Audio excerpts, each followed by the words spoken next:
Let's see if I am live. Oh, okay, here we are. We are live. Let's see, are you live on your channel?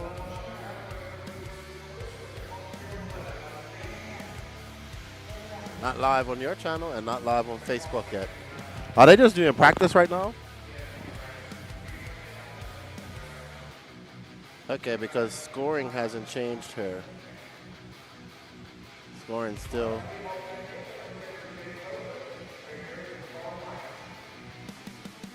Okay, so I'm just got normal, like, practice scoring.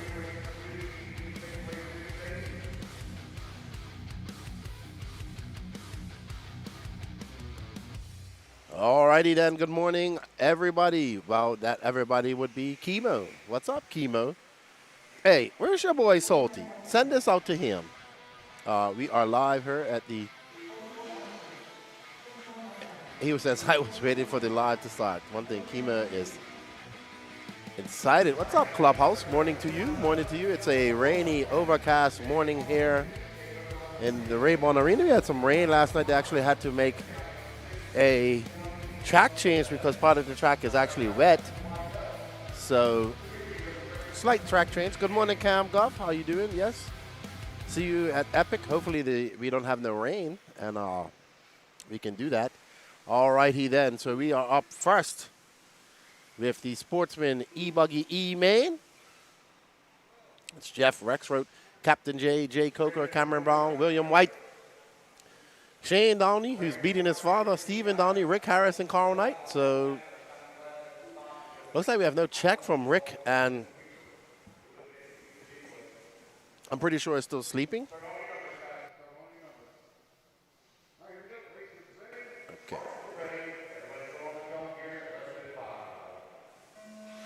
And they're off. This is the Sportsman e-buggy E-main. And we are live on WRCE as well. Good morning, Bob.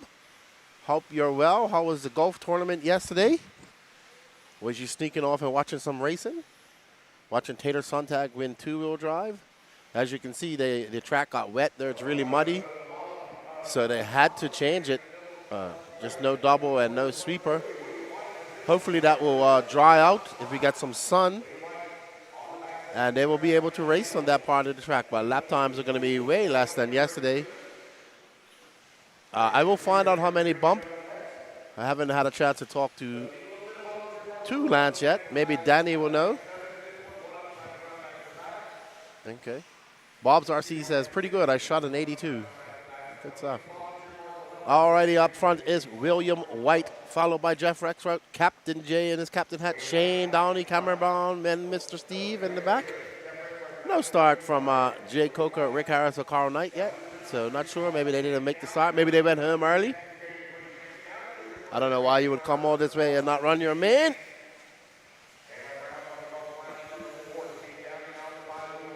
I want to thank you all for joining us. Please share this.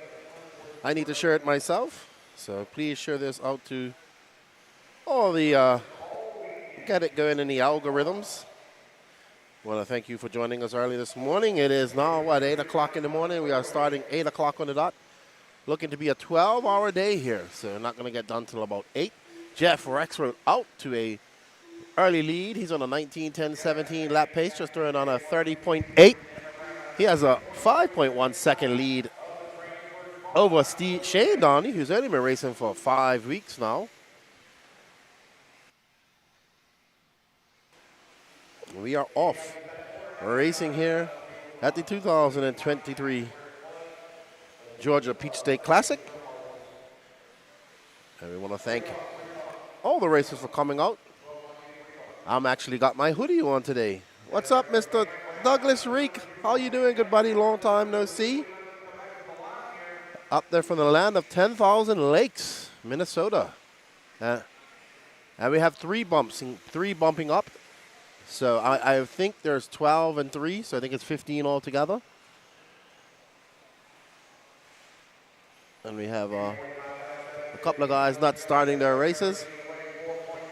No, the roof didn't leak, but I guess what happened is that part of the track is very much to the very end of the roof, and I'm assuming that there was some wind last night and it just brushed it in, and it got a little wet. So not too sure.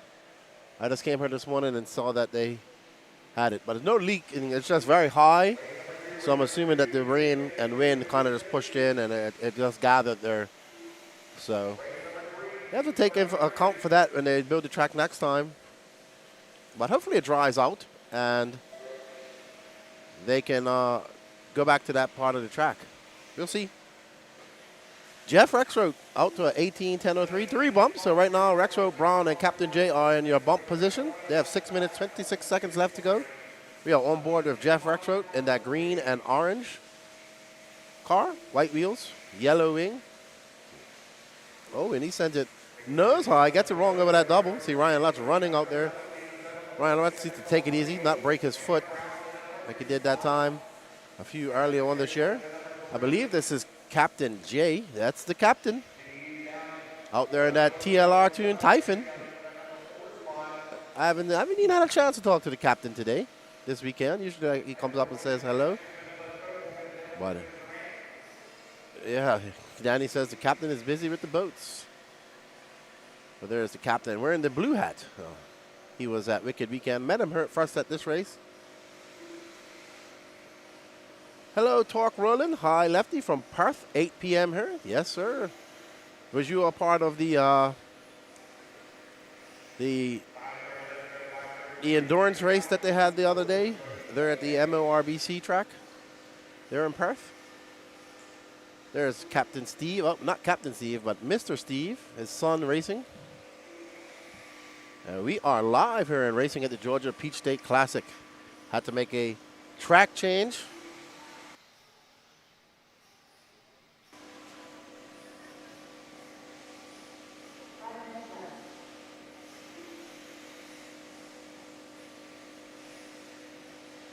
Oh, yep, we are live on Facebook as well. So thank you for everybody out there in Facebook Landia.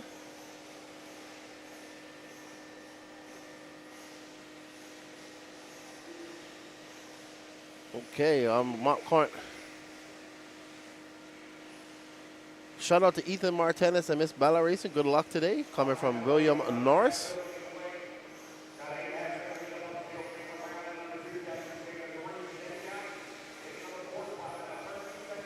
Cameron Brown and Captain J are the closest battle on the track right now.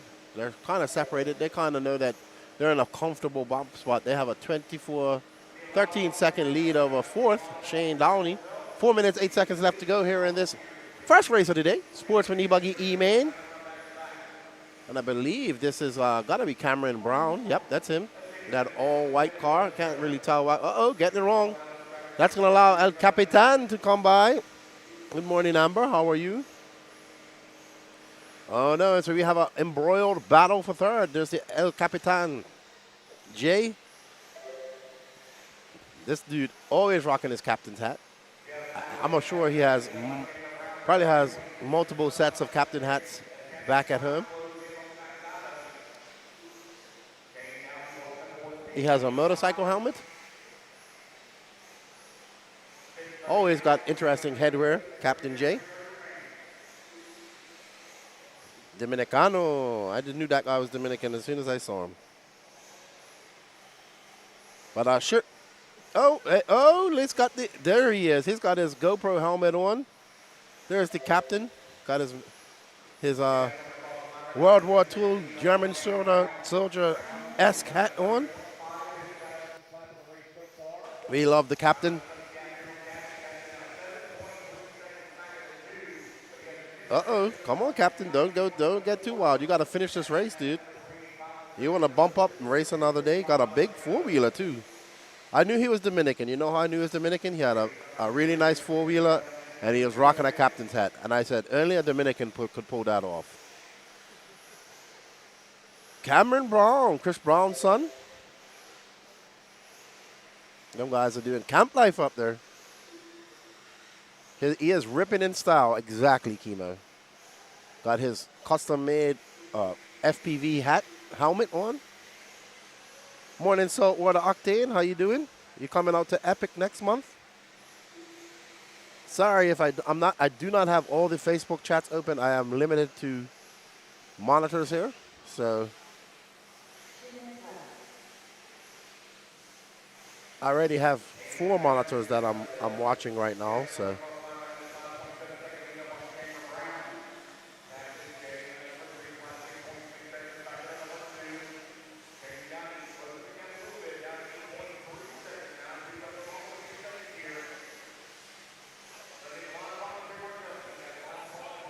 the lap times now 35 seconds, even with the track cut. So Cameron Bond just turned on a 33.9. Captain J with 36.3. They have a 16 second lead over fourth. Good morning, Austin. How you doing, good buddy? I saw that you was at a sprint car race yesterday. When's your first boat race, good buddy? All right, Saltwater says, I'll be ready for the epic FRCC race. I should be there. We haven't got my ticket yet. We're just waiting to monitor weather.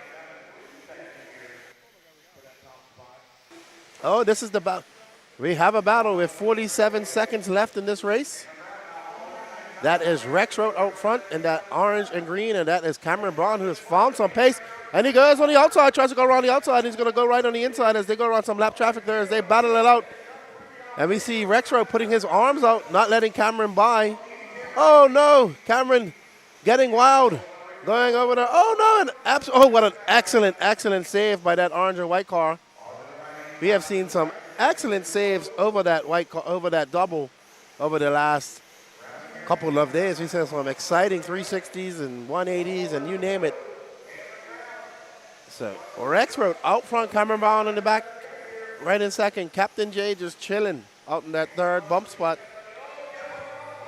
Oh, they both make mistakes right in that same corner. Rex Road wants to give it away, and Cameron doesn't want to take it as they go up. Oh, Cameron going to take the overtake. Great overtake by Cameron. Is he going to be able to make it stick? Rex Road going wide, going wild. Let's see, it's going to be a fight to the end. But I think Cameron Bond has it. Well done, Cameron Bond taking it in the last seconds, in the last couple of corners as they come across. And Cameron Bond will bump up. He'll take that win, followed by Jeff Rexroad and Captain J. Those three will live to fight another day. Steve Downey coming in fourth. Mr. Steve coming in fifth. Father and son racing each other. Well done to Cameron Bond, Jeff Rexroad, and Captain J.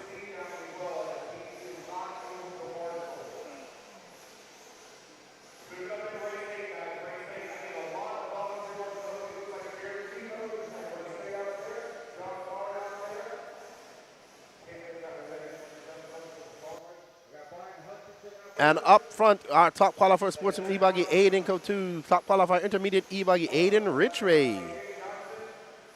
Patrick Rossett is your top qualifier in open e-truggy. Also your top qualifier in four-wheel drive SCT. Jonah Wilson, top qualifier in pro e-buggy. Great runs. Good job, Cameron. Aiden Cantu, also your top qualifier in Sportsman Nitro buggy. Tyler Jones, your TQ on that Sparko Pro Nitro buggy, looking very good out there. Cole Casson, top qualifier, who did not get an interview yesterday, by the way. Chuck Burr coming down from Michigan, top qualifier 40-plus e-buggy.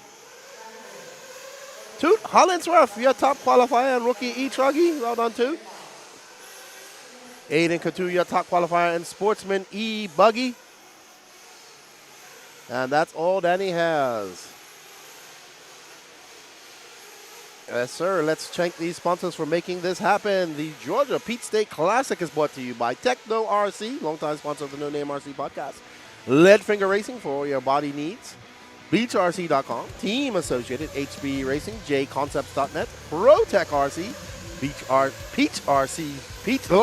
Peach State Hobbies, Pro RC1 Tires, Absolute Hobbies, A-Main Hobbies, and of course, bringing you all the action, WRCE, Danny Paz, we do RC Media. We want to thank all these sponsors for their support.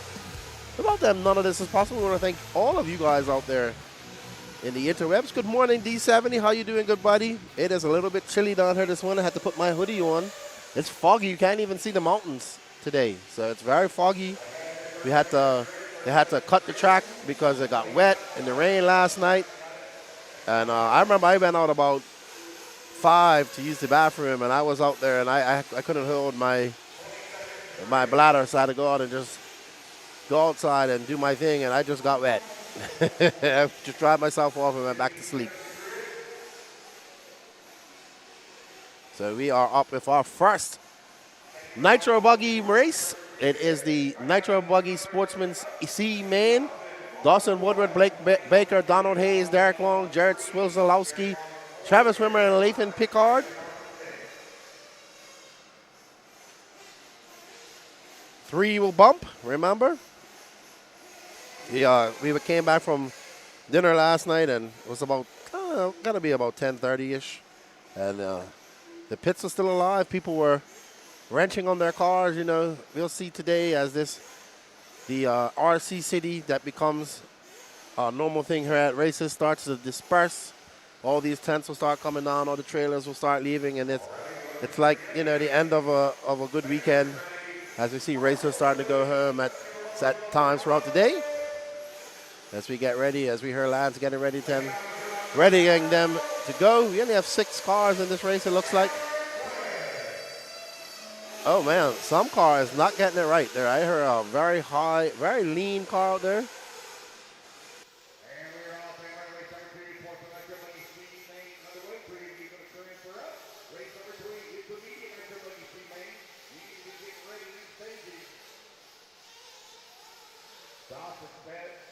The top spot here in the seat as he runs the start. Blake Baker will been at number 3, Donald Hayes in number 3.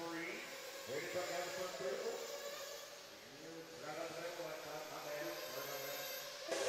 All right, and out front is Dawson Woodward. There's Blake Baker, my good buddy. Is that Blake right behind him? Yep, Blake getting it wrong right up off that off camber.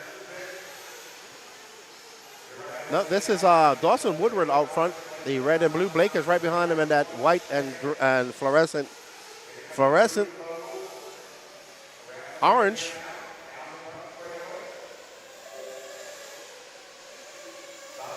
As Woodward comes by, throws on a 30.4. Blake Baker right behind him at 31.3.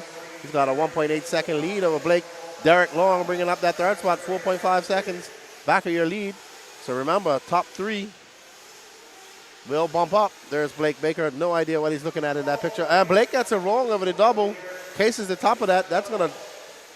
Is that gonna drop him down? Nope, but it's gonna put him in the reach. Good morning, Hemi guys. How you doing? It's gonna put him in the reach of Derek Long. As we see Dawson Woodward stretching out that lead right now when it comes by. Let's see, it's gonna have to be about, oh wow, 8.1 seconds of a second. And Blake Baker has an off-track excursion. But Blake Baker dropping down to 3rd. Jared Swizalowski up to 2nd now. Derek Long in the back, and Derek and Blake are embroiled in a battle.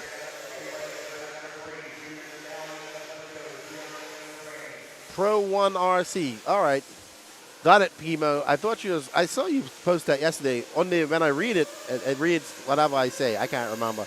Uh-oh, Blake getting it wrong at the end of the straightaway. Blake trying to just not bump up. As he forgets to hit brakes at the end of the straightaway. We have 7 minutes and 36 seconds left to go. Will we see these guys coming for some fuel?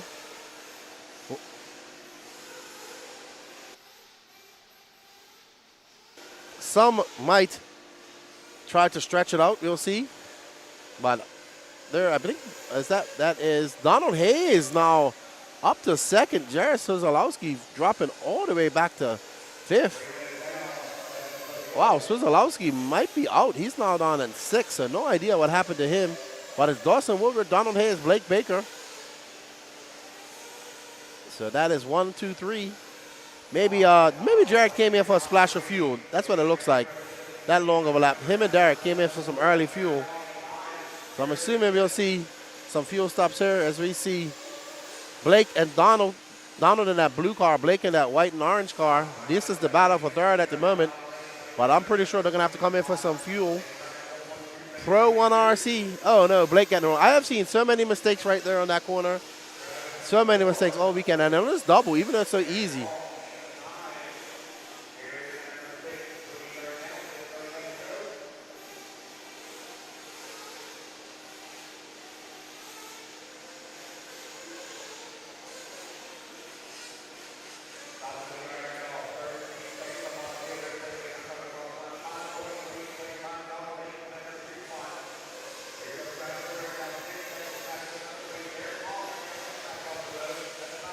Dawson Woodward looks to be in for fuel. Nope, just a long lap. There we see Dawson coming by. Donald Hayes in second, Blake Baker. Travis Rimmer in fourth, waiting for a mistake. He's 6.1 seconds back of Blake. But I believe Blake is going to have to come in for fuel. Carlos Sigi will get mad if I keep saying his company wrong, I'm sure. Pro 1RC. Pro 1RC. I can't remember what I was calling it. It's early in the morning, and I haven't even had enough coffee yet. I apologize.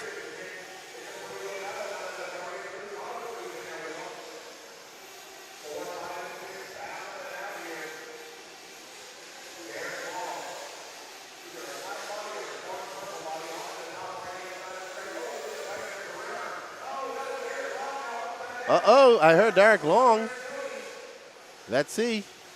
There's Woodward. There's Derek Long. There's Blake. Nope, Blake must have come in for pit as well.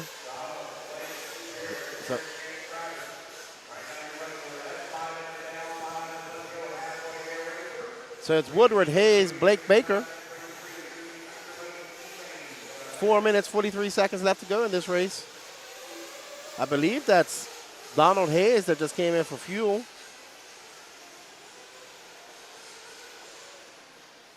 Yep, I think that was him. There's Dawson Woodward going on a 29.2.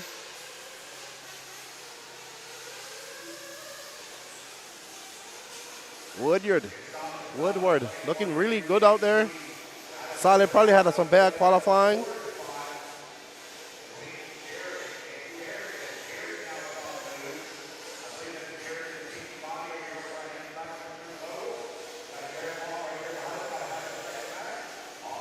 What's going on, Dizzy Chizzy?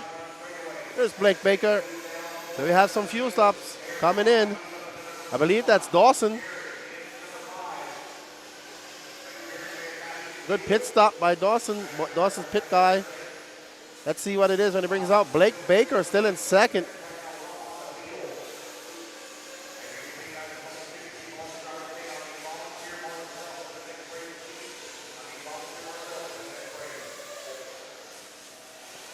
Oh, that's not Dawson. Dawson already. No, Dawson's in for fuel. There we see. Dawson in for fuel. 3 minutes, 20 seconds left to go.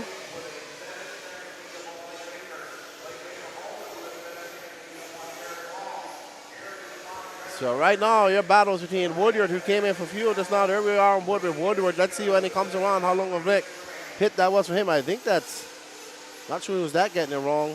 Captain J out there with his helmet. Woodward coming across the line. He's going to still hold on to that first place position. He has a 21-second lead up over second, so he's out there for a comfortable race. Just needs to bring it home, and he will bump up to the B-main of Sportsman. So Dawson looking to get up in that B-main, use this track experience to help him bump up to that B and into the A of Sportsman.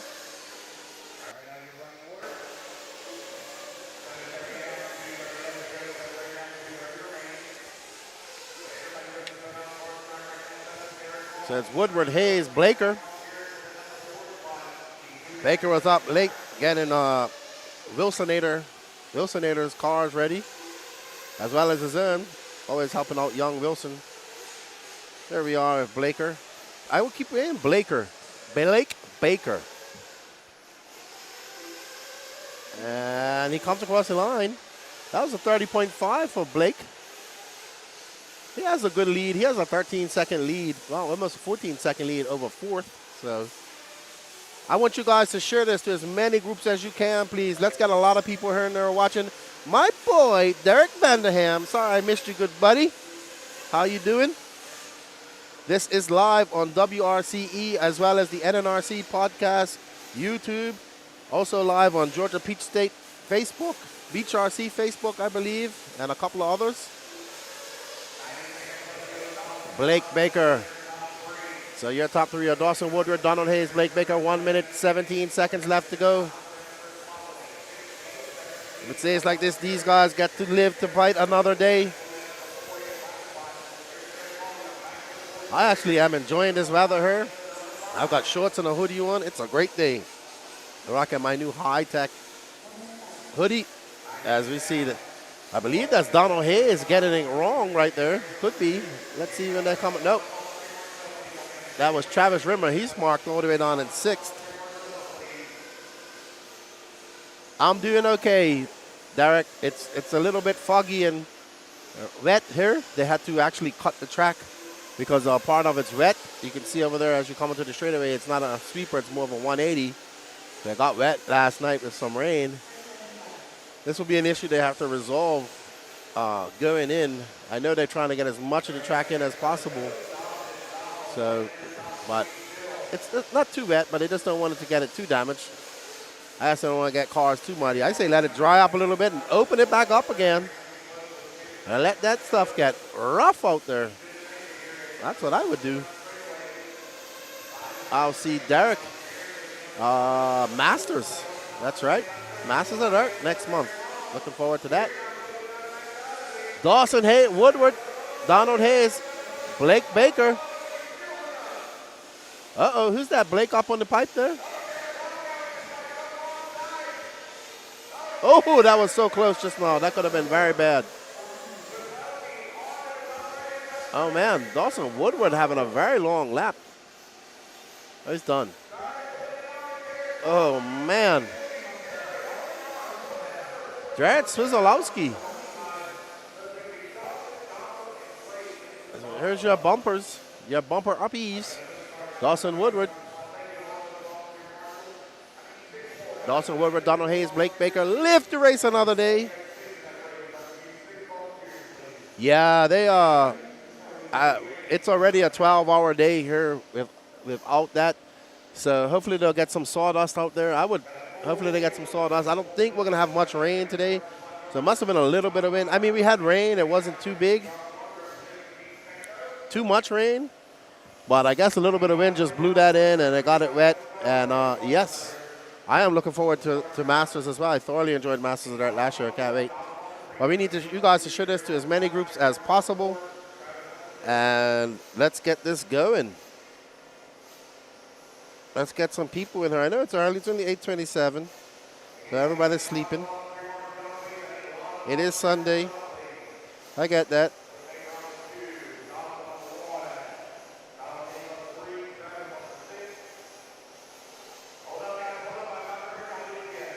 Well, we want to thank you guys for joining in early. We know who the RC enthusiasts are.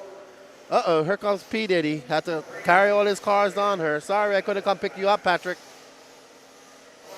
He gives me a smile.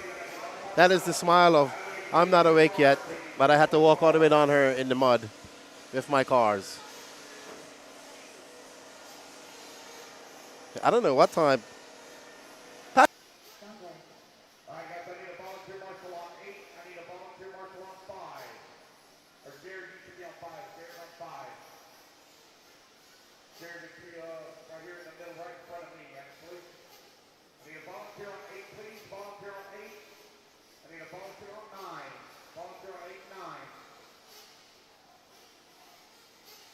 Patrick was down here gluing up tires.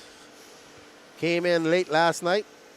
10:30. Oh, you're down in the Oz. What part of Australia are you in? Are you near the thylacine sightings down there?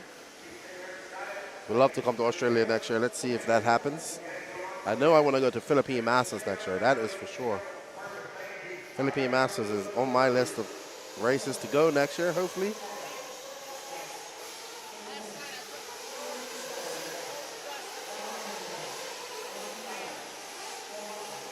As we get ready for the intermediate Nitro Buggy C-Main, we have John Blaze, Dylan Green, Tyler Melton not having a good day, good weekend of qualifying. Neither is Katie Carmendi. Usually she's up higher in these races. Will Walker, D. Nice, Ryan Nolan, Mackenzie Harbuck, Mark Whitlow, Jacob Savage, Jason Lynn, Ever Lobos, Walter Hurd, John from Arizona, a.k.a. Brent Densford, Peyton Smalley, and Tex. So here's the thing. Ever and Brent, or John from Arizona, they have a little bet going on. So whoever beats who, I believe it's an intermediate, they have to call each other daddy. Okay, you're in East Melbourne. So Melbourne is out on the, is that out in the east coast of Australia? Sorry, my Australian geography is very bad.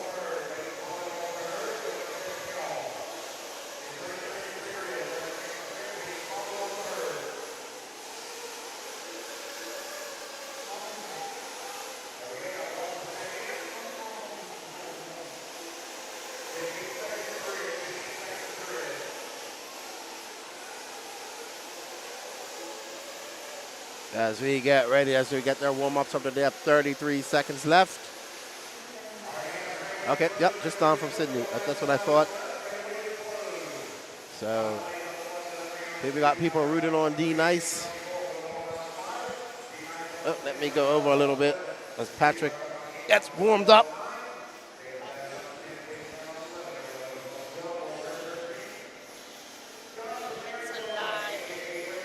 Barely. He's got a Sprite. You need coffee in your life. Nectar of the gods. Yeah. Well, I'm the type of person, if I drink like a Red Bull or a Monster, I go back to sleep. Of course, you're an opposite person. Yes, it is. Oh, wait, I think the battery's dead.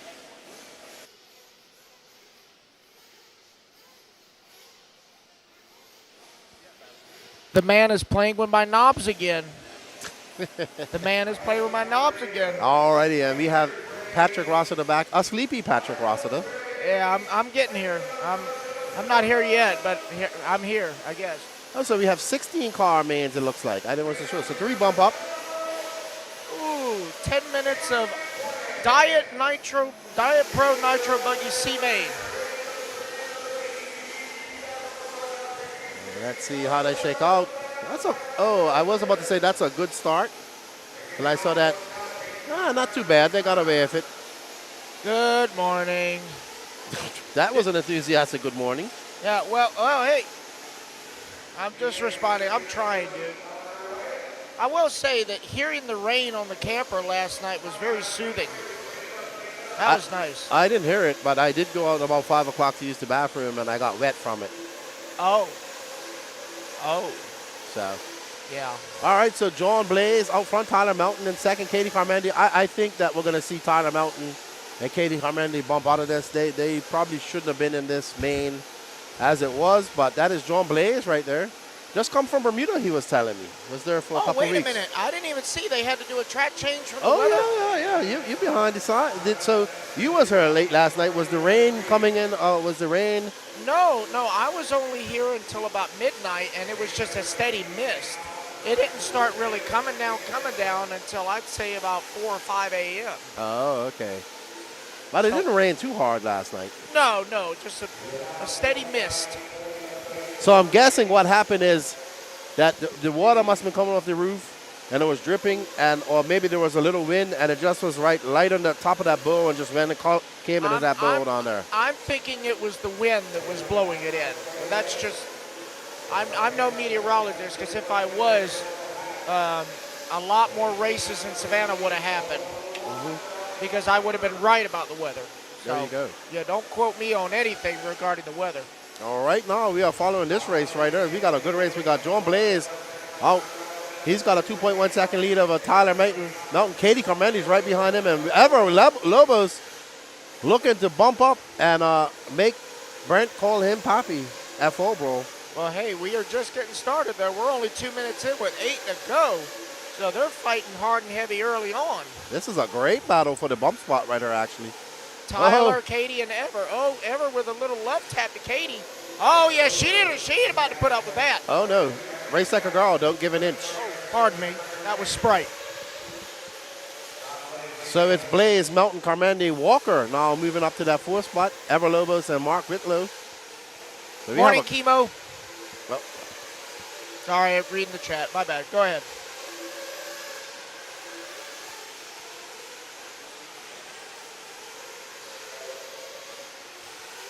Is the delay natural? no, they're waiting for the turn. Oh, yeah, because it's down and quiet. Yeah. And then when we hear the tone, that's when we go. Yeah, it's not down and full throttle. It's down, no throttle, and go. Yeah, because you got to make sure that the pit guy doesn't give you an extra boost, because that could be good news, bad news. Yep. Katie Carmendi getting it up on 2 wheels just now, but she's able to hold it, and she is right behind Melton right there. But who is that behind her, actually? I believe it's Mark Whitlow. Oh, he's got a different color body. Yeah. Whitlow? Oh, no, I'm sorry. That's lap traffic. That's Kyle Hermans. He's a lap down. Yeah, Okay, yeah. there's Mark, Whitlow. Mark is the white one right there. Yeah. Yeah, I thought There's Mark. Whitlow always has a white body, yellow wing. That's why I was a little confused. Mark's got to get him a painter, because I mean there are too many people that have Casper the Friendly Ghost as their paint scheme. So got to customize it, make it your own, man. He's got a one-can body. Yeah, that's right. Thank you, JCJ, also for the support on the NNRC membership. I appreciate it, good buddy. I see you got that turquoise star.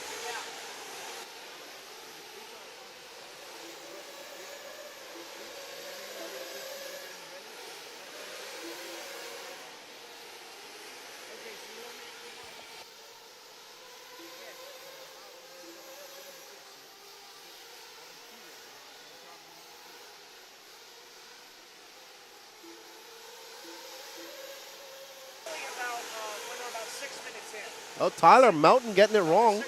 Getting sucked into that pipe. That's going to allow Katie Carmendi by. She's going to move up to 2nd now. Big mover, Walter Hurd now up to 4th. As we see some people coming in for fuel, but John Blaze now still leading this. He has an 8.3 second lead. As we see one pit stop coming in. That's Tyler Melton. Tyler Melton got Papa Brandon. That was a great pit. That was cool, calm, and collective. That was a fast pit too. Like he got a lot That was very good. I think Brandon was half asleep when he did that, and it was still good. It looked like it. As chill as he was. Oh, there's another one. And there's Will Crow. Yep, filling up Kyle Hermans. Old school fuel bottle. Yeah, pretty good with the bottle.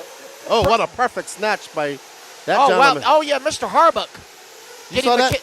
Yep, getting McKenzie in and out. And there's Mr. Savage getting Jacob going. Oh, yeah. That was a great snatch. Cricket snatch. A cricket catch would be proud of that. I like how it's like, give me that gum car. Give me that thing. There's Mark.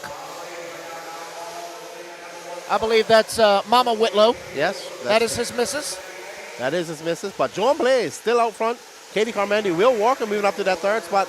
Whitlow now in 4th. I believe he's come in for fuel already. I want to see Will Walker's pick, because I want to see how Lutz does this. Because I think Lutz literally has to bend down. He's so tall to literally get down. Yeah. Okay. Maybe they came in already while we was blabbering. It's possible, yeah. But Will is the solid white with orange stickers. I believe that's him. Uh-oh. Oh, no.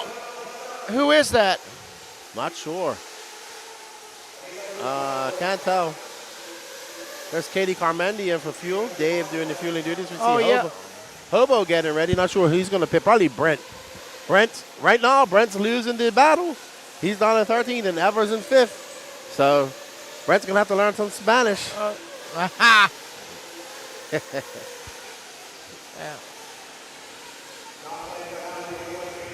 Oh, look at this gaggle of cars coming in the option lane. Oh, wow. Oh, boy. They're trying to make it 3 wide. That is a battle. Oh, wow. Yeah. That was a little bit of whiskey throttle right there. So right now, your top 3, Blaze, Walker, Carmendi, those are your 3 bumps. I'm pretty sure that Walker has to come in for fuel. Maybe it's going to go 10 minutes. Well, so they're going to go for a no-stop strategy? There's Will right here, actually. Oh, Chemo giving a shout-out to Paco, who's in the pits. Oh, yeah. Paco Taco. There's Will still out there, 2 minutes, 36 seconds left. I don't know if he came in already, but I don't know. They may be going for a splash and go strategy. wow, he doesn't have that much time. There's Katie right behind him, and there's Tyler Mountain, so it's going to have to be a seriously fast splash and go. Yeah, right now Tyler is about 6 seconds outside of transfer in the number 4 spot. Ever Lobo's not too far behind either. He's about 9 seconds back in 5th. But Will's still out there, 2 minutes, 18 seconds left to go. I think he is going to go and attempt to do 10 minutes. Possible, very much possible. I don't know. That'd be rolling the dice, honestly. Especially this cool air, the engines are going to run a little richer. So, and also, people don't realize it's not just the tune, but it's also the amount of throttle that you use that dictates fuel mileage. Most definitely, exactly the same way as you drive your real car. Whoa! Blake almost got his head taken off. Was Blake running out to get a car? Oh no. Yeah, he was at that double, and he literally flipped one, and one gave him a haircut. Good hustle from that tire marshal. But still, John Blaze leading this from so far from lights. Let's see if he can hold on. Yeah. So Katie is right on Will's back door. Yep. She is not letting up. They're both in the transfer spot, so they're basically fighting over starting position in the B main. She got by Will. Oh, it looks like she did. She did make the pass. So she got by Will, and I So think with 1 minute to go, Katie is now up to second. Will's going to make a mistake there. Last time by the line, Tyler was only 6.5 seconds back in the 4. and so Katie inherits that second So there spot. goes. Oh, wow. Yeah, so Will's 2.5 seconds back. Tyler's 2.5 seconds back. Oh, Will's going to get tied up with lap traffic. Oh, is that going to allow And Tyler I think to that get is by? Tyler that goes right by. So this is our battle for the Yep. bump-up spot. So Let's go back. Let's go back. Back, Danny. Back. Ba- Stay on the ba- double. back. Stay on the double. right there. That's Will and Tyler right there. There we go. This is the battle for the bump-up spot. There's Tyler Ty- right up front. Right there. Yep. There he is. Oh, Will's pushing too hard. He's going to hit that bump. Oh, man. So that's going to give Tyler the breathing room that he needs. And that's going to allow Jason. Nope. So Will's No. still in fourth. But, So 3.5 seconds. It's going to come down to this lap with 5 seconds to go. yeah, if Tyler makes a mistake and Will keeps it clean, but Look at Tyler's picture. Look how happy he is to be here. so excited. What is this, a school picture? Come on. So excited. But it looks to be that young Tyler Mountain will bump up. Tyler To is that going to B-main. capitalize. Well done. But well done to John Blaze leading that from lights to flags. That somebody called the front desk. He checked out, man. I guess that trip to Bermuda done him good. I guess so. So this is your finishing order. John Blaze, Katie Carmani, Tyler Mountain, Will Walker, Jason Lynn. But the only people bumping up will be the top 3. So good job to John Blaze, Katie Carmandi, and Tyler Mountain. A valiant effort by Will Walker. All right, so now we're getting into the old man e-buggy. First group of the day. Yes. Good morning, Keith Waddell. How are you? Good to see you in the chat. As we are racing here, Lance is putting the pedal to the metal on the race program here. It is 8:45 a.m. Eastern Standard Time here on the east coast of the states.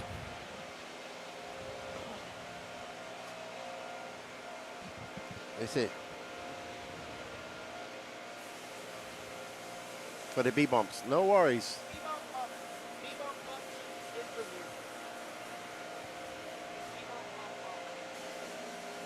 We want to thank you all for joining us. Please share this. I know it's early. Share it out to everybody as they blow off the track.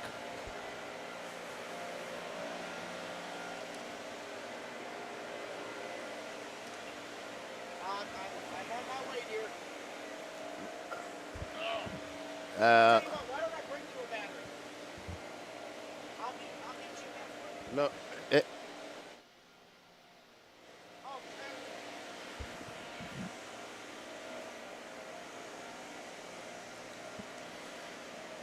Good morning, Mr. Kincaid. Thank you for joining us to watch some RC racing. Yes, the Bermuda Triangle gave him some inspiration he needed. And you can go, if you go to Live RC, look up Georgia Pizza State Classic, Miss Walford. You can Look up mains and you will know. I'm not sure. I don't have it open in front of me at the moment. What time is the Pro Moto race? You would have to go look on Live RC. Yeah, let me actually bring up the races here as well. Let me have a look here. So,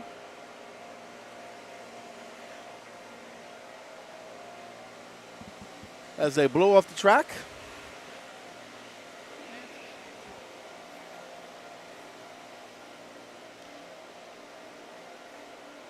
Derek Vanderham shows me his morning ritual, having a cup of coffee, watching RC racing.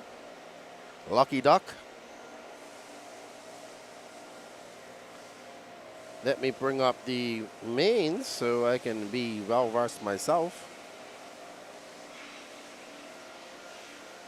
So, mains. Oh man, I need to put my glasses on. We're on race 3, right? Race 4. Race going on race 4. So you asked for intermediate is the, I can't read her whole note here. Hold on, Mrs. Walford. Yeah, a little bit dusty out there.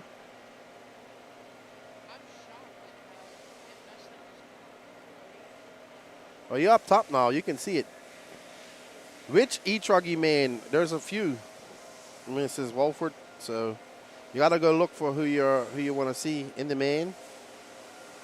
But the first e-truggy main up will be. Hold on.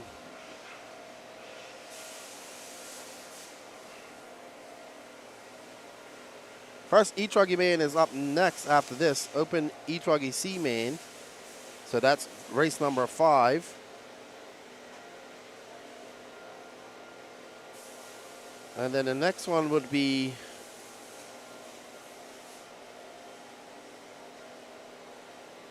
race B main will be race number 13. So we have, let's see, I haven't even seen, we have 38 races today. Oh boy. All right. As we see Deputy Dog and Lance McDonald out there blowing off the track.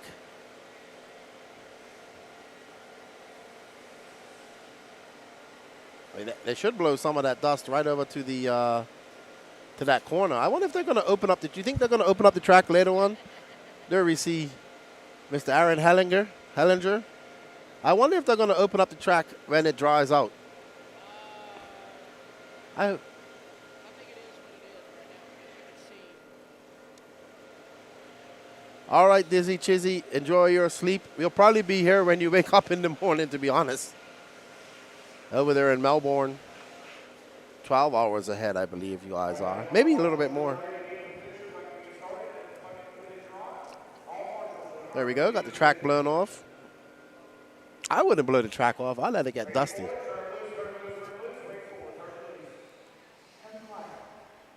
Yes, they actually closed part of the track down because we had some rain last night. And I'm assuming that the wind came in and it's just really muddy right there. So hopefully it dries out and they get back to running it a full track here. But the race has still been exciting. It cuts off a double and that sweeper coming onto the straightaway.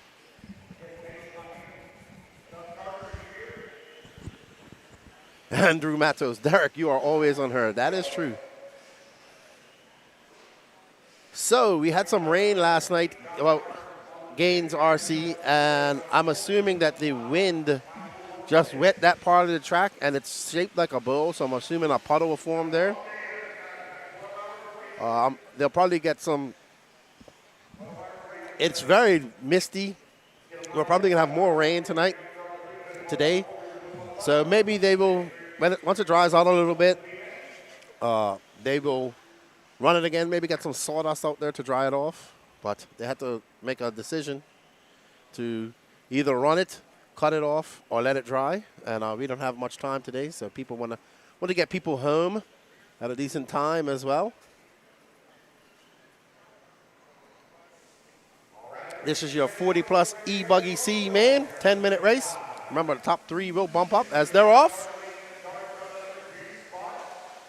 We have Caleb Roby, Josh Carter, Aaron Hellinger, Cody Clark, Richard Lewis, Mike Wolf, and Carl Knight. Uh-oh. And that, oh, boy.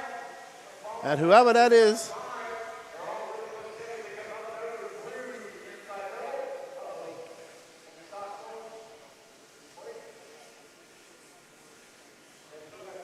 Let's see who, when they come across the loop, it is going to be Cody Clark, Richard Lewis, Aaron Hellinger right now, Mike Wolf.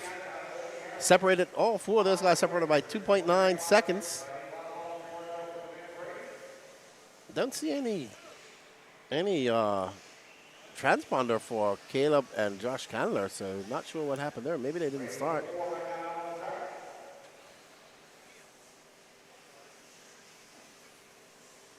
Oh.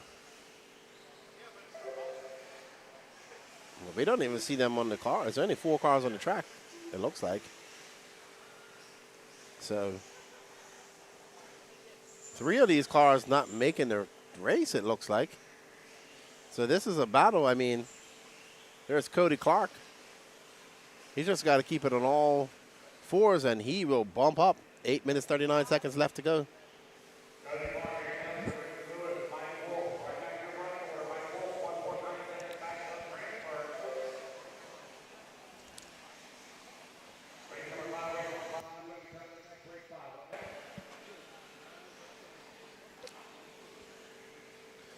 So right now, only 3 cars remaining on this race. Well, there's the 4th one.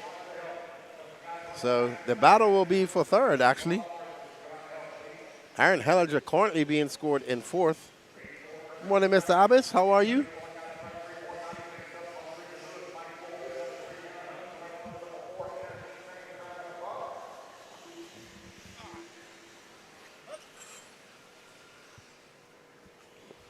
You're busy first thing in the morning, aren't you, Floater? No, that's one way to wake up. Now you see, I can see the energy. You are fully awake now. Energy breeds energy, yes. I'm getting there, but it's like a diesel. It takes a while for me to warm up. Well, it's only 4 cars in this race. Yeah. Hey. 3 didn't start. Yeah, so only 1 guy is going to go home early. The other 3 are going to move up to the next one. And right now, that 1 guy is actually Aaron Hellinger. He is 7.1 seconds back. I actually asked Aaron before the start of the race because every single qualifier, he's had a tire come unglued. He showed me that. I said, is your glue full-time now or is it still part-time? So he said, God, I hope so, dude. There we see Cody Clark getting it a little bit wrong there as he comes onto the straightaway. Richard Lewis in 2nd, Mike Wolf in 3rd. So these 3 are in a bump position. I don't see Aaron, so let's see. Oh, yeah, he's still on the track. Still being shown on the track. Okay, there he comes by. But now that he is 8.3 seconds back. But it doesn't look that bad on the track. He can actually come up and still get 3rd. So we're still watching that race. I think he's like me. He's just so tired. He's like, I don't even care, man. I just want this over with. He's trying. But there's, I believe that's Richard right there. Yep, that's Richard. Mike Wolf having a long lap. Oh, Aaron's going to move into the 3. Uh-oh. Yeah, Mike having a rough lap. Aaron's going to get it wrong right there. So that's the battle for the final transfer. Going back at the end. Oh, they're getting easy now. Oh, looks like one of them, the body. Oh, yeah, looks like Aaron is going. Yeah, Aaron is naked right now. So not only did his tires come off, unglued, but his body come just the unhitched. body. I mean, I'd take a body clip over CA any day. So he's having body clip and glue issues this weekend. Yeah. Talk about keep it together, man. Jeez. Just keep it together, Margaret. Jeez. Well, I think why they're not using the wet part is more for tire marshal safety, Doug. Yeah, because I can tell you, just walking up to the track this morning, the outer perimeter is greasy. Yeah, they don't. Yeah, like if you're not careful, your big toenail will end up in your forehead. Yeah, they don't. They probably don't want tire marshals rushing out there to slip all over the place. Yeah. And it would be slippery. Yeah. That's the real reason, I would say. JCJ says weight reduction. I said, yeah, and better aerodynamics, too. Or cooling of electronics. Yes, big time. But I don't think that's going to be an issue this morning. No, it's actually pretty. What's the temperature like, actually? Yeah. Let's see. 62. That's not bad. That's not bad. Well, without the wind, it's not bad. If there was windy, then I'd be complaining even more. Yeah, but they're good enough. I'm getting to use my hoodie, so I'm happy. Yeah. We're still in shorts, though. No need for jeans. I don't know. I'm kind of wishing I would have put my long pants on now. I've had some jeans, too, but it ain't that cold. Now, if it was still raining hard, then, yeah, I'd go back and change. But Cody Clark out to still leading this race. 4 minutes, 14 seconds left to go. this is old man e-buggy C-Main. Looks like Mike Wolf has pulled off the track. So, unfortunate for him. Couldn't hold on. Yeah, so they're going to finish out the race because even though these guys are bumping up, they are battling for starting position in the B-Main. So there are still bragging rights up for grabs. And bumping up, so. Yeah. I believe it's 16 car mains. We did see a full 16 car main in the last one, but not sure if it was. I think they were just filling the field, Okay. but it's 12 lock, 3 bump. There we go. Uh-oh. Uh-oh. Oh, okay. I don't know if he got twisted around or Maybe he had to scratch his nose. maybe. Oh, they're talking about, do you want to keep running? I know. All these cars having problem. Okay, so they're just going to go ahead and call it. So the guys just agreed they're just going to call it. They're going to save their stuff. So Cody Clark's going to take the bump spot along with Richard Lewis and Aaron Hellinger. They're going to go to the B main. There we go. So They're okay with where they finish. It's not a big deal. The fact that they're in the main, they're not going to nitpick. Yeah. They're just like, you know what, whatever. Just put the stuff back on charge. Let's go. Oh, Aaron's having to do bat-to-bat duty because he's in this race as well. all right, so up next is the C main of Open e-truggy. We have Chris Figueroa, Colby Purdy, Doug Tudor, Donnie Williams, Adrian Gibson, Frank Sossaby, Aaron Hellinger, Will Croat, and Teddy Davis, and Mike Wolf. Mike Wolf also in this race. Yep, so Aaron and Mike pulling double duty. But we see Chris Figueroa with the prototype caster, your CQ. I know what you're talking about, Chemo. I wear long pants when I was living in Bermuda. They got cold running into there. Know what you're talking about. And Gaines, RCC. George, you just share some of that cool weather down here in Florida. I know. I'm about to go back to Lake City, the most humid place in the world. There's Danny looking at us. You see Oh, me? it's shining. You see It's me shining. here? My head is shining. You see me here? I can't stop moving. Oh. Oh, yes, it gets cold, Chemo. I used to live in Bermuda. I know how cold it gets. You got that Portuguese blood in you. You guys don't feel cold. So Saltwater just asked me, what tire glue do I use? My name Jimmy. I take anything you give me. That's what I use, okay? I prefer J Concepts, but if I can't get some in time, I will actually use Loctite brand from Home Depot. Or this weekend, I acquired some of the Pro Circuit glue from WRCE. So if it glues, that's what matters. But I have to give you some props also, Patrick. Your impromptu repair of my chair is held up quite nicely. yes, thank you, Harbor Freight. So now when we see all these broken chairs with these back, because there's another one over there, Lance just has to get some heavy-duty zip ties for us That's right. big boys who like to rock back and forth. Yes, so I must say, Harbor Freight 1, Home Depot 0. I'm actually quite impressed with these chairs. They're actually quite light, and I thought they would not hold up to the immense weight that I'm applying to them.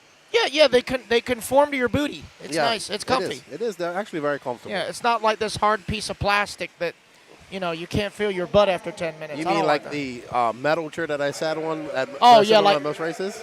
Like every school auditorium function ever.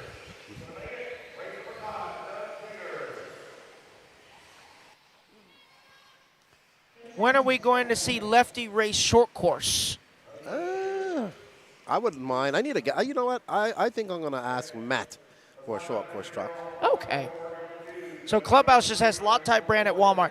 Loctite brand anywhere. I just happen to go get it at Home Depot. But yes, it depends on who's cheaper. But it's the blue bottle, the blue bottle of Loctite with the blue top. Yeah.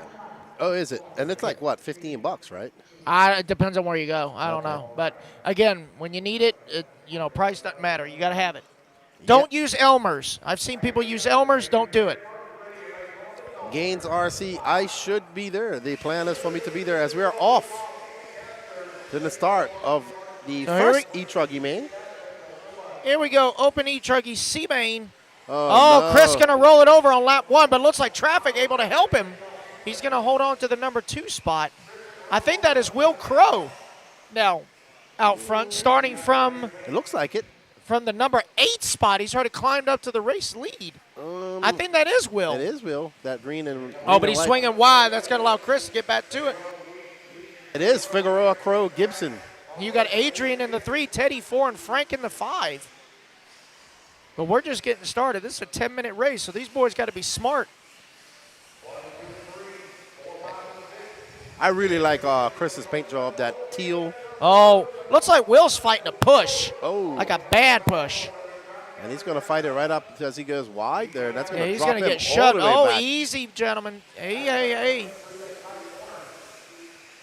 Well, it looks like James over there is trying to throw some dry dirt down to fix that part of the track. I don't know if they're doing it just for, spectator safety, or they're going to try and actually use that part of the track later on today. Be interesting to see. There's Adrian Gibson. Adrian! Now in second, Frank Sosaby. Yep. I think I'm saying that name right. I say Sosby. Oh, Sosaby. Where's he from? That's close enough. Frank S. Where's he from? I believe he's an Atlanta boy. Okay. So now we have a conversation about Loctite. Oh, no. Looks like Adrian losing a tire. Oh, no. He forgot to tighten his nuts. Remember, kids, always tighten your nuts. Did he lose a nut or did he lose a hub? I can't tell. Looks like he lost a nut. They're going to find a nut. As we see the Mills Pond guys, his crew, rushing down to get a wheel nut. Yep. But it's going to be a little bit too late for him.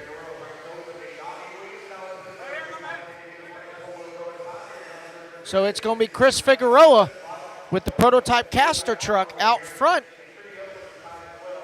Chris has been putting a lot of R&D into these cars. He's been getting out to Dean's quite a lot. So. He has. I ran for them back in 2012, and I must say they've come a long way. Well, we've seen Caster come and go quite a few times. Yeah, they had an unfortunate incident with their team manager back when I was running for them. I won't go into that because it's in the past, but I'm glad that they're getting things back together. And Chris is a really great guy. I mean, he's really trying to market the cars. But Chris Figueroa, Frank Sosby, and Donnie Williams up to third now. And we're being told that Adrian has found a wheel nut, and he is back on the track. But Mark, all the way down at 7. Yeah, he is about 2 laps down, so Adrian's just going to get some track time in. Again, anything can happen. You never know. So as long as Adrian's other tires stay on, he's going to run it till it quits. As we follow now Teddy Davis in his Mugen truck. Teddy currently in third, looking for that bump up. And you guys can tell that track is really greasy just from this rain last night and the cool temps. All I can say is I'm glad I glued up those silvers last night because I think that's going to be money. I'm going to use that and some liquid wrench today. Yeah. Yeah, that's no joke. Liquid wrench, yellow can liquid wrench. That is the easiest tire sauce to get a hold of. As Donnie we're going to Williams follow and along Teddy with are Donnie fighting right Williams now. Let's find little Donnie. Which one is he? Donnie is. I believe that's him in the Will red, Crow. blue, and white with Will right there. Yeah. Yes. So this is actually a good battle. These guys are, and I believe that is no, that's Adrian. That's Adrian. That's Adrian. Yeah. So he's Yeah. So that's couple Will. laps down. That is Will and Donnie battling for 4th right now. That is outside of transfer, but again, every position matters. Ooh. So Teddy has a 6.8 second lead over them, so they have to put their head down. They need to get around Adrian and try to chase down Teddy. But there's Teddy right there. He's battling it out with that yellow. Oh, you see that yellow car? Frank Sauceby Whoops. doing some sort of acrobatics, and that's going to allow Teddy by. No, let's see. That's Teddy, who now moves up to second. So it's Figueroa, Davis, Sauceby, Will Crow, Donnie Williams, and Will Crow embroiled in a battle. They are separated by 0.7 of a second. Yeah, I'm looking at the chat, and I'm saying, yeah, always good to have some spare tools and some wheel nuts in your pit bag. Never hurt. Better to have it and not need it than need it and not have it. Wheel nut, glow plug, body clips, duct tape. Yes. And now, especially with these, the Nitro switches that have the XT60 plug, always good to have a spare plug because you never know when the solder will leave the chat. You never know. Yeah, like already made up. You just. Exactly. Yep. That's what I do. Duct tape in case you got a truggy body or a body that goes in alligator mode. You can just rip it in there and just wrap it right around the chassis. That's right. Yeah. It's always good to have a good roll of electrical tape because, desperate times call for desperate measures. You hear them, come on, Marshall. Well, it's not your fault. It's not their fault you crashed. There we go. Figueroa up to a 10.3 second lead over Teddy Davis. Teddy Davis has a 3 second lead over Sauceby. Yeah, and Donnie is 5.5 seconds outside of transfer. So Frank and Teddy were actually going at it for a little while. They're about 3 seconds apart as Teddy crosses the line. And there goes Frank, is now 3.3, so pretty even on the clock. Frank made up about 0.2, but Frank is the solid yellow truck going back into the infield. There goes Teddy over the double. Here's Frank. Running a traditional truggy body. Yeah, Charlie will be happy. Charlie Mack will be happy. Oh, I'm sure. Over there in West Monroe, Louisiana today? Yeah, at the new Southern Classic. The NDRC guys taking over that facility.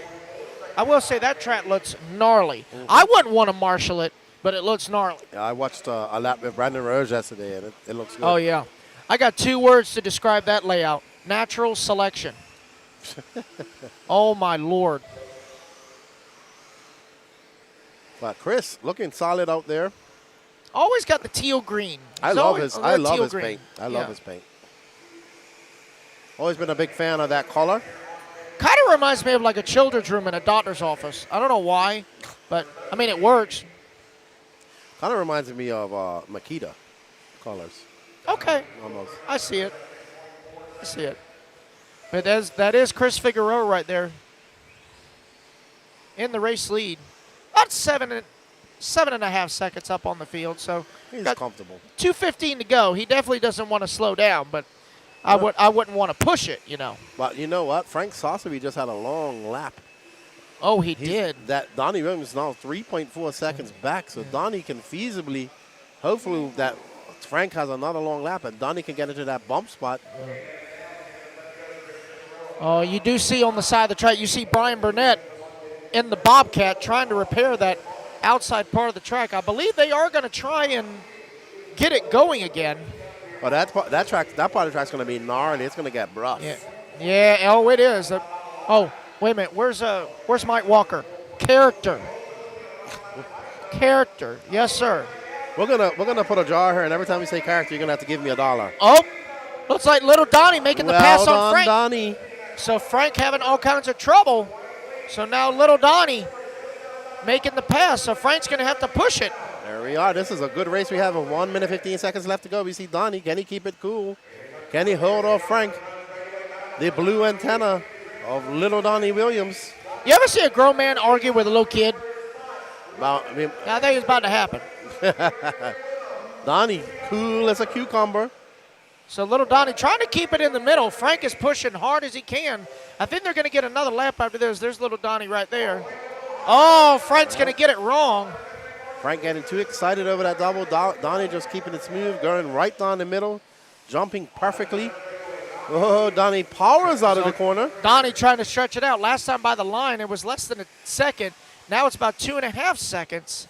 I think Donnie's going to get another lap. They may squeeze one more. If Frank can get it together, he'll probably squeeze in one more as well. This is for the bump spot. So yes.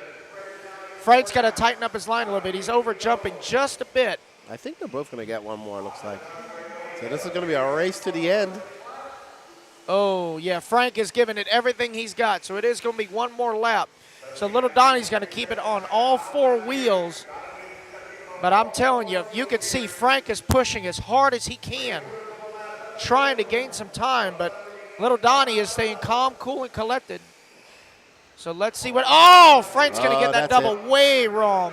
Frank is, that double. Oh, he marshals it himself, but it is going to be Little Donnie coming back toward the line. Well done, Donnie Williams. Well done. And well done, Frank. I mean, that was a valiant effort by Frank. Is that Frank right there? Can't. Is that Frank? Yeah. Yeah, but there's Chris Figueroa right there in the TCO. I believe that's Frank right there. Yeah, too. I believe that is Frank. And there's Little Donnie using the radio that he won earlier in the event for that volunteer turn marshal. Yeah, he is. He is. He won that. He is using the KO Propo that he won doing the 90-minute volunteer turn marshal practice session. Well done to Little Donnie Williams. And it looks like Will pulling it off early. Not sure what happened. But yeah, I haven't. Aaron Hellinger with a top 5. Can't discount that, so that's good. Up next, we have C-Main of Intermediate E-Buggy, Katie Roxbury, Jonathan Hernandez, Katie Carmendi, Mark Withlow, Tyler Melton, Ryan Nolan, Walter Hart, Paul Snyder, Jacob Savage, Craig Jackson, and Kyle Hermes, a.k.a. Tex.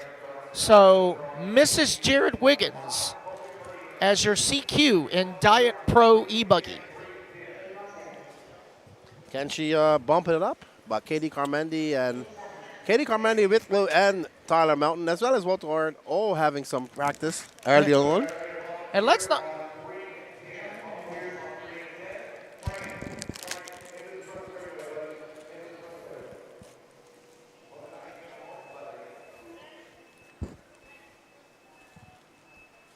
We want to thank you all for joining us here too. How you doing, Richard?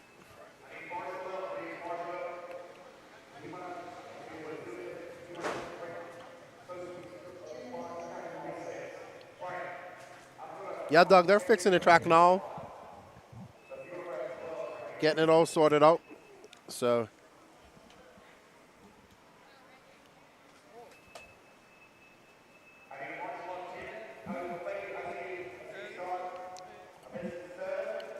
Here, Cody. Hold on.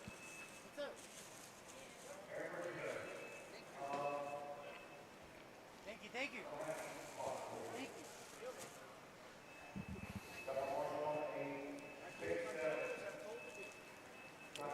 Let me check the temperature. I'm gonna check the forecast today and see if we can get any sun. Actually, right here, Patrick.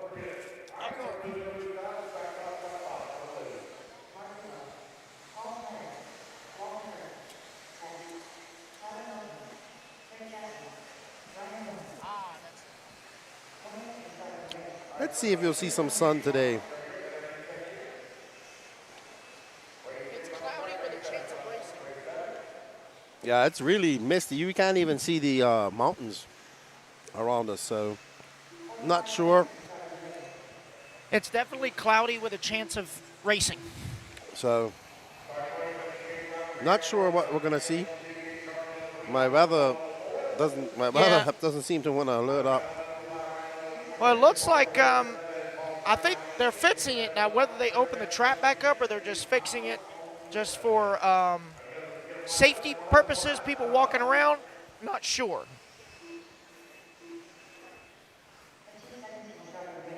So we shall see. Let's see how today will go. All right. So as we're about to get started, again, it is Mrs. Jared Wiggins, your CQ. Hernandez, Carmendi, Whitlow, Melton, top 5. And they're off. So let's see what she can do.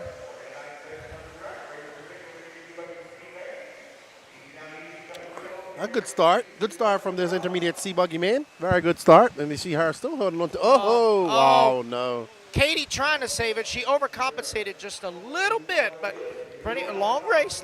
She's just got to find a rhythm. She'll be fine. And that allows Jonathan Hernandez and Katie Carmendi, and that's Whitlow right there as well. So that's 1, 2, and 3. Yep. So Katie's going to be in the 4, right ahead of Tyler Melton. And I just checked the weather. It's going to be cloudy and a little bit more rain at some point today. Well, we have a roof, so we should be fine. Yeah, but they're fixing the track. We have a roof and a bobcat. We'll be fine. Oh. No, it's just Teddy. I thought it was a lipo fire at one point. No, if you see smoke on the track and Teddy Davis is on the track, it's Teddy. He's doing his best impression of Thomas the Turn Marshal engine. You know? Oh, my gosh. So there is Hernandez, Carmandi, Withlow, and Roxbury right there. This is your battle. Withlow and Roxbury embroiled in a battle for that bump-up spot. But Hernandez looking pretty smooth. Katie just trying to chill out in second, but she can't chill too long because Withlow is coming. He's very fast through the option lane. So right now, Hernandez in the HB, Katie in the HB, Mark is in a Mugen, Katie Roxbury is in a Techno, and Craig Jadson. How about Atson Jadson in the top 5? Craig is in an associate. Craig was a huge help to Sean Harding over at Hobbytown Columbus for the 10-scale Nats.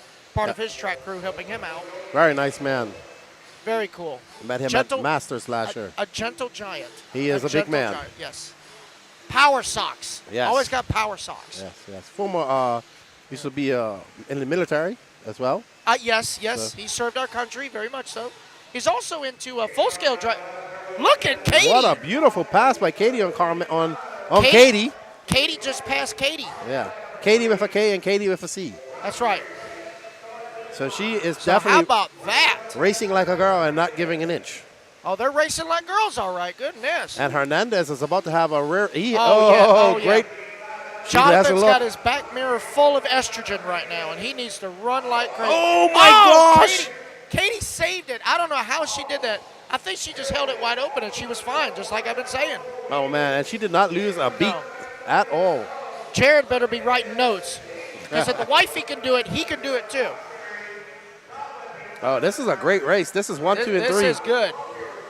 They're coming up on some lap traffic. That's going to be You can tell Jonathan is pushing just a little bit, but Katie is able to just snap around the corners. That's actually what kind of got her in trouble early on, so she's learning to compensate. Oh, she is look. Oh, she tried to go for the inside, but here's the two Katies side by side. Oh, man, those e-buggies are flying on the straightaway as we see that pink car of Katie with a K and the Race Like a Girl podcast, Katie Carmandi right there in that green and white HB. So they have a battle for third going on right now. Right now, it's Texas versus North Carolina as far as the ladies go. Yes. And Hernandez representing Miami area, South Florida. Hernandez used to be an avid RC boat racer. Yep. And there's a lot of the guys that I know in boat racing. Yes. Down there in Florida, or as I like to call it, Florida. Oh, and Katie gets hung up on the no. pipe, and the marshal is just I snoozing. think she'll be all right, though, because... Yeah, the traffic, Oh, wow. She better run like crazy because there's a gaggle of cars coming up behind us. That was like a pack of wolves chasing down an elk. Yeah. She's still in the bump spot, mind you. It is top 3 that bump. Will I be racing 10 scale in the FR? Absolutely. Absolutely, I'll be in 10 scale FRCC. I'm looking forward to that. I'm really looking forward to that.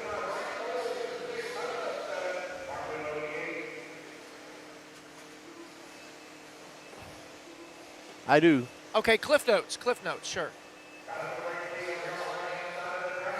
Oh, Carmandi all over the back door of Hernandez. 2 HBs doing battle.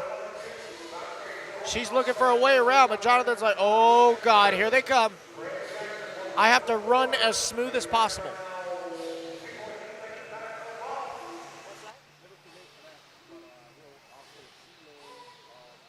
Buggy. Ah, good morning, my friend Mark West. If I can actually...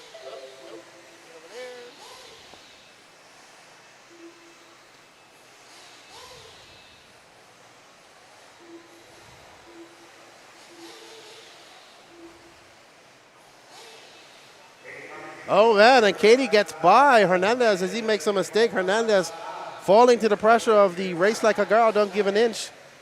As they come around, and now he has a rearview mirror of that pink car of Katie Roxbury, who's been very fast but making mistakes.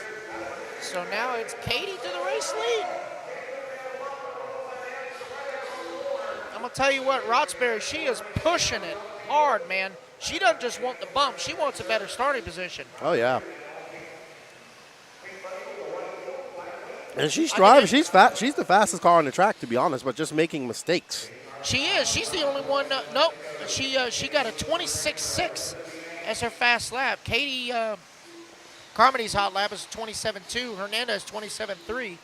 But Craig Jackson only 5 seconds back in the 4. And Walter Hurd from Chicago bumping up to the 4th. Look at Walt moving up to 4th. Okay. But Hernandez in a comfortable second. Katie Carmody stretching that lead out. But look at that. Katie Roxbury is able to get back up and get behind these guys, but she isn't able to make that pass and stick. She is closing the gap, so we'll see what happens as we see. There's Katie Carmody. Jonathan Hernandez to her left. I believe that's Walt. That is Walter. On the right-hand side. Walt looking a little cold. I mean, he's from Chicago. He probably should be used to it. Yeah, you would think.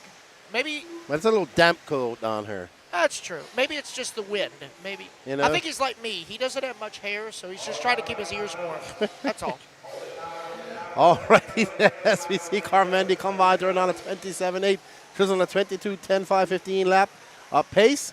Hernandez 3.2 back, and he has Katie Roxbury 0.6 of a second back of him. So, wow. Good racing here in Intermediate's e-buggy C-main. Unfortunate for Tyler Mountain. I thought he'd be up a little higher, but wasn't able to get that start that he wanted.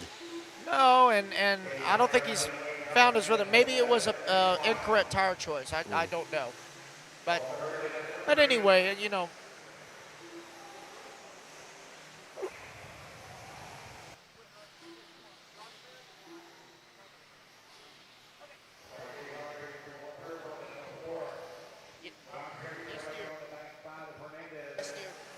We see Tony Pataschow with his big burly jacket on. Oh, he's got his hoodie on, and he's got his rain boots on today.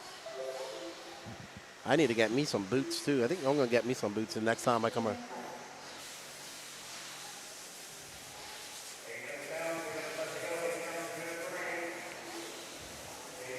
We have 1 minute, 50 seconds left to go in this race. Katie Carmody is out to a very commanding lead. She made a mistake, and now she has... Oh, I thought she had Hernandez. Oh, so Katie Roxbury making the pass on Hernandez. Oh, so now Mrs. Wiggins up to the number 2. I keep saying that they're not married yet. I think, Jared hasn't popped the question, but, I mean, Katie Roxbury is a sweet, sweet girl, and Jared is definitely lucky to have her. So, I hope they do end up tying the knot eventually, because they're great together. They really are. But anyway, I say that with future ambition. So Mrs. Wiggins. Yeah. Future Mrs. Wiggins. There we go. But Katie Carmody is about to have Katie Roxbury. Oh, Katie has been able to wheel these lot in. Let's see if she can we can have an interesting race between the two Katies here. Oh, wow. She is reeling her in. She is flying. Oh, wait a minute. Looks like Walter Hurd has moved up to the number 3, busted out of 26.3. So Jonathan falling back a little bit, but let's see what the battle is with the ladies. Because, again, Roxbury, she doesn't want to settle for second. She wants to go all the way. 39 seconds left to go as Katie is about to have Katie right behind her. Yeah, so and there's a battle for the final bump up spot right here. Between Walt and Jonathan. There's Jonathan there. And there's Walt right in front of him. They're going to go around for one more lap. Walt's got blue. His pink. That's Walt right there. Yep, that's Walt. Tyler Melton's the first one, and then there's Walt and Jonathan. There's Walt right there. So they're going to have one more lap as we see Hernandez gunning it on. Any mistake by Walter is going to give that to Hernandez. I just saw Jonathan's daughter, Savannah, running down. Oh, Hernandez makes a mistake. That's going to give Walt some breathing room. Hernandez leading this race for 3/4 of it and losing it in the last quarter. He will be upset. And Katie is happy. Look at her smiling up there. So the two Katies taking 1 and 2. Walt Hurd will take the 3. Valiant effort by Hernandez and Mark Whitlow rounding out the top 5.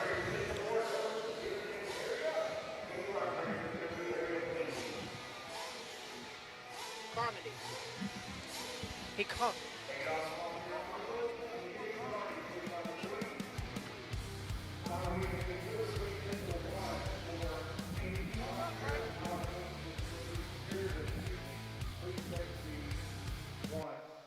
For WRCE, so she can do her interview. Walter Hurd on the 7, John Hernandez on the 2, Mark Whitlow on the 4, Craig Jackson on the 10, Jacob Savage on the 9, Ryan Miller on the 6, Paul Snyder on the 8, Tyler Melton on the 5, and Tex on the 11. Get our marshals out here. 40-plus micro buggy D-main is going to be coming up next. Katie Carney, if you would please take the come give your interview.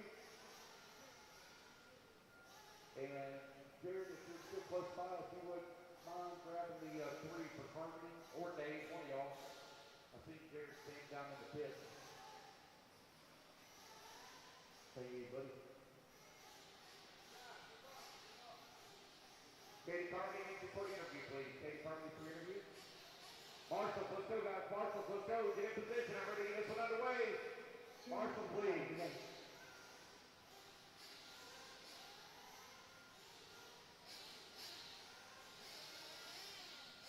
Jared, you mind helping out?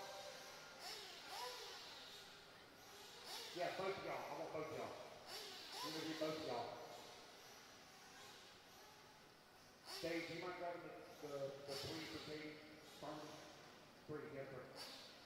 Missing the 6. Ryan Owen, please, on the 6. Ryan Owen, please, on the 6. Yeah. We need John Hernandez on the, he's already up on the 2, sorry. All right, you guys are looking pretty good. Glenn Turley, look at the rest of the large slide here. This is the 9, take the 7 on the 9. Take the 7 on the 9. So we had the battle of the Katies, Katie with a K, Katie with a C, just now in the e-buggy main. Great driving, Katie. Thank you. That's what I call the Katie and Katie show. Katie, you was really fast out there, but you made some errors. You had an awesome flip, actually, probably going to be a highlight. That double's been causing some great flips. We haven't seen you racing much at these big races. Is it good to be back racing? Yeah, it feels great. It's been, I think, about 10 months since I ran e-buggy, so I'm just trying to get the feel for it now. And I feel like last night in my last qualifier, finally got the groove back in. So I'm just trying to make those bumps and make it with Katie. So I'm excited. All right, so as your motto says, race like a girl, don't give an inch. Both of you guys just beat all those dudes out there. Congratulations. And we look forward to seeing what you guys do in the B-Man. Thank you. We'll see you guys later. Thank you. So that's the battle of the Katies, Katie Carmody and Katie Roxbury. We're getting back to some racing here.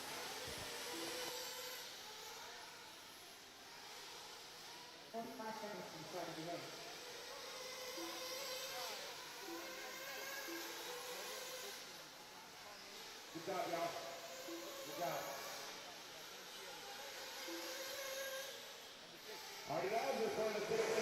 All righty then. Hello, big guns from Perth in Western Australia. We also got the mailman here from Western Australia, Rory Holler, tuning in from Milwaukee.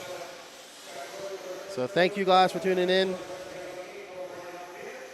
I would say so too, Dynasty. I was thinking that as well.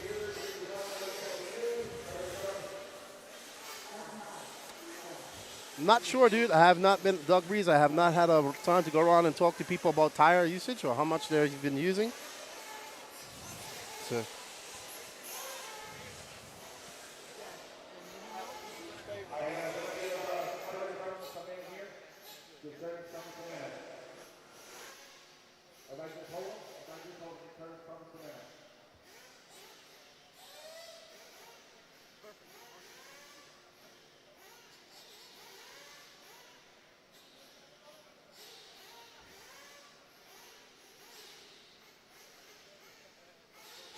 All right, so we do have a minute called, waiting on one racer.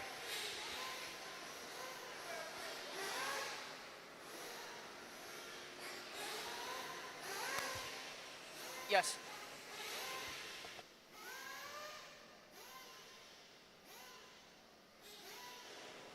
We have Connor Daly tuning in from Ireland. That'd be you, Patrick.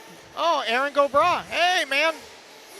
I will say, I did make one comment not too long ago saying I love being from Ireland, and I got a bunch of flaggers like, no, you're just a stupid American. I said, no, I've got Irish blood, okay? I promise you.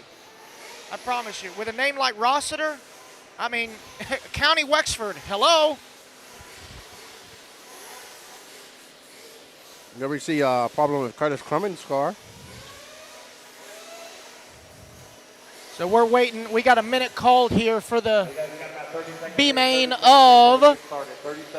Yeah, we got a minute called here in the Old Man Nitro Buggy B-main. This is for the show.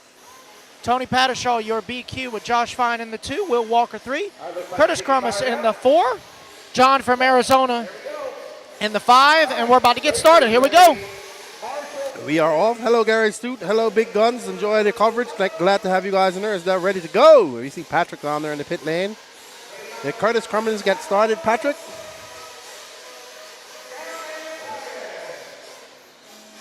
And they're off. Tony Pattershaw out to the front. Let's see if he can maintain that position as he comes up in that gray, yellow, and red, orange flamed Kyosho. I believe that's Josh Fine right behind him. You'll see as they come across the loop. Oh, and that white car getting it wrong over the double. Oh, no. Oh, no. What a hack that was. But that's going to allow that car. Let's see who this is when they come across the line. Len Stage. Tony Pattershaw still holding on to second. Josh Fine in third. Will Walker fourth. But that was a bad crash. Oh, no. Tony getting all wrong, getting into that bucket. That's going to bode well for Len Stage. Josh Fine now up to second. Still a long race here. This is a 20-minute Old Man Nitro Buggy main. Let's see, Josh Fine. That's going to be Will Walker now actually making that move. I missed that. Carnage on the straightaway. Carnage.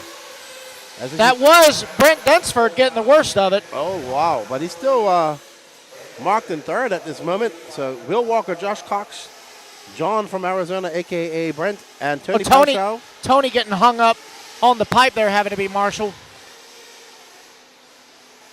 Wow, Will Walker looking good out there. He has got out to a very good lead. This is a 20-minute B-main, by the way. Hitting that bump right there on the straightaway. Luckily lands on all four wheels. And there is Joshua Cox right behind him. So Will Walker had a good lead. Now he's lost it all. And there is a battle for first and second right there. But there is a gaggle of cars coming by. That's that green car of Josh Fine. I want to say that's Josh Fine and that green car.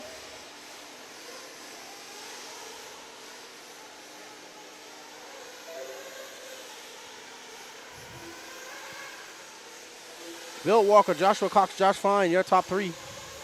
So Will Walker, that is Ryan Lutz's right-hand man. Ryan is his pit guy. And then you got Josh Cox representing South Florida in that number 2 spot. And these guys looking solid. Will getting out to a solid lead there, but Josh not too far behind. Oh, and he gets caught up in that pipe. Oh, Josh going to get hung up right there. Who's that green car? Is that Josh? Josh Fine?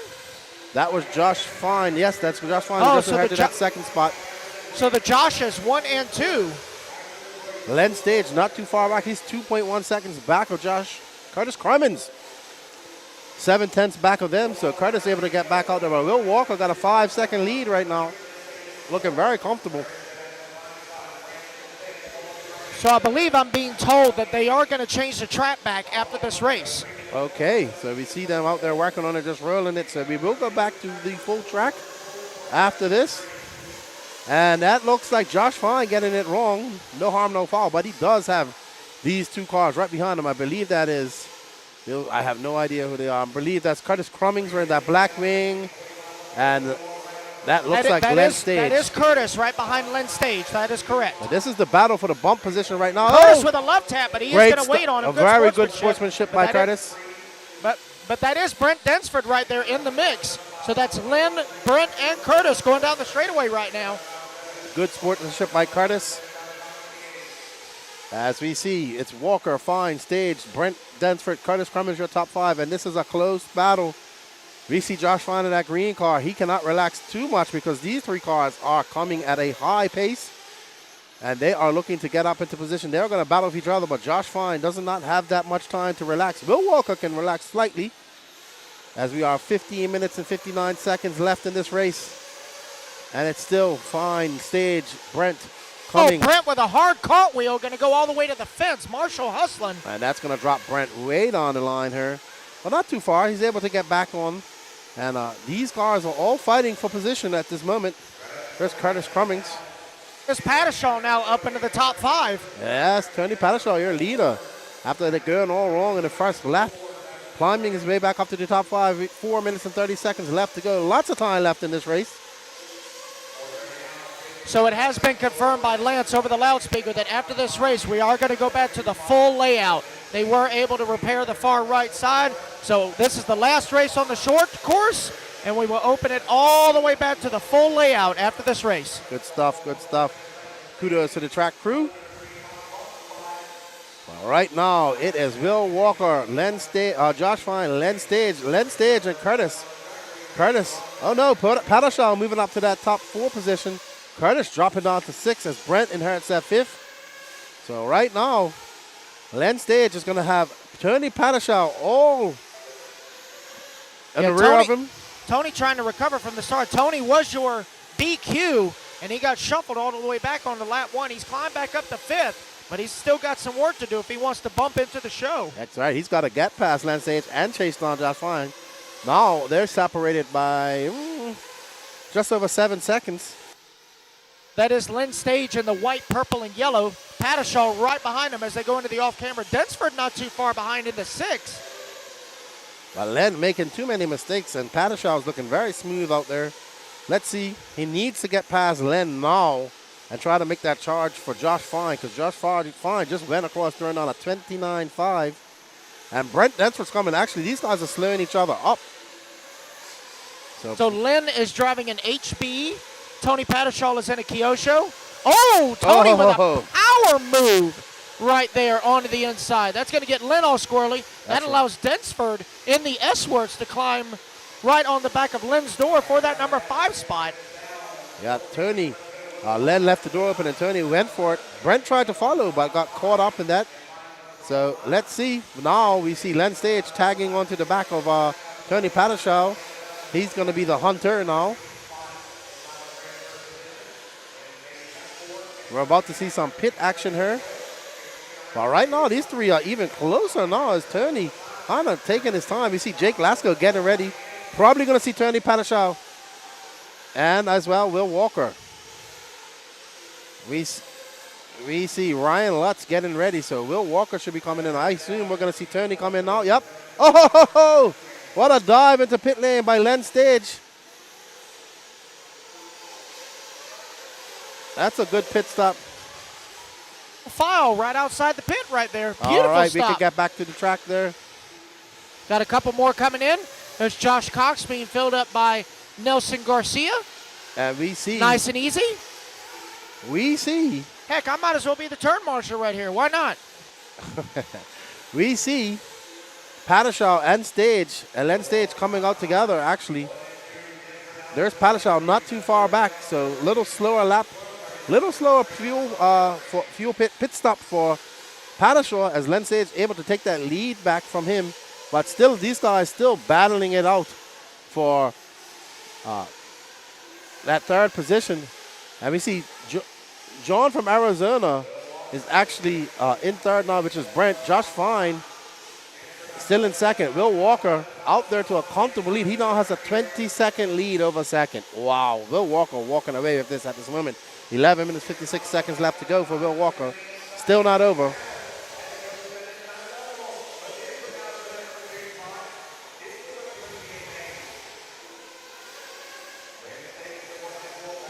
So right now we are on board with Will Walker. And that Kyosho, white and orange. Will's coming into the pits Will's now. coming into Let's pits. see how Ryan does it. Who was that got in his way? Ryan is nice and quick. Away he goes. Wow, what a stop. That was just so nonchalant. Like, It's almost like it didn't happen. He picked it up, couple seconds, down again. And now Will Walker behind Tony Pattershaw. But, oh no, Will getting it wrong.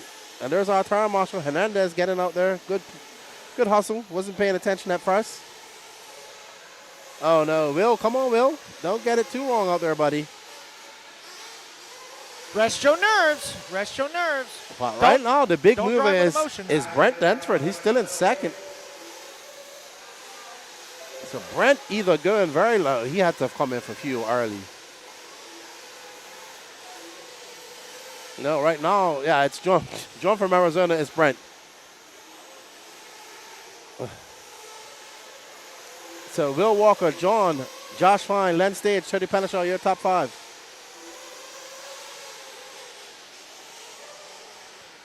All right, we're going to have a chat with Ryan Lutz about his awesome pit stop with Will Walker. As soon as Patrick gets over there, I see him just tapping Lutz on the shoulder.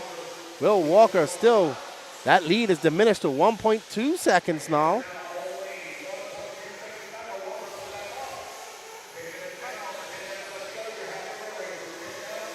All right, so I'm here with Ryan Lutz, pit guy for Will Walker. Dude, that was an amazing pit. How do you think Will's doing right now? He was doing excellent. His out lap was pretty bad, though. He had 2 long crashes, 43-second lap. So although my pit stop, I think, was pretty good, he didn't show that on his lap time, unfortunately. So he's got to pick it up now and keep this lead that he's got going. Yeah. Well, I'll let you get back to it because I know you're in the zone, but just tell Will, rest his nerves. He's fine. Just rest his nerves, okay? I've been trying. Thanks, Pat. All right, back to y'all. All right, we want to thank you to our roving pit reporter, Patrick Rossiter. Will Walker did have a very long out lap. As we see him coming across the loop now, stretching out that lead to 3.6 over Josh Fine. Brent Dansford, a.k.a. John from Arizona, still holding on to that 3rd spot. He's got a 6-second lead over 4th. Len Stage now down to 5th. Tony Padashal in 6th.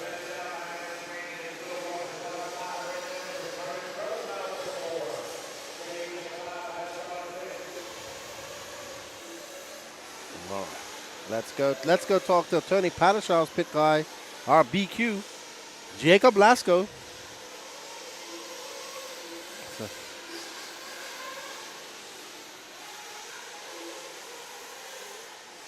All right, so I'm here with Jake Lasko, pit guy for Tony Padashal. So you just told me something interesting. Tony is actually so cold he can't even feel his finger. What in the world's going on? I'm not really sure, but that's the information I'm getting. Looks like my driver's having a rough time, and he says he can't feel his finger real well right now. Well, you can tell he's from Florida if he's cold in this, but just tell him just remain calm. I mean, he's doing fine. I mean, other than, lap 1, he started on the pole and then had a little bit of a rough lap. So, but I mean, he looks like as much as he finds his rhythm, he should be fine. Yeah, that's what I keep telling him, just to click off some clean laps. Looks like he's faster than some of the other guys, but he's got to focus, put his head down. Yeah, just tell him to drive like Josie and he'll be fine. Yeah, just drive like Padashal. All right, so that's Jake Lasko, pit guy for Tony Padashal.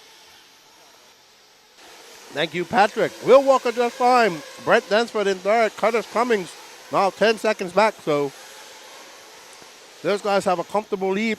Josh Fine 4 seconds back of Will Walker. And Brent actually 3.5 back of Josh Fine. So top 3 bump up. Let's see if it stays like this for 7 minutes, 23 seconds left in this race. I'm pretty sure we're going to see some more fuel stops here coming in soon. Josh Fine. Will Walker turned on a 27.7. So picking up that pace, picking up more of a lead, 5.5 ahead of second now. And oh no, Padashal back in the pits. Padashal being scored on in 8th. Car flaming out. Jake Lasko just shaking his head. So Tony just came in for a long pit stop. He flamed out. Looks like he flamed out on pit lane, but I don't think he cared because his hand is really hurting him right now. You can definitely tell this man's from Central Florida because he does not like this chilly weather. But he just came in nice and cool. So I think he's just out there turning laps at this point. Yeah, we're gonna have to get him some of those transmitter warmers where you put your whole transmitter and everything in it, and they use them over in Europe quite a lot when they're racing the cold. But still, Will Walker's feeling his fingers, as is Josh Fine and Brent Dansford. That's your 1, 2, and 3. Curtis Cummings trying to make a charge, but it's going to be a little bit too late with 6 minutes left. He needs some mistakes from Brent or Josh to make up some time. What's up, Jonathan Canto? Thank you for joining in. Thank you. This is Brent Densford, Beach RC, Wheel and Trigger podcast. Brent's always got a beautiful bodies on his car. Always good to see Brent out here enjoying some racing. You don't get to see him. He's always so busy at these races. But this weekend is just enjoying himself, racing, having fun. And right now he's in a bump position to bump up to that 40 plus.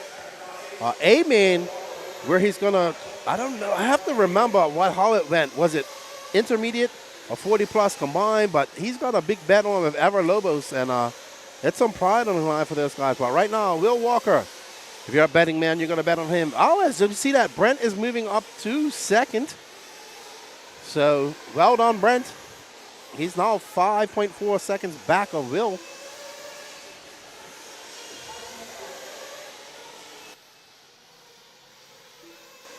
You see Ryan watching Will. I'm pretty sure that Will has to come in again if he hasn't come in already. So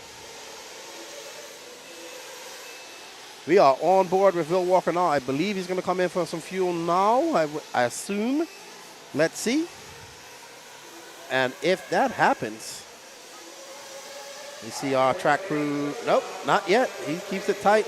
So, well, upon further discussion with Jacob Lasco on the side, it turns out that Tony's hand is not cold, but it honestly, from the way he's describing it, it's the early feelings of arthritis. Oh. His finger is actually locking up, and I just got on his headset and said, look here, Pawpaw, don't you let your wife know that you're starting to get arthritis in your hands, because that's not a good excuse for losing the race. Here we go. Ryan Lutz coming up. What a lightning fast pit stop by Lutz. Wow. What a fast pit stop. So nonchalant. And that is why Lutz represents VP Fuel, because he can put it in real quick, cool, calm, and collected. That was an amazing pit stop by Lutz. So it was fast. Like, that fuel gun must be modified somewhat to release that fuel at an immense amount of rate. But Will having a good outlap as well. We saw him have a disastrous run. That's actually Brent right behind us. So this is the battle for first right here, as Brent is now 1.5 seconds back from Will. They have a good lead over third, who's 9.1 seconds back. That's Josh Fine, kind of just settled in for his third position. Can Brent do it for BRC? He is right there. They are right there on the track. As they come across the line, they're going to be separated by just 0.9 of a second. So Brent putting the hammer on, looking for, just as I say that. Oh no, somebody we need a turn marshal there. Who is that? Oh no. That's Brent. That's Brent. We are so close. No. All that hard work going down the drain.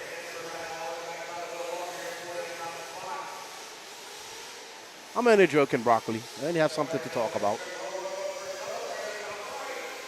But Brent, long lap for Brent. That lead is going to drop down to, let's see when he comes by the loop again. Man, Brent did all that hard work. That lead goes back to 9.7 after that mistake on the double. I was only joking, Broccoli. So this is the battle shaping up between Brent and Josh Fine. Brent going over the double, Josh Fine in the solid green. So Brent trying to hold it together, but he looks like he's losing it just a little bit. That's going to let Josh try and capitalize as lap traffic gets all caught up in front of him, coming down the front straightaway. Yeah, all that hard work Brent did to catch up Will Walker and throw it away on that easy double, because that is a very easy double, but he just hit the nose front and flipped over, and it took some time for the turn marshal to collect him. Well, just that little bit of offset will throw you off, because it is at an angle, but then you've got to cut back the other way to get over that back tabletop. So they're trying to find a way to do as little steering as possible and keep their momentum, but for some it's just perception and traction. But Will Walker, 1 minute and 25 seconds left in this race, has a 7.2 second lead over John from Arizona, followed by Josh Fine, 2.5 back of John. Curtis Crummins in fourth place, still 10 seconds. Tony, his finger not working properly, so probably getting numb. I know how that feels too. My fingers get numb when I drive too long. But Right now, it's Will Walker, drawn from Arizona, a.k.a. Brent Dansford and Josh Fine, your top three. They will bump and relive to race another day. And there's Brent right there. I believe that is Brent. Yep, that is Brentus. And that S-Works, WRCE S-Works. He'll be fine. He can settle for second. He knows he probably could have got first, I believe. Hey, a bump is a bump. A bump is a bump, as you say. No worries, Broccoli. Salt 1 octane, as last I checked, it was 62. It's warmed up a touch, so it's probably about 65 now, I would say. As we can see a little bit of the sun trying to peek out. Not sun, but just clearing up a little bit. 64 right now, so going up 2 degrees.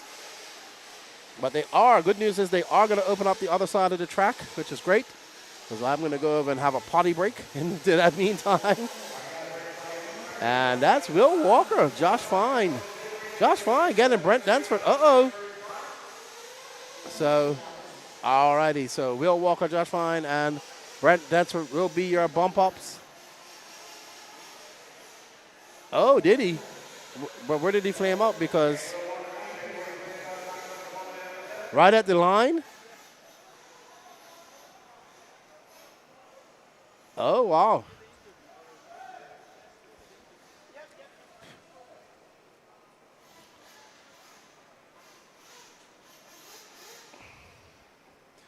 Yeah, Broccoli, if the driver photos aren't showing up, it's because we don't have them.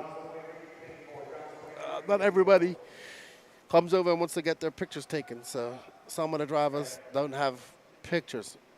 Yes, like John from Arizona, who is Brent Dansford.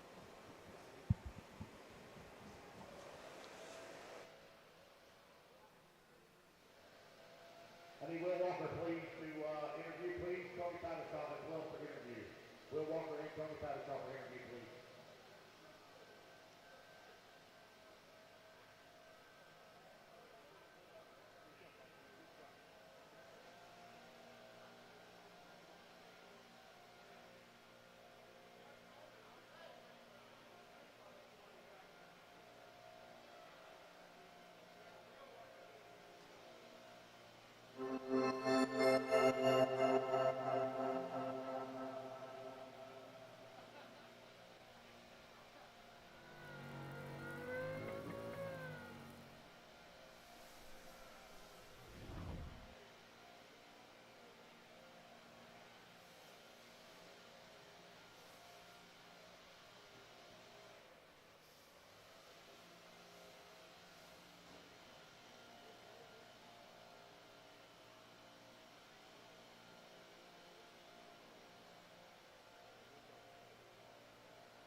I'm here with Will Walker. He's all smiles. Great race, Will.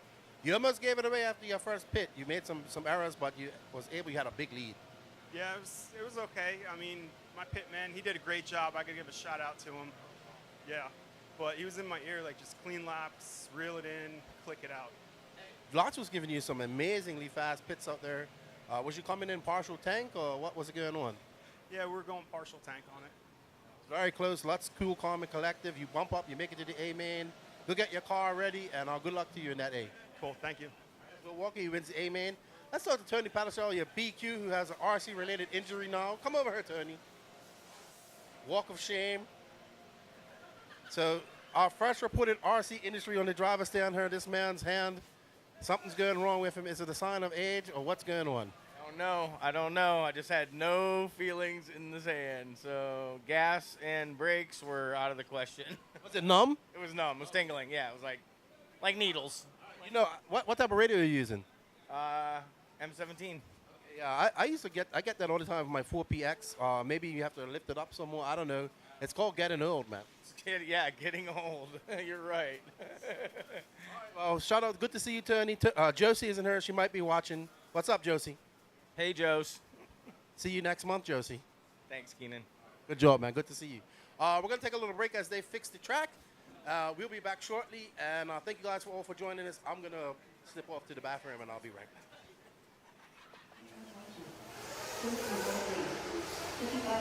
If you guys have any secret parts, hide them now. What's up, Tyler Jones? Uh-oh, he's got this Sparko apart. Danny, make sure you get some pictures of the Sparko. Hey, so first time here? No, I came here last year. Okay. Yeah. So you're running a couple of cars. You got the Mugans, you got the Sparko. How's the Sparko going? It's good. It's apart right now, but I'm gonna make some changes, make it better. So it was good in practice, faster with it than my Mugen e-buggy. So it's got to be something. I mean, What do you when you compare this to the Mugen? What do you like more about your Sparko to your Mugen, and vice versa? they're both good in their own aspects. I think I've always raced C-hub cars, so I'll probably steer more towards the Sparko because it's got the C-hub. Obviously, pillow ball is amazing, but I just always raced the C-hub car, so I'm more comfortable there. So I'll probably just feel more at home.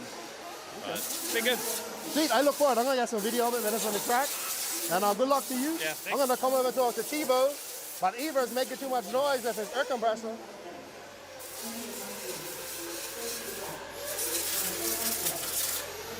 What's up, Jared?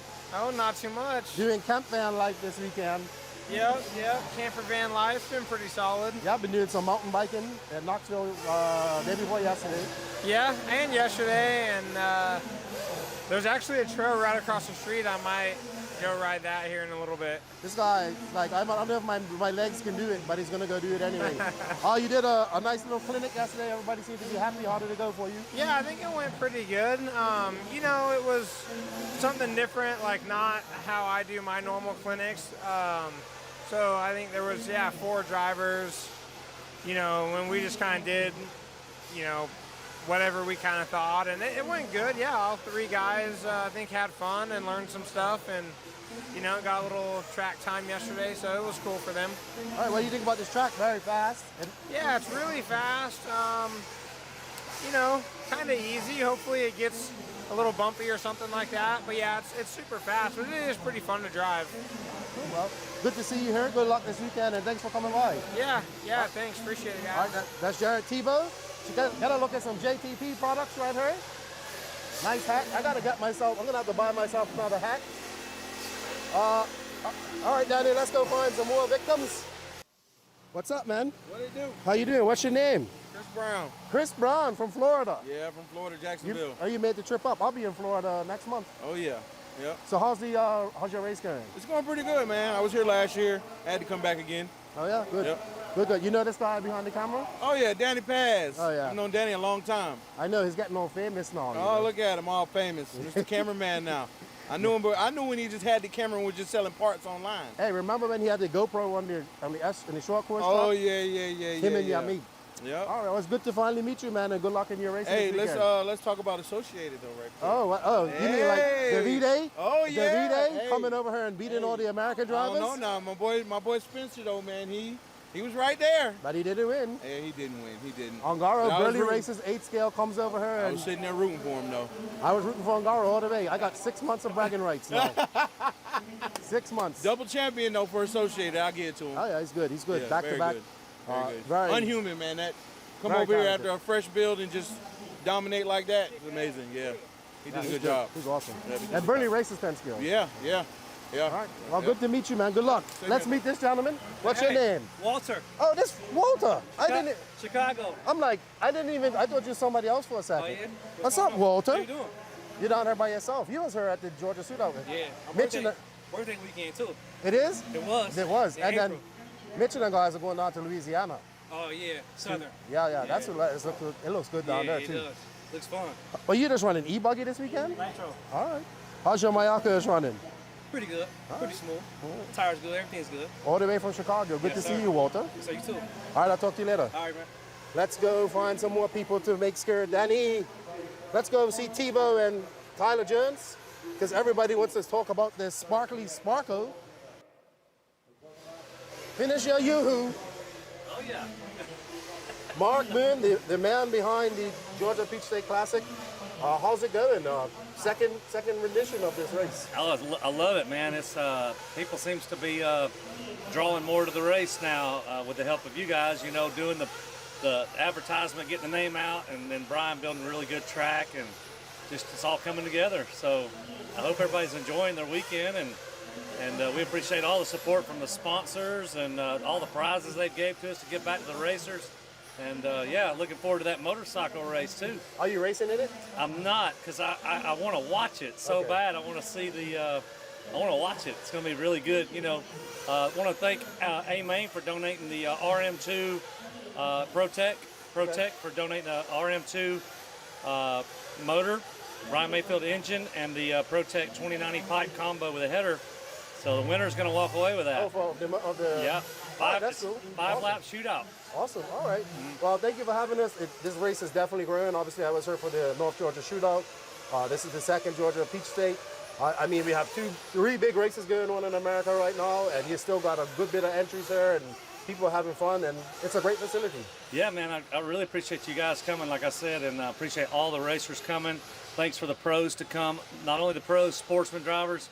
You guys mean a lot, and we appreciate you keep coming here, and we want to continue to do tracks that you enjoy, and also, you know, from intermediate pro and sportsman, we want everybody to really have a good weekend and a good time. So let us have some feedback. Tell us what you think, guys. We really appreciate the support. All right, well, thank you for putting it on, and good luck in your racing if everything is Yeah, y'all take care. Thank you so much. That's Mark Moon, the man behind the Georgia Peach State Classic. Let's go over here. What's up? Danny's coming. Hey, Danny. We're here with Brent Densford, who is the owner and proprietor of WRCE, who's just having fun today, just racing. How about I stand up with you? That's good. How you doing, Keith? I'm good. I'm good. I see you're running that nice new neon green. Daniel Chavez was talking about it. There's center wing thingies, heavy-duty wing things. It's pretty cool stuff right there. Yeah, if they hold up to me, then you know they're going to hold up real good. So. Yeah, it's like almost like a. I thought it was 3D printed at first, but it's much tougher than 3D printing. Yeah. So WRCE is here. It's good to see you guys here. Tell us a little bit about your new position in ROAR. That's what I want to talk about. Oh, wow. Well, I got thrown right in because right now we're in the middle of doing the selection for ROAR Nationals for 2024. So I became the competition director of ROAR. I want to do my part. You know, I've been one of the biggest critics over the last 3 to 5 years, and figured, well, they got rid of some cancer in the organization. Like, let's bring in some new blood. I wanted to be part of that and help. I mean, there's only so much I'm able to do, but if I can do anything that will just bring a little bit of light and progress to the organization, that I feel like I'll do my job. I've done my job. Yeah, I mean, it was a great reception for you. You and Lance both. I was happy to see it as well. We always talk about we need to get more off-road people in there. You know, obviously I'm in close with Clayton. I think he's doing a fantastic job, but he needs help, right? So I would implore people out there, you want to get involved, you want to do things, become a regional rep, get in contact with these guys, and let's make ROAR greater ground. That's what I would say. Yeah, I mean, everything you just said, 100%, but let's get people to join ROAR, right? Like, we need members. We need members to help us grow. It's not just, we can't do everything, right? The organization can't just, we need help. We need tracks involved, which I'm going to really take the bull by the horn and contact tracks, try to get everybody involved. We need racers to support those tracks, support the big national events, so that we can start seeing a way to bring back regionals, a way to just better everything. You know, we can't implement stuff without people involved. Right. So, yeah, I mean, if you guys are listening or watching this, $40 a year, whatever that, I mean, I believe it's $40 a year right now. Become a member. Most of you spend that money on Monster energy drinks, cigarettes, you know, going out for 1-2 drinks at the bar. Spend $40 a year, get involved, and help this organization grow. Talk to your local track, have them get involved. I mean, there's benefits that come with it. But if we don't have members and we don't have tracks involved, no matter what we do inside of the organization, it's not going to matter. All right, real quick, we appreciate that. How's WRCE doing? You guys are doing good. Obviously, SRX is starting to go strong here in America. It's good to see. Yeah. We saw Canas just win the Euros, dominating performance in the Euro, and Booth second. Yeah. So SRX is definitely coming. What's 2024 looking like? 2024 is looking money, looking gangster. Like, I feel with the addition of B-Rose this last year here in America, our team's strong as it is. We've got the new car being released right now, a new version of the car that we already are on. I really feel like S-Works has got a really great program. The 10-scale cars are kind of underrated. We need to really work on the dirt side of things. Obviously, over in Europe, it's all carpet and turf, so they don't have the means to produce what we need. So that's what we're working on in the States. But I feel really good about it, man. Tim Lime, really doing a good job team building, and I think we got some strong talent. Awesome, all right. Well, good to see you. Thanks for all that you do. And have fun this weekend. I'm trying. You will. I'm gonna try. All right. And oh yeah, don't let Ever have to call you. Don't have to call Ever Poppy. I don't want to call Ever Poppy. Right now, we're really evenly matched out there, and he's going up there right now. I'm gonna watch him. But my goal by the end of this weekend is to know that at the fall brawl, that man's calling me daddy all weekend long. All right. Good stuff, bro. Good talking to you. All right, guys, that's a quick walkabout around here at the 2023 Georgia Peach State. I hope you guys enjoyed it. We're going to get back to some of the racing. Obviously, we got qualifying tomorrow. Maybe we'll get time to get another walkabout in. But thank you guys for all the support. Nitro is the glory. E-buggy pays the bills. Lefty is out.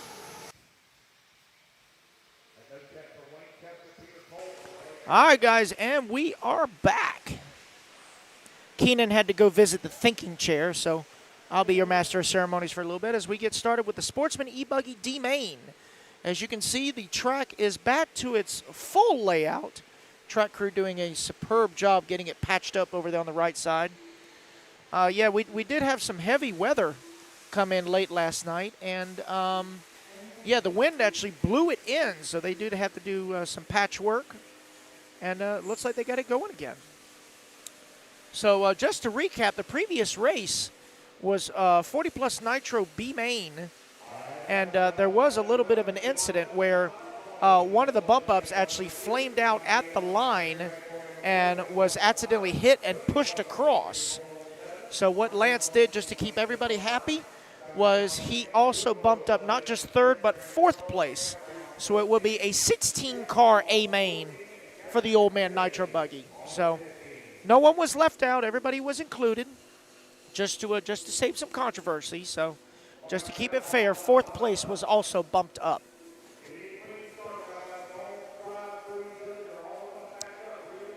All right, so we're about to get Sportsman e-buggy D-Main underway. We got Sean Alfonso on pole, Blake Baker, Mike Diaz, Brad Corley, Kevin Clark, your top 5. Peter Cole not checking in, so 7 will be blank. Let's see what happens.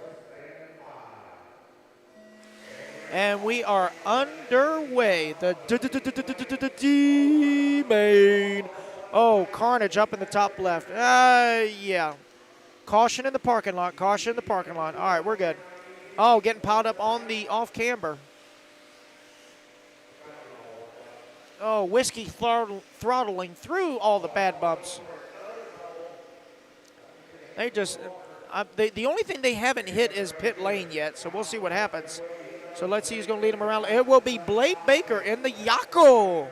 Brad Corley in that number 2 spot. Cody Clark in the 3. Mike Diaz 4. Kevin Clark, your top 5.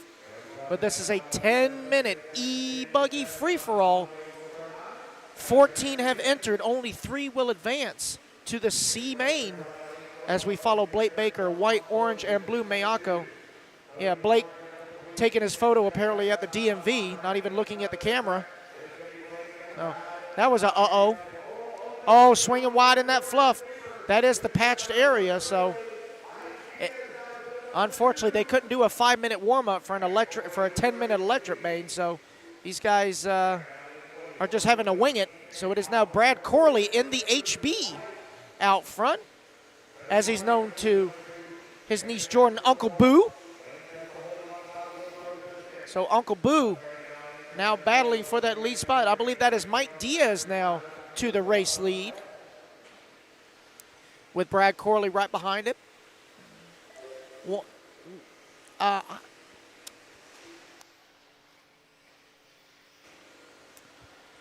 So Mike Diaz now with the race lead. Brad Corley in that number 2 spot. Cody Clark now to the number 3. Wayne Kester 4.5 back in the number 4, just outside of transfer. But we are just getting started. We're only 2 minutes in with 8 minutes to go. Like to thank everyone for tuning in on Facebook and YouTube. Make sure you like, share, subscribe. I believe Keenan does have his super chats going. So make sure you donate. He could always use a snack. Or coffee, yeah. Every dollar you contribute goes to Rhino Racing snack area. They do have Rice Krispie treats as well as, Fruity Pebble Rice Krispie treats. Also homemade cookies. Oh, yeah, getting tied up with lap traffic there, looks like. Let's see if... So Diaz will hold on to the race lead. Brad Corley, 1.8 back in that number 2 spot.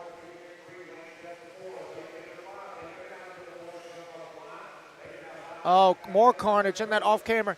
I'm telling you, that off-camber, if you turn too soon, you will go in the pipe. But if you turn too late, you're going to swing wide. That is a very... It doesn't look like it, but that off-camber is pretty daggum steep. So they are trying to work it out. That is the battle for the lead right there, crossing the line. 1 and 2 right there, with Brad Corley taking over that top spot. Oh, Mike going to fall down to the 3 with Cody now up into the number 2. All kinds of traffic in between them. This looks like 5 o'clock rush hour on I-75 right now. The rules where I come from, on Interstate 95, you go 95. On Interstate 16, you go 95. On Interstate 75, you go 195. And that's all for survival, man. So it looks like Diaz now back to the lead with Corley in the 2. As we follow along with Brad Corley, white and orange, yellow wing, yellow wheels. Let's find driver number 2, Danny. I don't know. We shall see. Oh, my Lord. Let me see.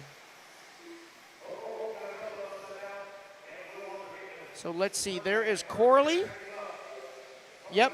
There we go. Now Brad Corley taking over the race lead. They must have crossed the line side by side in that gaggle of traffic. So it is Uncle Boo now out front. Green and orange. That's Brad Corley right there going over the double. That is one of the leaders of Augusta RC Supercross. Oh, don't cut the track now. Well, I believe that is Captain J, and he's down in 11th. So I don't think that's not. I mean, obviously you shouldn't cut the track, but he's way down there, so I think he'll be all right. So now Blake Baker up into the number 2. So Blake trying not to go full Baker. Ooh, Brad with a nice whip. That was pretty cool. Blake is going over the double now. Orange, blue, and white now going into the option lane. That is Blake Baker right there in the Yako with his DMV photo. Coming across the line. So you got Brad in the HB. Blake in the Mayako.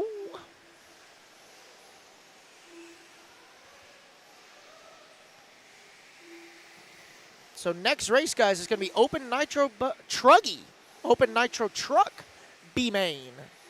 And there was one group of Nitro Truggy here this weekend. So you got pros and Joes all mixed in, fighting for that A-Main battle. So that'll be a good race to watch up next, as we continue to follow along with Blake Baker, currently in that number 2 spot. He was 4.5 seconds to the good on 3rd. He's now 6 seconds to the good on 3rd, as Mike Diaz holding on to that final transfer, waiting for 4th place to cross the line. Long lap for 4th. Yeah, 11.5 seconds is the gap for the final transfer spot. As Brad Corley right there, green and orange, down the straightaway he goes. That is your race leader. Got a more gaggle of cars. Blake Baker last time by the line was 8:10, so Blake right there with him within that gaggle. Oh, Blake's going to go to the inside, so Blake Baker now to the race lead. Second car in line going up to the double.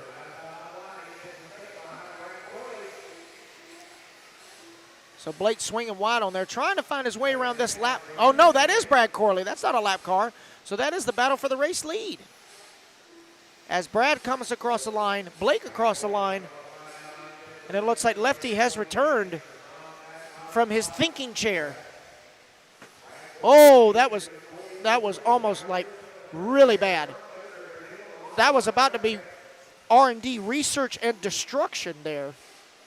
Oh, Brad going to get a bad bounce on that double. That's going to give Blake the race lead coming into the option. So Baker now trying not to go full Baker. Going around the patched area down the front straightaway. Blake Baker now to the race lead with 2:20 to go. Mike Diaz, though, but still having the hot lap of a 28 flat. Baker's hot lap 30.3. Brad Corley's hot lap 32.1. So they're not trying to turn fast laps. They're just trying to turn consistent laps. As Blake is now approaching some more lap traffic. He needs to put a shovel on the front end of that Miyako. Just to plow through anything and everything. I think Blake could probably just turn pit lane into a jump. For those of you who don't remember, Blake's going to get stuck on the off camera. So as I was saying, Blake is the one last year at AMS where the after party, he was the one surfing down the driver's stand on the gurney. So that's why Blake Baker Racing, I actually went into Photoshop and put like a little surfer guy on the top of a gurney. And that is BBR, Blake Baker Racing right there. So they got Captain J right in front of them, but Baker going to pass on the outside. So now Brad's going to have to deal with Captain J. Easy does as Captain J pulls way out of the way, trying to make a pit stop on the back. So 1 minute to go. These guys are battling for starting position in the C main, 1 and 2 going on the back.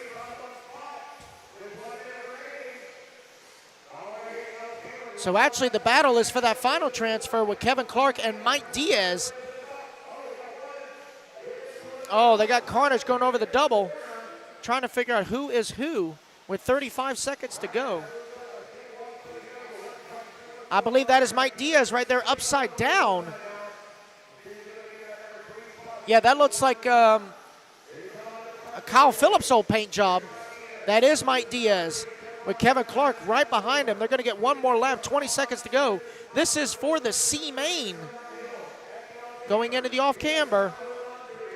Diaz in the white and purple. Oh, Kevin Clark got to go to the inside. Side by side over the double. Oh, and Diaz going to get a bad roll. Marshall's. Trent getting out there trying to get him as quick as he can, but it looks like Kevin Clark is going to capitalize.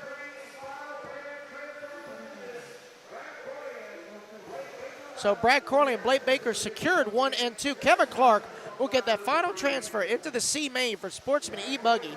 Valiant effort by Mike Diaz. Wayne Kester going to round out the top 5. So Uncle Boo going to take the race win here in D main. Blake Baker in the 2. Kevin Clark going to bump up to the C main. E-buggy.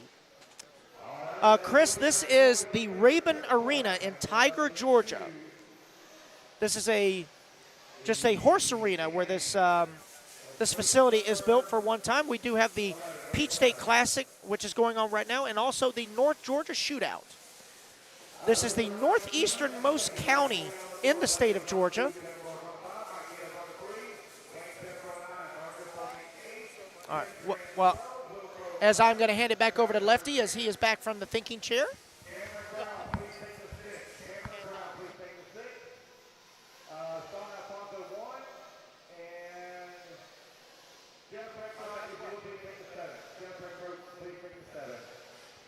All right, so we are back. Here we go, open nitro truck. I'm actually going to head to the pits again. We have good. Hello, everybody, and I am back. We have the B main up. Thank you, Patrick. I had to have a meeting. And thank you, everybody, for tuning in. This track is located in Tiger, Georgia. It's not a permanent track. It's just built for this race. It is actually a horse arena, mostly for rodeos and horse shows and whatnot. You'll see a lot of this happening in the Southeast and the Pacific Northwest. tracks, horse arenas being used for these type of races. Obviously, we are up for the Open Truggy B main. I'm on the top 3. Little bump up to the A. I want to thank everybody for joining us. This is the 2023 Georgia Peach State Classic.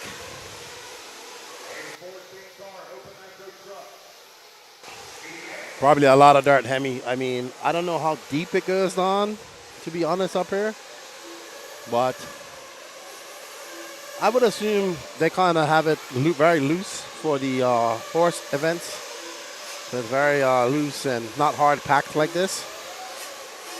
So not quite sure on that. You see Danny Chavez.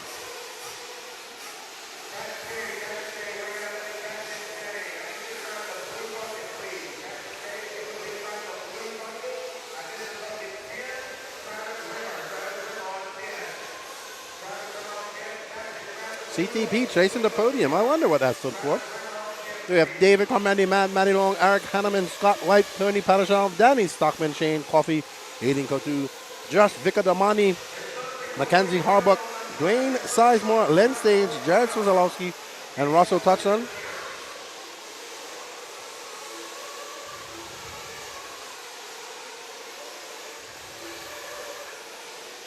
Hey, Keenan, I got to point something out to everybody on the audience. So Captain J, your Dominican buddy, is in the middle right-hand side of the track on the blue bucket. He is in flip-flops, and he has a GoPro on a German Army helmet. So you can't miss him. That's my boy. There is a fine line. Let me tell you something. There is a fine line between being special and being ready for everything. All right, this should be a good race. Matty Long looking really good. Dave Carmendi as well. So they'll be looking to bump up into that B-man. Remember, the top 3 will go through. There we see Katie comes over a win. We got Saltwater Octane cheering on Josh. Josh Vicadamani. Is he from Florida? Is Josh from Florida, Patrick? Oh, okay. Vici Domini. I thought it was Vicadamani. No, I thought he corrected us last night. Vici Domini. Right. Okay. Tiny, we'll just call him. All right, so 20-minute main about to get underway. Let's kick the tires and light the fires, Big Daddy. This is for the A main. That's right. This is for the big bucks.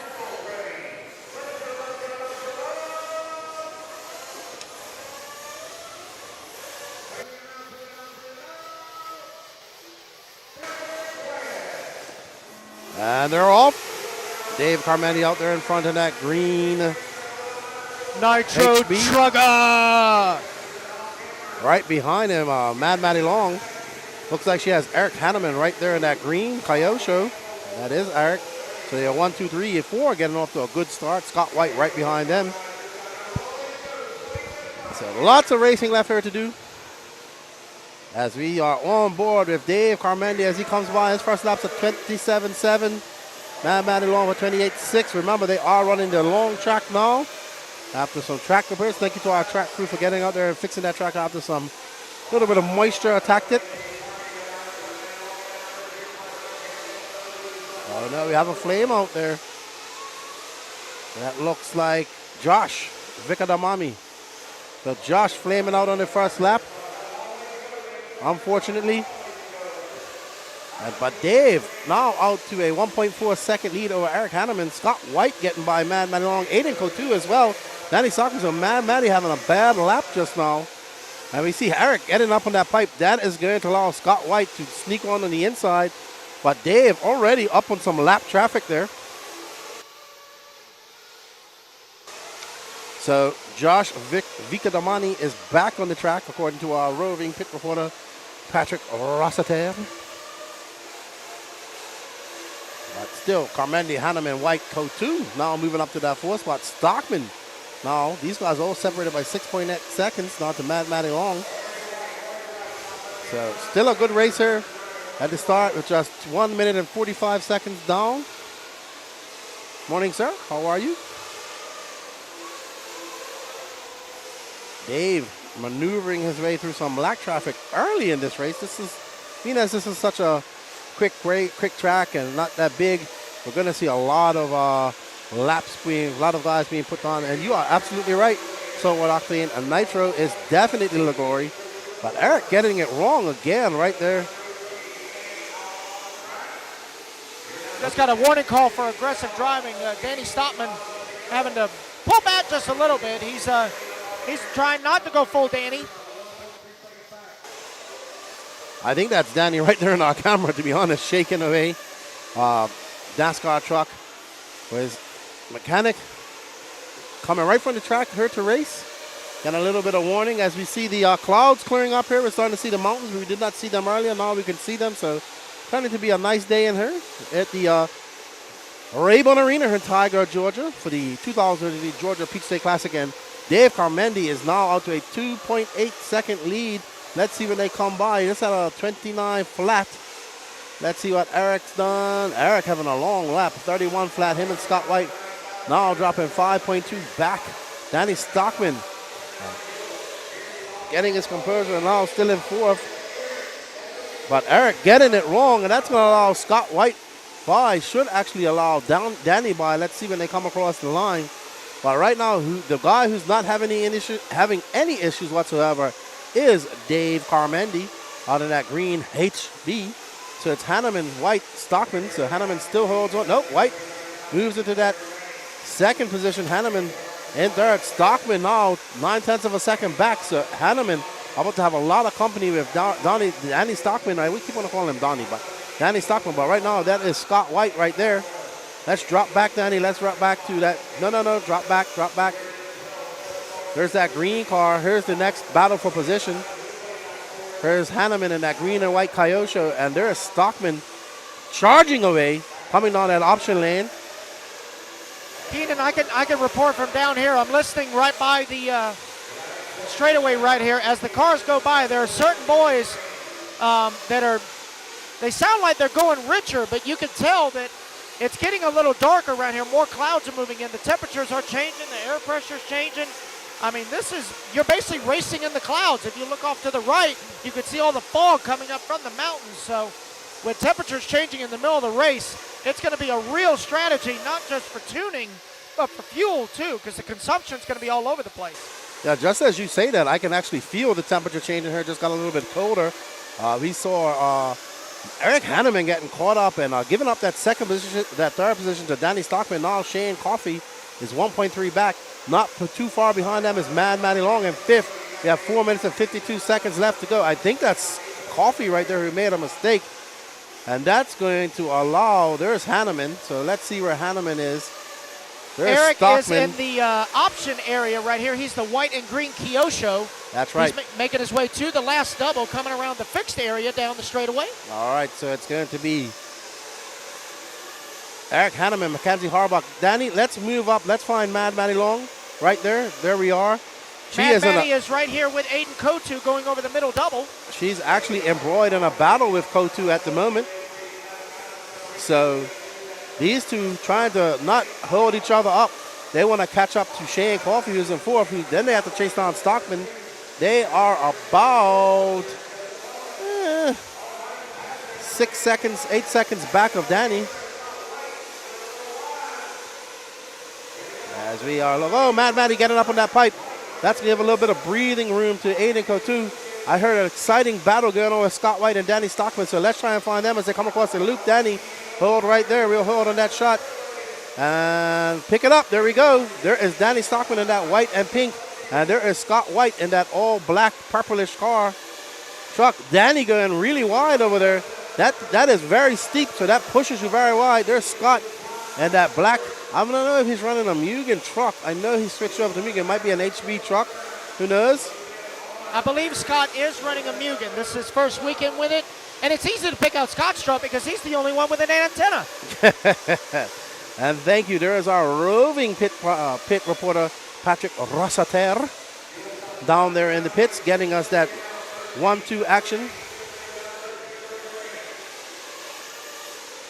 And according to Patrick, we are coming up on our first pit stops here.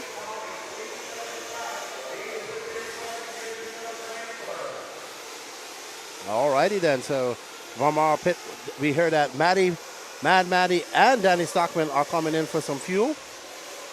We see Danny Chavez getting ready for Scott White. So Scott White should be coming in soon as well. There's Katie Carmandi, who's kind of relaxed. Dave actually has a 10-second lead over the teams right now. Everybody knows there's Scott White right there. Where's Danny Stockman? Is that Stockman behind him?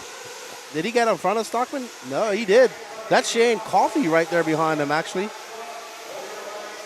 So let's see Scott White coming in now. Let's see what Danny Chavez does. Oh, that's a great pit by Chavez.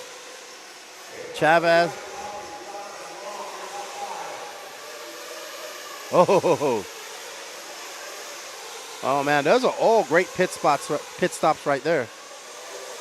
Great pit stops by all drivers. There's Josh Vicadamani. Great pit stops. Good job. Alrighty, so we're going to have an interview with Danny Stockman's pit man, Brian Burnett.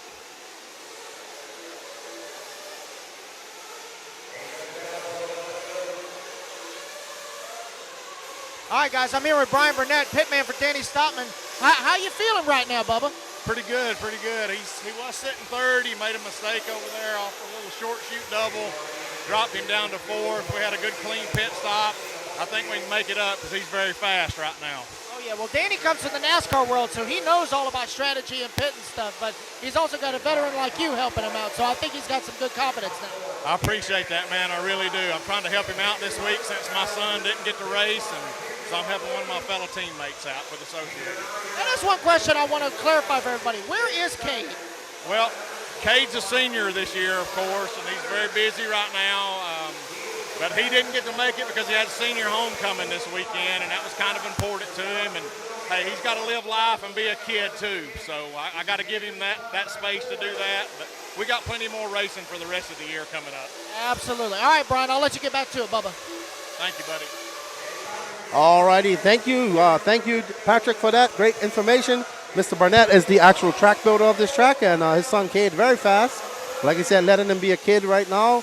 Dave Carmandi from Scott White, Danny Stockman now up to third, Shane Coffey in fourth. He's embroiled in a vicious battle with Danny Stockman at the moment. So there is Danny Stockman, and I assume that's Shane Coffey right behind him. So these guys battling for that bump position. So there we see Stockman coming by. Coffey in front of him now. There's Coffey right there. I believe that's Coffey with that yellow wing. Nope, that's lap traffic. So Coffey is right here in front of him. That purplish car. Stockman trying to put the hammer down. They have 10 minutes left. We are halfway through this race. As we see Danny Stockman out there trying to get back up to that bump position. He wants to live and race in the A-main. Mad Maddie Long is 5.4 back of him, so she's ready to pounce. And Coffey makes a mistake, and he regains his position. And they are now battling it out. Oh, Danny Stockman makes a great inside pass, and he takes Shane Coffey. That is for position as they come up over the double. Oh, and Coffey takes it back. Oh, what a great pass. Oh, and he goes, what a whip. Danny Stockman keeping his composure, not letting him get too far ahead. As we see Shane Coffey take an excellent pass in the air over Danny Stockman. These guys are, because this is, oh no, Coffey makes a mistake, and Stockman makes it. He passes him again. He is a master going through that off-camber 180. Now he has a little bit of space as we see Stockman keeping it low over that double. Going out wide, getting out in that fluff, coming out through that option lane. And now this is where Coffey is just a little bit faster than Stockman as they come around, as that sweeper onto the track. Danny keeping it tight on the line. As they come by, they are separated by 0.7 of a second. We got, I believe that's Scott White. Is that Scott White right in front of him? So that is actually second. That is Scott White. Oh no, Scott White getting it wrong in the option lane. I believe that truck that Scott White got into, I believe that is Russell. Traffic. Wow, so now Scott White was out there in clean air. Now he has Danny Stockman breathing down his neck. 1 minute, Scott White getting it wrong. Stockman going by, going wide off that line. As you see the sun just starting to peek out here. We have some sun. Stockman getting it wrong. This is a battle for, oh no! Stockman doing all that hard work. Now he's going to have to do it all over again as Scott White. That's a good stop. Good stop. He has to stop. And Stockman, the big beneficiary of that. Bad turn marshal right there. Bad turn marshal. Oh, my. Stockman is just giving it away. It honestly looked like to me that Shane got into Scott White, and he waited for him, but Scott having a little whiskey throttle after the turn marshal flipped him over, he flipped back over, so that's going to cost Scott dearly. That's right. And that's Shane Coffey now out in front. Danny Stockman gave it all back. He had a golden opportunity. 7 minutes, 28 seconds left in this race. Oh, and the sun is out, and the buns will come out as Coffey makes another mistake, and Stockman takes him on the option, going on, keeping it tight. Oh, these guys have been battling for the last 5 minutes. Scott White back there. He's got some lap traffic in behind him as they come across the line. It's Stockman Coffey. Mad Matty Long moving up. Actually, that's not lap traffic. That is for position. We have half a second separating Shane Coffey and Danny Stockman. There is Mad Matty Long waiting to capitalize on any mistake they make. And behind her is Scott White. So this is all for position. What an exciting open Nitro Truggy B, man. We are having her, Scott White, in that black car. There's Mad Matty Long in that pink and purple with green wheels, yellow wheels. So we're going to have some pit stops here soon. But Danny Stockman able to edge out just a bit. He's got a 1.3 second lead. Here comes Scott White. That's going to give that. Oh, no. And we see a mistake on the in lap. But a good release. It's going to allow Scott White to come out. He's still in fifth. Mad Matty Long, 2.5 back of Shane Coffey. Oh, who was that who made a mistake? Can we see? There is Aiden Coutu. These are all for no positions. Let's get back out on the track, Danny. Let's get back out on the track. Let's watch this because the big races between Stockman and Coffey. Actually, Coffey and Mad Matty Long are also embroiled in a battle as well. Like Matty had a little bit of a mistake in the pit. Kind of rolled right past the pit guy, but Tyler and Rusty able to grab her and fill her up and get her back on the track. Also, guys, if you look, the sun is trying to peek out here through the clouds, so temperature's going to change once again. So we've had cold to warm to lukewarm all in this 20 minutes of racing as we are now on board with Danny Stockman as he comes.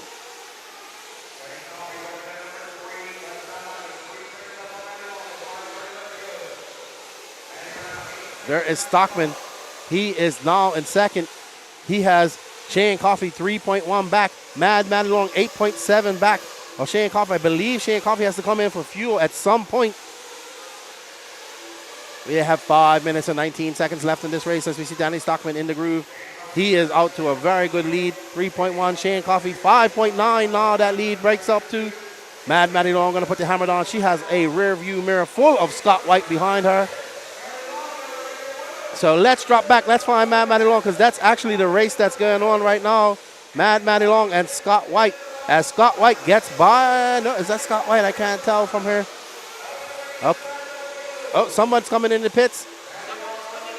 Oh, Danny Stockman coming in the pits. Let's see, can they get him out of? I think they are. That was an excellent pit by Brian Burnett. Super fast. Well done. And that's good. Keenan, I think I made the executive decision. I come back over here. I don't want to disturb anybody else in pit lane because this is a tight battle, and I'm not about to mess with their groove. Oh, boy, Shane Coffey makes a mistake. Shane Coffey makes a mistake, and Mad Matty Long is going to get by.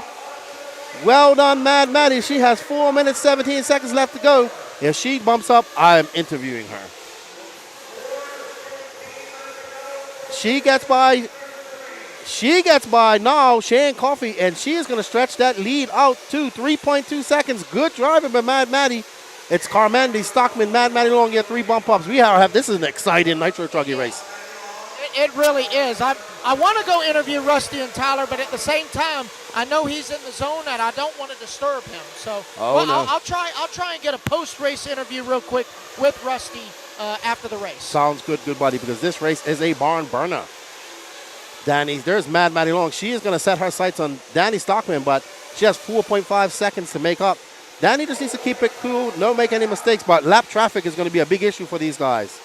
It is. It is a free-for-all. Like we said earlier, there's only one group of Nitro Truck here this weekend, so we got some pros and some Joes mixing it up, trying to find their way into the big show. There comes Danny Stockman across the line. Mad Matty going to lose a little bit of that lead, but that's fine. She just wants to finish. Coming third. That lead drops down to 5.3. So let's see what it is. She's got a 4.2-second lead over Shane Coffey. She can't afford any mistakes. There's Mad Maddie now. She's in some lap traffic, trying to maneuver her way through there. We are on board with the pink and purple. I have watched this girl greatly improve. This young lady improved greatly over the last few months. Doing a lot of racing at her race out there. Leaned out racing in Virginia. Big family affair. Just with Rusty this weekend. Didn't see her mom her this weekend. I know her stepfather, Rusty, has been in RC for a long, long time. I remember him back from the Boggy Creek days of the early 2000s. And Rusty also has his own private track, Leaned Out Raceway up in Virginia. Absolutely. And there we see Danny Stockman keeping his composure. After getting a warning early in the race, we see Danny Stockman still doing well.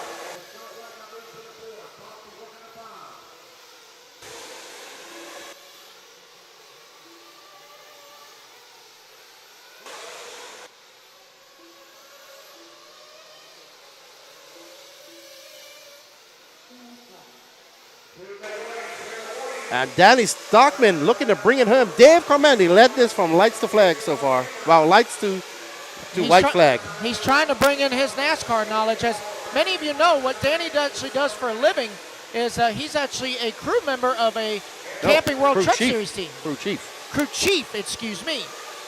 Well, I mean, that is a member, but he is the chief of the members. He's the boss. He is the boss.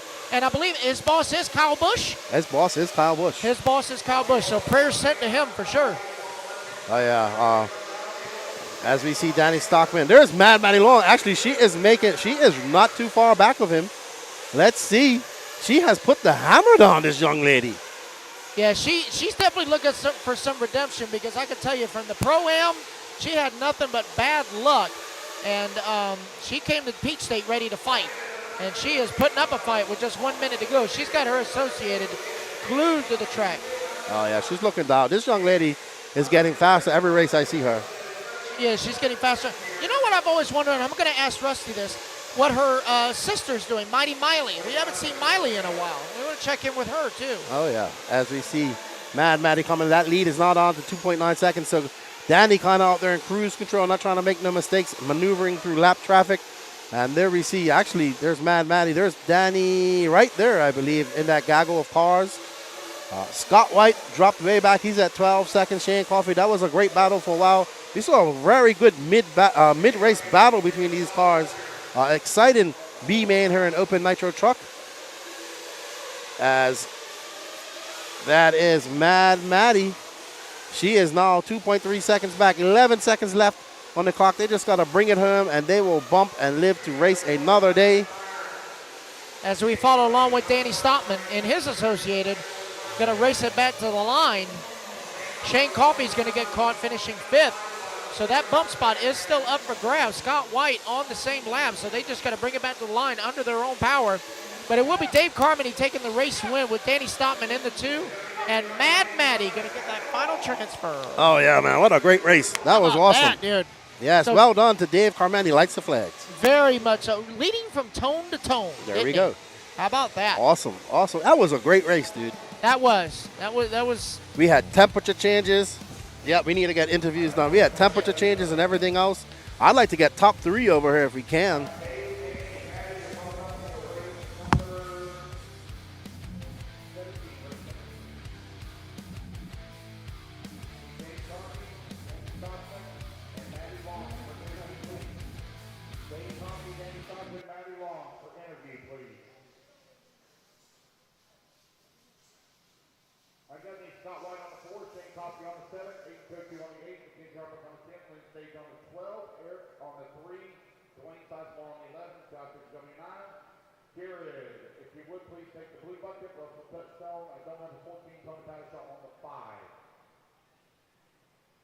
Real quick, let me Dave Carmody, Danny Stockman, and Maddie Long, please, quickly, for interview, quickly. Right here, take concept 10.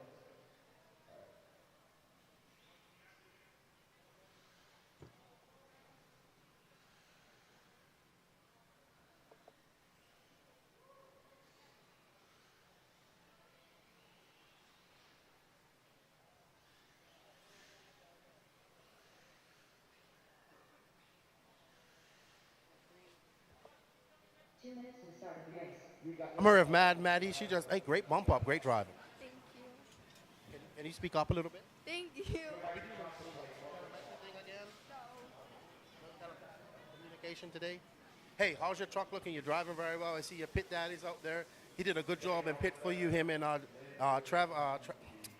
Mr. Young Melton. What is your strategy going into the A main?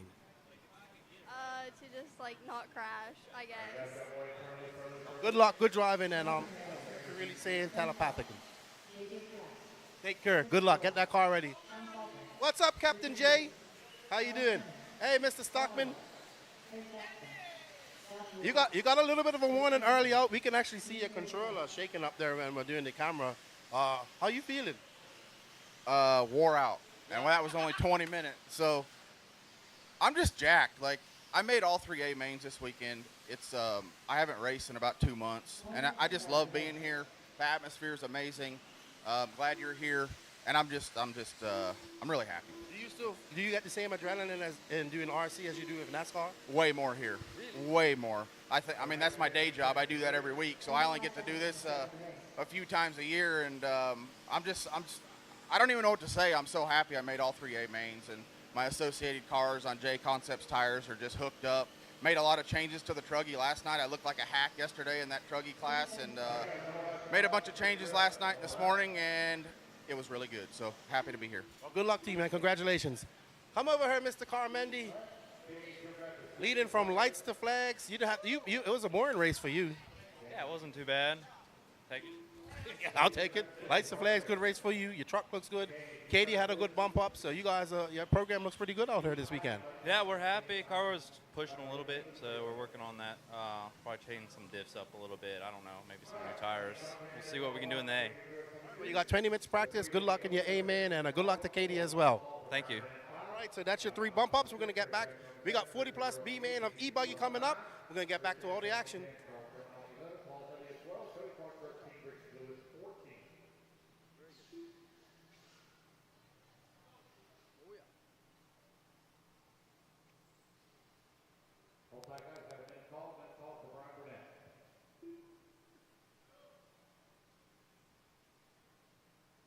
Oh, yeah.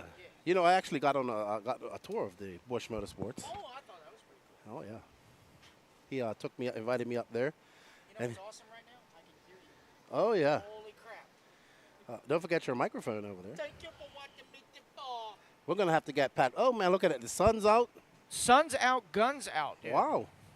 I'm going to have to take this hoodie off at some point. I just did. I took my hoodie off. I unpacked my shirt. I mean, shoot. Thank you guys all for tuning in. Hope you guys are enjoying the coverage. Of course, we have Danny Paz up there doing all the camera work, and my Patrick. We're changing the name to Patrick Rosater. Okay.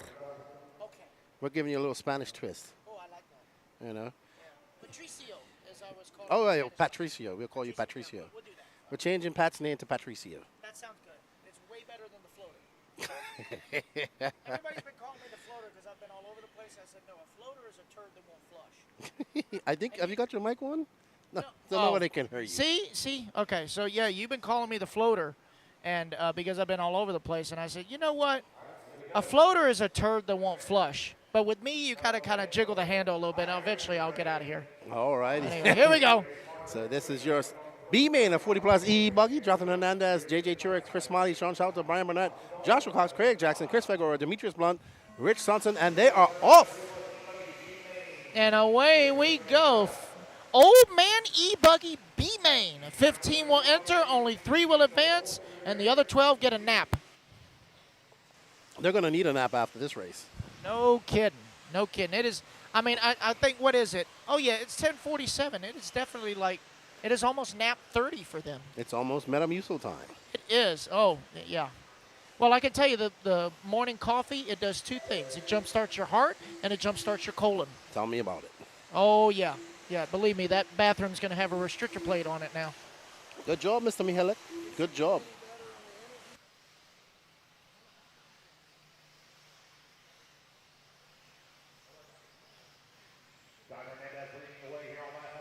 So Rusty coming over here, making sure that Maddie did a good interview because Maddie's such a social butterfly.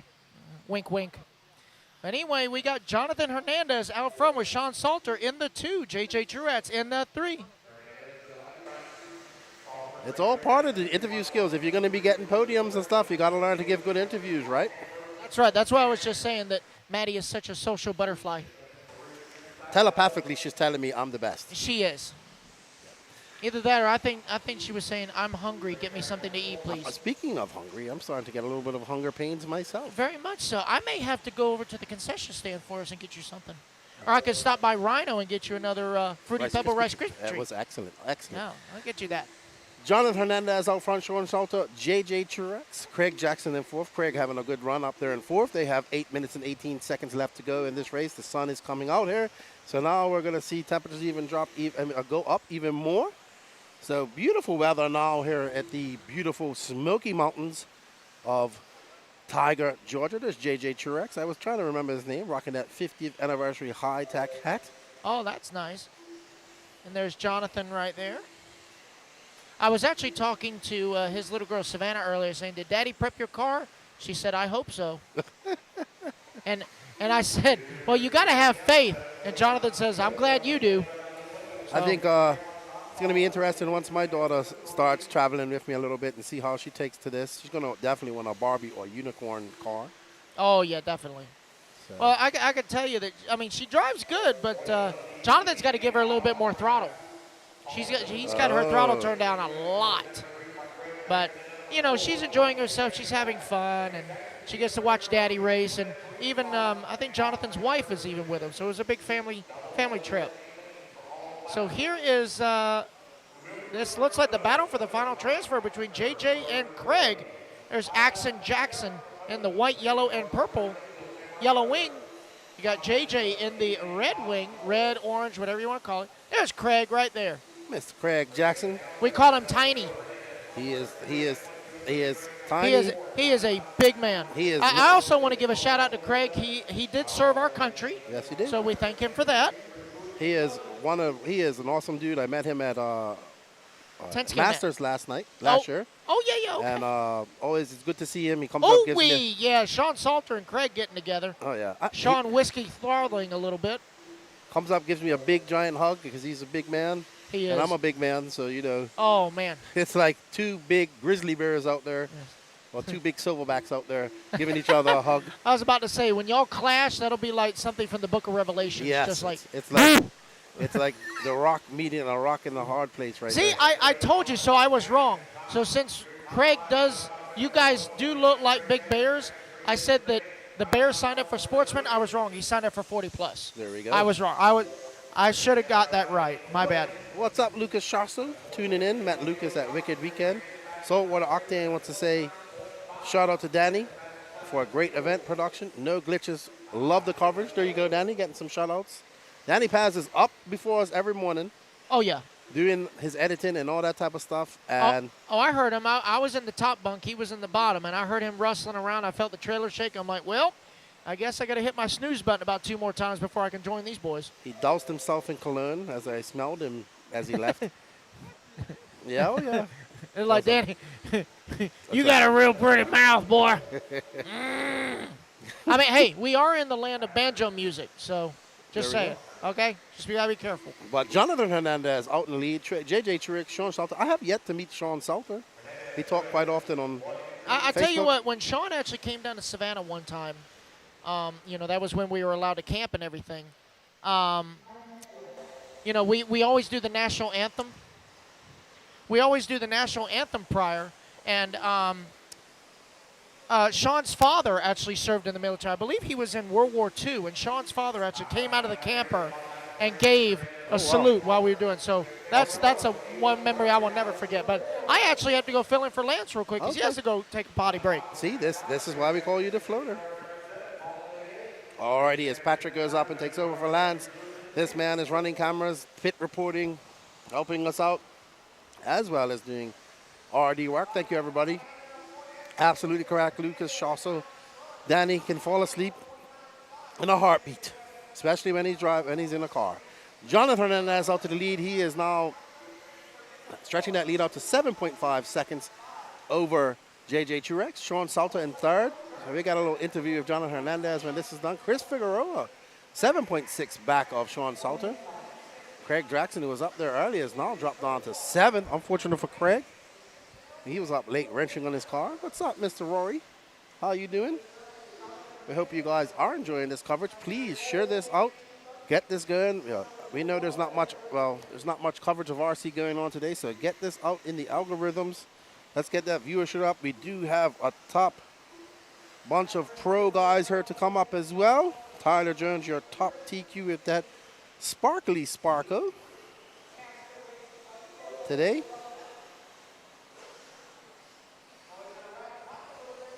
So let's see if Tyler Jones can make that Sparko really get around the track as well. John, also another fast was Jono, the Fish Wilson. Jono, I'm going to give him a better nickname than the Fish. Snapper, that's a type of fish. The tuna? No, that's not going to work. Jonah, the Mako. I don't know why I want to associate his name with an aquatic animal. But Jonathan Hernandez still out front with 2 minutes and 43 seconds left to go. Former RC boat driver. We always get together, we talk about RC boats. He knows a lot of the guys that build the boats that I'm running at the moment. You know, I'm geeking out on RC boats. Got one to take home now. I got to try to figure it out how to get it home for my son. It's a surprise. Luckily, he isn't watching this. But it's Jonathan Hernandez, JJ Truex, Sean Salter, Charles German, 13 seconds out of that third spot. Remember, these three will bump up. We have a do not star from Chris Smiley, Brian Burnett, and Aaron Hellinger.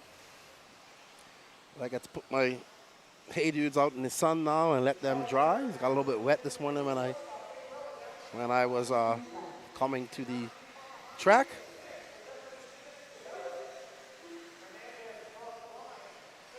Patrick Threat. The Sparko looked pretty decent. I had a look at it. He has some, looks like he has some prototype parts on there. I saw some different spindles, so they were not anodized to the black collar, so he's trying out some stuff, which I'm pretty sure there's Jonathan Hernandez. Is that Jonathan Hernandez, Danny? Who's that? Oh, that's JJ Truex. Oh, no. Oh, no. JJ Truex is going to drop down. Let's see when he comes by. Pretty sure Sean Salter got by. Yep. It's almost time for coffee number 2. So Sean Salter, JJ Truex, and that lead drops down. JJ's still in safe order. So Jonathan Hernandez looking to bring this home with 1 minute left. He has a 11.7 second lead over second. 14.6 separating these three. Oh, the Sparko looks pretty decent. Jones looked good out there. I remember when he got that first TQ on Q1, he was like, I needed that. And he's running the Mugen e-buggy, so Sparko seemed to have some funds behind them and pushing. So gonna have to investigate Sparko a little bit more. Anybody out there in Sparkolandia, send me a message. I know my buddy Mike Kaz is loving the car. Got to see him in Las Vegas. There's Lance. Lance has got on jeans today. Good job, Lance. Lance running a tight program here. He's out there helping fix the track, blowing the track. This man, he does not sit still. Hello. How are you?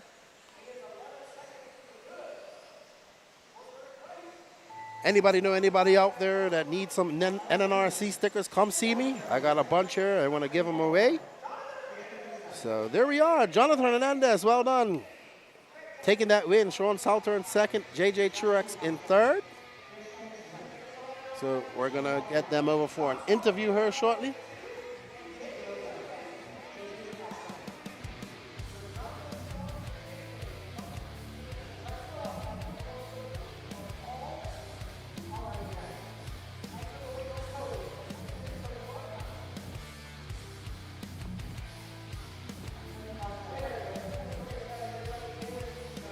Yeah, the Sparko looks good.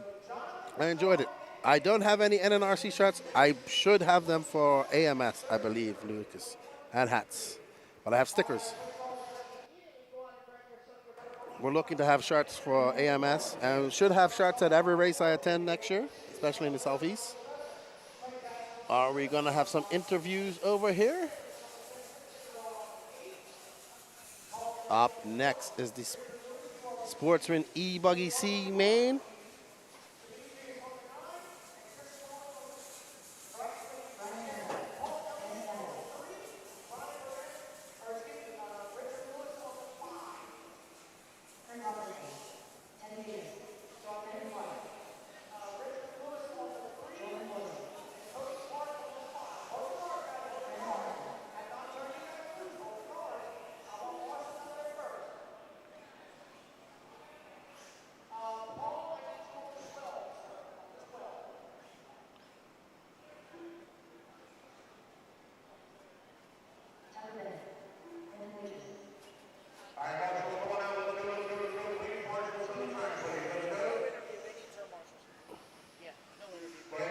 Alrighty then, so up next, Sportsman e-buggy C man. We on race 11 of 38.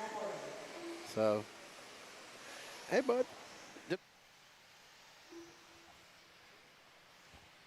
So I see now on the chat, which looks better, the Sparco or the Pro Moto? From a performance perspective, the Sparco. From a scale point of view, the Moto. The Moto to me is a novelty. It really is. Yeah, you guys will see. We watch them go around the track. It's going to be interesting. I will just say this: as holy as the track is, it's slightly gonna be painful to watch. Yeah, I think they're definitely going to need some work to get them around the track. I know, like Trent and Jim Smiley have been working on them hard. Derek. Yeah. Well, I can be PG, but I can't be PC. And I unfortunately agree to Derek. That's why it's not even going to be a time race. It's just going to be a 5-lap shootout. It's going to be a 5-lap shootout. But we can be pleasantly surprised. Let's see. Oh, yeah. I've been wrong. I was wrong about the Worlds. Got to keep an open mind. That's There we go. So we want to thank all of you guys. The Sparko look, I would say that Tyler Jones looked very good with that Sparko this weekend. Tyler's been putting in work off camera, and it definitely shows. And Sparko seems to have some good backing behind them. Yeah, he's got some good support, man. They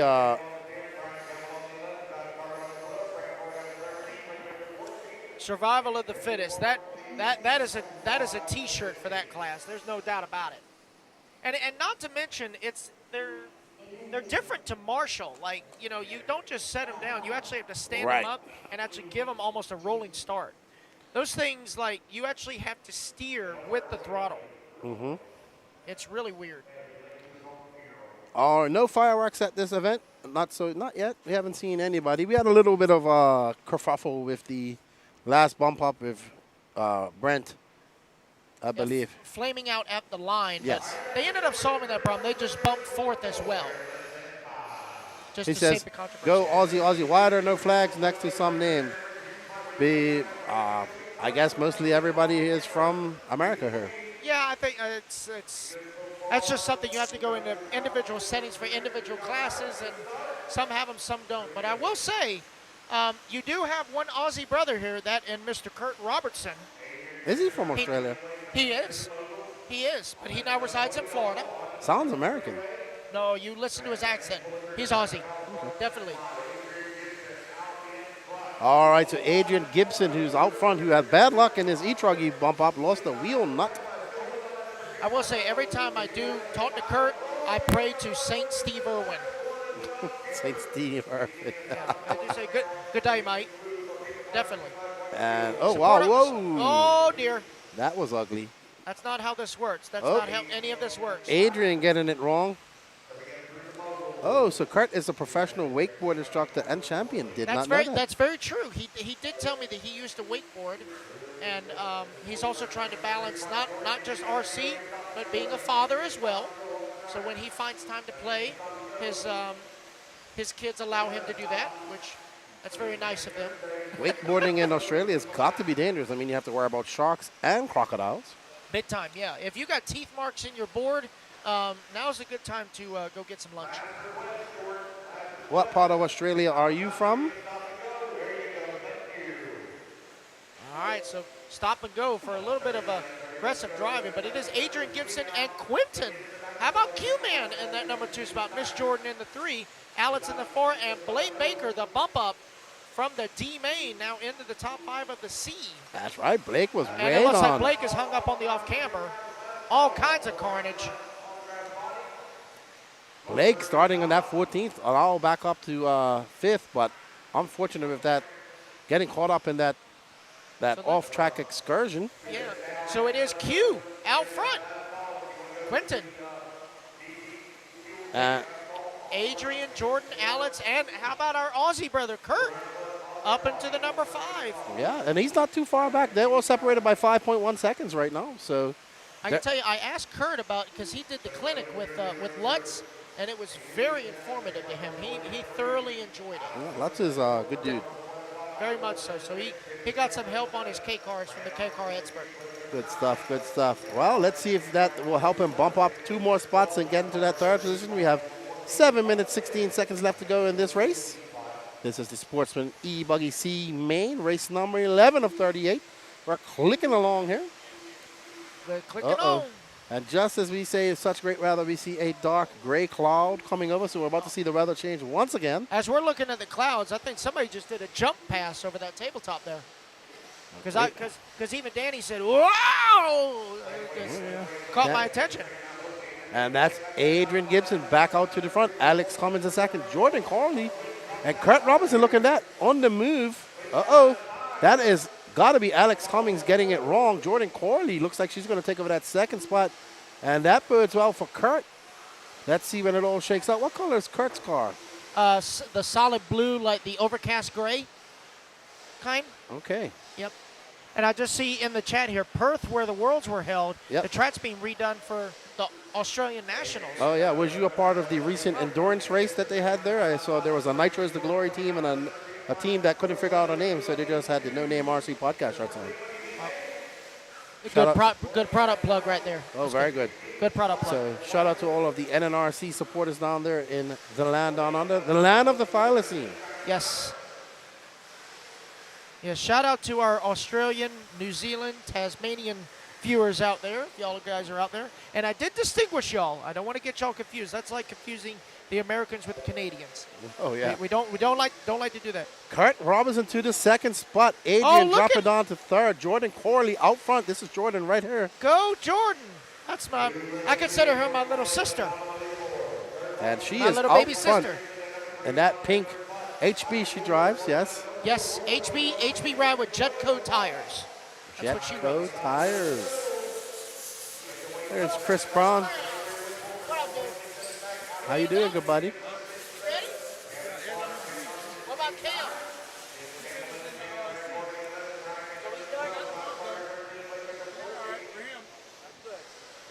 All right, and there is actually Kurt Robinson right behind her now. They're separated by 1.7 seconds, but it's a lot closer to that on the track. So I believe that is Kurt behind her. He's got a different body on now. Looks like he's got some green in the front. And I can't really tell until they come back toward the line. See, there's Jordan right there in the middle with Teddy to her left. And I believe that is Mike Wolford to her right. Yep, that would be 4th right now. Wow, Q-Man dropping weight on. He's in 7th. Teddy now up to 6th. And it looks like Tucker and Blake both out with issues. Oh, no. Blake is more here for Wilson than anything. Yeah, he's more of a mechanic to Wilson. You are correct. Yeah, there goes Blake walking by. He's like, nope, I'm done. And there's Wilson right behind him. Blake is like, I'm just smiling. Yeah. Let's go get your car ready. Kurt coming down. He just doing on a 30.3. He's 1.2 back. Kurt made the did he pass get on by her? Jordan. He got by her. Yeah, so Kurt's got a little bit of teal on his paint job now, so it's white and teal.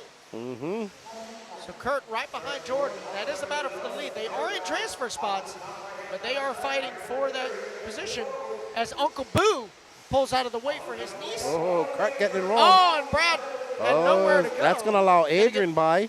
So Adrian now to the number 2. They have a drag race down the straightaway. All of them navigating that sweeper at the end. We have seen many cars go flying off the track there. Oh, Kurt gets weighed on the fluff off that off camera. All boding well for Jordan, who's pulling out to a good lead. Let's see. She's actually gained a really decent lead. There's Jordan right there coming through the option. And right now they are about 10 seconds to the good on fourth as Mike Wolford moves into fourth with Alex Cummings in the top 5.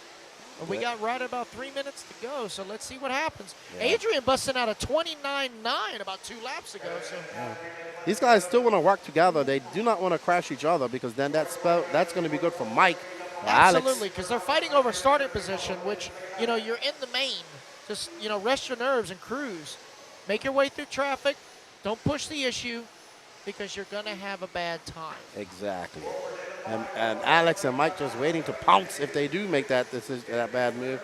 But Adrian out there getting a little bit of lead on Kurt. But they're getting some lap traffic, so they need to maneuver their way through this tiptoe. Wow, what a great move by Adrian. So Adrian making the pass on little Jordan. See if she's going to put up with that. Yeah. So maybe a little. So Adrian with an HB, Jordan with an HB, and Kurt with a Kyosho. So somebody just asked, what is the tire of choice there? I think it comes down to compound at this point. Since I'm a J Concepts person, for the short course, believe it or not, I went from green double Ds to green 3Ds. And for the truggy, it's either green reflex or green relapse. But I do have some silver relapse glued up, so I'm not sure if I'll be using those today or not. It just depends on the temperature. But with the sun peeking out, I think we'll be batting the greens. There we go. And actually, young Jordan has reached. I don't think Adrian did get past, according to Danny. Adrian is now going to be scoring. Kurt moves up to second. He's 4.1 seconds back of Jordan. So right now it's Jordan, Kurt, Adrian, your top 3. Alex Cummings having a long, long lap, 34.3. 1 minute, 20 seconds left to go in this race. So Jordan showing nerves of steel and able to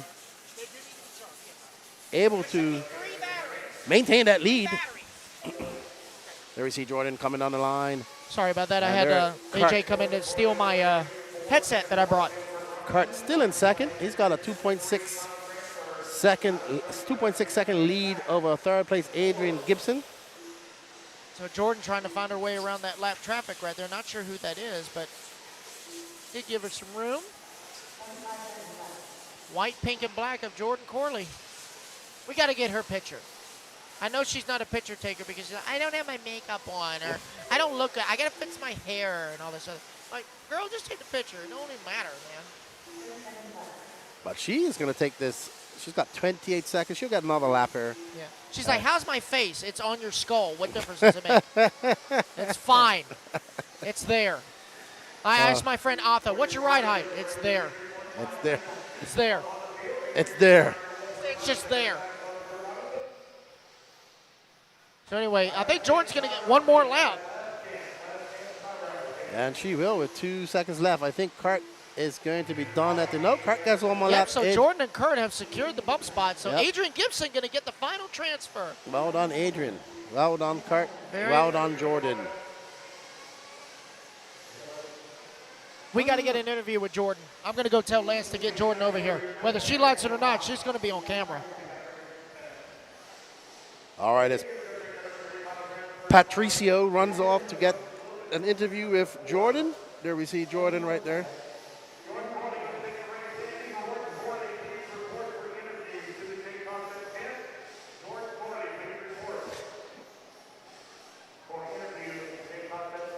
And up next, that's right. Well done to Jordan Corley, Kurt Robinson, and Adrian Gibson. Kurt doing it for Australia. He's They're going to try and get Jordan over here. making the Australia of America's home, Australia. Australia. Up next, Australia, I like that. Up next is the Intermediate Nitro Buggy B main. We got Ethan McManus, Jeremy Talentire, Huff D, Mad Matty Long, Aiden Ridgway, Lee Flowers, Dustin McCutcheon, Larry Comasser, Wade Pickett, Zach Rodriguez, Josh Vici Delmoni, Shane Coffey, John Blaze, Katie Carmandi, and Tyler Melton.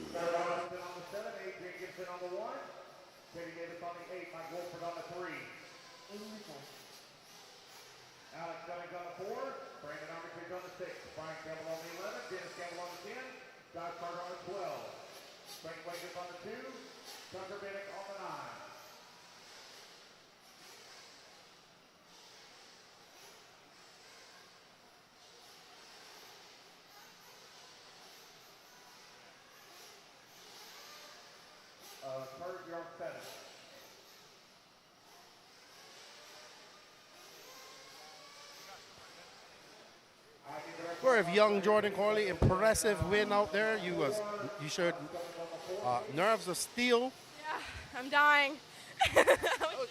She's really not got nerves of steel. Her hand shaking. You look good out there. Your car looked great. You drove very smart, and good job. Thank you so much. It was a really big win. I was struggling. Get your composure. Get ready for your B-man, and good luck in your B-man. Thank you. Thank you to everybody, especially my uncle, for everything.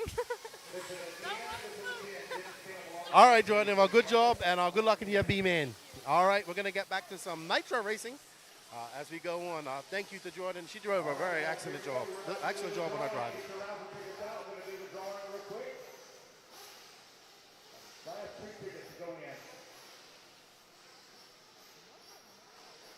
Here we go. Get your tickets out, guys. Never mind. So I will say, I did find out what happened to Blake Baker. He didn't know that he was going to bump and go back to back. His battery died. He didn't charge it. Oops, rookie. Probably busy doing something with the Wilsonator's car. Well, you can tell he focuses on other people's stuff, and he just brings his just as filler. All right. Chemo RC says, Lefty and Patrick, you guys are doing an awesome job. Wish to see you guys working more together. I'm pretty sure we're pretty much going to be at every race together here over the next. Peanut Toast is cringeworthy. Yeah. We're having fun. Haters going to hate. Chipmunk Hill, where's that to? Keyboard warriors, man. Keyboard warriors. Look, Mom, I'm being a badass on Facebook. We'll get a Hot Pocket, dude. Hey, we got your boy, Fireball. Oh, Fireball McManus. Jeremy Talon, Tyler Hovde, Mad Matty back in the fight. Aiden Ridgway, Lee Flowers, Dustin McCutcheon, Larry Comazar, Wade Piggott, Zach Rodriguez, Joshua Vichadomini, Shane Coffey, John Blaze, Katie Carmody, and little Tyler Melton here for the Diet Pro Nitro Buggy B-Main. Alrighty, so we would like to say thank you to these sponsors for bringing to you the Georgia Peach State Classic. They are Techno RC, Lead Finger Racing, BeachRC.com, Team Associated, HB Racing, JConcepts.net, ProTech RC, Peach RC, Pro One RC, Absolute Hobbies, A-Main Hobbies, and of course, WRCE bringing you all the media. Hope I said it right that time, Chemo. I don't want Carlos Sigi coming over. I did say it right? Pro One RC. Oh wow, the sun's coming out, but we got clouds rolling in here soon, coming this way. As we are getting ready for the Intermediate Nitro Buggy B-Main Race 12 of 38. We are having double A-Mains for electric today. I want to thank you guys all for joining. Chipmunk Hill RC. Is that a racetrack?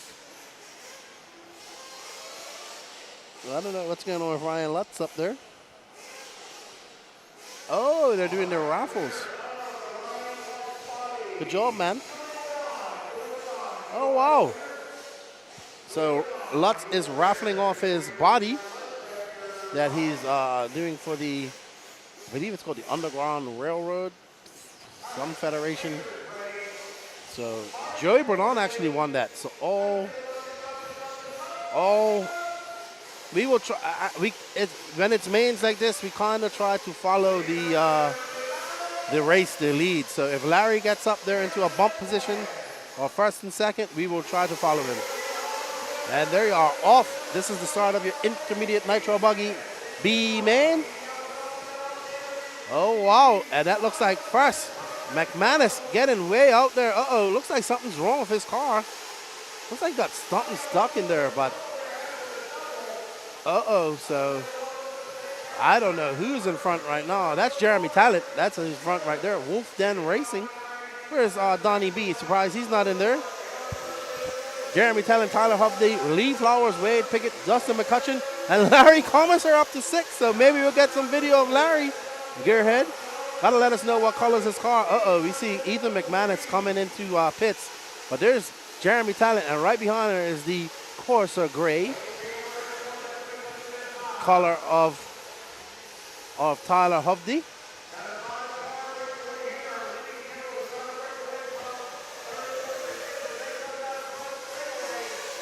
And out front, Jeremy Talent.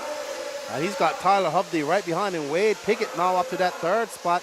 But I think he's dropped down. That is Wade Pickett behind him. That looks like Lee Flowers right there now. But Jeremy Talent got that bullseye on his back right now. Oh, man, Larry's dropped down to 8th, man. We'll try to get him. He's going to have to make some time up. Uh-oh, Wade getting it wrong. And we see that turn marshal Adrian getting out there. And Jeremy flying on the straightaway, just throwing on a 29 flat. He's got a 9/10 of a second lead over Tyler Hovde. And right behind him, Lee Flowers. Wow, this is a great race, 1, 2, and 3. Larry up to 4th. So we are going to have some video of Larry. He's here soon. If he keeps it up. So Wade Pickett representing the state of West Virginia. Okay, well done. Techno takeover. So I'll tell you what I'm going to do. I really don't want to interview the pit guys because I don't want to disturb them from their vibe, but I will kind of stay trackside so you can see what's on the camera and I'll see what's on the track, if that'll work for you. 10-4.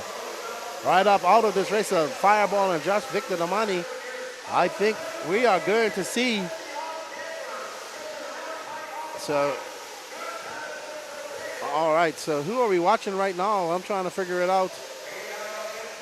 That's Aiden. Aiden is down in 11th right now, so we need to get back up. Maddie down in 7th, so we got some fast Southeast guys here.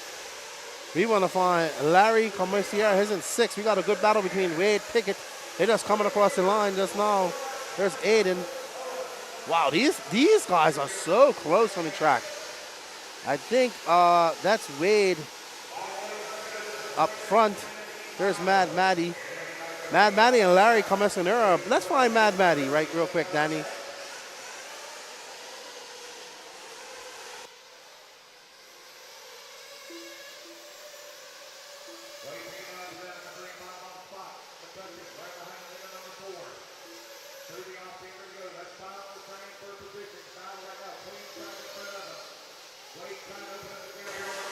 We are on board with Mad Matty Long, and I think that's Larry Commissioner in front of her, or Lee Flowers now. So hard to tell. There's Larry right there. That white car, white, blue, and red. So he gets it wrong. Let's see when he comes across the loop. He moves up to 4, so Larry is 2.3 seconds back of Wade Pickett. So Larry coming down from Michigan, driving that Mugen. As they go up and down around that corner, he's trying to chase down Wade Pickett with that bright orange wing. And Larry trying to put his head down and chase down Wade Pickett. That is a battle for the bump right there. Jeremy Talent and Tyler Hovde just pulling away. Not a problem. Wade Pickett throwing on a 28. Larry at 29.2. They are separated by 2.7 seconds. Right behind Larry is Lee Flowers and Mad Maddie. So guys, I'm reporting down here from the pits, looking at Ethan McManus's car. Looks like the rear dog bone popped out. The wheel is off, but yeah, it looks like it flexed just enough to where the left rear dog bone just kicked out of the car. So unfortunate for Ethan. That's going to end his main. Or no, they're going to get some riches. They're going to take the camera link off and put the bone back in. Ethan, what in the world happened, Bubba? I don't know. You don't know, but we're just going to put the bone back in and we're just going to get back out there, right? Let's go get out there and run some laps. Might as well. Stay out of everybody's way and just track time. Track time is track time, right? All right, well, get that thing fixed and get your behind back up there, okay? All right, so they're going to take the camera link off. They're going to put the dog bone back in and put Ethan back out there. Good. Fireball still going to get back in traffic. Oh, yeah, they are very close. Right now, Larry Commercier and Lee Flowers battling at Wade Pickett now moving up to that third spot. It's Talent, Hovde, Pickett, Flowers, Commercier, Mad Matty Long right behind them. This is a battle. Right now, we have 13.8 seconds separating these guys from first. Jeremy Talent pulling out to the biggest lead, 9.5. But right now, the battle is for third, fourth, fifth, and sixth. And Dustin McCutcheon now moving out. Wade Pickett coming in for fuel. Someone else coming in for fuel. That is got to be Zach Rodriguez.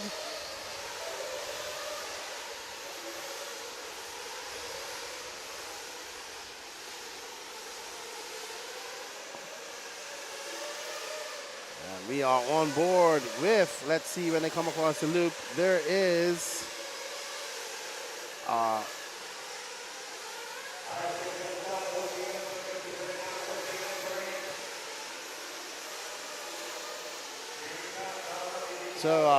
Josh Victordomi, his right rear dog man coming out according to our roving pit reporter who's out there getting some vittles for us.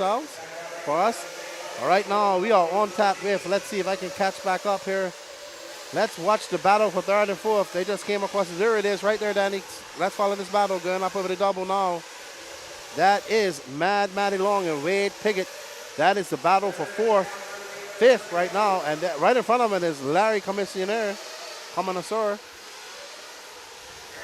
And they are going around. And the wind is picking up here just a little bit. That's Jeremy Talent coming in for fuel. There's his dad doing the fueling duty. Jeremy, Mad Maddie coming in for fuel as well. Let's see. She's currently in 6th.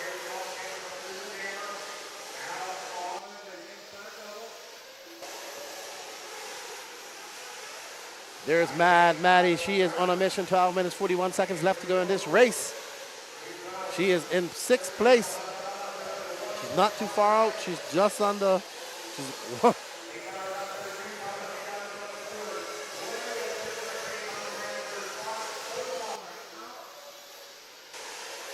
So right now it's Jeremy Talent, Lee Flowers moving up, Larry Commissar, Wade Pickett, Tyler Hupday, Aiden Ridgway making some big moves.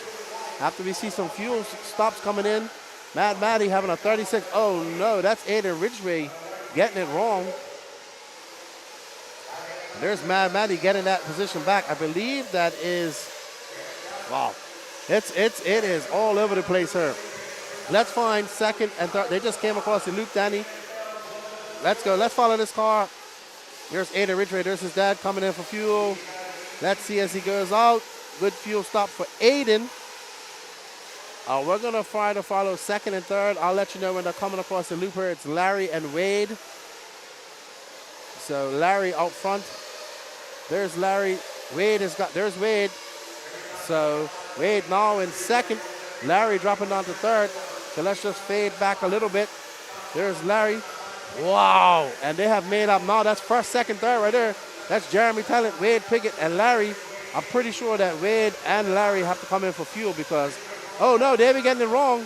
Oh no, and that's going to give the lead to Larry right there. And that white and blue Mugen. The Michigan boys coming down here to race. The Talent, Wade Pickett now taking over that top spot. Wade, Talent, Commissar, Tyler Hubday not too far back, 1.1. Lee Flowers, 9/10 of a second back. So this is a great race, actually. This is very close. So somebody asked, who makes the orange wings?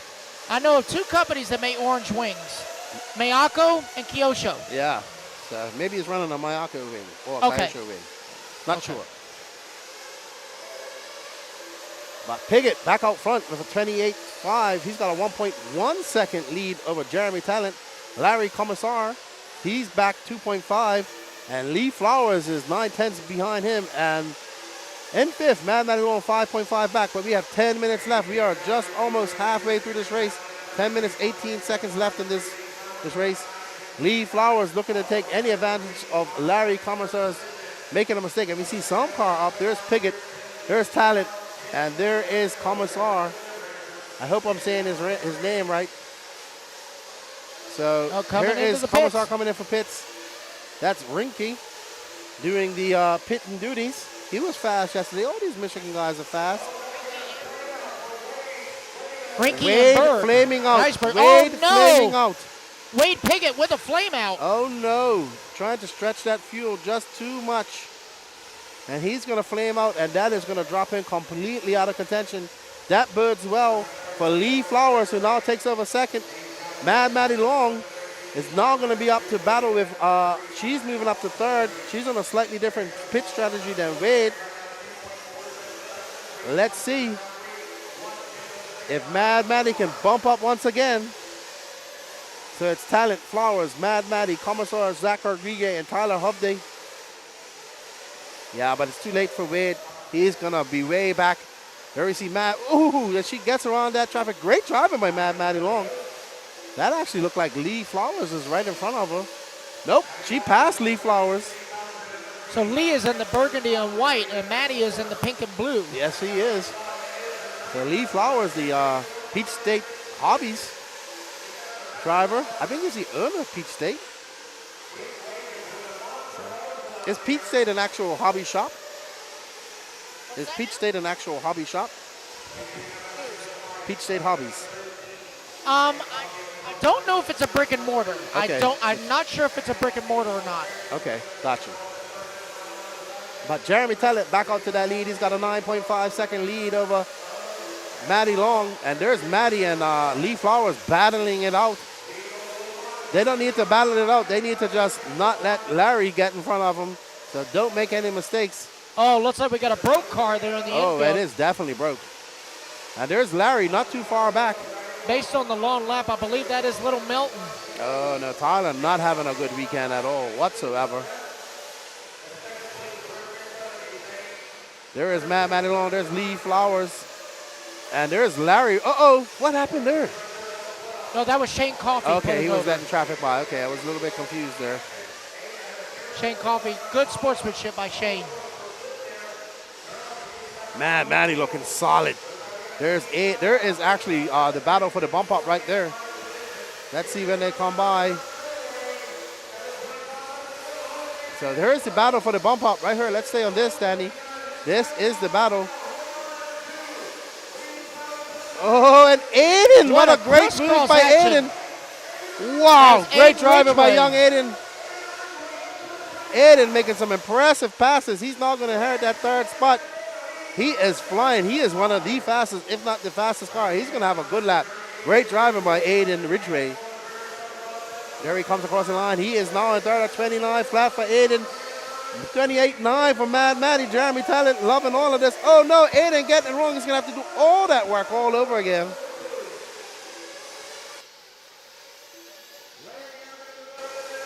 Oh, man. Aiden getting it all wrong after such excellent passing. He can get it back. He has 6 minutes and 33 seconds left. This is a great, great race, I would say. Aiden trying to make up for that horrible, horrible start where he got caught on the off-camber and the entire pack went by. So the fact that he's able to climb that far up, he's going to drop back to the 5, but that doesn't knock him out of contention because we still got 6 minutes to go, and I bet you there's probably one more pit stop somewhere in there, maybe a splash and go or something. I know Maddie has to come in for pit. I'm pretty sure Larry does as well. Not sure what Lee's doing. Jeremy Tallent looks like he's coming in for his last pit stop. He's going to get out. He has a big lead. Maddie's going to come in soon too. She's probably in. It looks like, no, yep, Maddie in for her pit. She's out. She's good to go. Larry has to come in. Not sure about Lee. I'm pretty sure Lee has to come in as well.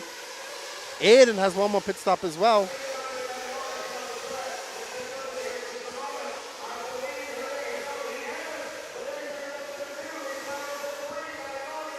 Yeah, it looked like Jeremy had a long lap. It was a 35 last time by. He comes back toward the line, 29 flat this time. 5 seconds was the gap. 5.3 now. Larry into the 2, Lee in the 3. Maddie down to the 4. Oh, I believe that's Lee coming in for fuel. Lee. That is Lee. Bad pit stop for him. There we go. Little bit of a bubble. And we see Aiden Ridgway, his dad getting ready. So Aiden coming in. Zach Grieg up to that 5th spot. Maddie Long now on to 4th after that pit. But Lee Flowers just came in, so it's going to recirculate. Larry still has to come in because he came in at 10 minutes, just under 10 minutes. He cannot, I don't think he can do it all. Maybe he can. Oh, let's see. There's only one way to find out because it all depends on the amount of throttle they're using. That really dictates fuel as well, not just tune. Is that Maddie right there? That's Aiden. Aiden now. He's in for his last shoot. He's got 4 minutes and 39 seconds to make up some time. Looks like Zach Rodriguez moving into the number 4 spot, so don't count Zach out. He's only 1.9 outside of transfer. Yeah, he is. There's Zach. That's Wade Piggott, and there's Zach right there, I assume. No, that's Shane Coffey. Zach is right there. Black, green. Yellow, and green. That's him. But Maddie looking solid out there in 3rd spot. She's getting ready for another bump up. She'll want to bump up and keep the ball rolling. Wade Piggott is actually lap traffic. And after having that flame out. But Zach Rodriguez now 5.1 back of Maddie. So that is stretching away. Aiden Don in 7th, so not looking good. But Larry has to come in for fuel. He's going to need an excellent fuel stop by his pitman, Rinky. I would assume he's coming in at some point. He does have a 6.4 second lead. He may roll the dice. Well, I mean, he does have 6.4 seconds over Zach. Yeah, so he can come in for a splash and go. Well, you also have to remember, he's probably pushing hard, trying to stay ahead of the guys and girls in this case. So, you know, there he is right know. there. Is he coming it's all in? about Nope. comfort. This is Larry right here, I believe. Yep, that's him. He now has he's got a 2-second lead. He's 7 seconds back from the lead, but he's 2 seconds ahead of Maddie. So yes, it really is going to come down to strategy. And I can tell you from racing Nitro, you can definitely feel when the car is getting lean. But how about this? Zach Rodriguez down to the 6 as Tyler Hovde now moves into the 4, but he's 10 seconds back to Maddie. Right. So Larry can come in for fuel if he needs it now. He has a good enough cushion to come 3rd. He doesn't need to come 2nd. He can come 3rd. As long as you can hold the bump spot, other than that, you're fighting over starting position, but you're starting. That's all that matters. Exactly. So if I'm Larry, I'm coming in for that little splash and go and get back out there as fast as possible. Yeah, and when we say splash, I mean just and he gets it wrong over that double, and he's going to get that position back. Oh, no, yeah, Marshall's trying to get to him. Oh, my gosh. But it is dangerous right there. Oh, my goodness. He's going to lose a lot of time with that crash. There's his pit guy, Rinky. I don't see them coming in for fuel. So Larry having a long lap. That's a 36. Oh, looks like flame out. Zach Rodriguez, flame out. Oh, no. Zach's out of commission. There's Hutchison running his car back. I think he stretched it too far. Aiden Ridgway now up to 4th, but I'm pretty sure that Larry comes in and has to come in for fuel. Aiden has to make up some good time in the next few minutes, in the next minute or so.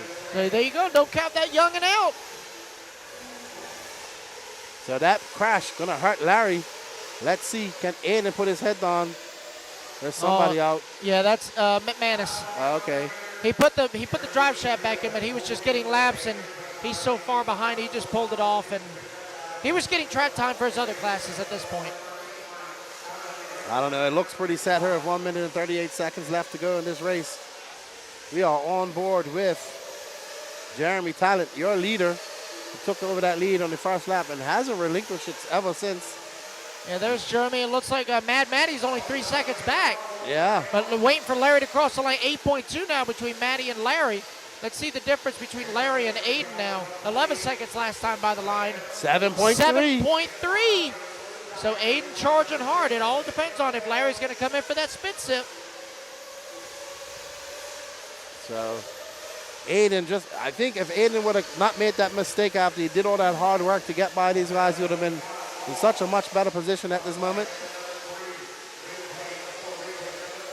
Larry's still out there, 29-1, so he's going to stretch it out. There, we are on board with Aiden Rich right now. So Aiden now 6.3 last time by the line. They're going to get probably 2 more laps. So Aiden trying to push hard. I think Larry's going to roll the dice. He hasn't come in, so we shall see. Yeah, poor Aiden. He drove well to get by these guys. There's Larry right there. Yep, it's going to be close. Larry coming across the line now.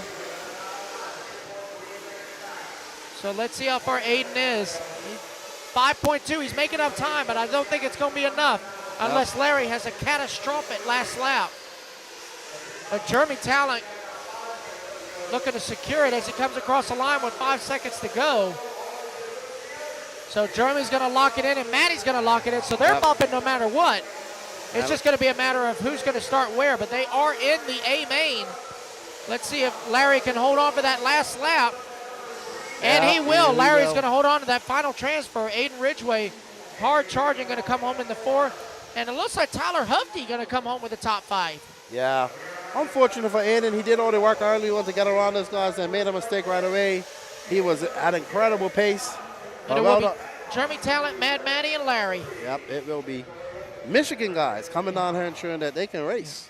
I like Jeremy's photos like, hey, man. I took that picture. He asked me about that. I said, said, dude. Like, hey, man. We're waiting for the stop sign to turn green. All righty then. Open e-truggy is next. All right, so we're going to get Jeremy over here and talk to him real quick. All righty then.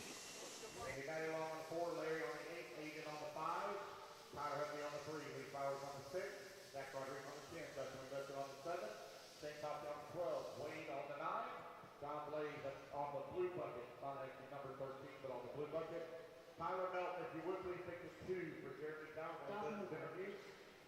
Ethan McManus on the 1, Joshua Jones on the 11. Marshall, come on out. Open e-truggy main. The interview, please. Jeremy Downs over to the Jay Thompson interview area. Sean Salter. John Blaze, if you'll take the blue bucket for me. Jordan Porter.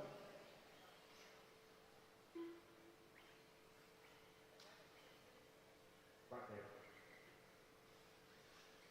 2 minutes to the start of the race. All right, guys, got please clear the track, clear the track, clear the track, clear the track, please. Eric Kim. JJ Truax. Christopher Ross. Paul Snyder. Steve Colbert. Diego Bianchi. Donnie Williams. Owen Simmons. Craig Chapman. Ken Davis. Rich Sanderson. All right, I'm here with Jeremy Talent with his epic bird. Great victory. Great bump up to the A-main. You kind of got that lead in the beginning, and you never look back. No, sir. I knew from the beginning that it was about the mistakes. And tires. Tires are crucial here this weekend.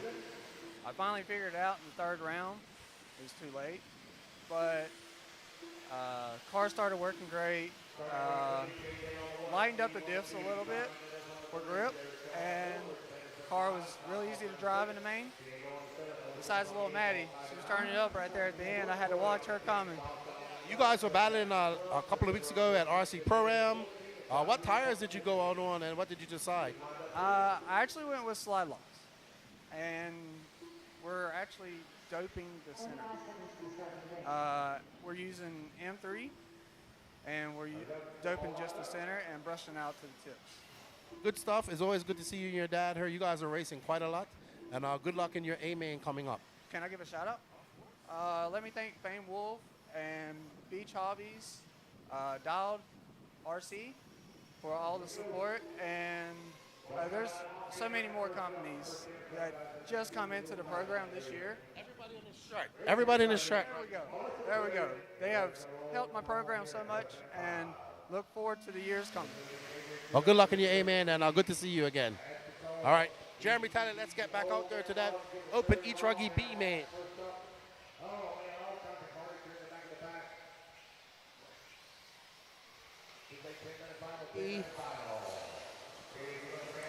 All righty then. We are back with the open e-truggy B main. JJ Truex starting on pole. Let's see if he can hold that pole position when they come across the loop. John Hernandez, Steve Colbert, Diego Bianchi, Derek Tim, JJ Truex, your top 5.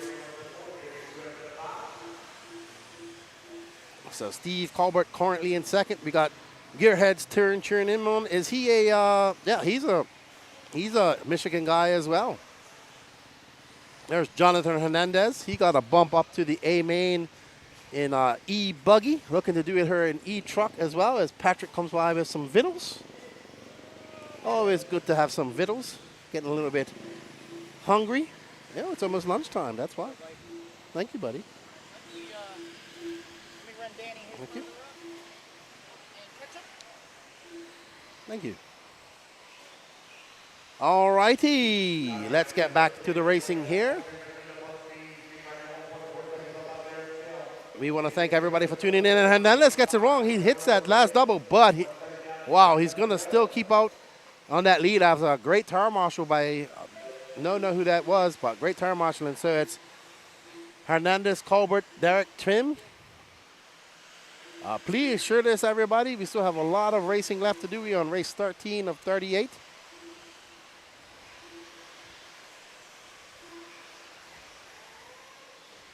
We have some great pro racing coming up, as well as some intermediate. So please share this to all your Facebook groups, everybody. Oh, that's McManus doing some excellent turn marshalling. There's Jonathan Hernandez comes across the line. They're on a 29-1, stretching that lead out to 1.2 over Derek Tim. Steve Colbert moving down to 3, representing Michigan. JJ Truex right behind him, 0.8 of a second back. So these guys only separated. So we got back to 5th, separated by 3.8 seconds. So it's anybody's race. What's up, Isaiah? Everything's good, man. It's turned out to be a beautiful day here. It was a not so beautiful morning, but the sun's out, and we are ready for some racing here. at the 2023 Georgia Peach State Classic. Jonathan Hernandez still out that lead, taking the lead from the PQ. Derek Tim, Steve Colbert, your bump up spots. Remember, 3-wheel bump. Right now, looking at our bumps from the previous, we have Teddy Davis currently in 8th, Donnie Williams in 9th, and 13th, Chris Figueroa in 7th. 7 minutes left to go in this open e-truggy B-Band. Remember, everybody, that they did not run any individual classes, just rookie e-truggy. What's up, buddy? And open e-truggy, and then it's it was e-truggy, rookie e-truggy, and then open e-truggy. So everybody running besides the rookie drivers. Yeah, man, it's not too far. You got lots of big events to choose from here on the East Coast now. You're living there in Virginia. So you got a lot of race time events that are under a roof. These two, they have 2 events here under a roof. We also have the RC Pro-Am and Fall Brawl, which will be under a roof. So you got, that's 8 races under a roof just here in the Southeast. And then, of course, you have up in the Northeast, there's Diego. Diego, met him at FRCC. I believe he's from Brazil. I believe so.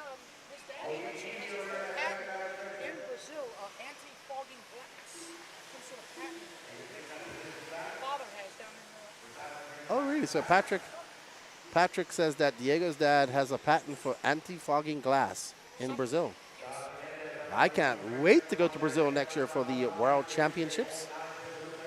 Wilbur Kookmeyer saying, greetings, Earthlings. The world's greatest unspotted RC racer has arrived. Wilbur up there in Maine was battling a hurricane yesterday. Probably Hurricane Lee, I think. As they come by, Jonathan Hernandez still in first, to JJ Church taking over that top spot. Steve Colbert in third. They are separated by tenths. And Derek Tim not too far back. Diego, man, these guys are not too far off. Diego just 7/10 back of Derek. So this bump spot still up for grabs. There's JJ right there. I believe that's, but who's this behind? Is this Steve? Let's see. That's Steve. So Steve, Derek, Tim. Wow, that is the battle right there. Actually, let's stay on this right here, Danny. This is the battle for the bump up spot. JJ out there in the orange ring. He's out front, but this 1, 2, 3 right here. Oh, Diego makes that move. I believe that's Diego as he comes around. Diego in that e-truggy doing it for Brazil. Gets a little bit squirrely as he hits it up, good over that double. Now he's going to set his sights on Steve. He wants to bump up and race in that open truggy. Amen. Diego comes by. He's now 2.3 back of Steve Colbert. He can set his sights. He's got lots of time to make up that time. He's got one truck in between them. He's getting a little bit squirrely out there. I'm sure the nerves are kicking in. He's looking to get around that guy. There is Derek Tim right there behind him, that car, as they got to get up to this guy right here, Steve Colbert. And that yellow wing, who's actually chasing down JJ Truex. Him and Truex separated by 1.2 seconds. Diego 2.3 by when they came across. Derek Tim just 4/10 back of him. As we go down the line, Diego, there's Diego. He is making up some time on track. There's Derek Tim and Diego. Oh, Diego getting it wrong, just clipping that pipe, but able to save it. Oh, wow. These cars are slipping and sliding all over the place. As we see, Colbert has made it past Truex, and Diego's right behind him. And Diego makes an excellent pass on the straightaway, coming on that super behind JJ. Oh, wow, and he is setting this. Oh, no. Oh, no, they're not both going to get collected. And that's going to be, oh, great. Wow, that we have seen that one corner cause so much catastrophe here this weekend. 3 minutes, Diego, after all that hard work. Oh, look. But there's JJ right in front of him. So this is, wow. This is so close. Oh, no. And that Derek Tim's going to get by and take over third. Derek Tim, Diego Bianchi. Chris Figueroa now up to fifth. Chris not running the teal wing. That's why I didn't recognize his car. So JJ dropping all the way down to seventh. There's Chris Figueroa right there. Now I see him in the action. There's Derek Tim. There's Diego. Diego now setting his sights on Derek Tim. Diego driving really good out there, actually. Making this, oh, wow. Getting too slippery there. So Figueroa was in the C-main as Patrick brings up, starting in 13th, now bumping up. He gets it up on 2 wheels just now. Figueroa in 4th. Oh no, he gets off track. Oh, that's gonna cost him some time. Diego now in 4th. He's trying to chase down Derek, but they got 2 minutes left in this race. Can he catch him up? Diego's been able to catch him up, but has not been able to make that pass stick as they come around the line. Number 30 option there. There is Figueroa. There's Derek. Let's see what it is. Diego back 1.9 back. 1 minute 47 seconds left to make up. All Florida guys too, I'm told. So battling it out here at the 2023 Georgia Peach State Classic. Yeah, Derek, Diego, and Chris, all from Florida. I think Diego resides in Jacksonville. I know Chris is from the Orlando area. I'm not real sure where Derek is from. I want to say Orlando area as well. But don't quote me on that. Half a second back Diego, and right behind him, 4.6 is, oh!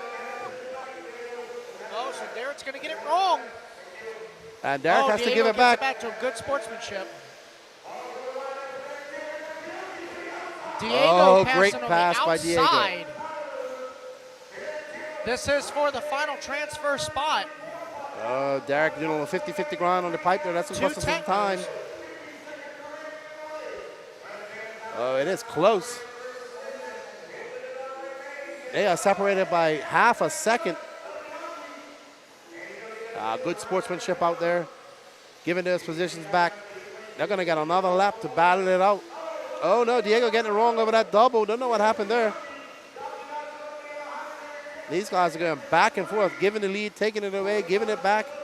Oh, has a look, Diego. Goes a little wide. Derek going to put some, gets it up in 2 wheels. One more lap to go. Oh, looks like Diego's losing power. He's not at full throttle anymore. Oh, no. Probably, yeah, Diego's dumping. Yeah, he was full check for a long time. So. He was, but that's going to give the advantage to Derek Tim. Derek's just got to hold on because he does have Chris. Chris isn't too far behind. And it looks like around the corner will be Derek Tim. No problem. All righty, that's a Jonathan Hernandez leading that from flags to lights to flags. Well done, Jonathan. Steve Colbert doing it from Michigan. Derek Tim. Donnie Williams making it up to 4th. Well done, Donnie, coming in a little short. Raymond Gokowski, when am I moving to America? Probably never, dude, unfortunately. So I'll just have to fly in and out. In and out. All right, so let's get Hernandez over here to talk to him. And I'm going to just turn my mic down.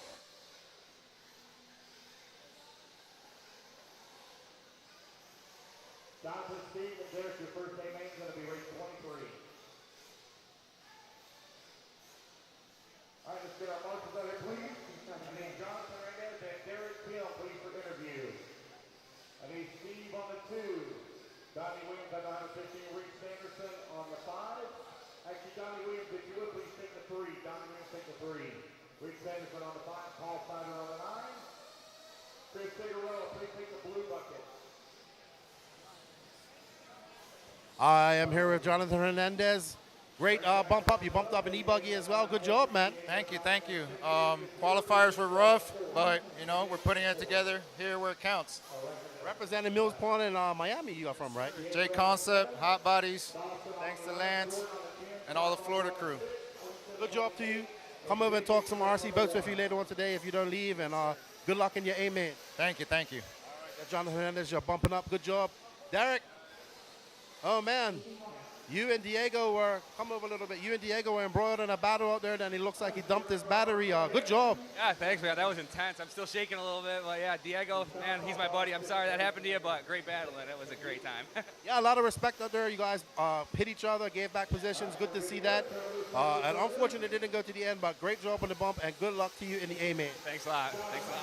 Derek Tim, Jonathan Hernandez, And Steve Colbert actually bumping up. Steve doing it for Michigan. We're going to get back ready. We have Sportsman Nitro Buggy B main coming up. Thank you all for tuning in. Remember to share this to as many places as you possibly. Let's get that viewership up. And thank you all for joining us right now.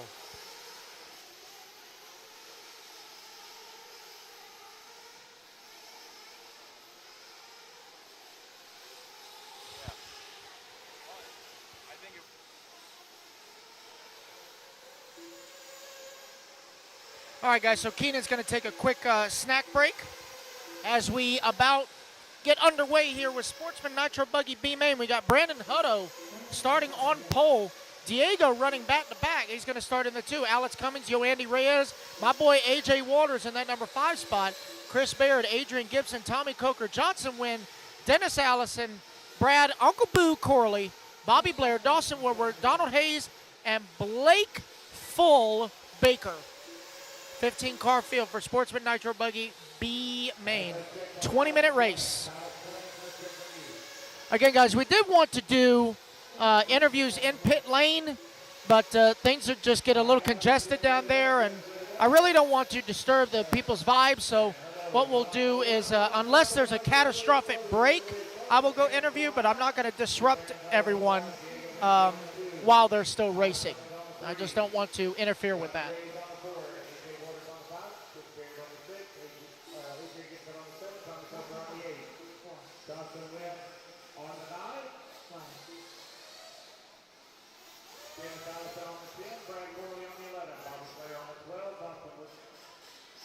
Johnson on the 13, Donald Hayes 14, and Blake Baker on the 15. All right, I got a minute grace being called for Alex Cummings. Minute grace being called. All right, so we got 1 minute call for Alex Cummings. He hasn't checked in yet, so probably having a little technical difficulty, so he's got a minute grace call. As you can see that lead sticking out right there, that is the tiniest man in RC, Mr. Craig Jackson, Craig Action Jackson, with his power socks. Again, Craig did serve our country, so we thank him for that, for keeping this little experiment we call America going. I want to thank everyone for tuning in on Facebook and YouTube. The Book of Face and the Tube of You. Hey, look, there's my old body. That is A.J. Waters starting in the number 5 spot. He has Chris Olson as his pit crew, as well as his beautiful girlfriend, Lydia Myers.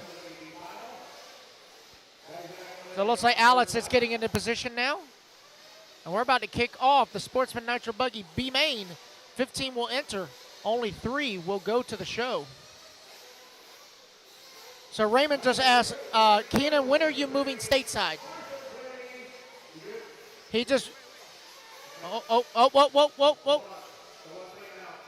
So Keenan just waved his hand, shaking no.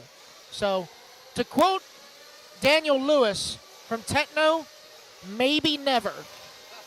Maybe never. How about that? Here we go. Good Lord have mercy. Third time's a charm. And we're ready to get underway as we go down and quiet.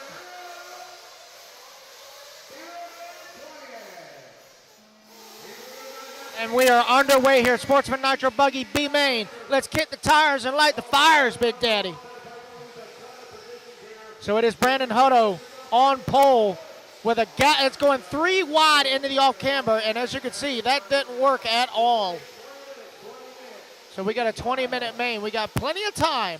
Anything can and will happen.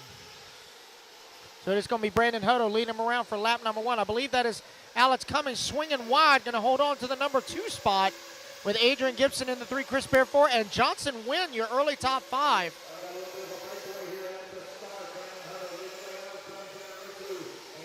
Single file into the off camber. Brandon trying to run away from the rest of the pack, getting away from all that congestion. Trying to find his rhythm there. Again, the sun is out. We still have some clouds, but that is going to throw things kind of a curveball, because it really depends not just on tire compound, but tire tread as to what's not only going to work, but what's also going to last in these longer nitro mains. As we follow along with Brandon Hutto Alex coming right on his back door. Oh, Alex going to get it wrong on that pipe. Going to drop him down to the floor as everybody getting tangled up on that tabletop. Patience isn't just a virtue, it is a skill.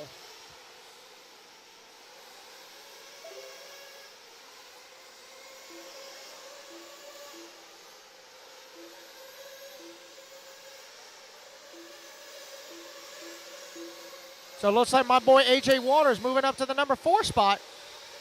Again, guys, I've said this before and I'll say it again. If you ever see my paint scheme in a Sportsman Nitro buggy race or any kind of sportsman race and it's not 1996, it is not me. We follow along with Adrian Gibson now, yellow and white. Starting in the number 7 spot, has already climbed up into the top 3. Ooh, going to catch pit lane a little bit there. That's a hair raiser. So it looks like Brandon Hutto going to drop down to the 3. Alex Cummings, your new race leader, with Adrian Gibson right behind him in the number 2. Yoandy Reyes in the 4. Johnson Wynn now rounding out the top 5. Waters in the 6, Barrett in the 7, Bianco 8, Allison 9, and Don Hayes rounding out your early top 10. And we are only 2.5 in with 17:30 to go. Oh, man, we got bad crash. Adrian getting that last double wrong, going to drop him down to the 5. As Hutto retakes the lead. Yoandy Reyes now up into the top 3. Adrian does have the hot lap so far with 30.1.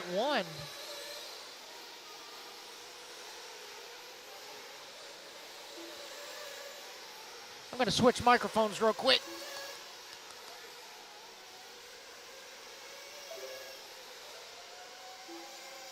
Nope, never mind. Keenan's coming back, so I'll keep mine and he'll keep his. So Brandon Hutto, 2.5 seconds up on the field. Alex Cummings, oh, getting it all kind of wrong on that double there. Somebody just jumped off the track. Is somebody over there? Oh, C-Main sidekick running to go get. That was Johnson. Johnson, you can't leave yet, dude. Race ain't over.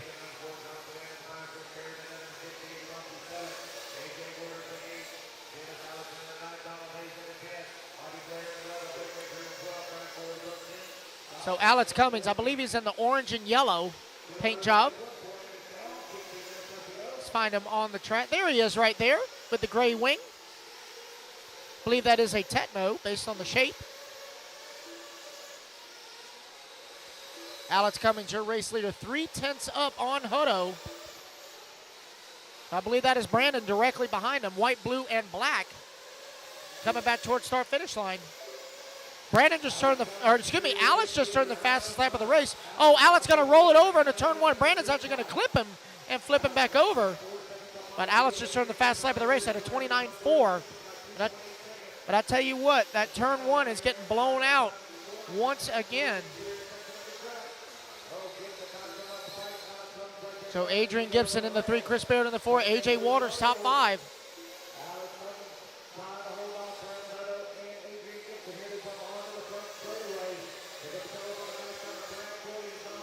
Alex, Adrian, and Brandon all right there together, 1, 2, and 3, all separated by 1.5 seconds as they do come up on some lap traffic. I believe that is Brad Corley in the solid paint trying to get out of the way. Alrighty, I am back, and the chat is going, thank goodness. I was just told by Lance that the winner of this race will receive a Techno car kit. Ethan, any guesses on what time the show will be? Not a clue. I don't even know what time it is now. I barely know what day it is, dude. So 12 o'clock. I think it'll be up when the race starts. That's what I'm going to guess. When the race will be up when it starts. So that's what I'm going to go for. Yeah, I was just informed by Lance that the winner of this race will get themselves a Techno kit. What? I couldn't hear Keenan. The winner of this race will receive a Techno car kit. Really? Oh yeah. Wow. So even in the B main, you get free stuff. How about that? They're going to win something, right, sir. Cool. So it's not more than a bump spot up for grabs, sir. It's a car kit up. So Brandon Hutto, Alex Hammond, Adrian Gibson, all going to be fighting for a Techno kit. Not sure if they know that, though. Wow. Well, don't tell them that now. You think the racing is fierce now? Holy crap. All righty then. So right now, these guys are separated right now. 1, 2, and 3 are separated by 2.7 seconds. 13 minutes in this race, 13:40 left in this race, 6 minutes and 20 seconds down. So lots and lots of times. Yeah, Ethan, I think the best thing you could do is go onto live RC and just try to calculate. Add 5 minutes roughly to each main, more or less. 5 minutes. Yeah. Again, I don't know what day it is, so I'm not doing math right now. I'm not even going to attempt that. Yeah, we got an important race to call her. Oh, somebody with a flame out. There's John Bernard. Who's he pitting for? He's pitting for Diego.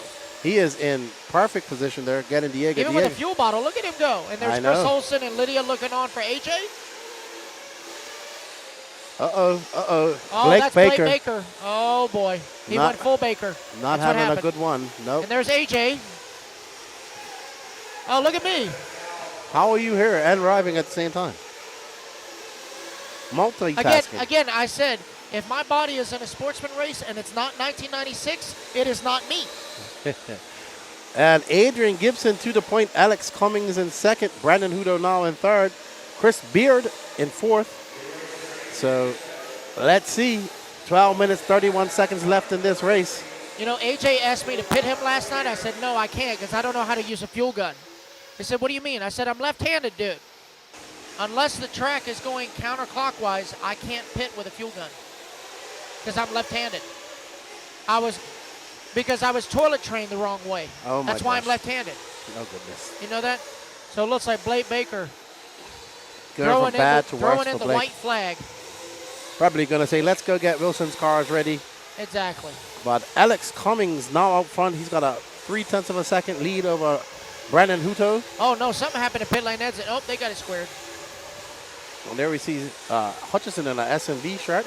Jordan pitting for Uncle Boo. But Alex Cummings, little does he know, he's on almost halfway almost halfway there to winning himself a Techno buggy. Almost. Yeah, and he's actually running a Techno buggy. Oh, so that would be perfect. A fresh kit. You know what would be really hardcore? If you put that thing together and ran it in the A main.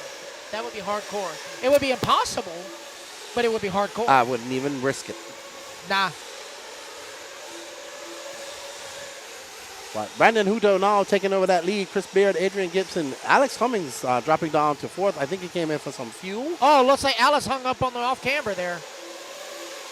Whoops. That's not how this works. That's not how any of this works. Let's see. Let's find our leader, Brandon Hutto. He's coming. He's coming across the line now. He just went across the line, Danny. So he's going up over that double. He's going to come downhill. Be the inside car on the downside.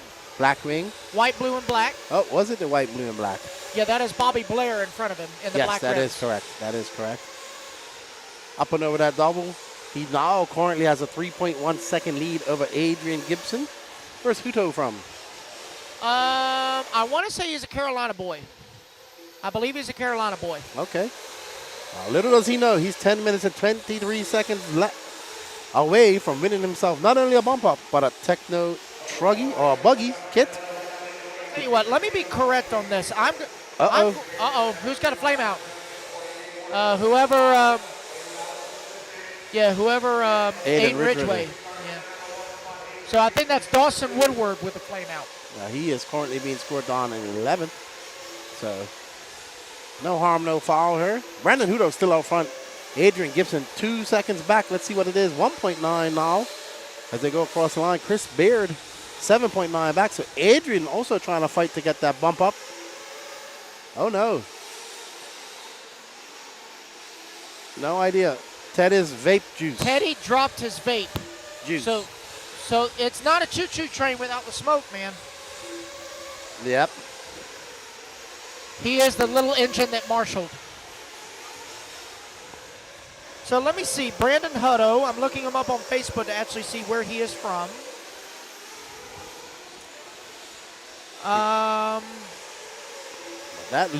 They're actually battling it out. They are right now 1.3 seconds separating them on the track. I'm pretty sure it's closer than that on the track. Where is Hutto? Is that Hutto right there? Where's Adrian? Is that Adrian doing a bunch of, oh man. Adrian just trying to break his car, it looks like.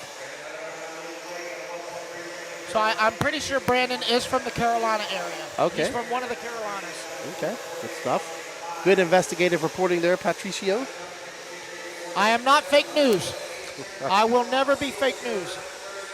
I want to get my sources correct. There we go. Adrian Gibson, there we are. Then that lime green car, getting it wrong over that double, having a very bad lap, a 37-second lap without even coming in for a pit. That lead has now increased to 8.2 seconds for Brandon Hutto. Let's see what it is when Adrian comes across the line. He had a very good. There you go. The other one was on the volume knob. I didn't want it to mess it up. There we go. There we go. We're Thank you, good. We're good. You're welcome. Still 8.6 seconds lead, 8 seconds. So Brandon Hutto looking good. 8 minutes left in this race. Little does he know, he has a techno kit coming to me if he finishes first, as well as the bump. Well done by the Georgia Peach State Classic crew here, giving away a lot of prizes here today. Yeah, and even if he doesn't run techno, it'd still be a good flip. He could sell that car and put that money toward whatever car he currently runs. Absolutely, and it looks like he is in for fuel, 37.3. He had that was a fuel out lap, so Brandon Hutto in for fuel, good for the rest of the race. If I could guess what Brandon was running, I want to say he's associated. It seems like from the Carolinas, it's easier to rate an associated S-Works. Well, Brandon Melton, the manager, is from North Carolina, so he's got that area cornered. Techno maybe. HB. HB. Probably HB. Why don't we just name off all the car brands then? Yeah, why not? Sparko. He could have a Sparko too. Yeah, could be. I think that's one of the brands you're going to see grow here in America. I know what it's not. Red Cat. I know it's, yeah. It is not Red Cat. Although, your buddy Dagani swears by the SH engines, which if they're good enough for Red Cat, they're good enough for the general public. Well, let me tell you, Dagani also has a plethora of WRCE carbs that he uses. He's one of those hoarders. Dagani still has stuff from his Kyosho days. Yeah. He's a hoarder, but he's a positive hoarder. Yeah, so he has Kyosho stuff, and he has a WRCE carb that he uses on his OS, and he has like a bunch of them. He better still have his World Championship car. He better have that one. Nope. He sold that to Jay Smoker, who then turned that into a truggy. Wow. Man, maybe we should start a GoFundMe to get his. It's gone. It is gone. It was turned into a truggy, the first truggy. Oh, my Lord. Because he still had the body for it. Probably. I don't know. I've heard that story enough times. That's so first the place in the pits. So Brandon Hutto is X-Ray. Oh. So Brandon Hutto is actually X-Ray. Oh boy. Time to find that out. So I can. I'm sure Gord Tessman got a little tingle in the back of his neck hearing that one. There we go. That's sure Adrian Gibson. Adrian Gibson now down to a 3.1 second lead. I thought Hutto had come in for his fuel. Hello. We're being supervised by Mama Moon Pie right now. And there's Adrian coming in. I thought Hutto had come in for fuel, but just a long lap. So Hutto now 4.4 seconds up on Adrian. Chris Beard 11.5 seconds back, but Dennis Allison trying to close in the gap in that number 4 spot, only 7 seconds back. Dennis, a veteran of RC World, he goes back to the Revo days. Really? He does. That name sounds familiar. Eskrid name. He was at Lance Norton's track, so you probably do remember him. Probably. I have to go see him. Oh boy, we have a race on our hands. Here we go. Cross out the camera. As soon as we say that, Adrian gets it all wrong. Adrian! But Brandon Hutto, little does he know, he's 4 minutes and 42 seconds away from a brand new techno kit. He probably will sell that kit here. Probably. I know Gordon would be like, that's not an X-ray. We can't use that. That's not an X-ray. We can't use that. Adrian 3.9 back. It is not over though. Adrian can put the hammer down, chase it down. It seems like Adrian catches him up and then just makes a silly mistake and then that's it. Adrian should never go full Adrian because when he does, bad things happen. Adrian representing Mills Pond. Lots of the South Florida guys up here racing with us. Chris Beard still holding on to third. He has a 10.3 second lead over Dennis Allison. Alex Cummings back in 5th. Yoandy Reyes in 6th. My boy AJ must have had a flame out because he's got a minute 26-second lap. I will say that engine I loaned him was just to get him by because his original one, the rear bearing was raising all kind of cane. So I gave him one of mine, and I told him, look, it's not the best. It's a little tired, and unfortunately, it looks like it's going to sleep for him in the middle of this race. I hate to say it. Time to bury that engine. Big Ty, good to see you and her, Ty. How you doing, man? Tuning in from SoCal. Hope you're having a great Sunday on this. Hope you're having as good a weather as we're having here in the Smoky Mountains here in Tiger, Georgia. They're very Smoky Mountains. They're the Appalachian Mountains, but they're the Smoky Appalachian Mountains. Oh, man, who's this? Oh, man, we heard a Def Rev out there somewhere. But Brandon Hutto's still out front and increasing that lead. Uh-oh. Long lap for Hutto, 34.4. Adrian Gibson now 3.8 back, so it's not over. 2 minutes, 45 seconds left on the clock. Adrian able to catch him. We're on board with Adrian right now, actually. And Hutto he's got to get through this traffic. Adrian needs to just finish in second, but he might want to get that Techno kit, sorry.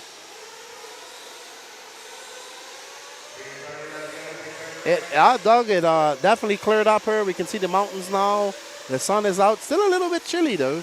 It's nice in the shade. It's a feel-good cold. Yeah, I'm still got my hoodie on, and I feel great. So yeah, I can see your leg hair is kind of standing up a little bit, so you are a little chilly. Yeah, this is my shorts, getting a little bit frio, as we say in Spanish. It's basically air conditioner. Not too bad. Perfect weather, actually. Perfect weather. I'd rather be a little bit cool than be hot. C. They haven't invented full enclosed body suits that are air conditioned yet, so well, they probably have, but I don't have one. So that's okay. 2.9 back, so Adrian inching his way closer to getting himself a first place and a Techno kit. And we are on board with Brian Hutto, who just gets it a little bit wrong over that double, but keeps it smooth. But where's Adrian? Can we see him? Nope, not even peeking around the corner there at the moment. As Brandon comes across the line, let's see, 31.9 for him. Oh, long lap for Adrian. That's why. Adrian having a very long lap. Super long lap. There's Adrian with Chris Baird now right on his back door for that number 2 spot. And right behind Baird is Allison, but he's 13.1 back. So these guys just got to finish good. I'm sure when Adrian finds out that he could have won if he pushed the issue and didn't make mistakes, he could have won himself a Techno kit. He'll kick himself, but he'll be happy to get the bump up as well into Sportsman Nitro Buggy A main. As Adrian comes by, he's now 8.2 seconds back. Brandon Hutto looks to have this in the bag. And they are 13 seconds to the good on Dennis Allison in the 4 spot. Yep, so looking quite positive for these guys. Remember, 3 will bump. This is race 14 of 38. So clicking along here at a good pace. We're due to be out of here about 8 o'clock. Probably a little bit more now with some of the delays that we had. Yeah, we had to change the track back after the downpour last night actually blew in under the arena. But props to the track crew for getting that back open for us. So clock has expired. Let's see how it finishes up. All right, so Brandon Hutto, unbeknownst to him, he will also bump up and win himself a Techno kit. We heard the panic rev. Somebody trying to purposely blow their engine through the roof. Yeah, they're about to try to turn it into a $400 paperweight. There we go. Sending that connector rod right through the engine case. Seen that before. Let me get ready for my interviews with Brandon Hutto.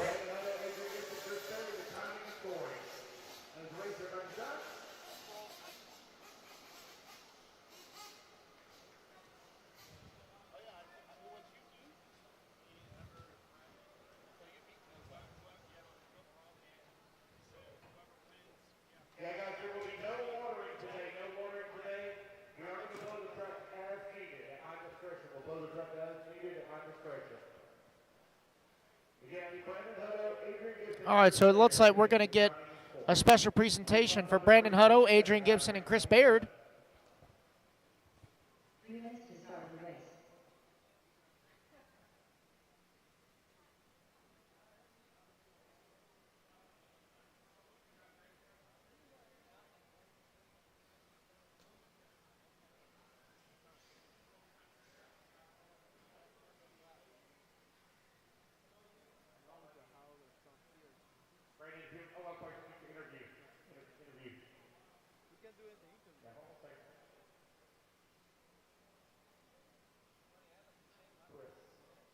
You drive for Egan? Okay, never mind. Fine. Adrian. Let's see. Now you go to bucket 6. Bucket 6. Adrian, come here. Adrian. You drive for HB, right? Okay, thank you. I'll take care of it from there.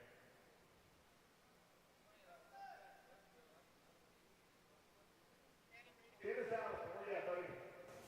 Dennis.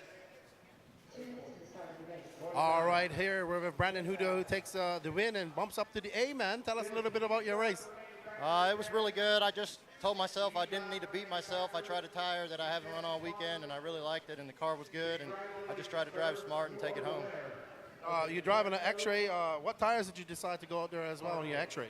I went out on Ogo Blizzards, and they were money. Good stuff. Where are you from? The coast of North Carolina, Jacksonville, North Carolina. Yeah, we was trying to determine. Patrick had you as a Carolina dude. Good job. Good luck in the A main, man, and great driving out there. Thank you, Lefty. Good job. Brandon Hudo, I know we said that he would win the kit, but actually that goes to Dennis Allison. Can we have Dennis Allison over here as well? Come over here, Dennis.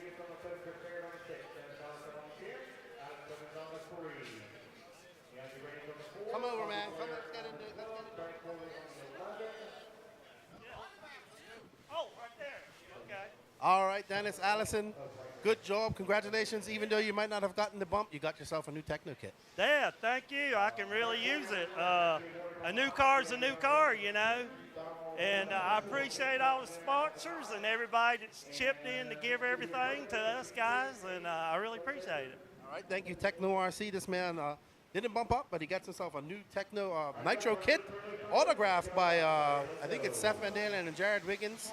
Don't know who else is autographed by, but congratulations and good job. Thank you, sir. All right, so giving away kits here to Sportsman drivers. Awesome concept. Thank you, Mark Moon. He also gets a Techno shirt. Come over here, Mark Moon. Give him the shirt. Good. All righty then. So good job, Dennis, and congratulations. Sir. Had a really good time here. Track was good. Didn't blow out. I had a good time. That's what it's about, having a good time at RC. Adrian, come over here, man. All right, good job. Adrian, you lost your nuts earlier in e-truggy. Come over a little bit. You were so fast out there, but you kept making mistakes, man. You got to limit those mistakes, and you be coming first. Yeah, I know, man. It's got the track down pat. It's just when I try to push. I want to get faster in the areas I think I can, and then I mess up. Well, you out here representing Mills Pond in South Florida. Big contingent of South Florida guys here. Good to see. Good luck. Great job on the bump up, and we wish you all the luck in the A-Man coming up. Appreciate you. HB Takeover. Appreciate everybody for sure, man. Good job. We're going to get ready. We have the intermediate e-buggy B-Man coming up. Coming on over here. Good job for you. Come on. Go, buddy. Finish turn. Yeah. I've been on the struggle bus all day long. My adopted family, my Mugen family ain't here. We've just been kind of trying to put it together. And I guess this time it worked.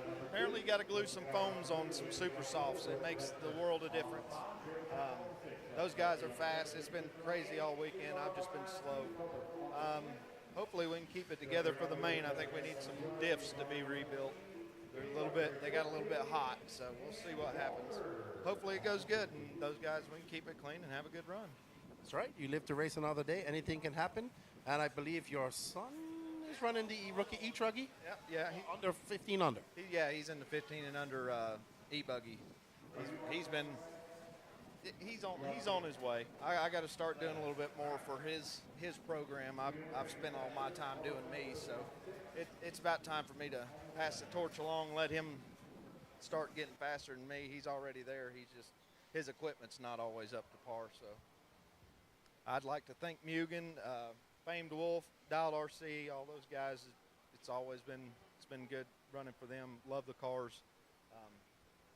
I guess hopefully my wife and my other little boy at home can say hey, and we'll see y'all at the next round. All right, well, good job and good luck in the A-Man. All right, appreciate it, Lefty. All right, we're going to get ready. We have our intermediate e-buggy B-Man coming up. We get back to the racing. All right.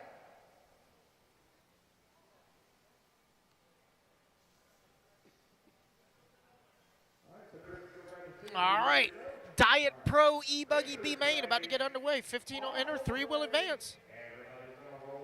Miss Bella going to lead them off from pole. Tyler Hovde, Wilson Cowart, Wade Pickett, Jordan Kester. Top 5 on the grid. Single file. Oh, somebody jumping in the infield. That off camber is where it makes or breaks. Alrighty, and we're back. Hey, Jonathan Cantor, refresh your YouTube because everything seems to be good. We don't get it. We're not getting any more complaints from her. Maybe internet's in and out. So we got a battle of some young talent here. We got Bella Rogers, Tyler Hovde, Wade Pickett. Oh man, the Wilsonator dropping all the way down to 6th. He's gonna have to put his head down and get back up there.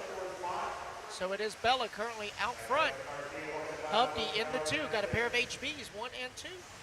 Wade Pickett in the 3, Jordan Kester 4, Nelson Garcia top 5. Great pass by Wade Pickett right there. He's in that orange winged Techno.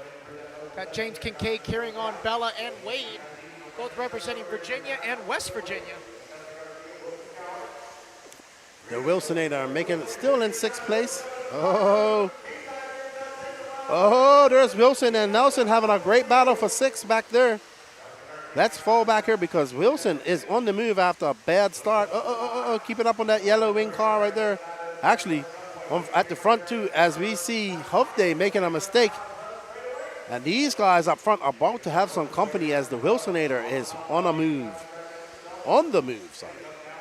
Wilson now on the back door of Jordan Kester for that number 4 spot. That youngin is fast in that X-ray. He's just got to learn patience. Do not force the issue. Oh, to the inside on that. What a beautiful what a great pass. And then 3rd flips over, so now Wilson to 3rd. So now he's got to chase down Wade and Bella. Excellent drive by young Wilson, the Wilsonator. Bella holding off Wade Pickett, but that's boding well for Wilson as he's clocking down a fast lap. That was a 27.9 for him just now. For Wade. Oh, yeah, they both turned 27.9s. That's right. How dare I correct you? I apologize. And there we see Wade trying to find a way around Bella. Bella slamming the door, guarding that line very good. Wilson is closing in right there. Yes, he is.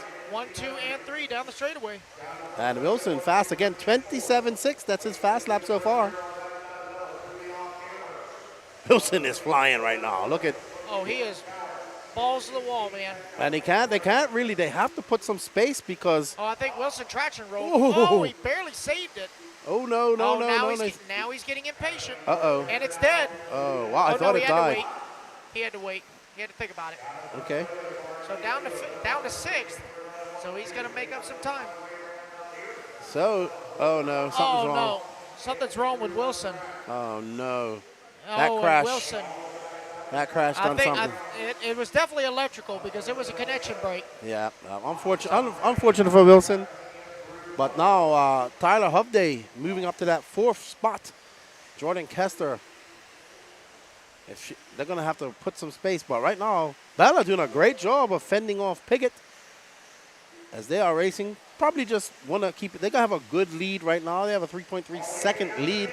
Oh, Wade to the inside on Bella. Beautiful pass. Yes. Right there in that off camber. So Wade now to the race lead. Oh, Bella's going to try and ride the pike. She's not going to stick the landing. That's going to allow Jordan by. So Wade. So now Bella's got a whole back door full of, I believe that is Tyler Hovde. Either Tyler or Chad. I'm not sure. That is Tyler Hovde right behind her. But as you saw where that pass where Pickett made, he was just able to get on the brakes and keep that car up top of that off camber when Bella just slid down. So there's Wade Pickett right now. He's out front. He's been fast all weekend, to be honest. He has. Wade has been putting up a fight. There's no doubt about it. He came to race, man. Yeah, just having some issues. He's had some breaks and whatnot. Pretty sure he should have been in the A final. But he's got 5 minutes and 40 seconds left in this race to go. So let's see if he can cement his A main position. He is looking for some redemption. Apparently Wade had some rough qualifiers that put him down. It was a qual point format, best 2 of 3 qual points, and it was determined by overall finishing position for the heat, not for that individual race, but for the entire class of that heat. And that's where math came into play, big time. And right now, Tyler Hovde is right behind Bella.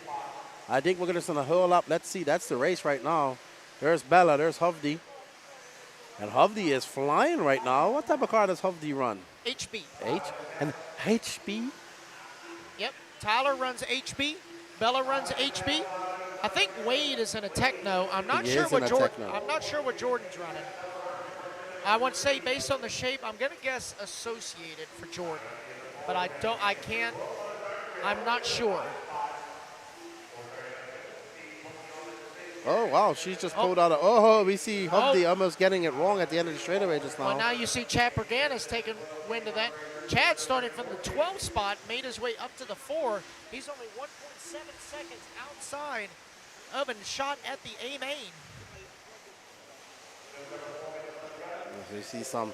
And more free stuff passing on by our cameras. Oh, yeah. Bunch of tires, it looks like. I saw a big Ogo box. Oh, yeah. Ogo, oh no. Ogo? Oh no, it's Ogo.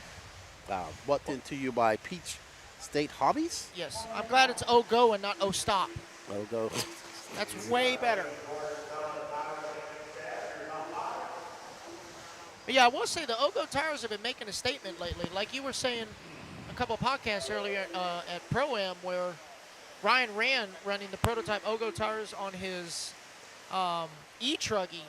It looked amazing. And Aiden Ridgway with the Ogo tires, the Flowers boys with the Ogo tires. So that's definitely something to keep an eye on. Exactly. Sure. And as we were talking, Bella Rogers had a very long lap, dropped her down to 5th. Chad Pergantis has now inherited that 3rd spot. Tyler Hovde, I believe, was flying off the track earlier as Wade is still out there.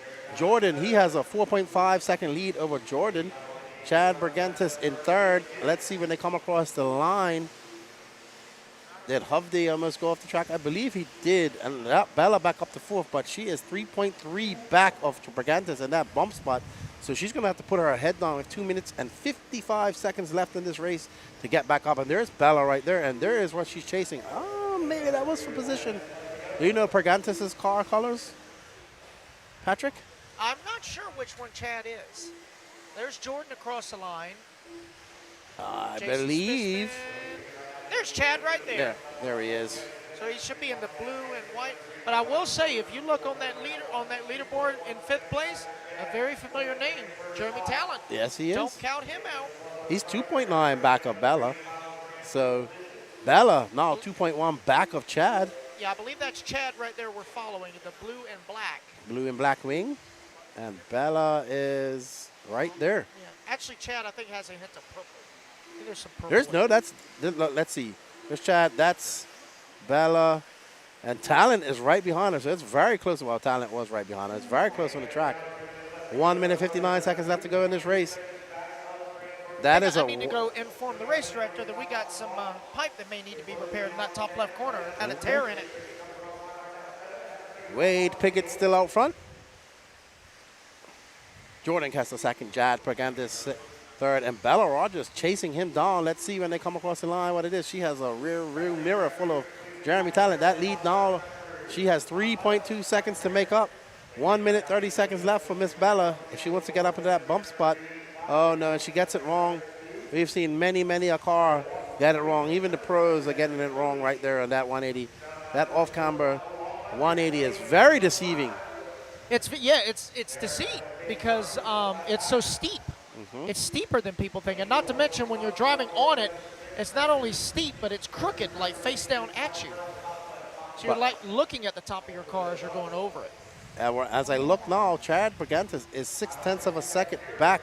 Oh, Jordan going to get into, I think that Jordan and Chad battling right there. All right, they are battling for position, which bodes well for Bella because I believe that is Bella right behind them. So she wants them to get into a mistake, and and someone just bounces it off. I think that was for position. that was Nelson cartwheeling off the track. No, I saw someone bounce off the pipe. Let's see when they come by. Chad Perganis, Bella Rogers, that was Jordan who bounced off that pipe. Now Bella back up in that bump spot with 31 seconds left to go. Wade way out front, 8.7 second lead. Chad in 2nd, Bella 0.7 of a second back of him. And behind her, Jordan 0.2. Oh, no. Bella getting a little love tap. Oh, no waiting there. And, you know, karma is a thing because Jordan just puts it right into the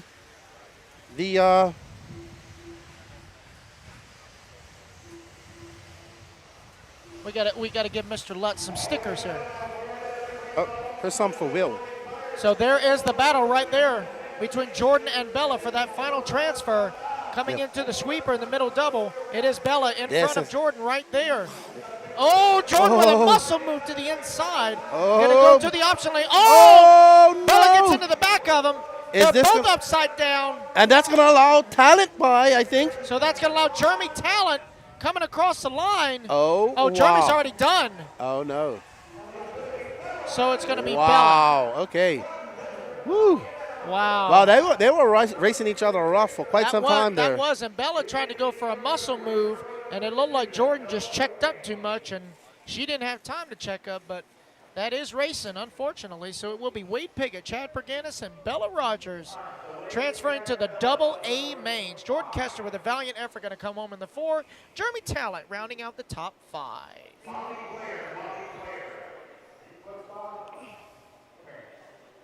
So it sounds like Lance is starting to do some random draws for some raffle prizes.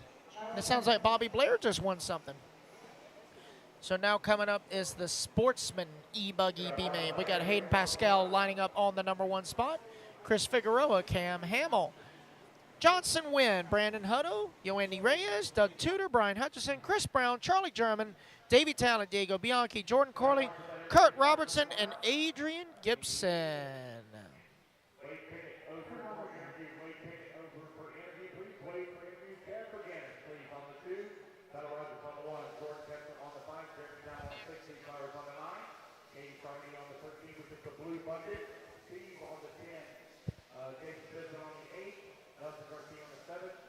Dylan Green on the 11, Tyler Helge on the 2, Wilson Coward on the 3.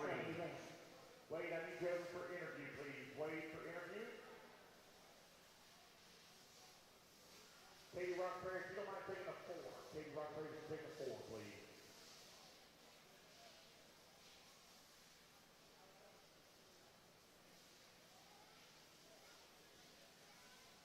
Get all our marshals out here. I need Wade. Oh, he's getting ready. All right, guys, go ahead, turn loose, 316. Back to yours. Atlanta, Johnson Wynn, Brian Hutchison, Diego Bianchi, Chris Figueroa, Davey Talent, Doug Tudor, Brandon Hutto.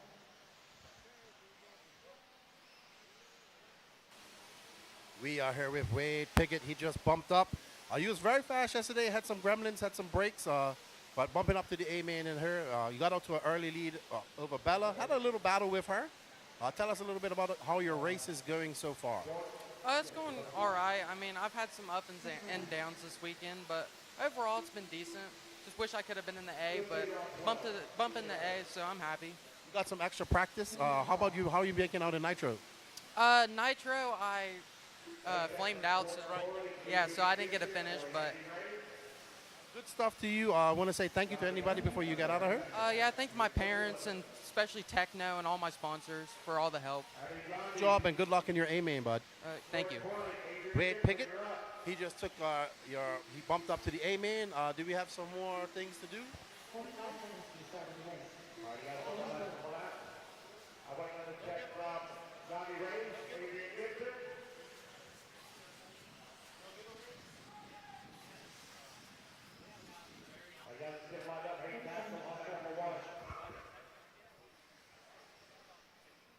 Chris Figueroa on the 2, Cam Hamill on the 3, Johnson Wynn on the 4, Brandon Hutto on the 5, Doug Tudor on the 7. Brian Hutchison on the 8, Chris Brown on the 9, Charles German on the 10, David Talent on the 11, Diego on the 12, Jordan Corley 13, Kurt Robertson 14.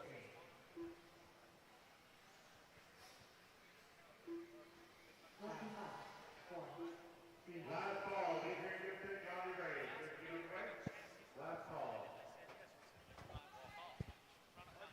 So we're about to get underway here. Sportsman e-buggy B-main, getting them lined up.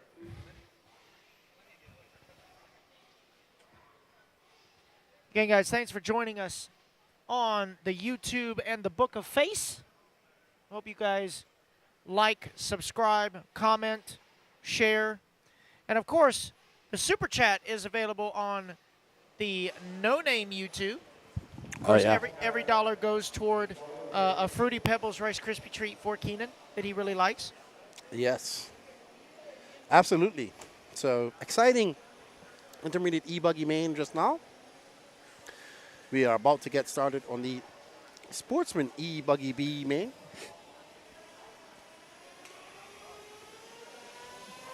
And Danny's up there laughing. I don't know what he's giggling at. I haven't fixed yet. I don't know. That's what he said in the group chat. I don't know. I'm just now seeing Jake Steitleather's comment that Hutto is X-ray. Yes. And I told Brandon, too, that when we found out he was X-ray, that the hair on the back of Gord Testman's neck started to tingle. So he was acknowledged, and we got the chassis correct. So, yes, Brandon Hutto is an X-ray driver. Correct. So, again, Pascal, Figueroa, Hamill, Wynn, Hutto, Reyes, Tudor, Hutchinson, Brown, German, Talent, Bianchi, Corley, Robertson, and Gibson. Here's your field of 15 for the B main. There is he Cart with his Australian flag. You know. And Charlie German is American as well. Yes. They didn't have I his- am absolutely obsessed with the thylacine. With the what? Thylacine. Tasmanian tiger. I believe it exists in the outback somewhere in Australia. It went extinct back in the 30s. Well, I was thinking about it last night. You know, all these spiders and little things around here. The bugs and spiders in Australia are so big, they pay rent. Yeah. And they can kill you. Pretty Yeah. much all of them. Yeah. Like you walk into the bathroom in Australia, there's a spider. It's like, oh, I didn't know somebody was in here. Jeez. The spider has a freaking mustache, for God's sake, dude. So, yeah, for those, our Aussie viewers, my prayers and condolences, my friends. Goodness. All right, so was just informed that the moto race is going to be right after the Pro Nitro buggy race. So It is 30 or 31, I believe. Race Yeah. 30 or 31, something like that. So, But I know this is race 16. My first race is actually race 20. oh, so not too far away. Yeah, so I might, I just need charger. You might want to go charge your batteries. Good point. So you know what? I'm going to take a break, and I'm going to let you do your thing. All righty, so Patrick, who forgot that he was actually racing today, he has to go charge his batteries as we start. Ooh, what a start. There is Chris Figueroa out there in front right now. Captain Castor, Mr. Castor right there, and that teal wing. Man, his cars look great out there. That Castor buggy out there doing some work as he comes around the loop, and he's going to be in front. Brandon Hutto right behind him, Cam Hamill. Chris Brown, your top 4. Doug Tudor, your top 5. They are separated by 3.2 seconds right now when they came across the loop. Oh, no. And it looks like Brandon Hutto is going to get by. And he gives that back to Chris Figueroa. So let's see. Coming to the option lane up in that 180, using that bump as a berm just to stop his car as they come around. Adrian Gibson not making the start, unfortunately. Chris Figueroa, Brandon Hutto in second. Doug Tudor now up to third. Charles German in fourth. Hayden Pascal in fifth. Ooh, Chris just getting it up on 2 wheels on that off camber. That has been one of the hardest sections of this track all weekend. We've seen lots of mistakes happen there. Please, if you can, share this feed. We do have the pro races coming up soon. Pretty sure we're going to start getting into our A mains, and then we'll have the pro A1 A main of e-buggy. We're on race 16 of 38. But Chris Figueroa representing Castor. He is the Castor team manager. Dean's all out his local track down in Apoca, Florida. Got that right, I think. And he is looking good out there right now. And he wants to have a nice clean race, not get in any trouble. He's pulling out quite a big gap. Let's see what it is when they come across the line. Brandon Hutto now 3.4 back. Hayden Pascal 1.2 back of Brandon Hutto, and Charles German 0.8 back. So these guys have some racing going on here for that top spot. So look at that. Big Johnson win. He's up to 6. We saw that man bump multiple times recently here. About an hour and a half, about an hour away from here. You know. the Wicked Weekend about a month and a half ago, I would say. Probably about that. Almost 2 months ago now.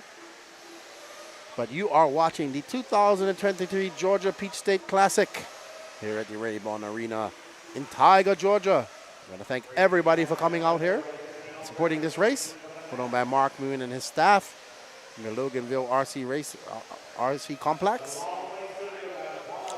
But Chris must have made a mistake because now he's got a rear view or he's lapped somebody. Nope. Hayden Pascal on the move, 8/10. So Chris having a long lap at some point. Oh no, Chris is he's flirting very closely with that pipe. It's going to come up to bite him if he keeps it up.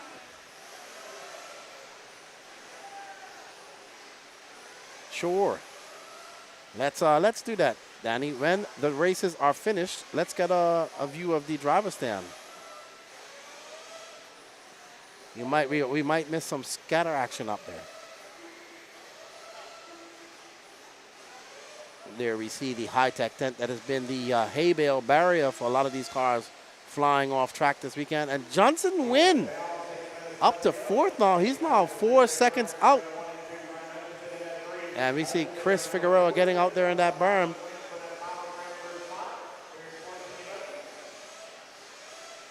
So Chris Figueroa and Hayden Pascal. Chris comes, oh no, Hayden has taken over that lead. Chris now in second. I missed that. Brian Hutchison now chasing down Chris Figueroa. Is 1.7 back of Chris. So Chris making some mistakes there. I missed that. And there's Chris right there. There's Hutchison. That's third right there with that yellow wing, yellow wheels. Chris coming through the option lane. That is not for position behind him.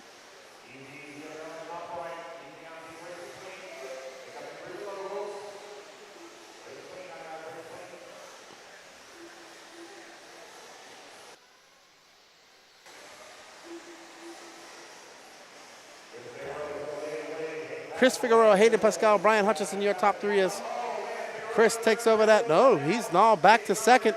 Oh, he takes that lead back, gives it back to Pascal. This is going to be a fight. This is 1, 2, and 3 right here. Fourth is Johnson Wynn. He is 2.8 seconds back. He wants these guys to make a mistake so he can capitalize. 4 minutes, 44 seconds left in this. Hayden Pascal takes back over that lead. Chris Figueroa, Brian Hutchison, Johnson Wynn right behind him. And right behind them, Davey Talent, 9/10 of a second back. So Johnson Wynn has 3 seconds to make up if he wants to get up in that bump spot and bump up and live to race another day. Hutchison right there. He has gotten past Chris Figueroa. Chris Figueroa starting out good but fading back to third. I believe that's Johnson right there in that white car. Oh boy, Hayden getting it wrong. This track's starting to build some rough spots. Hutchison on the move. Hutchison just 4/10 of a second. Figueroa moving back to 1.1. Johnson Wynn making big moves, 1.2 seconds back. So we are looking, Chris Figueroa cannot relax because the bump master, Big Johnson Wynn, not too far behind. It is an absolute beautiful day here at the Rabun Arena. The wind is out, we are wearing hoodies, it's cool, it's calm, it's collective, and it's a great day. But there we see Chris Figueroa going very wide. That isn't for position, I do not believe. Let's see when they come across the line, it could be. It is, it's 8/10 of a second, that's Johnson Wynn. Right behind Chris. Let's stick on that battle, Danny. And we see Hutchison going right. Oh, Chris Figueroa. He opened up the door, and that's going to allow Johnson Wynn by. Johnson goes by. Great pass by Johnson in that pink and white black wing. Let's see when they come around what they're separated. Johnson is on the move. He is now setting his sights on Hayden, who makes a mistake right there in that 180. Oh, that's going to allow Chris by. Johnson Wynn starting from that fourth position, dropping all the way down to 6 at one point. Now up to second, Big Johnson Wynn. Up there, he is, dude, he has been fine. He was really good in Nitro Buggy there, but, oh, there we go. And Johnson, oh, about to make the pass. I do not know who that is. Is that, nope, because Hutchison's right in front, so that's not for position. So it's Hutchison, Wynn, Figueroa, Pascal. Pascal 3.2 back of Chris Figueroa right now. Chris Figueroa leading this race at one point. Not going to be able to lead this race now with 2 minutes 33 seconds left. Johnson getting it wrong. Going to give that position back to Chris Figueroa. Now Johnson moves down to third, I assume, and gets it back. Great pass by Johnson. Thank you. I appreciate it. My waffle from Waffle House. Thank you.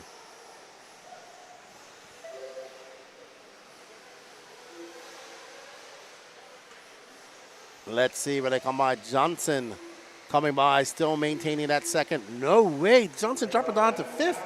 I was distracted when I was giving a waffle. But there is Johnson. Oh, no, Chris Figueroa. Oh, no, and that's going to bode well for Johnson, who goes wide, gets onto that fluff. Oh, no, Chris getting it wrong. Oh, now here is the battle. Here is the battle. Davey Talent sneaking by. There's Davey Talent in that green car. Right behind him is Hayden Pascal. Brian Hutchison getting it wrong. Oh, wow. So we have lots of lead changes here going by.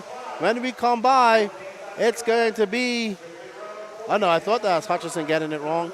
But it's Hutchison, Talent, Pascal, Figueroa, Hamill, Johnson, Nguyen. Whew. Losing track of this race.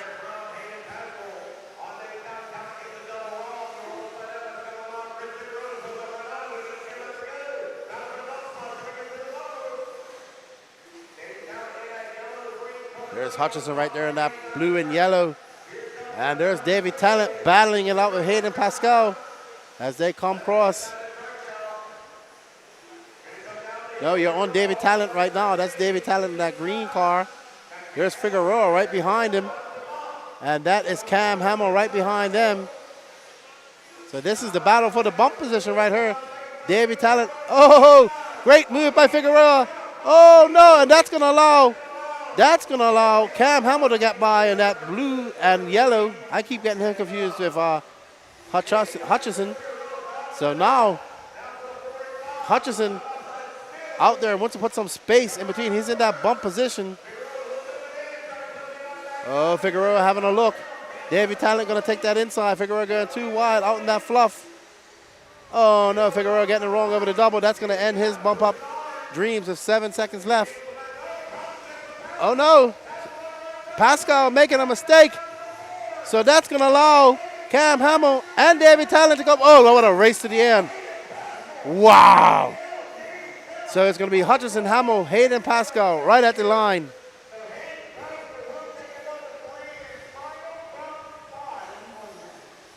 There we see Davey Talent, all smiles. Wow, what an exciting race that was.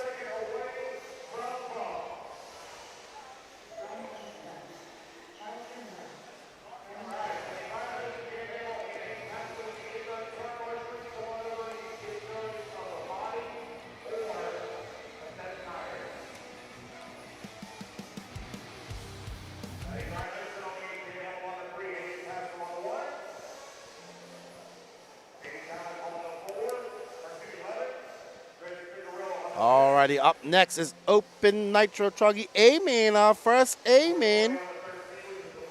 Oh, this is going to be good. So this is the big boys. You guys want to share this? We got the big boys coming in for this race. Let me try and get a little bite of my waffle here before we get involved in this.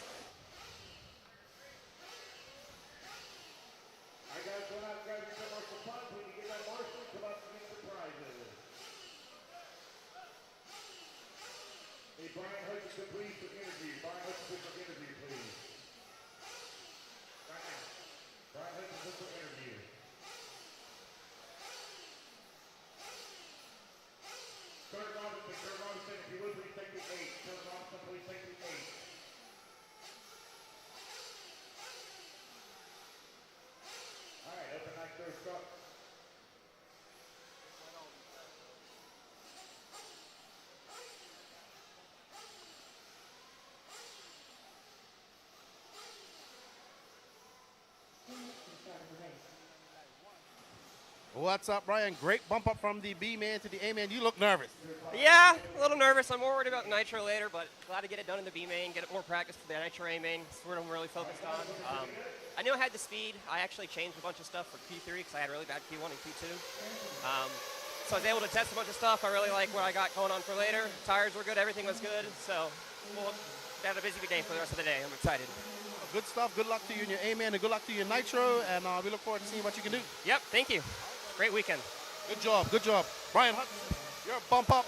We're getting ready for the Open Nitro Truggy. We got the top guys up in here. This is your top heat of Open Nitro Truggy. We got 30 minutes of racing to go, guys. We're gonna have a bite of my waffle and get back to you.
All righty, everybody, we are back. We are ready for the Open Nitro Truggy. Amen.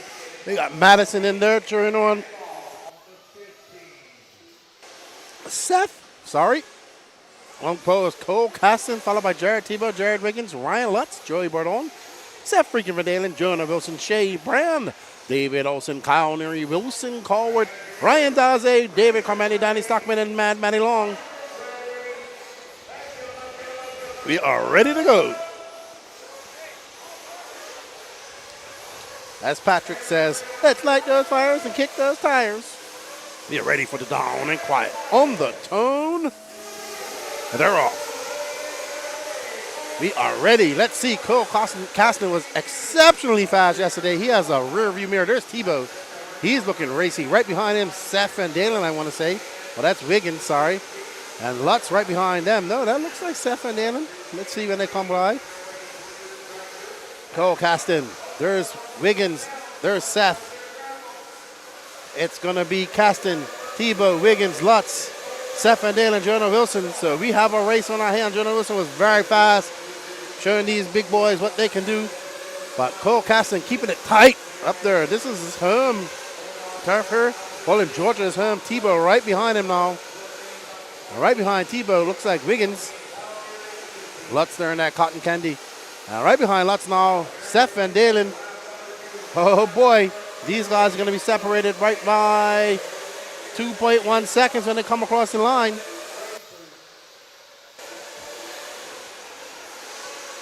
Cole Caston getting a little bit of breathing room as he goes up and over that double.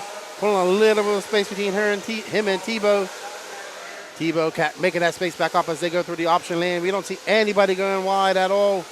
And Wiggins trying to go on the outside. Clashing wheels, trying to go on the inside. Gets it wrong. He's going to collect somebody back there. I believe it's Lutz. So Jonah Wilson, Seth and Dalen, the big winners there, moving up to third and fourth. Well done to them. But Cole Caston fending off Jared Tebow at this moment. And right behind them is Seth and Dalen, who is looking very good. Very fast in practice as well. Seth and Dalen got a rear view mirror of Jonah Wilson. Lutz right there making up from that bad mistake And behind them looks like David Olson, maybe Shea Brand. Let's see when they come around.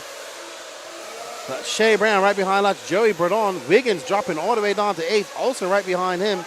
Oh, and Ryan Lutz got by Jonah Wilson. Maybe a little bit of nerves for the young Wilson. Ooh, great save by, and a almost jump pass by Ryan Lutz. Great driving by these guys, and we see a mistake right there. Not sure who that was that got collected. As they come by as Caston, Tebow, Seth Van Dalen, and Lutz. Lutz 0.3 of a second back from Seth Van Dalen. Let's watch this battle right there. There is Lutz applying pressure to Seth Van Dalen, the man from Minnesota, the land of 2,000 lakes. Waiting in the back is Jonah Wilson for them to get gathered and make a mistake, but these are and Ryan Lutz goes nose high over there, just clipping that pipe. Seth making a mistake that's going to allow Ryan Lutz by.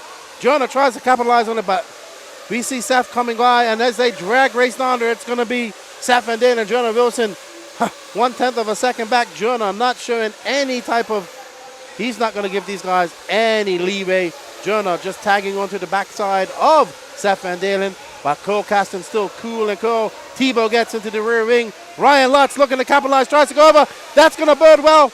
Oh no, Seth going right off the track. Jonah Wilson now taking over that 4th spot. Breathing room for Cole Caston as he goes by. Tebow now 2.4 seconds back. Caston, don't give Caston that lead. He won't give it back. Jonah Wilson waiting for Lutz. Lutz looking to get very aggressive. He is very fast right now. He is chasing down Tebow. Tebow right there. But Lutz all over Tebow right now as they come through the option line. Lutz in that Kyosho, Tebow in that HB car, and Jonah Wilson associated. But out front is a Techno car. Cole Caston, Seth Van Dalen, 1.7 seconds back of Jonah Wilson.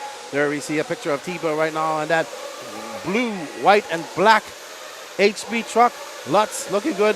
Oh, Lutz looking a little bit shaky going over there. Oh, what a nice. These guys. Tarrant just going a little bit defensive, shutting the door, making that truggy as wide as possible. Jonah Wilson just losing touch of these guys right now. There's Seth Van Dalen looking to get by Jonah. Seth firing right now. Seth coming by for 26.5. Cole Caston out there just threw down his fastest lap of 26.3. So all these guys, he says, Wilson throwing on 26s. There's the young Jonah Wilson. He's just trying to fend off Seth. Probably a little bit nervous. Gets it a little bit wing high over there. Getting a little side. Seth having a little sniff on the outside, good on the inside, trying to figure out a way. Wilson shutting down that door, shutting all passing opportunities away from the man from Minnesota.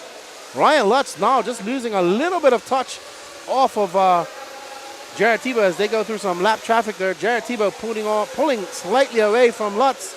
So they are now 25 minutes down. Lots of racing left here in the Open Nitro Truggy A main. Here we are at the 2023 Georgia Peach Steak Classic at the beautiful Rabun Arena. It's turned out to an absolutely beautiful day here with some truggy racing. Nitro is the glory here in Georgia, the southeast. But right now, look at our leader. There is Cole Caston, cool as ice, man of very little words, doesn't say much, doesn't even show up for his interviews. He just telepathically tells everybody what he does. But Tebow now making up a little bit of time when they come across the loop. Let's see what the gap is. 1.4. So Tebow making up 0.3 of a second. Ryan Lutz now 1.2 back of Tebow. Jonah Wilson still hanging on to that 4th spot. Seth Van Dalen 0.3 back of him. So Seth Van Dalen is pushing this. He wants to get around Wilson right now because Seth is looking really fast out there. And there we make a mistake. We see Cole getting up into some lap traffic, which is going to shut that gap down. Tebow now taking 0.2 off, 1.2 back. So Tebow on a mission right now. He wants to get that truggy win. And there is Lutz right behind Tebow now, closing that gap. Got to get through that lap traffic. That looks like that is Kyle Neary, I want to say. Yeah, that looks like Kyle, I think. Johnny Stockman right there. So when Lutz comes by, he's now 1.1 back. Jared Tebow closing that gap ever so slightly, now 0.9 of a second back of Cole Caston. So Tebow getting a second win here early out. 23 minutes, 26 seconds left in this race. I'm pretty sure we're going to start seeing some pits coming up here soon. There's Cole Caston. Well, this is the race for first. Lutz gaining some speed. 26.7, 26.4, 26.9 for Lutz. They are separated by 2.3 seconds. There we see Lutz coming in for fuel. Will Walker having a good fuel stop. And we see Jonah Wilson having some issues, looking like he's going to have to retire his buggy, his truggy in the pits with the body off. Unfortunate for Wilson. Shea Brown's going to move up to 6th. Well, right now, we need to stay on that race, Danny. That race for first and second. There's Tebow. There's Cole. Tebow now 0.7 of a second back from Cole. Right there, these guys are going to have to come in for some fuel. Lutz already in. Lutz coming in early, so Tebow and Cole still waiting to come up for some fuel. Both throwing down almost identical lap times. Cole just 1/10.5.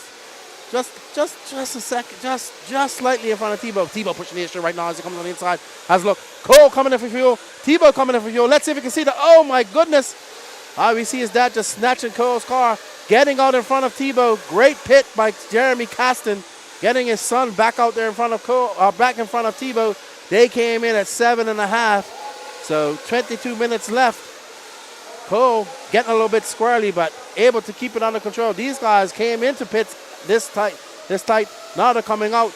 Lutz inheriting that first start, but Lutz coming in slightly earlier than these guys, so Lutz's car hungry for fuel. He's going to have to, it looks like he might have to take an extra pit stop. We got 21 minutes and 43 seconds left to go in this race. Woo! We are excited here. There's Lutz now in front. There we see Lutz in the cotton candy. Kyosho, there's Tebow. He got in front of Caston at some point, so made that pass. Lutz now, nope, there's Caston right there. Nope, that's Olsen, I believe. So Olsen in the S-Works. It's Tebow now. Cole 0.3 back. They are 2.6 seconds back of Ryan Lutz. Ryan Lutz pulling out a slight lead. That's what he needs to do. He needs to get out there and get a lead. As we see Olsen pull over for Tebow. Tebow got a rear view mirror full of Cole Caston in that Techno.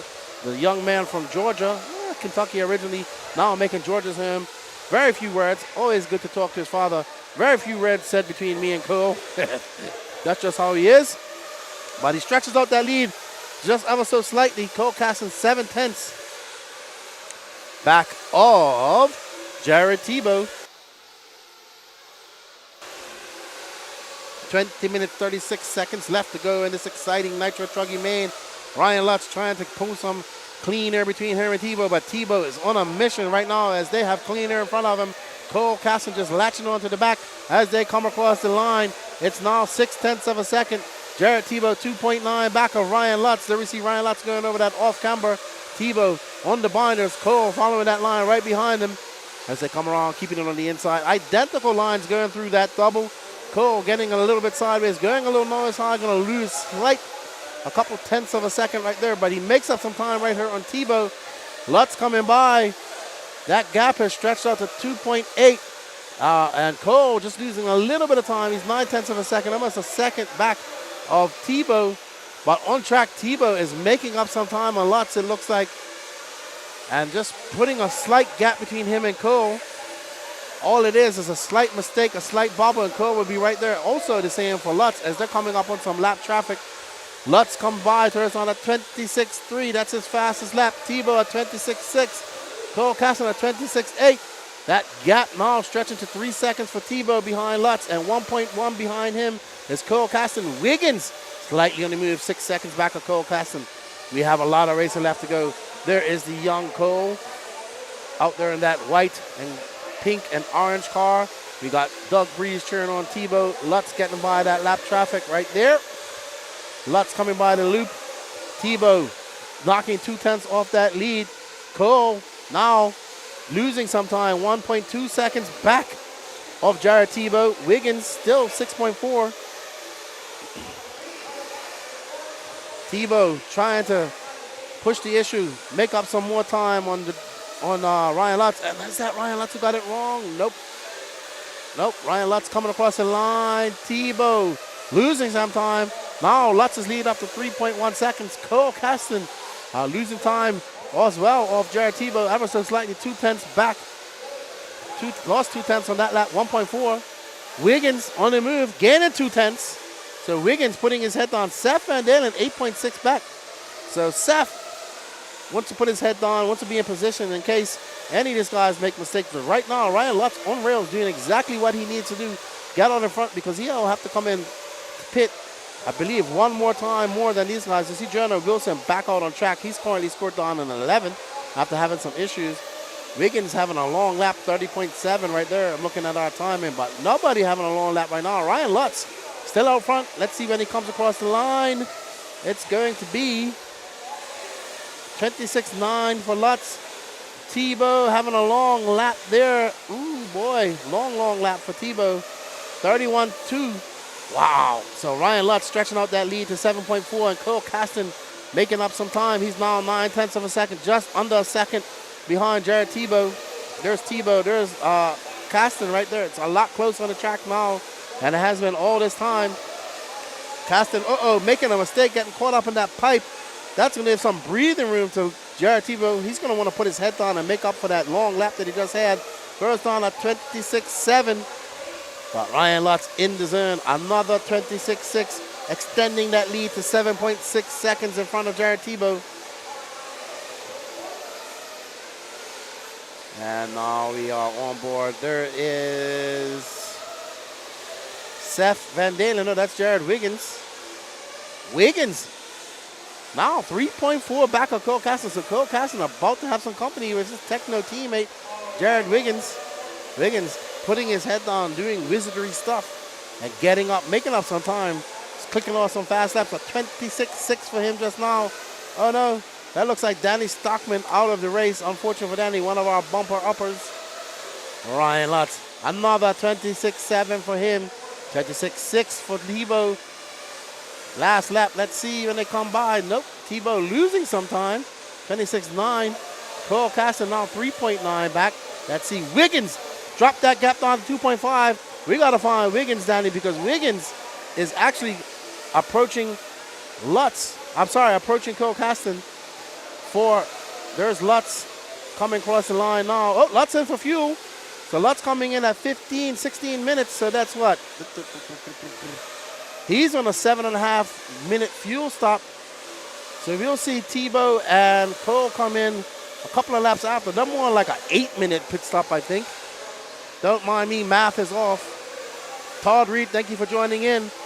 Ryan Lutz, let's see when he comes out. There is Wiggins.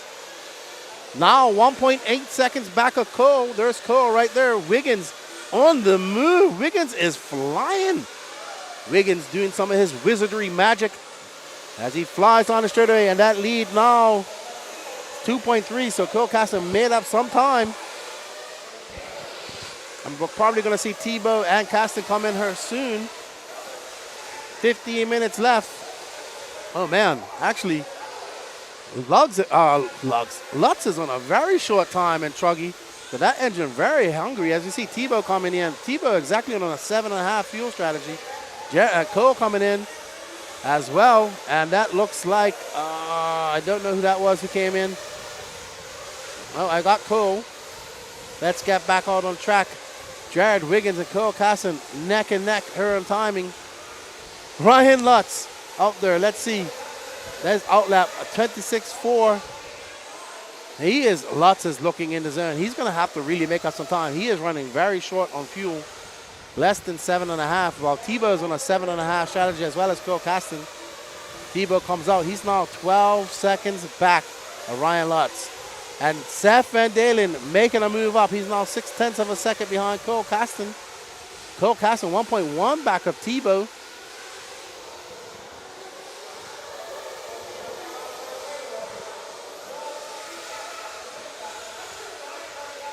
So let's get back on board with Cole Caston and Seth Van Dalen because they are in a battle. Actually, it's Seth Van Dalen and Jared Wiggins all in a battle. Wiggins taking over. Looks like Seth's coming in for fuel. That's fine. Cole Caston, him and Wiggins just coming down. They should be going up over there's Tebow, there's Cole, there's Wiggins. So let's catch them back up as they come to the option lane. Danny, please. Cole Caston and Jared. No, they're not. They're going to come on the straightaway in a minute. There's Tebow, Cole Caston right behind him, and there's Wiggins. Let's follow him. We're on the static cam right now.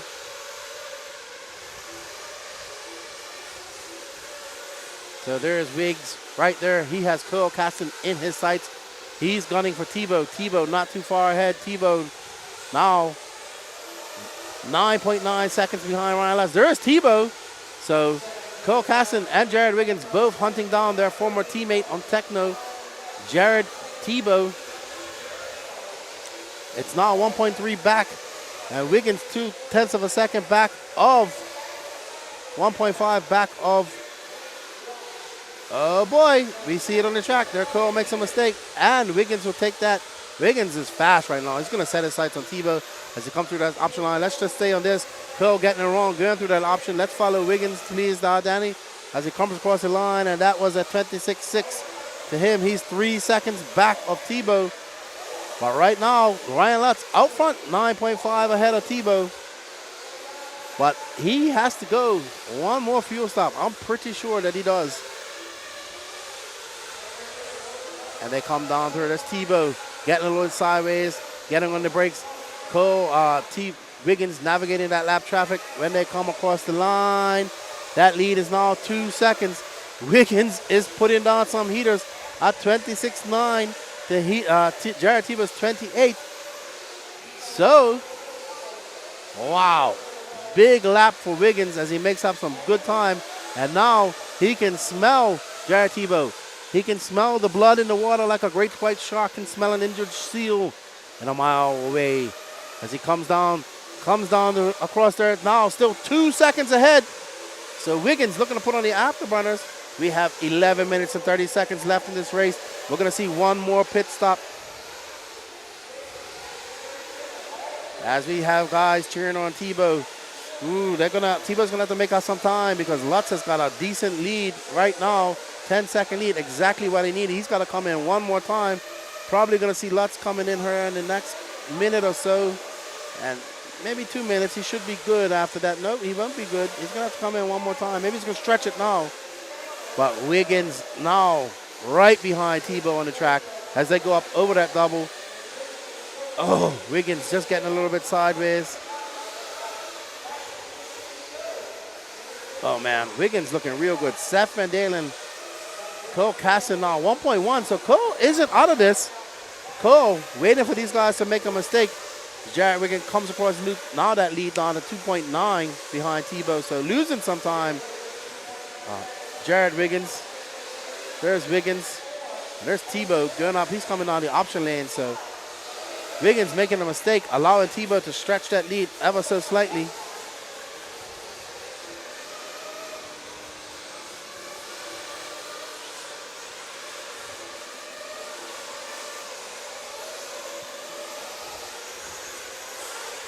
Wiggins coming up on some lap traffic.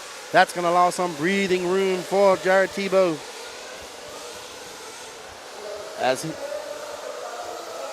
Jared Tebow trying to put some space. Trying to put that space between him and Seth Van Dalen. Sorry. Jared Tebow trying to put that some space between him and Jared Wiggins as they come across the line. Sorry. Just multitasking here. My headset's dying. I'm trying to get that going as well. I apologize, everybody.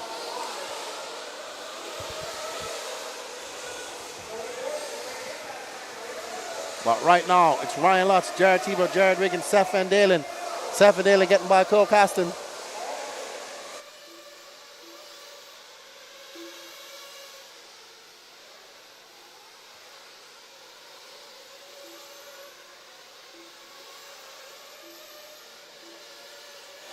All righty then. So Ryan Lutz coming in for fuel. It looks like 31 seconds. Did he come in for fuel? I missed it.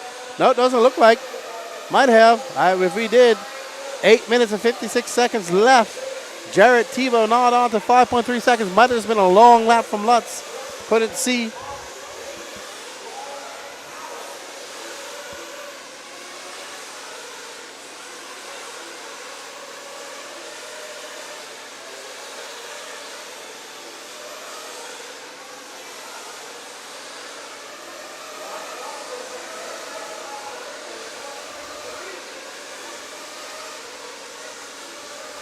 As we are here with 8 minutes and 23 seconds left in this Open Nitro Truggy A main. At the 2023 Georgia Peach State Classic.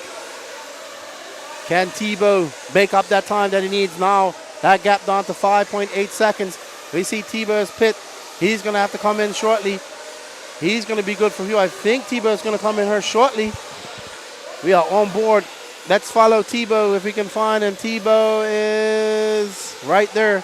Tebow. Oh, great save by Tebow. We've seen some miraculous saves coming off that double as people just clipped the pipe. Tebow able to whip that right back in time. I think we're seeing his pick, guys. Nope, not this lap. I'm sure they're going to come in here shortly. He's going to come in there and get a good pit and then chase down Ryan Lutz, who's now got a 6.6 second lead. Wiggins now 4.3 back. He's got a rearview mirror full of Seth Van Dalen. Uh-oh. Oh, no. I think he ran out of fuel. Oh, no. I think he's out of fuel. We see his pit guys getting him back. Let's stay on him. Let's see what happened. Let's stay. Yes, I think he's out of fuel. Oh, no. Tebow not going to be happy about that. Yeah, I think he ran out of fuel, unfortunately. So Tebow going to drop all the way down. Seth freaking Van Dalen inheriting that second spot right now. So that bodes well for Ryan Lutz because Ryan Lutz has an 11-second lead over Seth Van Dalen. We are on board with Seth Van Dalen right now. And that green and blue, unfortunate for Tebow, just ran out of fuel here. He comes back out in sixth, sorry. Oh no, poor Tebow, looking so good. And this is we got on the camera, curse to the camera, his car dies. Unfortunate for Teebs.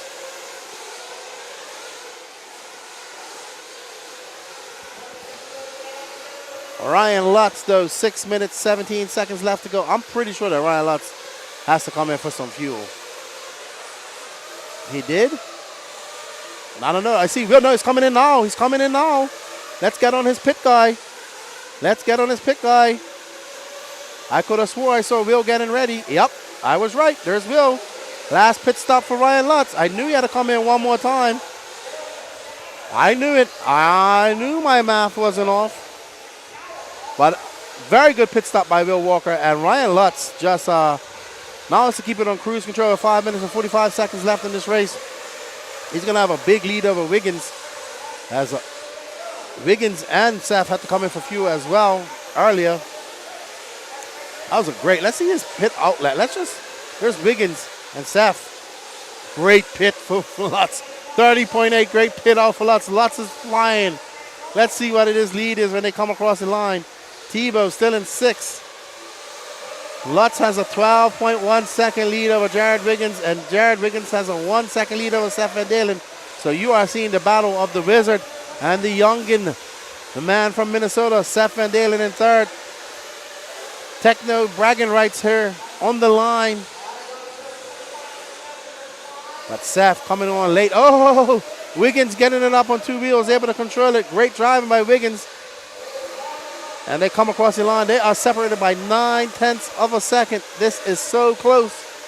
Seth charging downhill. Oh, Seth just matching Wiggins corner for corner. Going up over that double. Let's see. It's going to be close as they come through this option. Seth gaining just a few tenths of a second on Wiggins as they come around. Let's see when they come across the line. Still 9/10. It looks so much closer on the track. As Seth gets a good run down the straightaway. Let's see if he can make up something. He needs a little bobble from Wiggins, but Wiggins doesn't make many of them. Oh, this is a good lap for Seth if he keeps it up. Great lap for Seth as he comes down to ever so close, even closer now on that option line. Seth and Jared, it's going to look good when they come across the line. What are they going to be? It's still 9/10. It's amazing. Seth's making...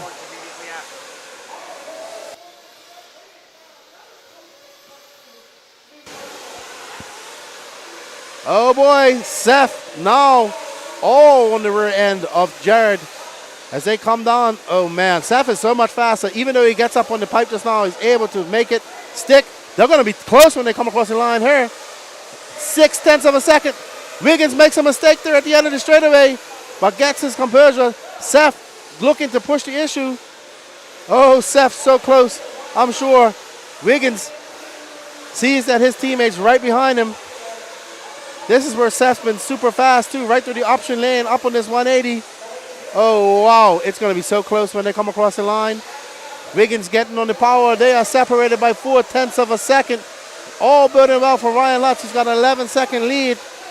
Oh, man, this is a great race for second right now. 2 minutes, 54 seconds left. Barring any flame out or big mistakes by Lutz, he should win this. But right now, these guys are coming up on some traffic. This is going to bode well for who? I don't know. But Wiggins just putting out just a little bit of a, he gained 0.2 from Seth just now as they come up on some traffic. Who is that right there? They're going to, oh, they're not getting out of the way. They need to get out of the, oh, come on, guy. Thank you. They needed to pull over right on that. There's Ryan Lutz, though. So these guys, Ryan Lutz, having to maneuver through traffic. When he comes across the, no, that wasn't Ryan Lutz. Sorry, I got excited. It looked like Ryan Lutz. I do apologize. Ryan Lutz still got an 11.9 second lead over Jared Wiggins. There we see the look of concentration with Seth. They are so close on the track now. Oh, Wiggins getting it up on two wheels. And we see Seth making a mistake. That's going to cost him something. As Wiggins makes a mistake, Seth makes a mistake. Coming through the option lane. They are like throwing identical. It's like twins driving right now. 0.5 of a second, half a second separates these guys. Oh, great job by that lap traffic letting them go by. That's how you do it.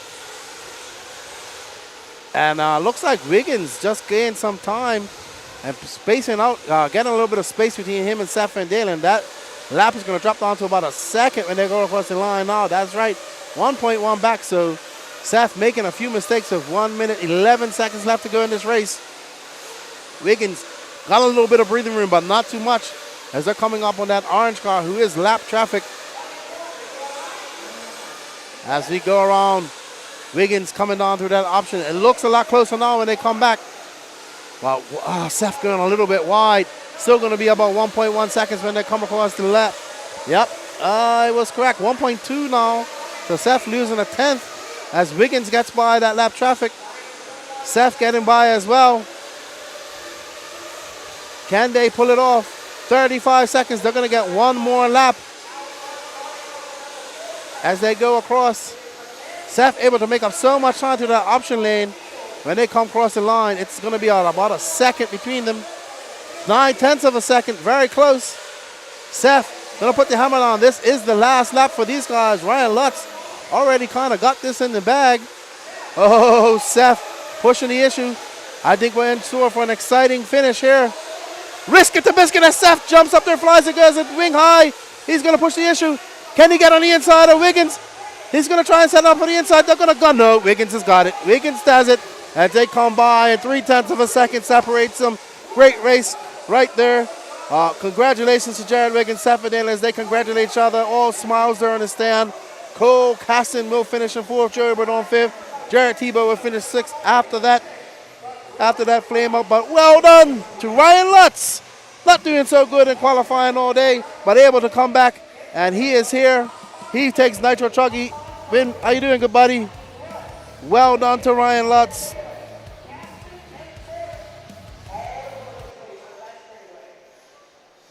All right.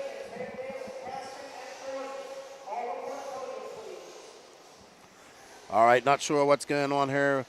They're just being asked. That was a good race between Seth and Wiggins. Unfortunate for Tebow making that mistake.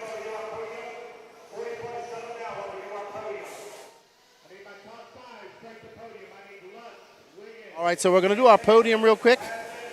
I should probably go over there and do the interviews. Okay.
great victory. Good, a little bit of a short pit out there. You looked like you had one more pit than everybody else, but it worked out in the end. Yeah, I did. You know, I like sometimes to err on the side of safety. It would have been close if I tried to stretch it. I'd rather just let it all hang out, drive as hard as I want to, and do an extra stop if I have to. And I got the fastest man on the pits, Will Walker, so he's kicking butt. And we're losing, 3.5, 4 seconds, so no big deal. Yeah, he was very fast out there. Now you got to go pit for him. He's got some bragging rights on the line right now in the 40-plus race. I'm going to talk all about that. Good victory for you. Congratulations and good job. Thank you. Appreciate that. That's Ryan Lutz, your winner of Open Nitro Truggy here at the Georgia Peach State Classic. We're going to get ready for the 40-plus main here. There's some serious bragging rights on the line here. All right, guys, ready? Jerry Williams, please on the 3 second there on the stage. Forecasting on the 1. Joy Bernard on the 5. Jerry T. on the 2. Shane Brand on the 8. Jonah Wilson on the 7. David Olson on the 9. Ryan Dowsey on the 12. Wilson Coward on the 11. James Stockton running back on the 4. Calgary on the 10.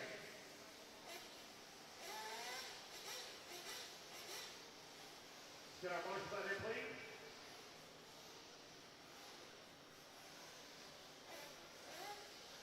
All right, race number 18. I'm going turn loose.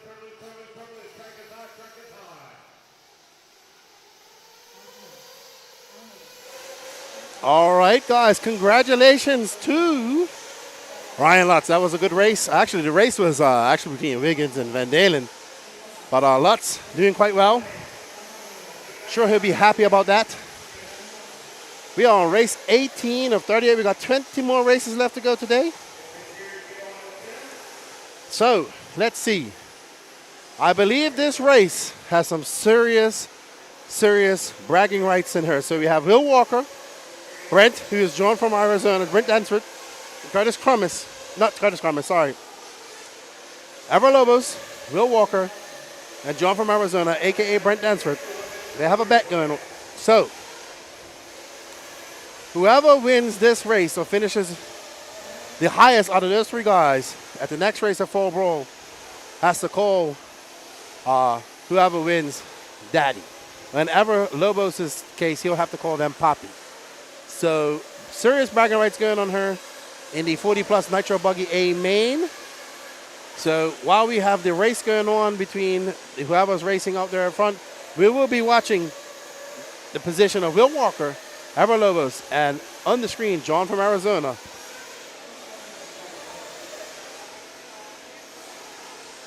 Oh, yeah, so that's what I mentioned. Whoever wins, so if Brent beats Ever and Will, they have to call him Daddy. If Ever beats Will and Brent, they have to call him Poppy. So it's going to be some serious bragging rights out here. And Chuck Berg is trying to do it for Michigan. He got Chuck Berg, Larry Commissar. Those guys are from Michigan making a trip down here. I hope you guys are enjoying the coverage and the interview. Hope the interview audio came by good as well. We are getting ready for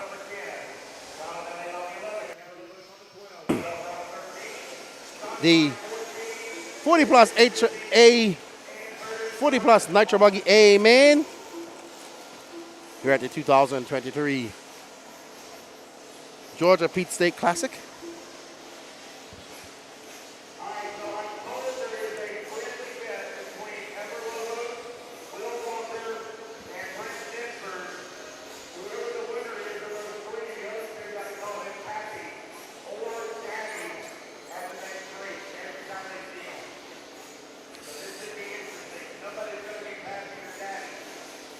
There we see Brent right there, a.k.a. John from Arizona.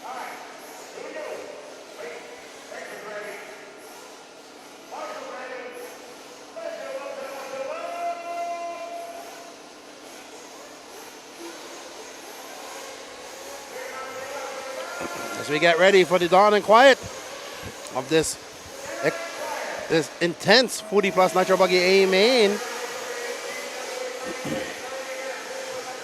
Chuck Berg, your TQ. I think Chuck Berg got in an accident. Nope, not him. That's he. Nope, that's not Chuck. There's Rusty Mihalik.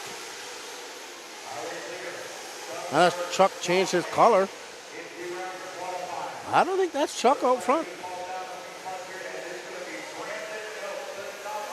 Brandon Melton, Rusty Mihalik, Danny Stockman, Chuck Berg falling on to 4th.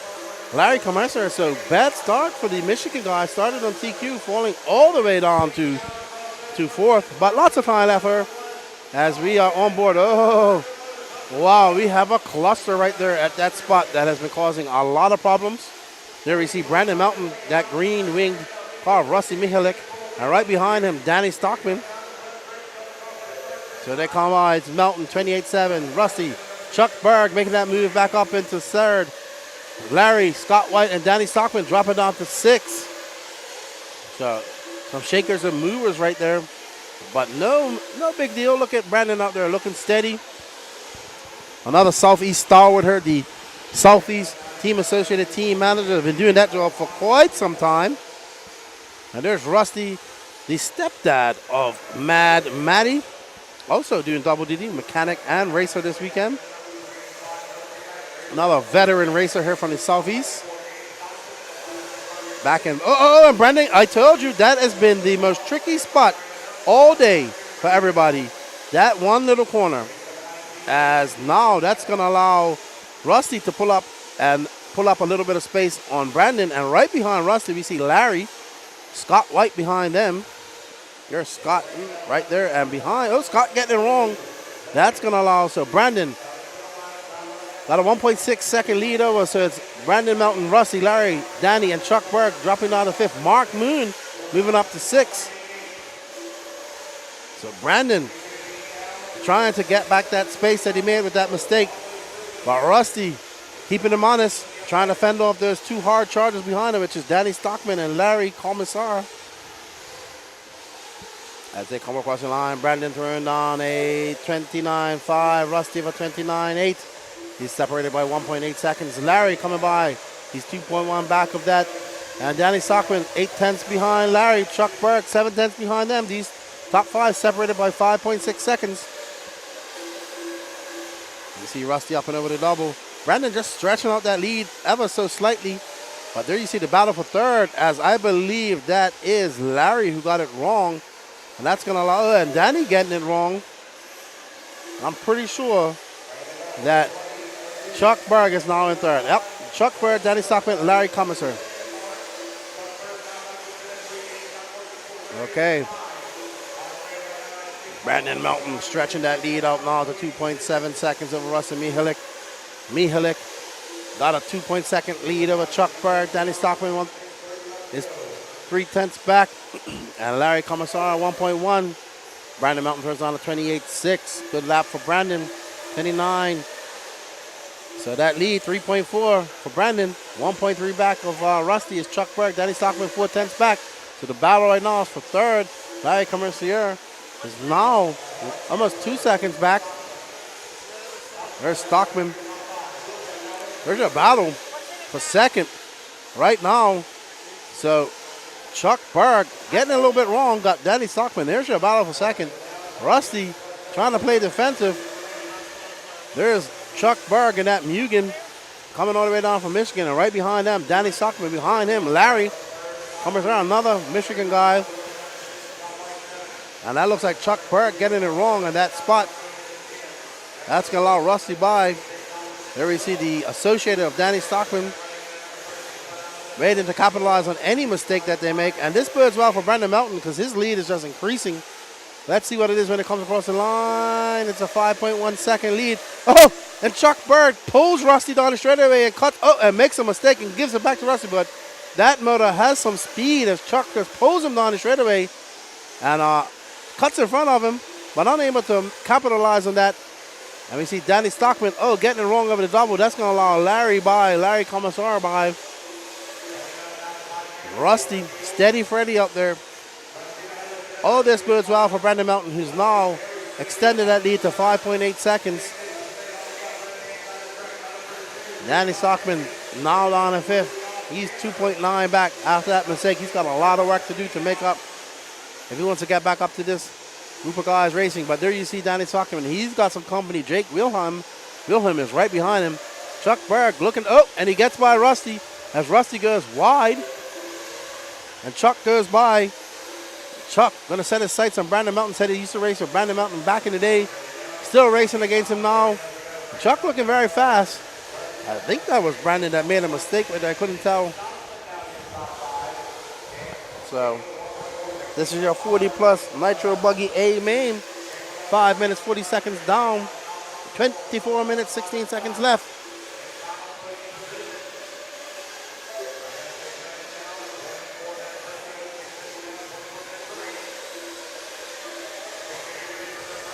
There's Rusty Mihalik still in third. He has Larry Commercer at 1.6 seconds back.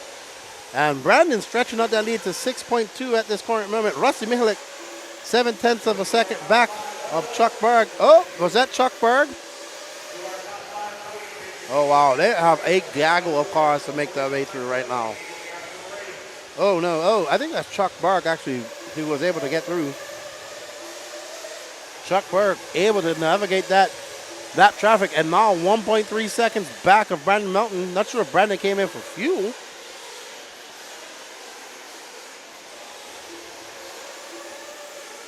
Okay. Patricio getting ready to go over and do some pit interviews.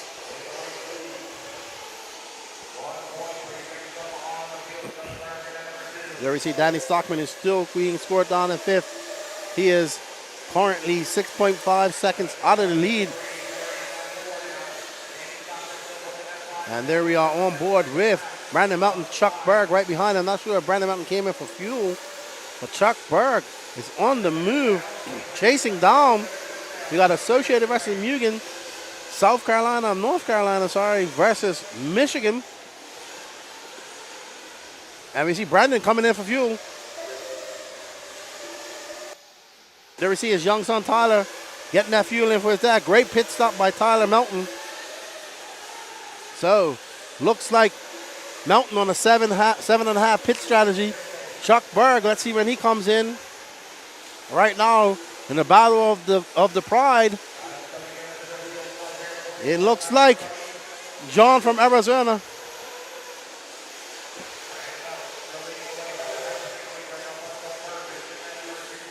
So Brandon Melton in for fuel.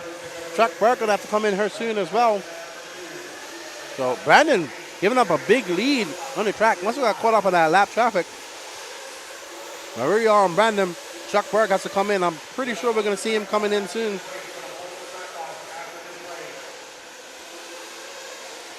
All right, so I'm here with Danny Chavez, pit guy for Scott White, currently in the P8 spot. How's Scott feeling? I know he's not in the position he wants to be, but how's he feeling? I think overall he's feeling real good. We're trying out a new car this weekend, so there's a little bit of growing pains going on, but he was off to a great start, got tagged by somebody behind him, fell back, so I think he should be able to work his way up a little bit. There's a lot of grip out there right now, so he's just going to have to keep it in the groove and keep it smooth. I must say, there are a lot of fast old guys out there, so this is a stacked field, but Scott's been in this position before, and I'm sure he can prevail a lot better than people expect. So hopefully we're hoping for the best. Awesome. Thanks, man. Thanks, Danny.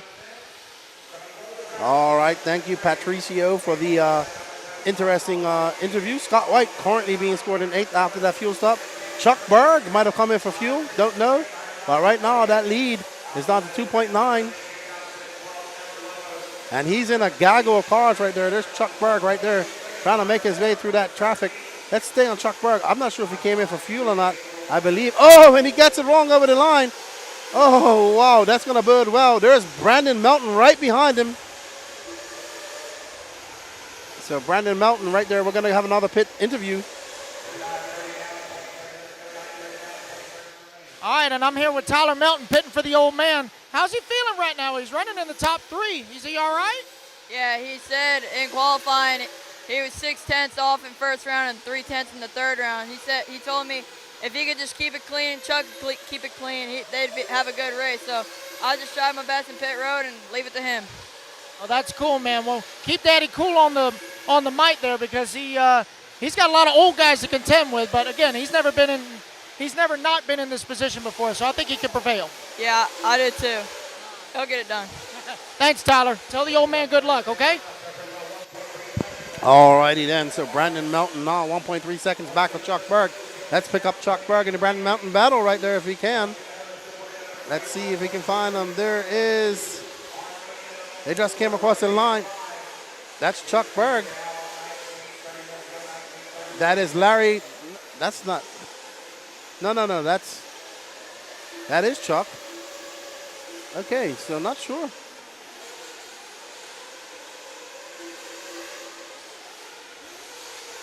Yes, there we go. Find out that guy's name, too. I thought his name Larry Commissar.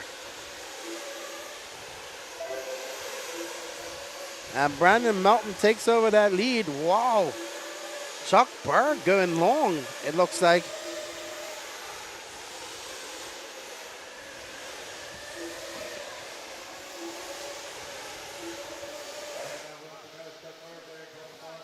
All right, so I'm here with Steve Colbert, pit guy for Chuck Berg. How's the Iceberg feeling out there? He's feeling good. He's running good. Catching a few ruts here and there at the beginning, but I think first time on the track today, so I think he's just feeling it out. I can understand that. I've been telling the other guys, I mean, a lot of these old guys, they ain't no slouches, so Chuck's got his work cut out for him, but I think on behalf of everybody, I want to thank y'all for driving all the way down from Michigan to come play toy cars with us, so I really appreciate that. But give our regards to the Iceberg and tell him to keep ice in his veins, all right? Definitely will do, and appreciate it. Place is awesome, been a great event. You guys are doing a great job, and I'm sure you'll see us next year. Love to hear it. Thank you, Steve. Tell the Iceberg good luck, all right? Good job, Patrick. Thank you for getting that information from us.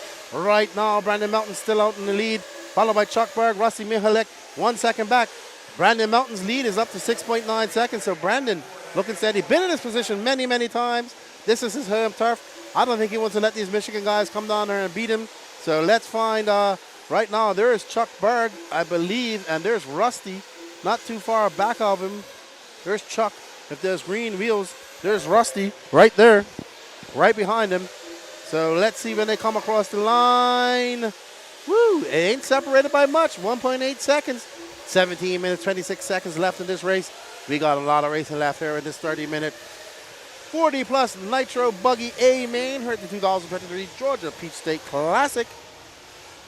Let's look at the lead. Let's look. So, right now, Averlobos is out front. We'll walk in 15, and it looks like John from Arizona has stopped. So, the only thing, it looks like that nobody is going to be calling Brent Daddy, but he looks like based on that position, he's going to be calling his mama. That's for sure. Brent's definitely going to be calling somebody daddy, and it's looking right now to be Averlobos, so it's going to be Papi. And I can tell you that Brent is going to go find a nice big boy drink after this race, for sure. I'm pretty sure. Oh, yes, rest his nerves. But yeah, you're right. It's up between Ever and Will right now. And looks like Ever's going to be Papi as of right now. That's right. And we are on board with Brandon Melton, who's now only 2.4 seconds in front of Chuck the Iceberg Berg. So Brandon having a long lap somewhere along the line there. Chuck Berg turned on at 28.5. In third is Rusty Michalek with a 30.2. And behind him, Larry Commissar. And our host, Mark Moon, in fifth. He's 11.9 seconds out of first. 16 minutes, 8 seconds left to go on this track, on this race. Anything can happen as you see Brandon Melton looking cool as a cucumber out there. Yes. Yeah, like when I was interviewing Tyler, he was like, just trying to keep the old man calm, just like he does me. But hopefully Brandon will follow better directions. Oh, boy. Hopefully. And there we go. We have a little bit of wind picking up here. Yeah. As we see the American flag billowing out there almost straight out. And we see our banners, and it's getting a little bit, yeah, we haven't had this much wind all weekend. Yeah, well, I will say that most of these jumps are in the direction against the wind. So this is going to be really interesting. Especially for you in the short bus. Oh, God, don't remind me. But up, Brandon Melton still maintaining a 2.7 second lead over Chuck Berg. Chuck Berg just coming into sight there on the camera. There's Chuck right there. As they come across, I think Brandon's coming in for fuel. Nope, sorry. Okay, yeah, but he's coming in soon. That was Scott White coming in. I believe Scott is done. Okay. He came in as slow as he did. He's coming in. So it looks like little Tyler's getting ready to hit the old man. Brandon is the regional manager for Team Associated. That he is. As we follow Brandon now coming over the last double. Let's see what, hey, he is coming in, so let's see how Tyler does. He's got Dad in. Oh, no, and his dad flames out. He cut Oh, it no. really, really close. So teamwork by the other pit guys gets him going again. Not too much of a lost time, but still, Yep. every little bit helps. So He can still make it back up. he is going to stay on the lead lap, but that is going to give Chuck and maybe even Rusty the break that they needed. As you could see, when Tyler threw him back down, he was he landed right on the fuel gun. So, Yep. but now that is going to give the lead to Chuck. Let's wait for Brandon to come back toward the line. May even give Rusty second, but let's see. Rusty does have that green wing. Oh, no, Brandon comes back out in second. Brandon is going to hold on to second. Mark Moon Pie, Up to third. the event organizer in that number 3 spot. Mark Moon up to third. And you know what? Brandon Mountain has a 12-second deficit to make up. But he needs Chuck Berg to make some mistakes as well. We have 13 minutes, 42 seconds left in this race. There's the iceberg. Cool is the other side of the pillow. Chuck, the iceberg. He's not slim. He's kind of hefty like me. Making the trip down from Michigan. We are loving this race and love to see the Michigan boys come down here and race. They are fast. Well, right now, Brandon Mountain trying to do it for the Southeast. Mark Moon out there. There's the Mark Moon with them yellow wheels. He'd be happy to podium at his own race. It comes down through that option lane. He is currently 1.4 seconds back of Brandon Mountain. So Brandon's got 11.5 seconds to make back up after that flame out. I'm back. Sorry, I had to load out my Dremel. There you go. Chuck Berg out to a good lead right now. So there's Steve.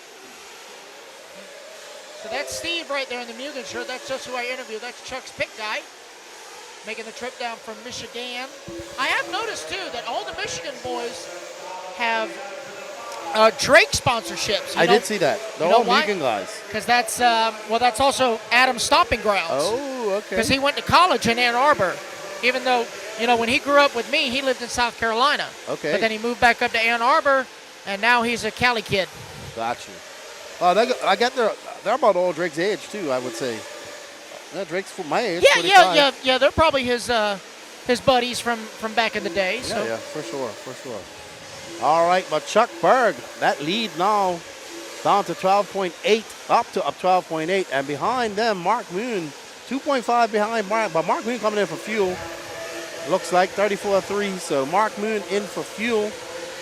Chuck Berg comfortably out there in front now with 11 minutes and 48 seconds left to go, barring. He just needs to keep it on all 4 wheels, not have any issues, and he could probably, I think there's a good chance he'll win this. Pretty close. Hey, Keenan, can I make a suggestion? Let me have your personal headset. I got to change the battery in it. I think it's cutting in and out real quick. So my headset? Yes. I just changed the battery. Did you? Okay. It might be yours. It could very well be. Anyway, we'll see. Maybe it's just that one static thing. But anyway, we're good. You're good. Everybody's good. We're fine. We have the technology to fix this. Chuck Berg, 28.4 last lap. Brandon Mountain, another long lap for him, 35.5. Oh, caution on the straightaway. Oh, my goodness. So Brandon Mountain looking to not do it for North Carolina. He's from North Carolina, right? Brandon is from North Carolina, correct. That's right. So yeah. And by the way, guys, you can't park on the straightaway. Don't do that. No, not good. Don't not do that. Good. Chuck Berg in for fuel, I think. Oh, no. Chuck Berg on his fuel out lap of a 33.4. So we can hear the hooting and hollering. So we got to pick a. That's one way to stop the car, isn't it? That's one way to stop the car, isn't it? I broke the front of it. My alarm broke my fall.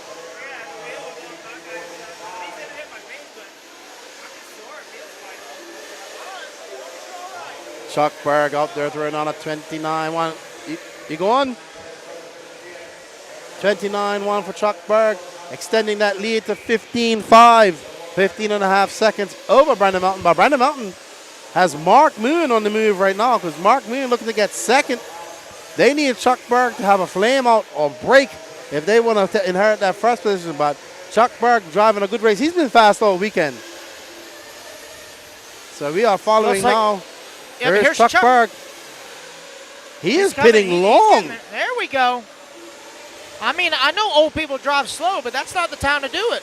He's either pitting short or pitting very long. Yeah. But it looks from that fuel stop it was short. They're trying to take our licenses away.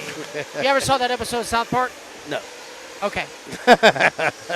Well, then if you did, you would understand.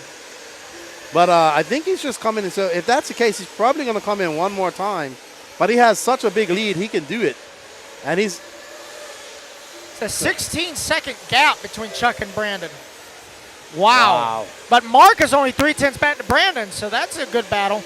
Yes, Rusty's not too far behind, 3.4 back in the fourth. Let's find the moon, the moonster. Let's see. All the right. moon just coming down the hill right there. Oh, There's they Brandon got all Mountain. kind of traffic. Oh, yeah. There's Mark is the last car in line. And that's Brandon right in front of him. Correct.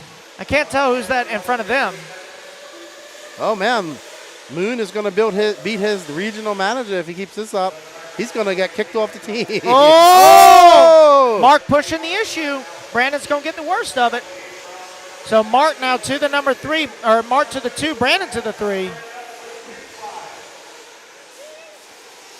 Let's see. I think Rusty came in for his fuel because Rusty's got a long line. There's Rusty.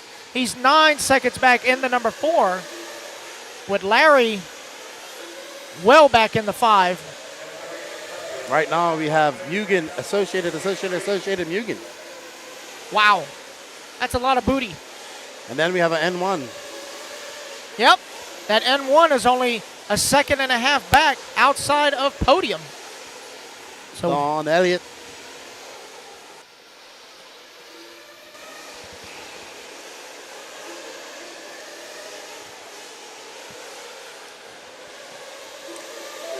Eber Lobo's up to 10th. Will Walker down to 14th. So it looks like that guy's going to be calling him Pappy. it's looking that way unless he has a catastrophic failure. Oh, there's Davey filling up Don Elliott. Don Elliott. And I think Ryan Days is pitting Moon Pie. Yep, I would think so. Moon got 8.4 seconds to make up on Chuck Burke, but I believe Chuck either doesn't have to get any fuel or is coming in right before he's coming in shorts. I missed his time of his first pit stop. He may be doing a spit sip. Right. He may be doing a spit sip. But But how about Mark busting out a 27.9 hot lap? Oh, man. I think Mark was out here practicing last night. I think he's biased. I mean, he got more practice than anybody. But I don't know. Because Mark is proving right now it is very difficult not only to organize the event, but participate in that same event. He's clocking out some fast laps. Just threw on a 28.8, right? Brandon Melton having another long lap here. 35.2. So Mark moving comfortably in second now with almost a 10-second lead over Brandon Melton. So 6 minutes and 15 seconds left to go. I'm pretty sure Mark Moon has to come in one more time. Yeah, I think we did see that Ryan Days was ready with the fuel gun, so Mark should be pitting here shortly. There's Will MacGyver. Not sure who. I think that's Josh Fine that he was pitting in the all green. So let's stay on Mark Moon and see if we can follow him into the pit. Let's watch Ryan Daze's pit skills. Yeah, let's see how good Ryan can do. Let's give it a rating. What do you say? Okay. Out of 10. Out of 10, okay. I was going to say out of 5, kind of narrow, but out of 10 is good. Oh, and no, Mark not coming in. I mean, he should come in. No, I would. Oh, Rusty is out. Rusty, oh, no. Falling down to 9th. Rusty is off the board. As there's Maddie right there in the pits walking around. Not sure what's going on. I'm sure. What happened to Rusty? I think we might see. So that is going to move Larry up to the 4. And we see Moon's coming in. Oh, here comes Let's rate this pit. Let's rate this pit. Very good. Very good. And here goes Mark right in front of us. I almost took out the camera. I will give that pit a 9. I would give that pit, I'd say about an 8. Okay. I would say exit about -2. Yes, because and if he hit the camera, he would have been disqualified. Disqualified. Yeah, simple. Mark Moon in for his last bit of fuel. I'm assuming we're going to see Chuck Berg come in, or he's got that Drake motor tune where he can do 10 minutes like Drake. We shall see. There's only one way to find out. 4 minutes and 30 seconds left in this 40-plus Nitro Buggy A-Main. We hope you guys are enjoying the coverage brought to you by WRCE. I am Lefty the Great, and to my left, in reality, is Patricio Rosater. Yeah. The OG Lefty, I should say. Yeah, you know, we've changed his name now. No, dude, I mean, Mark came out of the pits and he pizzaed when he should have French fried. I don't know. He almost took out your camera. What can I say? Oh, let's see. Oh, good idea. Okay, let me go see if I can talk to Rusty real quick and figure out what's going on. Alrighty, so Chuck Berg, 3 minutes and 42 seconds left to go. Does he have to come into pit? Is he going to stretch it out? He has a 17-second lead. I would come in and pit if I was him. So let's see what happened to Mr. Rusty. All right, guys, so I'm here with Rusty Mihelic trying to figure out what in the world happened. Dude, you were in the top 5. What in the world? Yeah, I lost a glow plug on the last fuel stop, so yeah. That's racing. I probably ought to put a new one in before, but I didn't. Oh, well. Well, I must say, you're doing a darn good job as a pit crew for Maddie, and she was doing a good job for you. So you got nothing to be ashamed about because you did put on a good performance. There's a ton of fast old guys out there, so you made them work for it, huh? It was a lot of fun. I enjoyed it. And, yeah, this was Maddie's first time pitting for me, and she was a little nervous, but I think she did a great job. All right, well, good luck to you. If you got any more races, good luck to Maddie as well. Thank y'all for coming, all right? All right, back to y'all. All righty then. So the Iceberg, known as Chuck, still out to a 15.6 second lead. Brandon Mountain in second, Mark Moon in third, though. So after that excursion off track, after a great pit by Ryan Daze, Mark Moon gonna have to settle for third. Chuck Berg looking comfortable with 2 minutes and 22 seconds left to go. There's the Chuckster right there flying down the straightaway. That Mugen is looking great. His cars look good all weekend. Yeah, Chuck is, we were messing around earlier. I think one of his boys took a rock or a little pebble and just tossed it down from the driver's stand onto Chuck. And then he looked at me and, Chuck, I didn't do that. I ain't about to tempt the iceberg. I'm the Titanic. You're the iceberg. I will sink. I am not going to mess with you. No. But Chuck, Iceman Berg. The Iceman, yes. That's why I was telling his pit guy, he better have ice in his veins. Oh, yeah. He has. Keep it nice and cool, and it looks like he is. He's got an 18-second lead pretty much up on the field in this old man Nitro Buggy A-Main. We only got a minute 30 to go. Minute 30 to go. Chuck. Yeah, Chuck, his pit man, probably good to go. I'll be interested to know on his pit strategy. And I talked to him. Yeah, I think he's going to go all the way, yeah, because Steve doesn't have a gun, so I think he's going to go all the way. Well, sir. All righty then. Chuck, 1 minute away from victory here at the 2023 Georgia Peak State Classic in the Rabun Arena. It has turned out into an absolutely beautiful day. See, it's just beautiful up here, man. I was saying all day yesterday, like, this place is so awesome. This is where you go when you're done with people. When you just had enough of people, you just come up here and just be by yourself. You got Taco Bell, Walmart, and Waffle House. You can live up here. There's no problem. Well, actually, as we saw last night, it's actually a quaint out there in the town. It looks really nice. They had lots of restaurants. The food we had was good last night as well, so. Oh, yeah, that part of downtown, downtown Clayton is the next town over, and it is perfect small town America. All the little small businesses, little hole-in-the-wall joints that are nice. People are friendly, and it's just nice here. It really is. Very nice, very nice. Well, we have 8 seconds left in this race, and Chuck is going to get, this is going to be his last lap. Well done to Chuck. He takes the win. So Chuck Berg going to take the race win. Brandon Mountain looking to come in. There's Chuck right there. So Don Elliott is actually battling with Larry for that final between 4th and 5th. Yep. So it looks like, as far as the bet goes, Ever Lobos will be Poppy. Ever Lobos will be Poppy. Oh no! Larry Commercier got Don Elliott at the very end. So congratulations, Chuck Berg. Brandon Mountain in the 2, Mark Moon 3, Larry Cromazar 4. And it looks like Don Elliott breaking down on the last lap, but he will hold on to the 5th and final podium spot.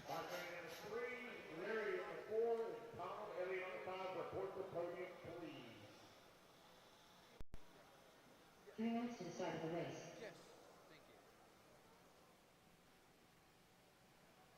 I got in my top five, podium, please. Top five, podium, please. Patrick, when they do the interview to talk, just press the button that says message, and when we're done with the interview, just press the one for clear, which is L1. So I think Ever Lobos finally took the bet win, so I think Denford and the Will Walker have to call him. L1 off, the one on the left, the one that clears The everything. next race. Who's your daddy? So I got my top five over here, please. Top five. Come on over. Top five ATQ.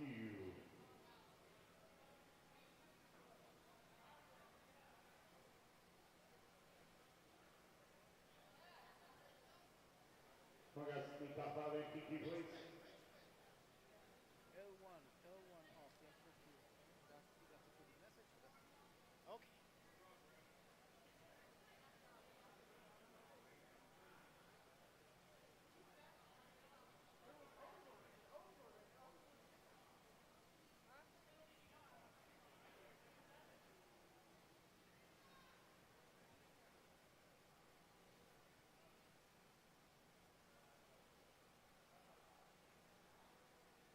Alright, I'm on the camera. Y'all are getting situated.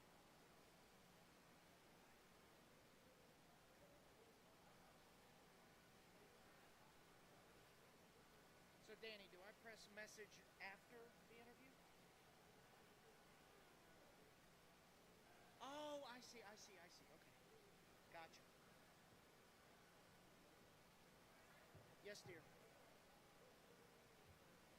Whoa. Say hi, Keenan.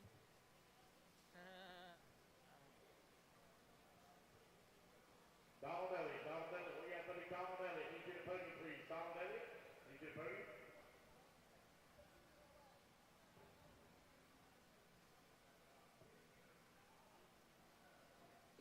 You ready, buddy? There you go. Dude, that's a great idea. I wish I could. Oh, yeah. Oh, parachute mode engaged, dude. All right. Don's here. All right, let me. All right, your 40 plus micro buggy podium. Only that number 5 spot is Donald Elliott.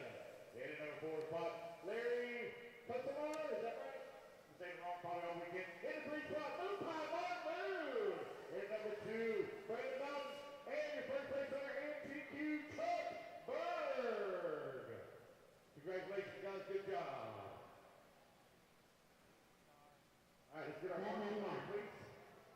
50U e-buggy up next.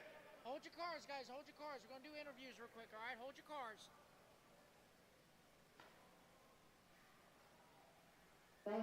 Yeah, once everybody clears out.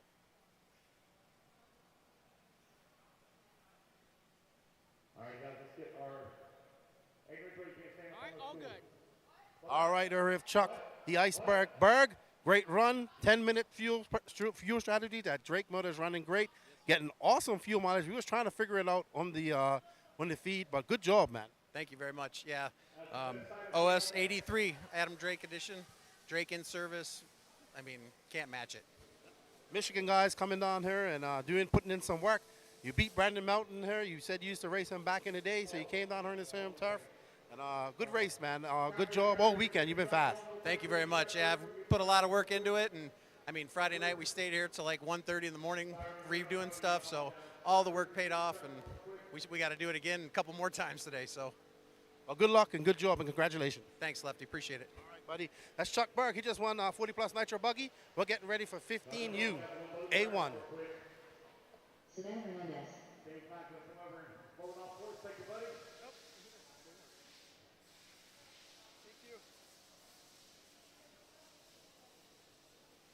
All right, get up nice up here.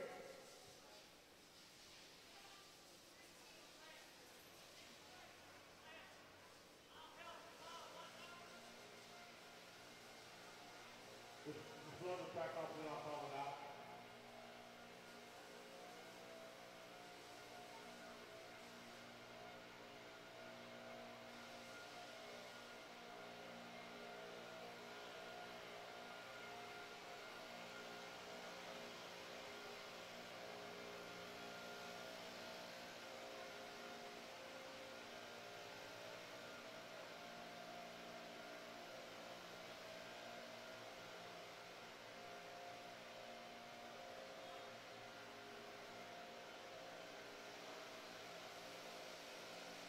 Two minutes to the start of the race.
13, Rusty in the house 14, Scott White 6. The current marshals out there, please.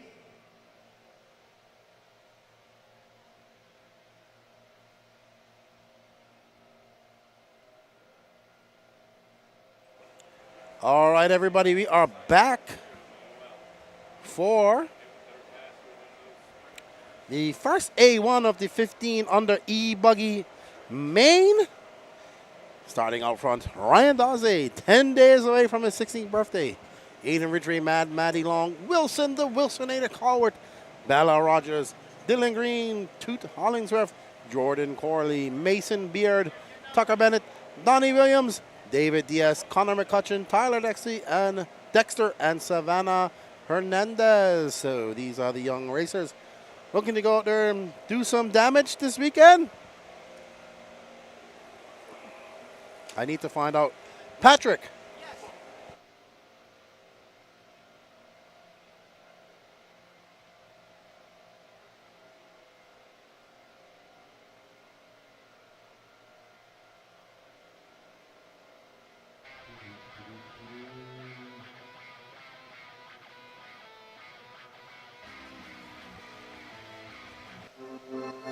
All righty then. We would like to say thank you to all of our sponsors here at the Georgia Peach State Classic. They are Techno RC, Leadfinger Racing, BeachRC.com, Team Associated, HB Racing, JConcepts.net, ProTech RC, Peach State Hobbies, Pro One RC, Absolute Hobbies, A-Main Hobbies, and of course, WRCE, We Do RC Media. Thank you everybody out there who's been following us all day long.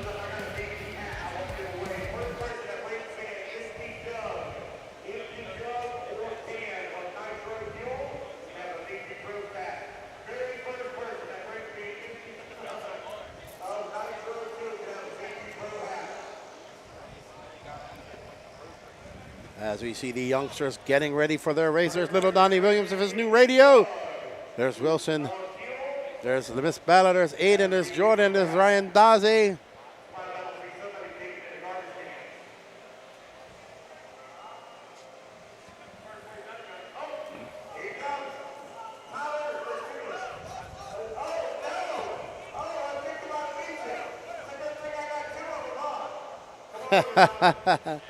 Having a little competition for a VP Pro hat. First person to bring an empty gallon of fuel. Adrian Gibson wins that.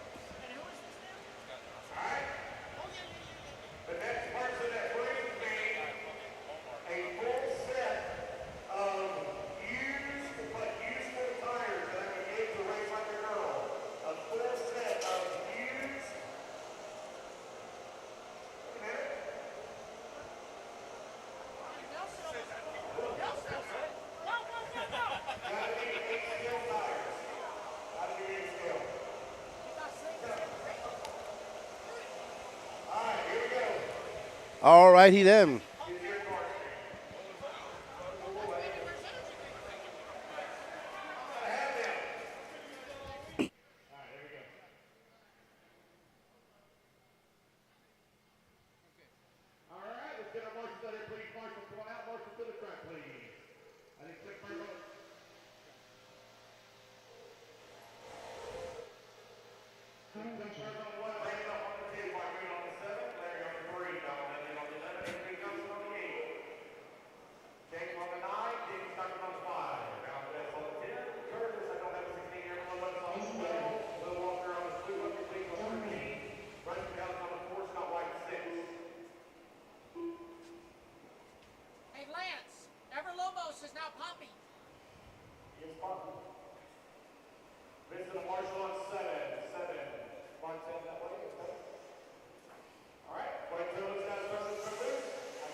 Tucker Bennett. I see his dad. Looks like he's walking this way. Is he broke? Can you fix it? I'll wait for him. It's a little kid. I'll wait for him. Yeah, I'll wait. Just fix it.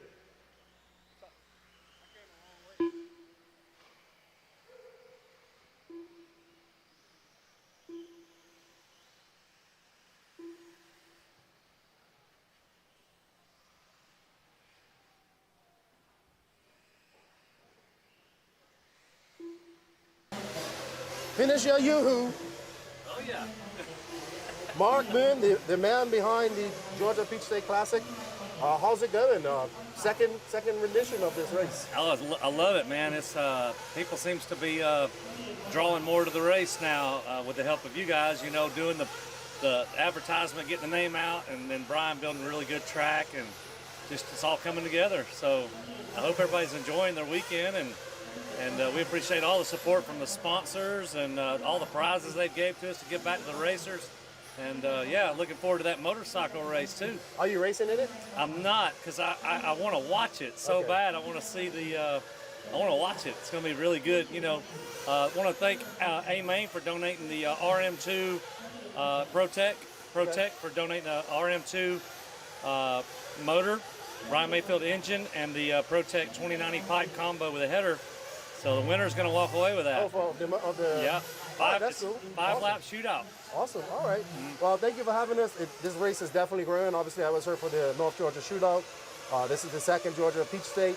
I mean, we have three big races going on in America right now, and you still got a good bit of entries there, and people are having fun, and it's a great facility. Yeah, man, I really appreciate you guys coming, like I said, and I appreciate all the racers coming. Thanks for the pros to come. Not only the pros, sportsman drivers.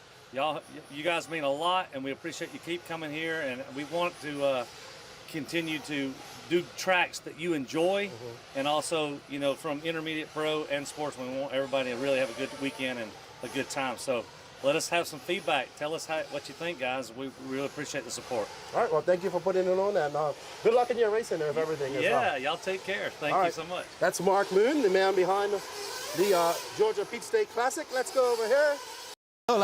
He's going to stand up. So we look like the number 10. That's what my wife would sing. She's like, oh, you always have 12 friends.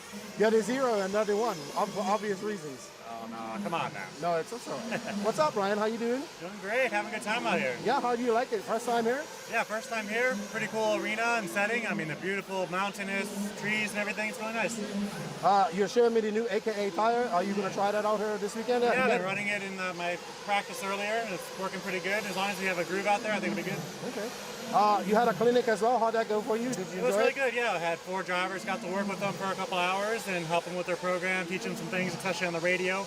Seemed like a lot of people could use help with the radio and setting it up to be able to do adjustments on the fly during a race. All right. Also, you are raffling off your body. Yeah. Tell people a little bit about that. Yeah, I'm supporting an organization called Operation Underground Railroad. I watched the movie Sound of Freedom, and it really inspired me to try to do something to help support human trafficking and the people on the ground trying to rescue children and women from this horrible thing. So I'm selling raffle tickets this weekend to raise money for it. All proceeds go straight to the organization. And the winner, when I draw the ticket on main day, will get this body that I'll be running this weekend. Okay, and where can people buy raffle tickets? Either from me or from Rhino Racing, right behind us. Yeah. Cool. Well, good luck, man. It's good to see you. Always good to see you. And I look forward to seeing a good race out there with you guys. Appreciate it, Ken. It's going to be a great time, yeah. All right. Awesome. Cool. Talk to you later. Take care. Good luck.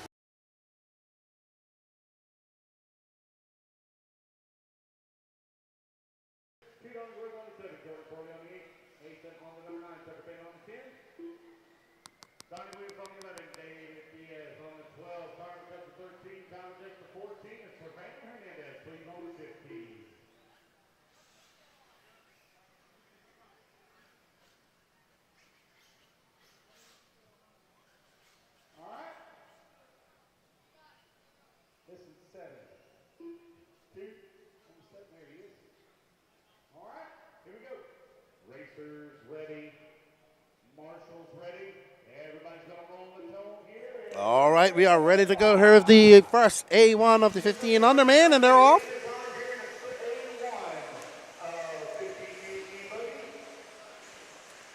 It's going to be Daze. Looks like Wilson up to that third spot. Aiden Ridgway. Matty Long. Battle Rogers in 5th, so the top 5. Very fast out there. It's Daze Wilson. No, taking that front spot. So Daze making a mistake. Wilson, Aiden, Mad Matty, Dylan Green, Donnie Williams. Uh-oh, yeah, I thought so. So Daze up to first. And this is your first 1500 e-buggy A1 main. You see Daze out there, that white and fluorescent orange HB. And he's in board with a battle with Aiden Ridgway and Wilson Collard, the Wilsonator out there. Mad Matty, is that Mad Matty back there? Huh? Oh, great. Whoa, whoa.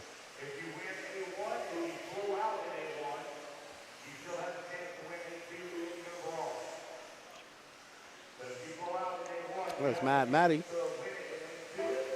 Ryan Daze, Wilsonator. Let's see if we can show some of these other racers some love.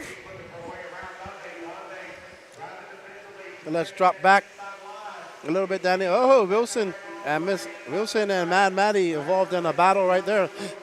Mad Matty getting it wrong. Behind her with Donnie Williams, Dylan Green, Toot House. Oliver, that's fine, Toot. Oh no, I don't know what that was. A battery coming flying out of that car. There's Toot right there.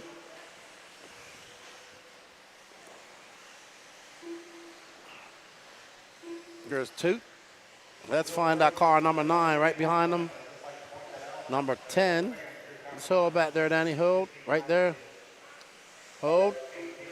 Let's follow this car right here with the yellow wheels. Mason Beard. I had a back. Coming now. They're over the double. Mason Beard, who had a special request from his father to follow him. We'll follow him for a lap or two. There's Mason. Said his mom is watching, so he wants his mom to be able to see him out there racing. He comes along, and there is Mason with 30.9. He's now down in 10th. Mason with that yellow wheels and beautiful fluorescent orange side dam stickers. Oh, Mason getting it wrong over that double. As he comes for the option, we'll stay with him to he goes across the line. And we'll get back with that lead because those guys just come by. We have a great battle between Aiden Ridgway. Let's stay on Aiden Ridgway and Ryan Daze, please.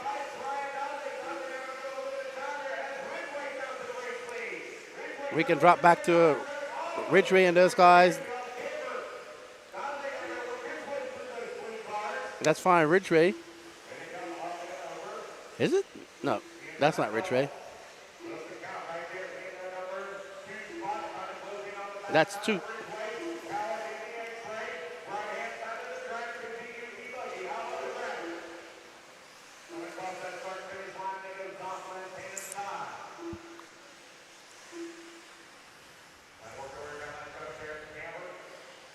Right now it's Aiden Ridgway, Wilson Collard out battling out front. These two guys, friends, battling it out here. Wilson having a look on the inside. Oh, as they come by, too wide. Oh no, Wilson gets it wrong. And Ryan, oh, come on, Wilson, get back up there on the track. Ryan Daze getting it wrong out there as well. Wilson dropping back. 3.1 second lead, 3.1 second lead to make up. Daze broke. Oh, Aiden having a mistake. That's going to allow Wilson by. Wilson takes the lead now. Let's get back on the track, buddy. There's Wilson coming through. Daze broke.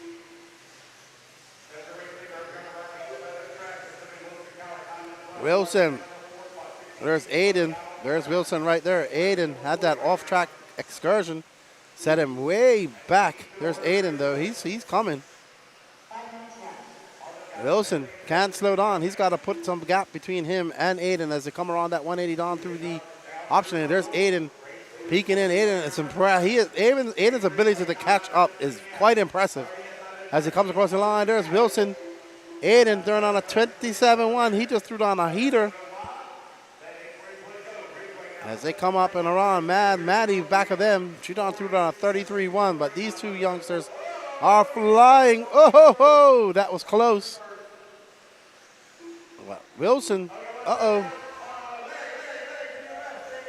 Oh, great driving by Wilson. Avoided that turtle car there as these two youngsters battling. I think Wilson's 12 and Aiden about 13, 14. X-Ray and Techno. Oh.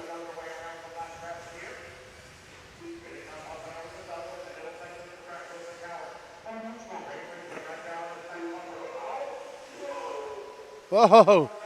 Oh, and Aiden makes a pass on the inside as they get in some lap traffic. Great racing by Aiden. These two are putting on a show for us right now. Aiden comes for us. That's a 28 flat for 28.6 for Wilson, separated by 0.3 of a second.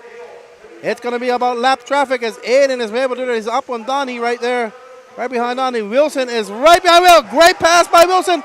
Oh, no. And they both get collected. Oh, no. So let's see if Wilson can put his head down with 3 minutes and 22 seconds back left, and he could catch up Aiden. They both crashed on the double, but Aiden landed on his.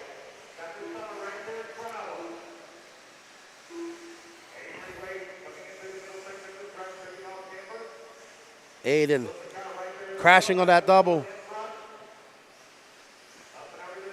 And back right there. He's back right there with Aiden. So Wilson, Wilson is so fast.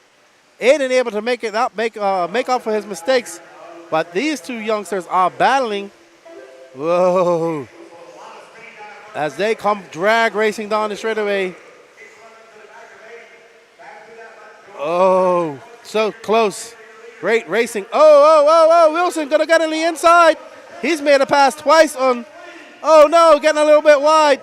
Oh. Let's see, we got some lap traffic there in front of him. Oh no, Wilson. No. As he gets back out there, that's going to allow Aiden to get some breathing room. 2 minutes and 15 seconds left to go in this race. Wilson, 34.8 for Wilson. Can he put his head down? Can he catch him up? There we see Wilson. He has the fight. Nope, that's not Wilson. Wilson's right there. He's got a lot of cars he's got to make up through. As Aiden has some breathing space. Oh, whoa. He's 15 on. Oh, he's getting a little round. No, it's all over for Wilson now. He's going to have to settle for second. Bring it home. And I'll wait for A2. 1 minute and 44 seconds left to go as Aiden Ridgway goes by for 28.3. There's Maddie, who's currently being scored on in third. That's fine, Aiden. He's out there flying.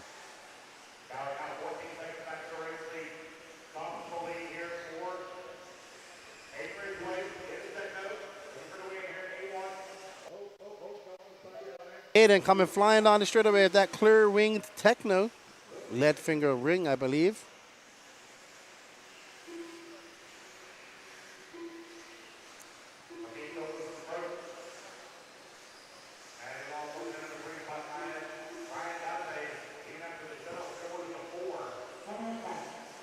Aiden still has to push it, though, because it's your best time.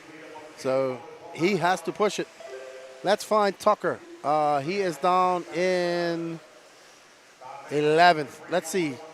We got some requests since this race is over. Let's wait on the line for Tucker. He's coming on the line now, Danny. I'll let you know. One of these two cars. Nope, neither. There's Tucker right there coming across the line now. That car that just went across the line. There's Tucker out in that black wheeled car. Tucker Bennett. 22 seconds left to go in this race.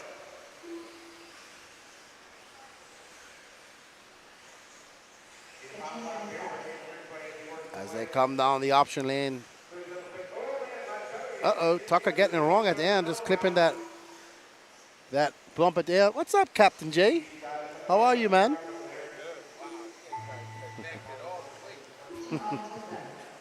Tucker getting it wrong and slamming into the pit lane. But well done to Aiden Ridgway, he will take your first A1 of the 1500 e-buggy. Ryan Daze was so fast but broke his car. Next up is short bus. So it's Aiden Ridgway, Mad Matty Long, Ryan Daze, Bella Rogers, Donnie Williams. Oh, man. So Wilson Colruyt had to drop out. He's had electrical gremlins all day. Aiden Ridgway, love that hat, by the way. And these youngsters out there racing hard. Hollingsworth coming in 7th. Donnie Williams making up 5th. Bella Rogers 4th. Ryan Daze getting back out there after coming off the track. So good job by him.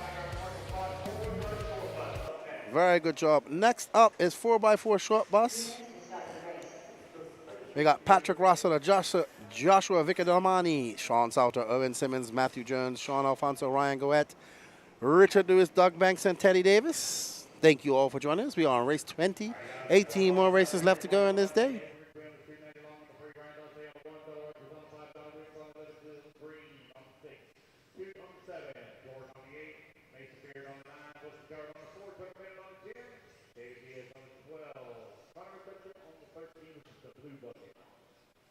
Matthew Jones.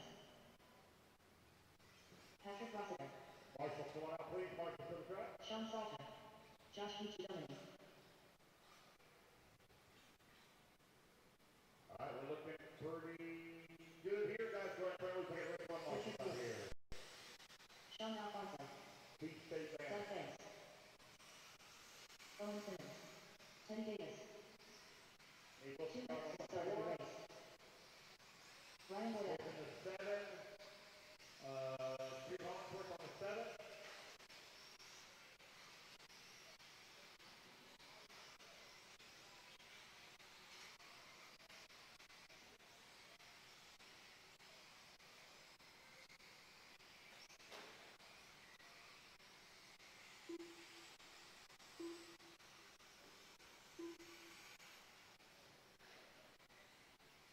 All right, I got everybody checked in. Patrick Rossiter, Nick Alonso on 1, Josh Buccioni on 2, Sean Palmer on 3, Owen Simmons on the 4, Matthew Jones on the 5, Sean Alfonso on the 6, Ryan Boyer on the 7, Richard Lewis on the 8, Doug Banks on the 9, and Teddy Davis on the 10.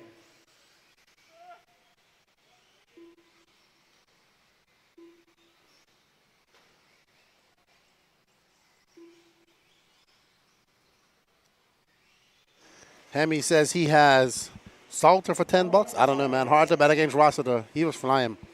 His car was dialed.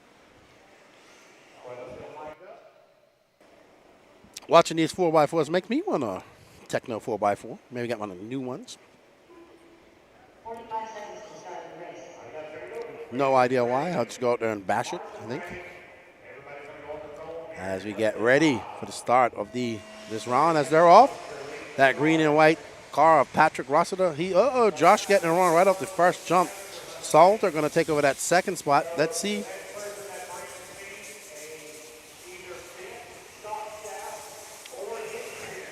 Oh, Salter getting it wrong over the double.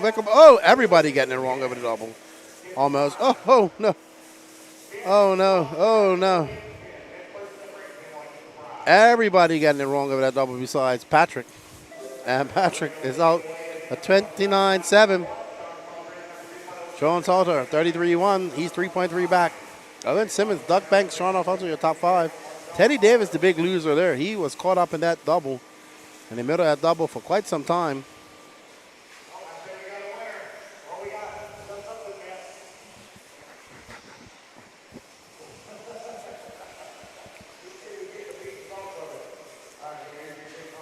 Sean Salter in second.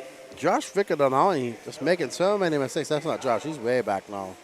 He's in 8th. Sean Salter throwing on a 31.7 to Patrick's 30.3.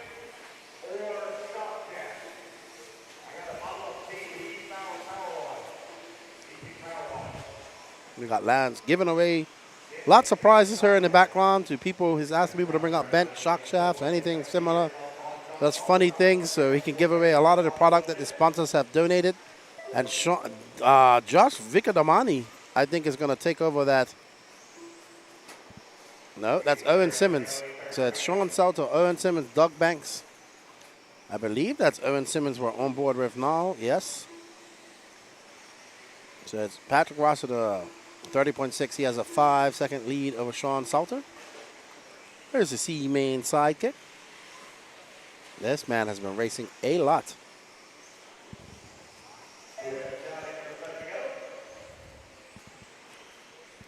Hello, David Carbtree. How you doing, good buddy?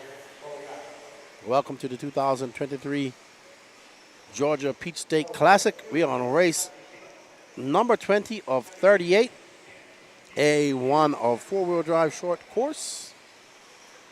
You see Sean Alfonso with that green and purple. We called it the Joker because it's got Joker colors, but it's actually more like a two-face from Batman. One face is green, one face is purple.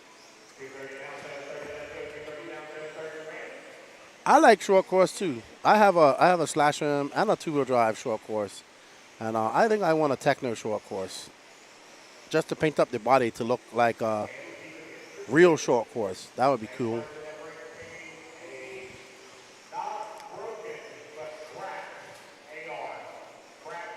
Oh, somebody with a cracked A-arm will win a prize.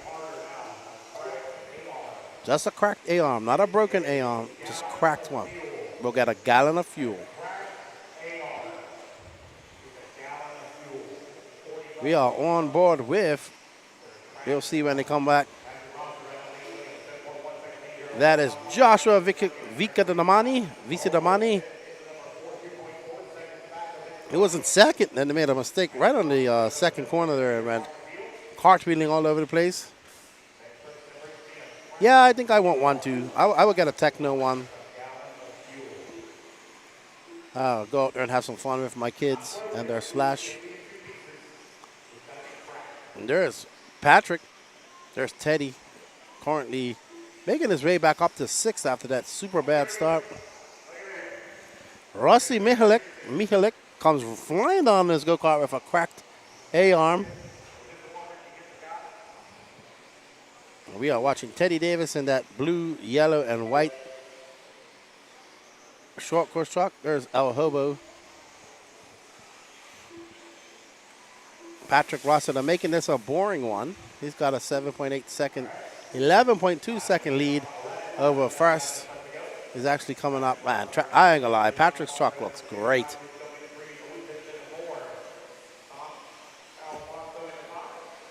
You guys only race Nitro buggy in Bermuda. Don't even want to race e-buggy or truggy.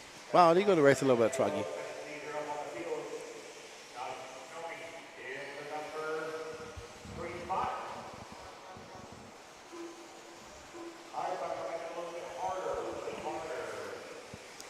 Patrick out there in that green and white short course truck, techno truck, looking good. Built it, finished building it. Converted it from a mini truggy over to a short course truck for this race. The 30.6. Looking very good out there. Danny Paz likes short course truck too. Have a camera. That's how he got started. Oh no, a mistake by Patrick. It's all over. Pack it in, Patrick. 4 minutes, 36 seconds left to go. And this A1, a four-wheel drive short course. It's Patrick Rossiter, Sean Salter, Joshua Vicadamani, Owen Simmons, and Sean Alfonso. Your top 5. Teddy Davis trying to taste on Sean. 1.2 seconds back.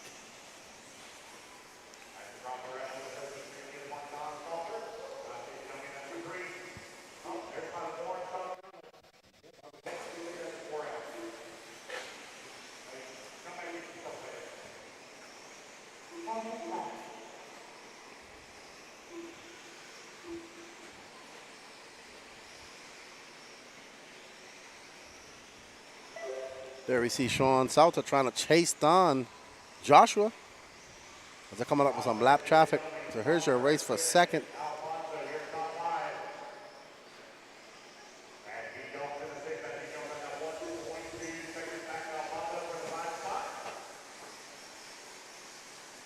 And he gets him as Joshua spins out on the end of the straightaway there.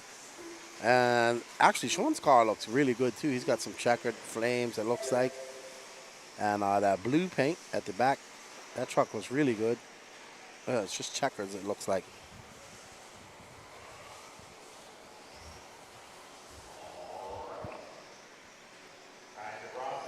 3 minutes, 5 seconds left to go in this race. I think up next is 40 plus e-buggy. Can Chuck Berg take the win in that race?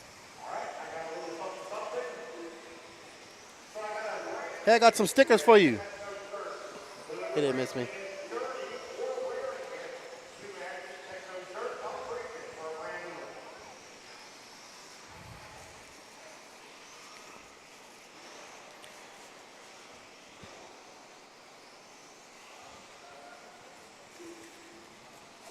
Patrick Russell to Sean Salter.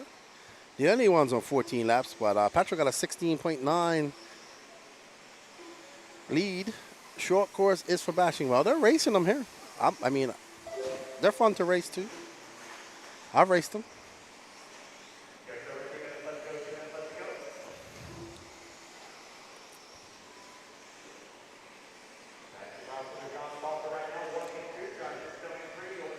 Well, Patrick getting a little bit squirrely there as he gets to some lap traffic. Will that be enough? Let Sean Salter take advantage of that. And there's Patrick. He's not shaking that much.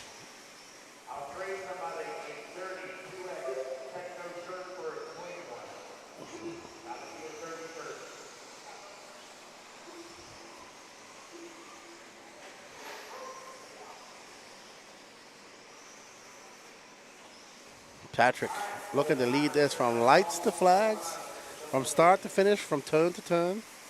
Any other acronyms to make up winning from start to the beginning, the start to the end?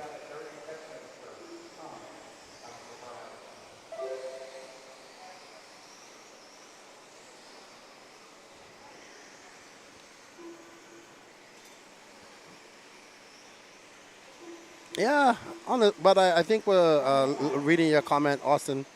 Yeah, very easy to get into, but we've seen short course kind of die out. But they raced it here because there was actually more, I believe, at the North Georgia shootout. So a few guys decided not to race. It was actually very windy here, so it caused a lot of mayhem. But I want one now, I'll be honest. Get the body painted up nice. But I'll probably get one just for bashing. That's all I could do, put some sand paddle tires on it and send it. But I mean, look at Patrick's truck. These are 4S. Patrick's truck looks great out there. It looks just as good or better than most of the other cars out there.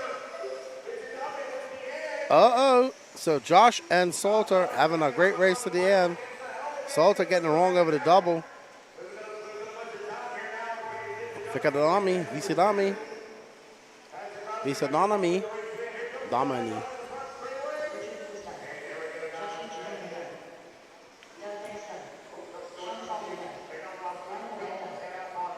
And Patrick Rossiter, Josh Visalami, Sean Salter, Owen Simmons, and Matthew Jones.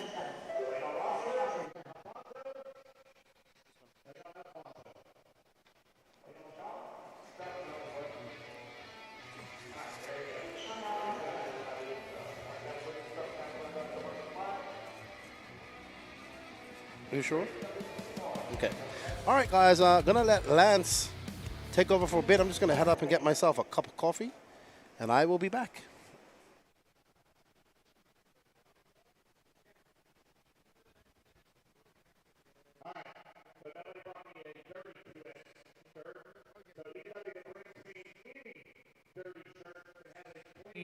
Techno 2X.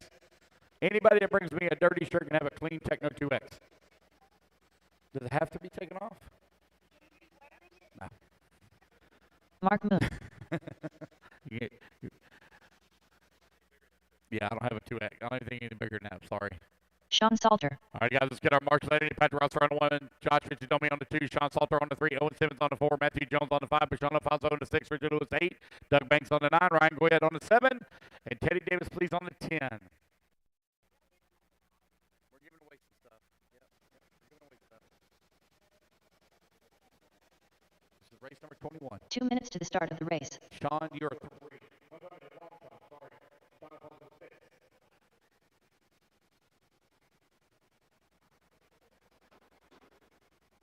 Oh, looks like I got my first dirty shirt.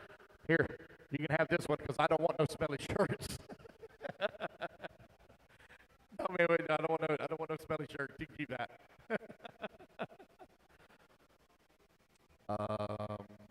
Three. Yep. 10 is over there at the beginning of the straightaway. Yep. No. 3 is in the middle for you, Josh. I'm missing the 9. Doug Banks on the 9, please. Doug Banks on the 9. Missing the 7. Ryan going to get on the 7.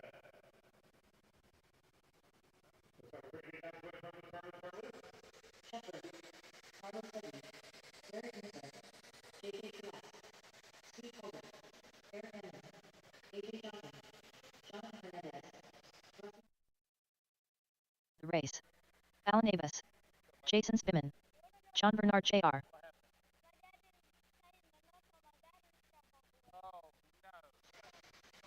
45 seconds to the start of the race.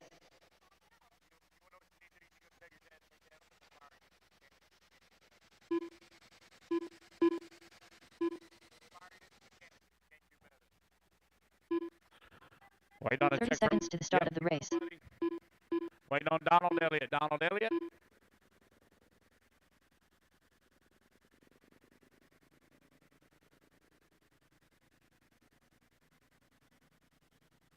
15. All right, guys. No check from you, buddy. Donald Elliott. Going to make it? No check from you. Less than 5, 4, 3, 2.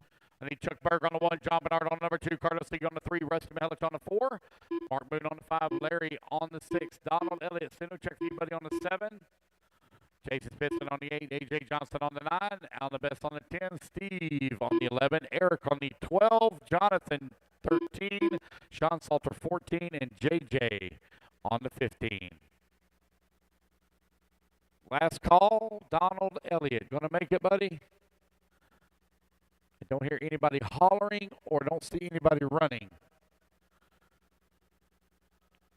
No go. All right. Here we go. Racers ready. Marshals ready. Everybody's going to go on the tone here in less than 5. Oh. Now I hear some yelling. Hi.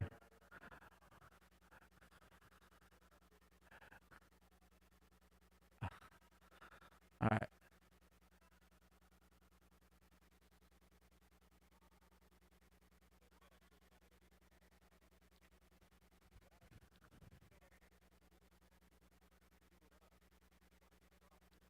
Donald Elliott. There we go. Donald, if you'll line up on the 7, please.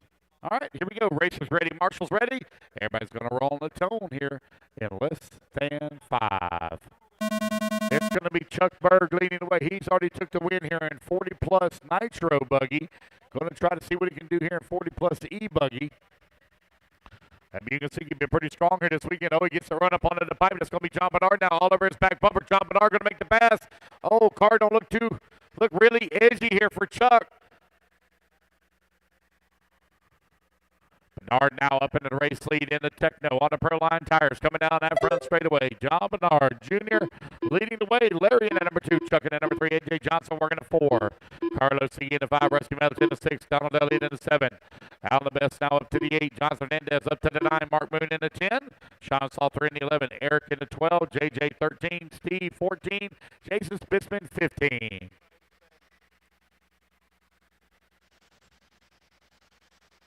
The race leader over here on the right-hand side of the track. Here they come down the front straightaway.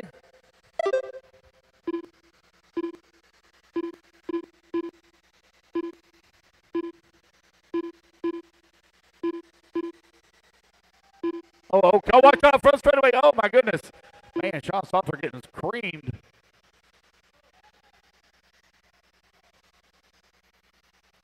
There's John Bernard still leading the way. Larry Commissar in the number 2 spot. Chuck Berg working the 3. Carlos Siggy 4 and AJ Johnson in the 5.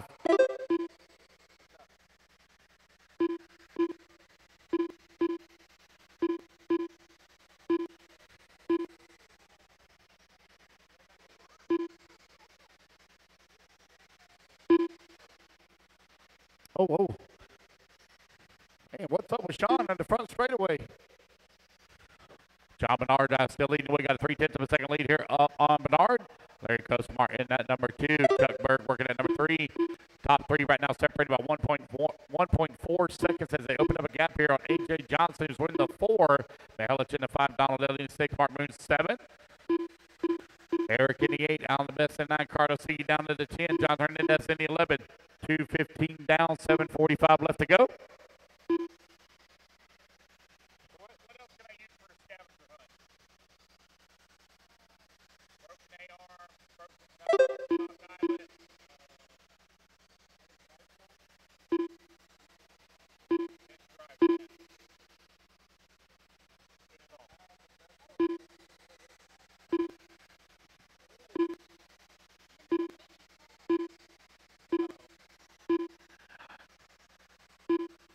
All right, next person that brings me a bent drive shaft. Get some VP power wash. A bent drive shaft. Chuck Berg right now leading the way. Larry Kosomar in the number 2 spot. John Bernard in the number 3 now as Chuck Berg takes back over the toss. Man, Chuck Berg 27.6. Fast lap. He's the only one to break into the 27s here. Man, Chuck is fast in that Mugen here this weekend.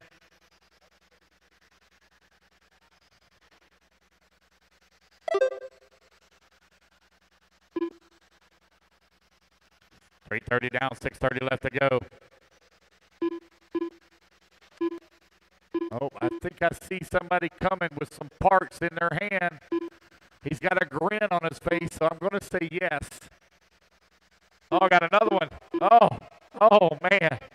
Oh, no. Oh, that's not bent.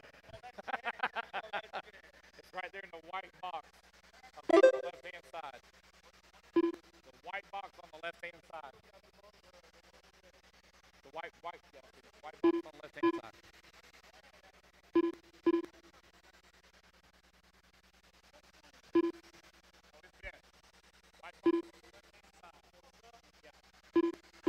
Four minutes down, 6 minutes left to go. 4 minutes down, 6 minutes remaining.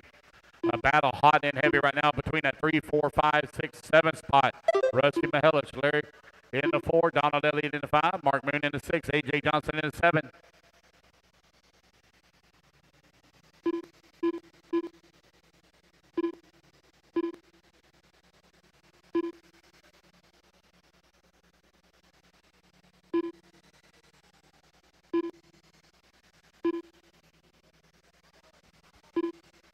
Just over 5 minutes left to go. Battle in the middle of the pack here between that 3, 4, 5, 6, 7, and 8 spots now as Donald Elliott leads that charge. Larry holding on to that number 4. Mark Moon in the 5. A.J. Johnson. Oh, watch out on straightaway. Watch out in straightaway. 5 minutes left. It's clear.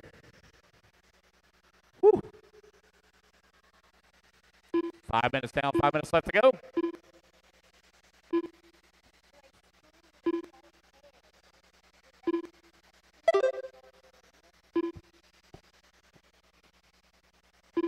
All right, next person that brings me any car manual gets a starter box from Caster. Any car manual. I don't care if it's HP, Associated, Techno, TLR, I don't care what it is. Anybody brings me a car manual gets a starter box from Caster. John Bernard right now leading the way, got a 11-second lead. I only have one of those. Oh, man, it's going to be a drag race. I got one running over here, one running over here. Oh, I think he's going to make it first. Oh, no. Oh, it's going to be close. Oh, no, it don't count. There we go. You got it, buddy, right there. 4 minutes left. He got it. He beat you. I'm sorry. I only got one. I'm sorry. 6 minutes down, 4 minutes left to go. Mark Moon right now in that number 2 spot. Rusty Mihelic separated 1.9 seconds here.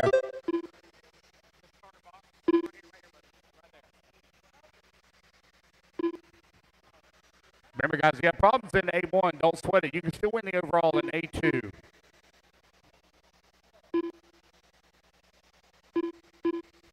.630 down, 3:30 left to go. John Bernard with a lead on the field right now, 11.1 seconds up. Got a really long lap there for Chuck Berg. I wonder if he broke out of my minimum. That's a good possibility. Let's take a look here. Nope, he didn't break out a minimum. She's got a long lap for him.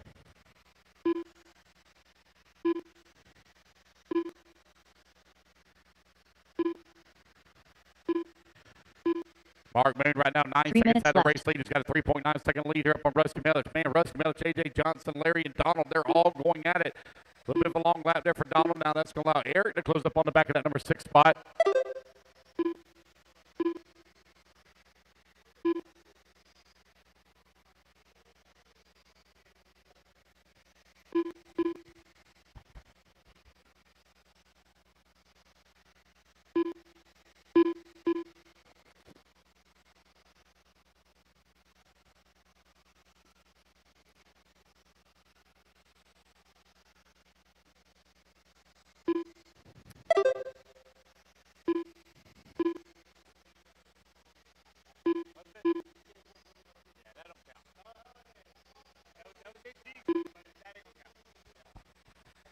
Eight minutes down, 2 minutes left to go. 8 minutes down, 2 minutes left to go. Bernard, Moon, Johnson, Mihelich, and Costa Mario top 5. Steve Culbert in at number 6. Donald Elliott in at number 7. Chuck Berg running in the 8. Alan Best in at number 9. Sean Salter in 10. Eric Hammond in 11. JJ Truex in at 12. And Jason Spitzman in at 13. Bernard coming across the line. 9.7 seconds up on the field.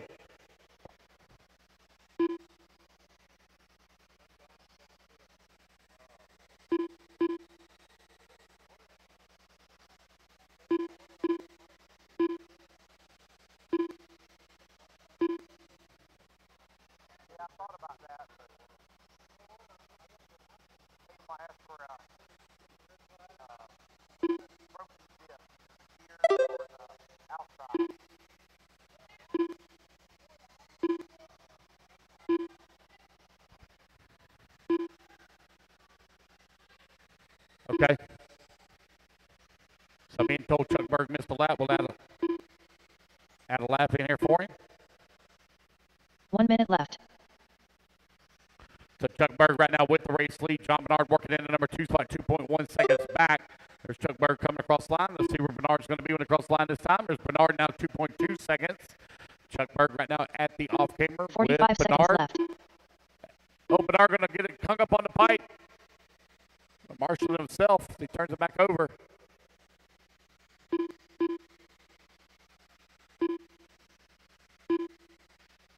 $30 seconds left. 30 seconds left to go. 30 seconds remaining.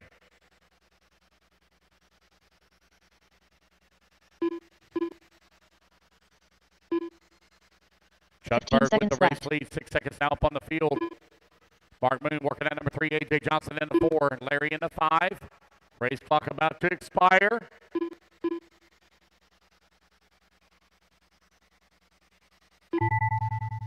Chuck Berg going to be racing back to the line over here on the right-hand side of the track. He takes the win here in A-Main number 1 of 40-plus e-buggy. Done. John Bernard Jr. done. Steve Colbert done. Donald Elliott done. Mark Moon done. Alan Avis done. Eric Hanman done. Waiting on Larry and AJ. It's going to be raced back to the line for them. There's Larry and AJ. Man, they were close together. They only separated by 0.3 of a second. Wait on JJ. And there we go, guys. That's the race. Everybody is done. All right, you guys, put your buggies down. Come on and grab a commercial spot. Ricky e-truggy. A-Main number 1 going to be up next.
Well, they had a lot to say online, especially in their private little groups that didn't have the courage to say anything to us directly. But the purpose of this class is to give somebody that is non-sponsored, that is beginning or learning their skills, a class to race in specifically. I know there were a lot of people who had a lot to say online about this class, and I was quite disappointed in those people that said that stuff. Everybody has a purpose in a class. We don't have a magic ball on the way we do things, but we are trying to do and make things better. We are making a solid attempt at it. We're trying to keep some of the sponsor drivers in the classes where they belong, as well as giving people that don't have sponsorships a place to race. I hear you. So I just would like to share that with y'all. It was very disappointing, some of the derogatory things that we read online. There's a reason why we do the things that we do. Give Toot Hollingsworth here just a moment. Oh, I'm sorry.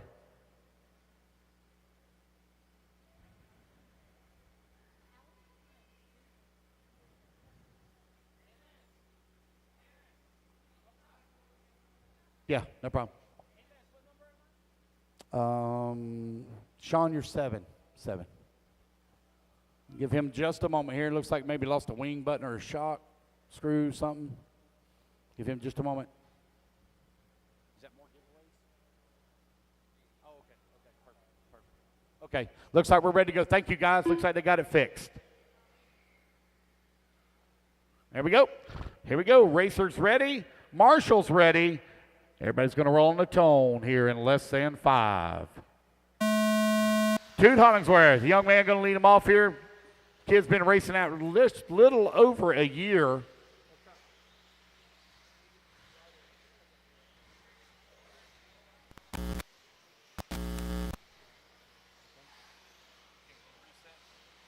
It's Toot Hollingsworth going to lead the way on the charge here in rookie e-truggy A-main number 1. On to the right-hand side of the track. Here he comes down the front straightaway. Lap number 1 in the books. Toot Hollingsworth, Alex Cummings right now running 1 and 2. Brian Campbell in at number 3, Dave Lestalla in the 4, Cody Clark in the 5, Donald Hayes in number 6, Mike Diaz in the 7, Kevin Tran in the 8, Mike Wolford in the number 9, Brandon Armitage in the 10, Jason Bennett in the number 11, Sean Alfonso in the 12, Richard Lewis in the 13, Captain Jay in the 14, Travis Rimmer in the 15, and Jeff Rexroth in the number 16 spot. 15 and 16 not making a start. Toot Hollingsworth right now with a 1.2 second lead here up on Alex Cummings. Race 22 on the track, race number 23, Open e-truggy up next.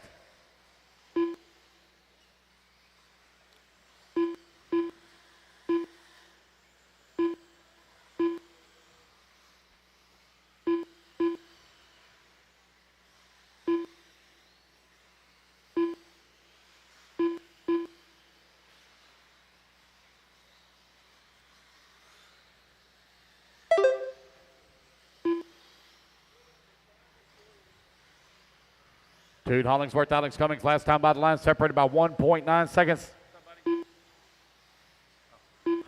Brian Campbell working at number 3, Cody Clark in the 4. Dave Lastala from 14th on the starting. Whoa, mercy, look out, Larry. Dave Lastala from 14th on the starting grid up to the 5 spot. Donald Hayes holding on to 6. Brandon Armitage on the 7. Jason Bennett on the 8. Mike Diaz on the 9. Mike Wolford in the 10. Sean Alfonso in the 11. Captain J 12. Kevin Tran 13. Richard Lewis 14.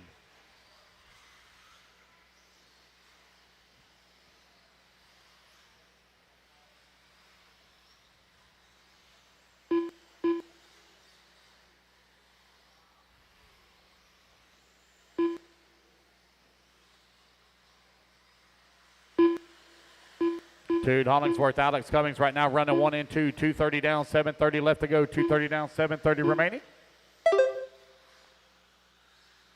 Alex Cummings coming across the line now with the race lead. 2.9 seconds upon the field. Alex going to have to deal with a lot of lap traffic here. Rookie e-truggy currently out on the track. Open e-truggy race number 23 going to be coming up next. Who did? Some kid over there somewhere. 3 minutes down, 7 minutes left to go. 3 down, 7 minutes remaining. Alex Cummings, Dude Hollingsworth 1 and 2.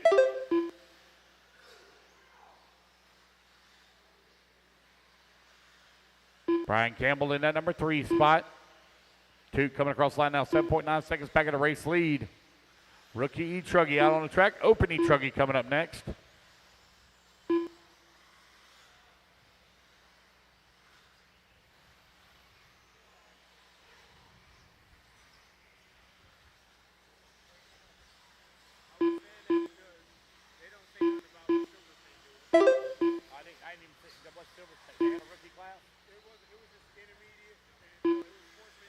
Oh, I got you.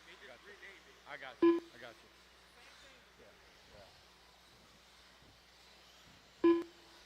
Alex Cummings, Dude Hollingsworth, Cody Clark, Brian Campbell, and Brandon Armitage, your top 5. Dave Lastella in that number 6, Mike Wolford in the 7, Sean Alfonso in the 8, Jason Bennett in the number 9, Captain J in the 10, Mike Diaz in the 11, Donald Hayes working at 12. It's a tight battle right now between that 4 and 5.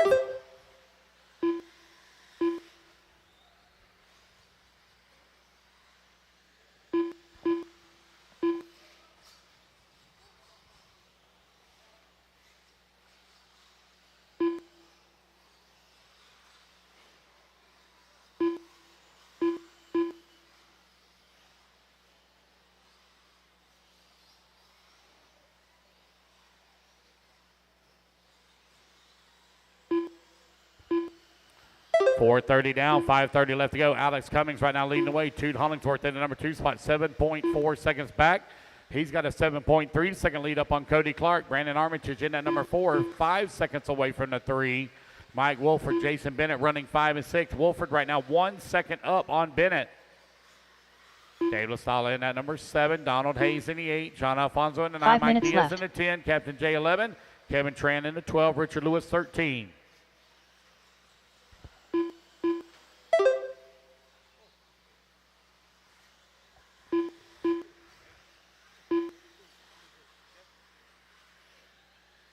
.440 left to go, 440 remaining.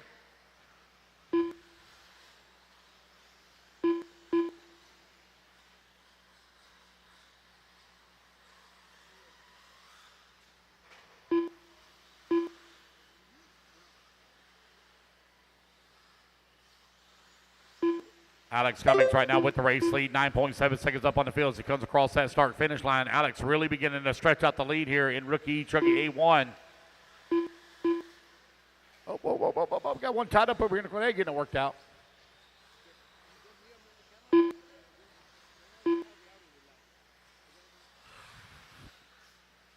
Four minutes left. 6 minutes down, 4 minutes left to go.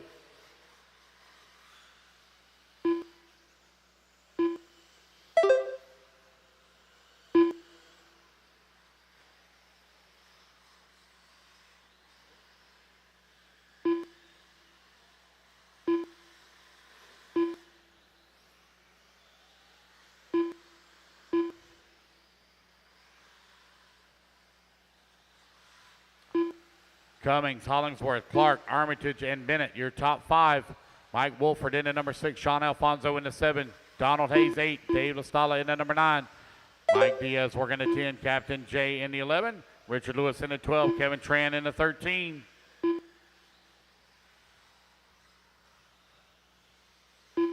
Just over 3 minutes left to go. Oh, man. Hang on to it there. Donald bouncing it off the pipe. 3 minutes left. 7 minutes down, 3 minutes left to go.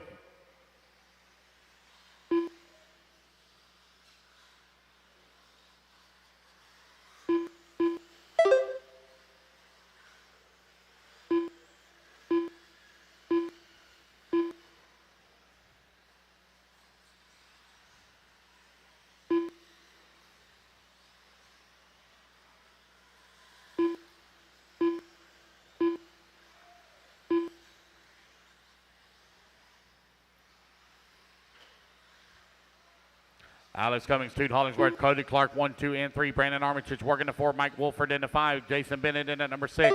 Just over 2 minutes left to go. Race number 23 going to be coming up next. Alex with a comfortable lead up on the field right now. 2 minutes left.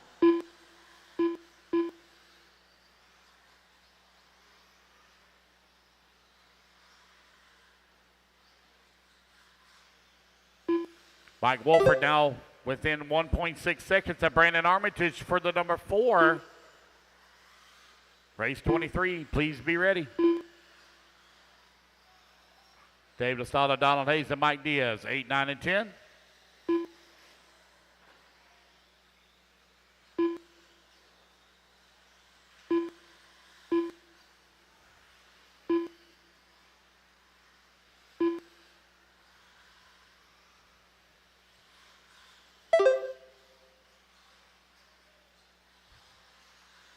Alex Cummings, 2, Hollingsworth right now running 1 and 2. Cody Clark in that number 3. Brandon Armitage in that number 4. Jason Bennett in the 5. Mike Wolford in the 6. 1 minute left. 1 minute left to go. Wolford now just behind Jason Bennett as Bennett climbs up into the 5. Easy, guys. Easy. Running over the top one now. Easy. 45 seconds left. Time winding on down there with 45 seconds left to go. Alex Cummings in solid control here of this one.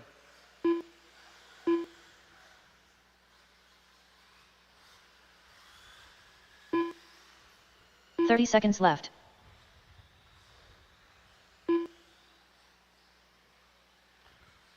$30 seconds left to go. 30 seconds remaining.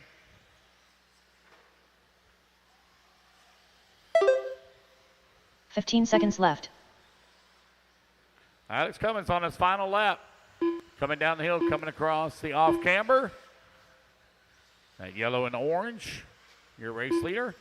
Up and over the inside double onto the right-hand side of the track. Toot Hollingsworth done. Captain J done. Jason Bennett done. Cody Clark done. Dave LaStalla done. Alex Cummings done. And Alex Cummings going to take the race win. Toot Hollingsworth going to come up to 2. Cody Clark going to finish up at the number 3. Richard Lewis done.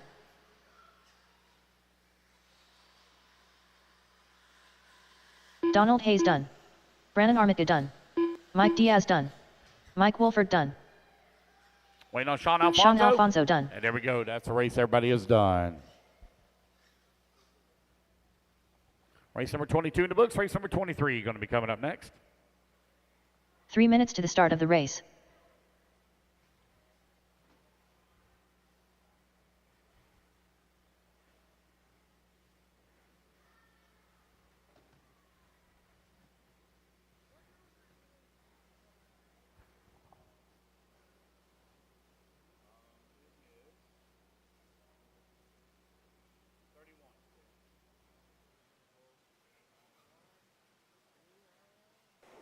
What's up, everybody? Sorry, had to go up to the camper and make myself a coffee, visit the lavatory.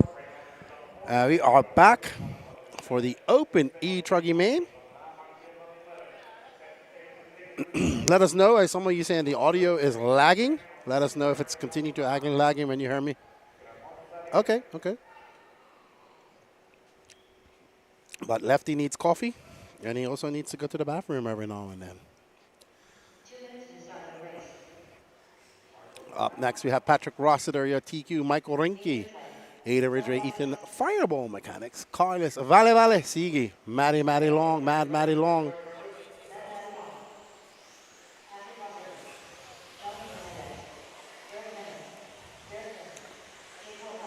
Elan Sanderson, John Bernard Jr., Nelson Garcia, Eric Hanneman, Bella Rogers, Jake Wilhelm, Jonathan Hernandez, Steve Colbert, and Derek Tim. I want to thank all of you guys for hanging out with us. We're on race 23 of 38.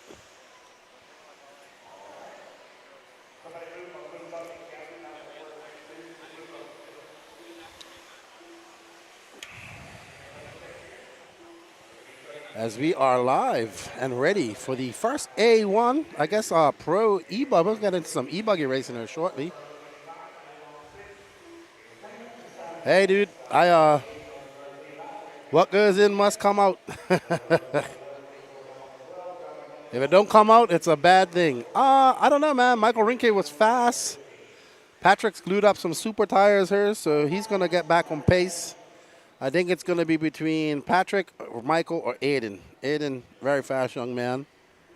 So, yeah, Doug Breeze, it pays the rent, and it's got to get kicked out.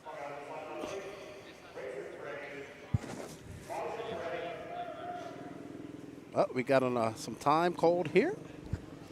E-truggy, one of my favorite classes, actually. Turning into one of my favorite classes. I really like e-truggy. I don't know. Now I want a short push truck and an e-truggy. I don't know where I'm going to get all this money to do all this type of stuff.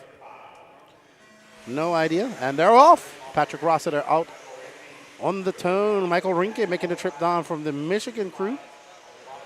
And that orange and white. And right behind him, Aiden Ridgway.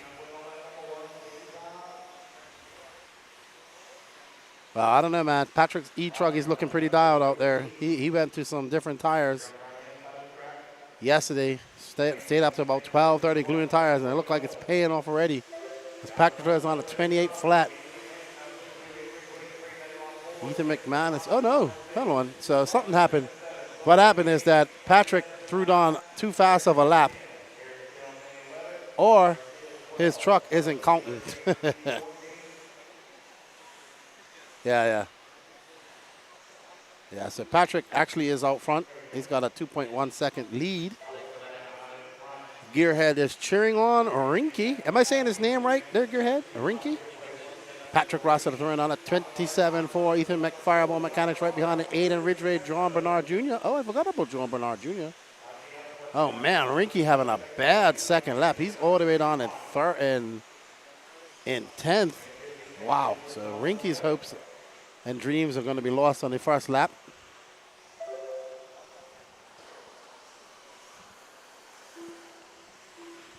So all you Michael Rinke fans out there, you guys are going to be disappointed. We got Derek cheering on Fireball. Ethan McManus, 3.6 back of Patrick Rossiter. There's Ada Ridgway. There's the race right now. Whoa. That was awesome, man. These e-truckers are so maneuverable in the air, man. That's why I love them. Not that I can do that type of stuff, but, oh, man, you see the sun coming up. Oh, wow. Great pass by Aiden just now. He was full chat through that corner, and he just tapped McManus a little bit and was able, but no harm, no foul. And right behind them is John Bernard Jr. Surprised he's not running short course this weekend, to be honest. So coming up on some lap traffic, that looks like Derek Tim that they're coming up on. Tim, sorry. Aiden getting it wrong. Letting McManus get right back behind him. There's Mad Maddie. She's not too far behind. She's still in the mix. So Mad Maddie flying down the road. Flying down the straightaway. And it's Patrick Rossiter, Ada Ridgway, Ethan McManus, John Bernard Jr., Mad Maddie Long, Jake Wilhelm, 2.3 back. Your top five, your top four, separated by, second to fifth, separated by 8.8 seconds. Not even that much, sorry. Separated by 1.2 seconds. So very close race here. Oh, wow, McManus going real wide there. Looks like Ridgway back in 5th as Ethan McManus and Jordan Bernard went by. Uh-oh, big mistake there. That's for Rossiter, so Rossiter making a mistake. Is that going to allow McManus, Bernard, Matty Long, and Ridgway to catch him up? Oh, my goodness. That was impressive. Thank you, Jonah, for taking that up to Danny. I appreciate it. Good luck in your man's good buddy. I don't know. We've got to figure out a nickname for Jonah. Oh, man. These e-truggies are flying. A little bit. It picked up for a little bit. Not too much. It was earlier. We had a stiff breeze coming through. Yeah, Danny says he's enjoying the coffee that I bought him. Black Rifle for the win. Either McManus keeping it tight around that 180. Mad Maddie just laying in the back there. Ooh, she's trying to get by John Bernard Jr. And there's Aiden Ridgway. That e-truggy is so fast. Oh, wow. So we have S-Works, Techno, Associated Techno. Oh, Michael Rinke on the move up to 6th. He must be an e-truggy specialist. Uh-oh, McManus getting wrong. That's going to allow Mad Maddie and John Bernard by. So Mad Maddie out there duking it out with the big boys out there. Oh, my, look at that. Ooh, all 3 of those truggers got some pace.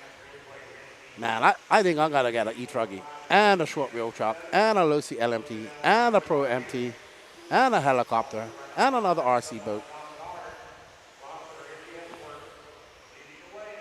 I wish RC paid that good. But John Bernard comfortably in 2nd. Can anybody catch up Rossiter? They need him to make a mistake.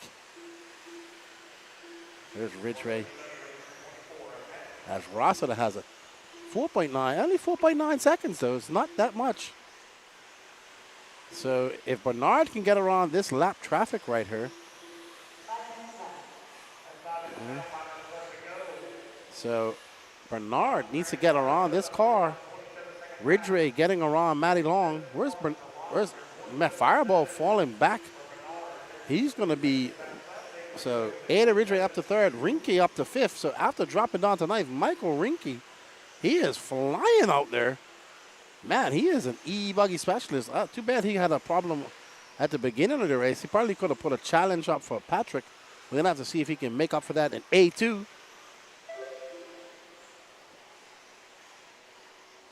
About 4 minutes and 21 seconds left in this Open e-truggy A1 main as we're starting to see racers pulling out. So this is when it starts getting sad. It's about what? 3:30. So yeah, we're starting to see people leaving the building. Mad Maddie currently in 4th, Aiden Ridgway right in front of her, and that is Michael Rinke right by.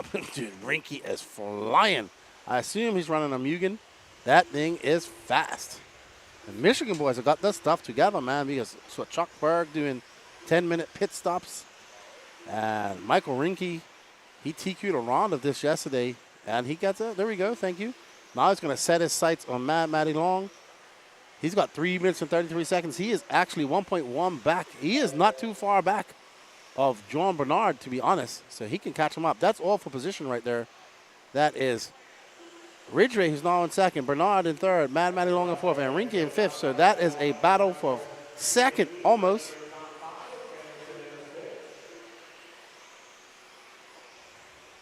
Ridgway, Bernard, Matty Long. Actually, yep, she's got a rear view mirror full of Rinke in that orange and white Mugen. I assume it's Mugen. All the Michigan guys are running Mugen. We want to thank you all for tuning in to the coverage. Thank you to Danny Paz for all his hard work.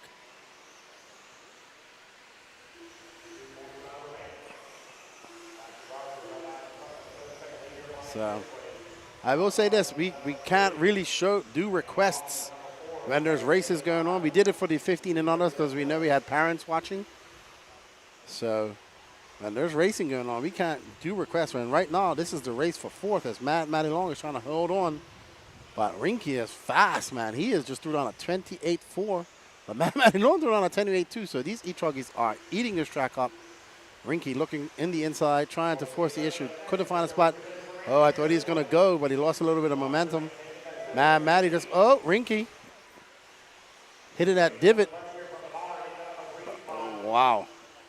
And there we see Aiden Ridgway is put out to a good gap of John Bernard. Matty Long up to third. Rinky up to fourth. Bernard making a mistake, falling down to fifth. So Matty got third on the line. She doesn't want to give up that at all. And Rinky trying to find a way around her. Aiden Ridgway got a 2.9 second lead over Matty. And Michael Rinky, when they came across the line, was 0.2 of a second. Oh, and he gets in her. Gets all. Oh, my goodness. That was a little bit ugly there. Let's see if Matty can put her head down and come back. As Rinky gets by her, he got some clean air. Can he chase down Aiden Ridgway? Rinky is flying. Ridgway is, Michael's got 5.1 seconds to make up. So Maddie trying to hang on. She's driving very defensive. So Rinky, well, that's a big deficit to make up with 1 minute. Trying to catch up Aiden Ridgway. There we see Ridgway just going up over that jump. He's down the hill. Oh, Rinky gets by. He's going to have to put the pedal to the metal. But he's got one. He needs Ridgway to make a mistake. Ridgway is, and that e-truggy, Ridgway is very hard to beat. So, as he comes around the line, sorry. And down the straightaway, man, that e-truggy is flying. It is super fast. And it looks so good. Techno, man. I think Techno makes probably one of the best e-truggies on the market. They've been doing it for so long, right? They've had so much time to perfect that e-truggy. Their nitro truggy is great, too. Up and over that double. This will be the last lap for Aiden as he comes across the line. That was a 27.4. His best lap of the race is a 26.5. And he looks like he's the only one to drop down into those 26s. So, Aiden. I think Patrick's run out of power. Patrick has run out of power. And that's Aiden right behind him. Oh, no! Aiden going to take the win. Patrick dumping her at the end. Oh, no, Patrick. Oh, no. Dumping there at the end. So, there you go, Donnie B. Anybody about Patrick Rossiter? Aiden coming back after Patrick dumping. Well done, Aiden Ridgway. Patrick Rossiter in second. Michael Rinky in third. Matty Long in fourth. And John Bernard in fifth. I'm sure we'll have Patrick on her, and he'll talk about it. Up next is Sportsman e-buggy. Aiden Kotu, your TQ of this race. Hoping to that translate into a win for him. AJ Waters, Dawson Woodward, Owen Simmons, Josh Fine, Weston Wilson, Jacob Lasco, Charlie Day, Derek Tim, Matthew Jones, Toot Hollingsworth, Lance Flowers, Brian Hutchinson, Cam Hamill, and Hayden Pascal.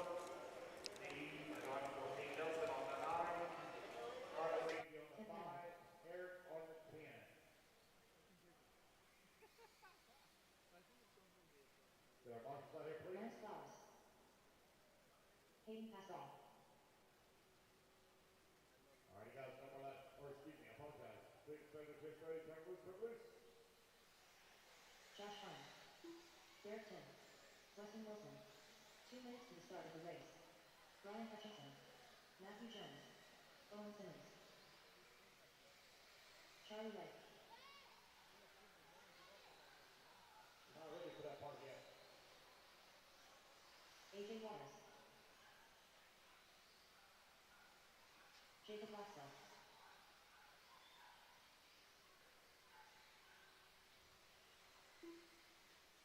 Richard, what did you do? Aiden Cooper. All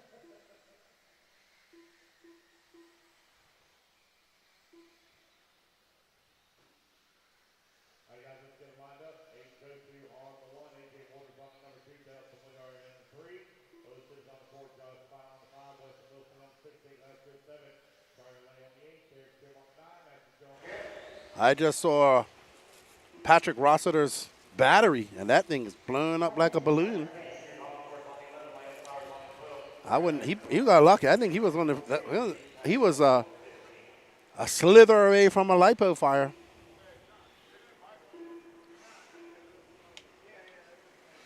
That Trinity battery blew up like a balloon, actually. So I wouldn't even carry that thing in my hand, to be honest.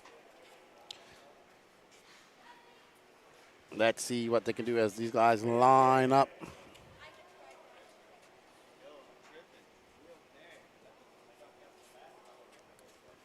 Let's get that overlay off there, Danny. As we get ready, Aiden Kotu, your TQ. Hemi guy says e-truggy eats everything. Yeah, I would say so. And all-out speed and in the air and performance, most definitely.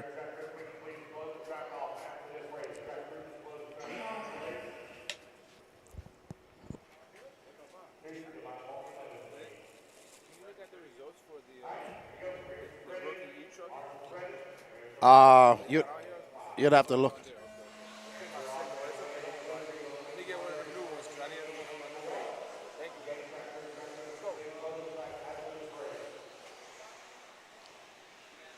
All right, and they're off. Aiden Kotu out in that red and white Kyosho. Man, it is beautiful out here right now. Still in my hoodie, though. Like having my hands in my hoodie pocket.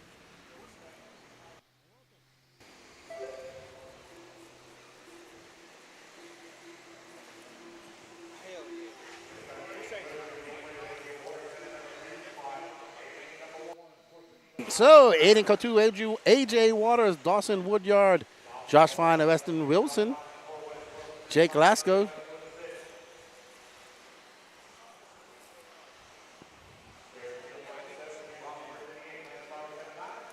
Aiden Kotu looking to make that TQ into a first, and he just throws on a 29.8. He has a 2.1 second lead over Dawson Woodward, Josh Fine in second. Toot Hollinsworth up to fifth. Well done, Toot. AJ Waters in fourth. Weston Wilson dropping down to sixth.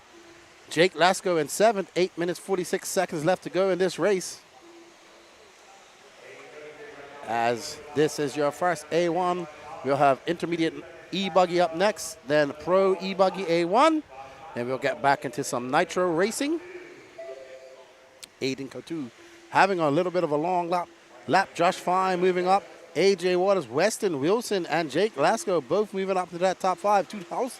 Toot dropping down to sixth. So your top five separated by 4.8 seconds. So Kotu about to have some company. He is about to have a, that looks like that might be that. No. Yep, that's Josh Fine, actually. Nope. Josh Fine is right there, so that's some lap traffic, probably Hayden Pascal. There is Kotu, that is Hayden. There's Josh Fine in that black, I want to say that all black car.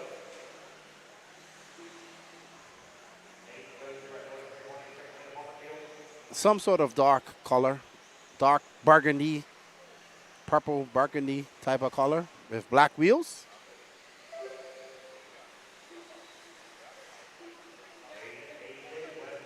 So just so you know, Got Mason, that their open e-truggy is for everybody. There's no pro or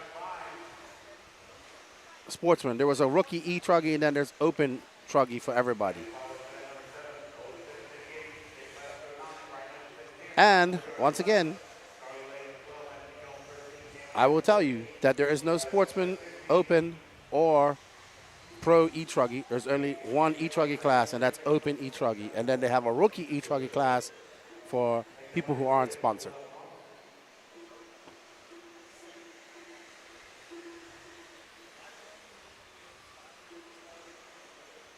So not quite sure what you're talking about there. Aiden Kotu still out front. AJ Waters, Weston Wilson, Derek Tim. Oh, this Aiden, sorry. I thought you were talking about Aiden Ridgway. Once again, sponsorship does not equal skill. Not getting back in that argument. No, I just got tired of hearing that, oh, he's sponsored. He should be not in this class. It doesn't matter. Sportsman doesn't represent skill.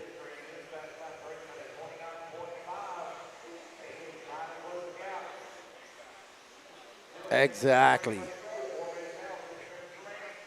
He's not like he's running away with this because he's only 0.6 of a second. Sandbagger. Oh, my gosh. This is ignorant.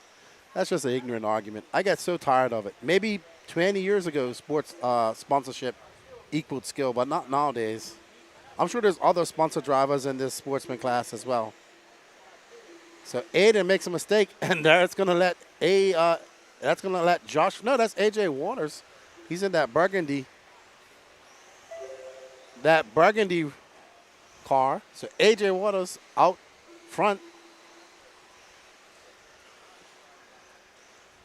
I'm pretty sure that most of these people in this main have some sort of sponsor.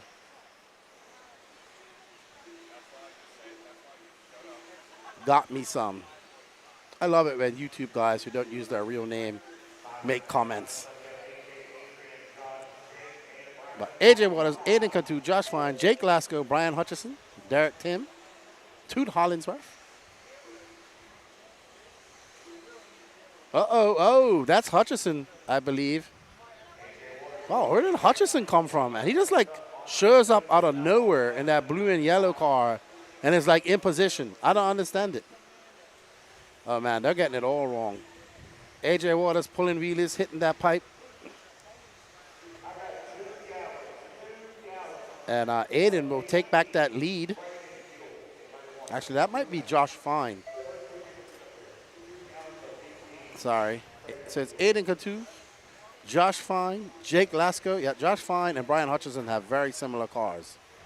Brian Hutchison currently being scored in 5th. No, that was Josh Fine. So Aiden Cantu, no, Josh Fine is blue apparently. Uh-oh. AJ Waters getting it wrong again. Absolutely Tim Hippenstill. Sponsorship these days means nothing. I mean, if you look at it, he's racing with his peers. He's only 2.6 seconds ahead. He hasn't walked away with this. AJ Waters is right behind him.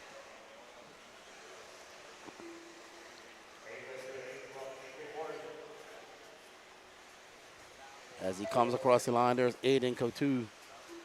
30.7. He's also not throwing on those 27-second laps that we saw in intermediate.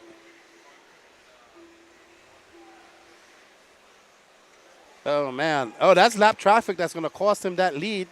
Oh, come on. That was nasty. But there we go. No. That was a harm, and that was foul. 3 minutes left. Aiden's going to have to do it all over again as AJ Waters takes over that front.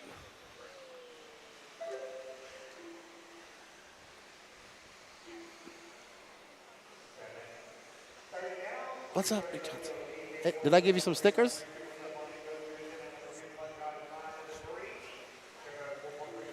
Here you go, Colby.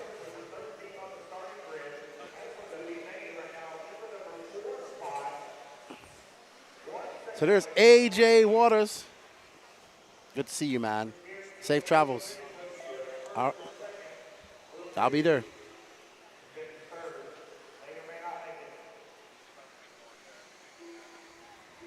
There's AJ Waters going up and over that roller. And thus starts the great sponsorship debate in the chat. AJ Waters keeping it calm. Going over that 180. Down the option lane. He has Aiden right behind him. Nope, sorry, that's not Aiden. Josh Fine is the green car. I would say so too, but it's a little late now.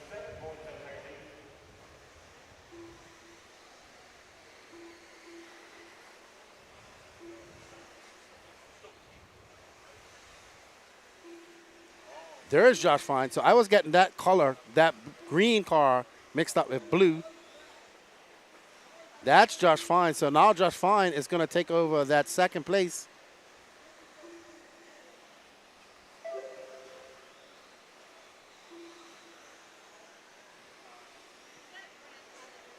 as he comes around on that corner, keeps it tight.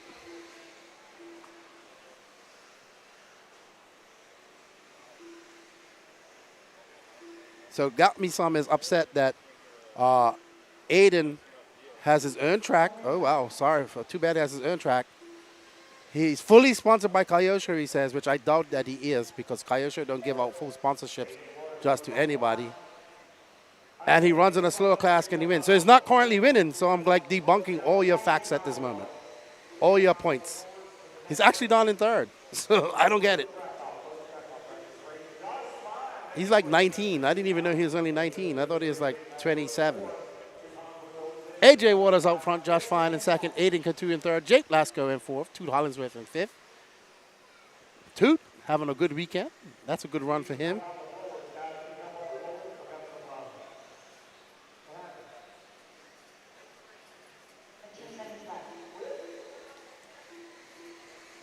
So, Aiden Coutu and Josh Fine and Jake Lasco all embroiled in a big battle there.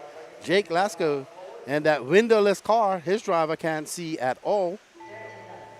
Let's see as Josh Fine can hold on to this second place. Gracias. Ooh, it's going to be a close race to the end as they come up and over that double. Around his sweeper. Oh, Josh Fine just cutting it off, and there we go. Woo, that was close. He won that by one, like, I don't know, 1,000th of a second. That's how they broke down to.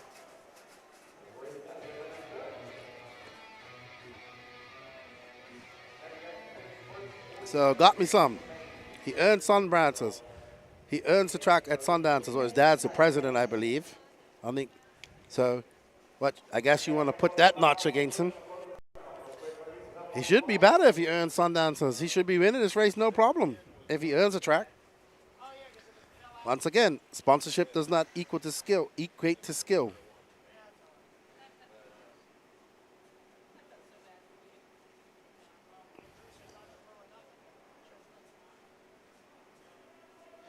I agree with you there, Hemi, guys. And I'm a big one to say that the sponsorship thing has gotten completely out of hand. I wish it would mean skill, but it don't. In some instances, as you start going up higher in the rankings of sponsorship, it does mean skill and what you're doing, but not when anybody can get a 50 off or 60 off deal. That's when it stops.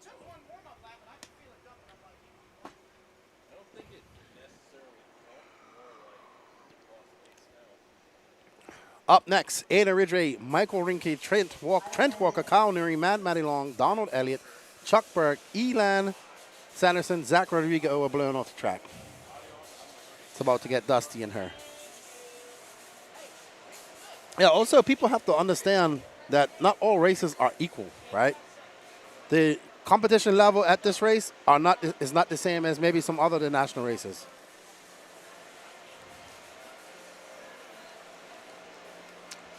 Well, Hinsey.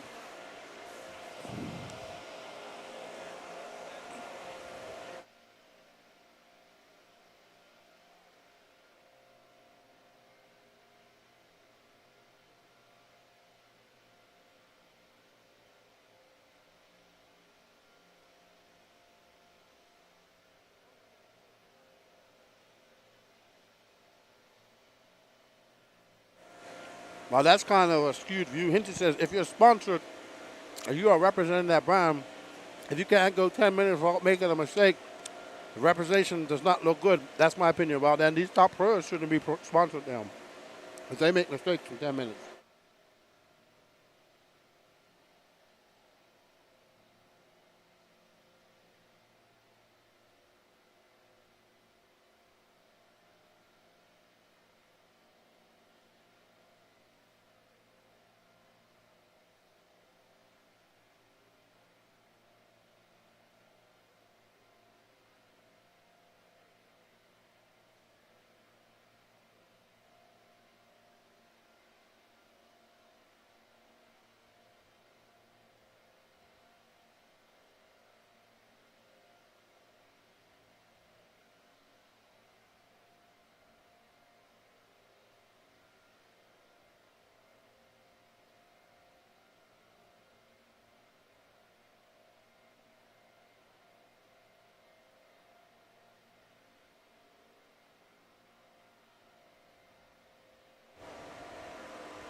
That's fine. I bet you're going to see these pros in a 10-minute e-buggy, man, coming up here and make a mistake.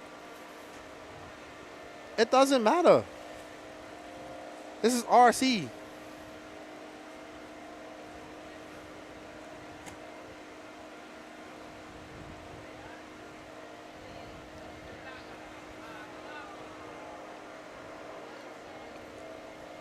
I think we're going to have another sponsorship debate on our lefty off the record.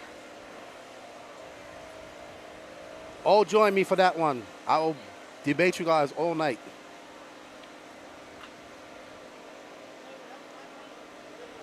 Over it. And this, so let me tell you something. Not all national level. This isn't, I wouldn't say this is a higher ranking national level event. There's a difference between this event and, say, Wicked Weekend. Whereas Wicked Weekend, the intermediate class is at a higher level, even more so. And the Sportsman is at a higher level. But this isn't F1, Hinsey, unfortunately. If it was F1, I would actually make some money at this. You know? That's what, if this was F1, we'd actually make some money at this. Instead of coming here. I'd actually make money off my podcast. If this was F1. If this was 1% of what F1 was, I would actually make a living at doing this RC stuff. What I'm doing. I would love for it to be 1% of F1.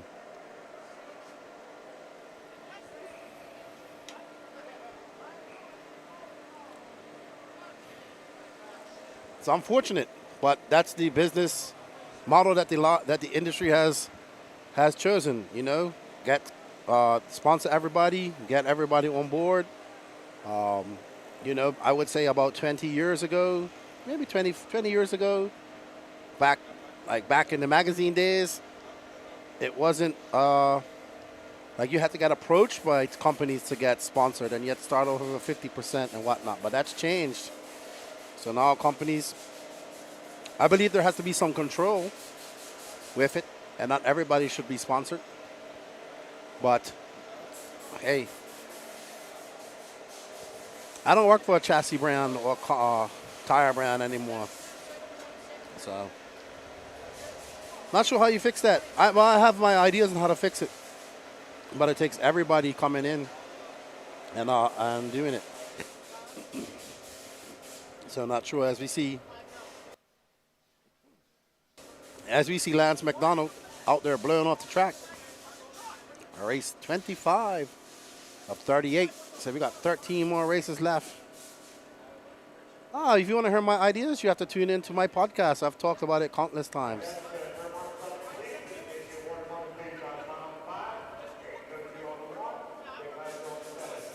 I would agree with you there, Hinsey. It isn't much of achievement anymore. I would 100% agree with you there. Not like it used to be. I think as you get up in the higher echelons and you're getting better deals and all that stuff, that's when it means something. Really, to be honest. But somebody that just has a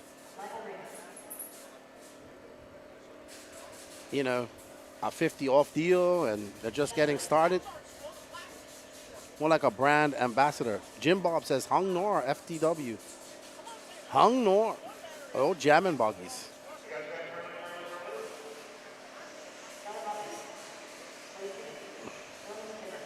That would be true. That Meeson.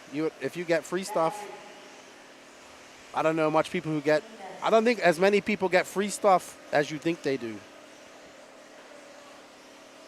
I've been working in this industry 6 years. I just started to get a little free something here and there. I'm not a driver, by the way, but you know.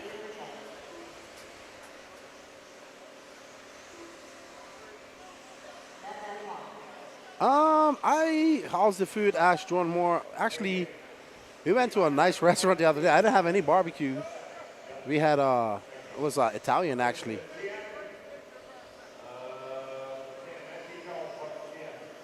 John Harley, what happened to JQ? No idea. I think he came fourth at the 40+ Euros.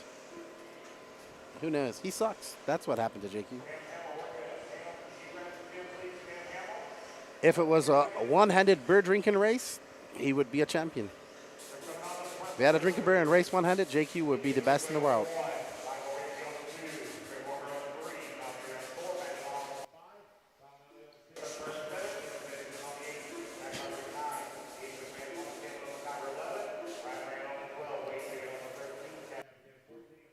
But yeah, I think a lot of people imagine that they get these big deals and get free stuff, and they don't really get what they tell people. I think people just assume. All right, so we are off.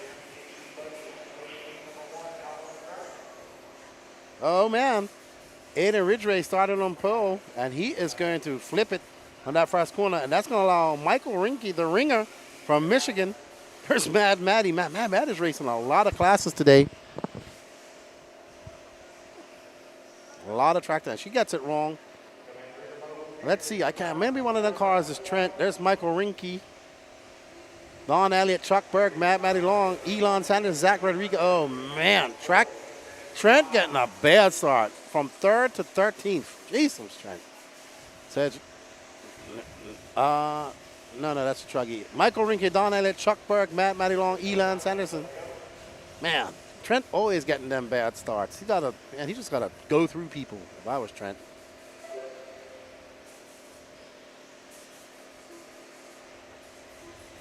Up and over around that off camber. Right behind him is Chuck Berg. So the Michigan boys out front, Matty Long.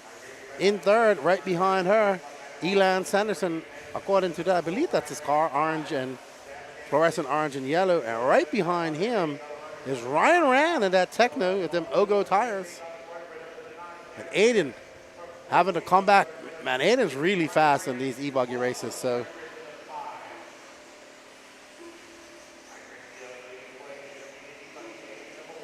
Rinke, Chuck Berg, Matty Long. Rinke pulling out to a 3.7 second lead of his buddy Chuck Berg. Aiden, oh man, Aiden trying to push the issue, getting caught up on that pipe.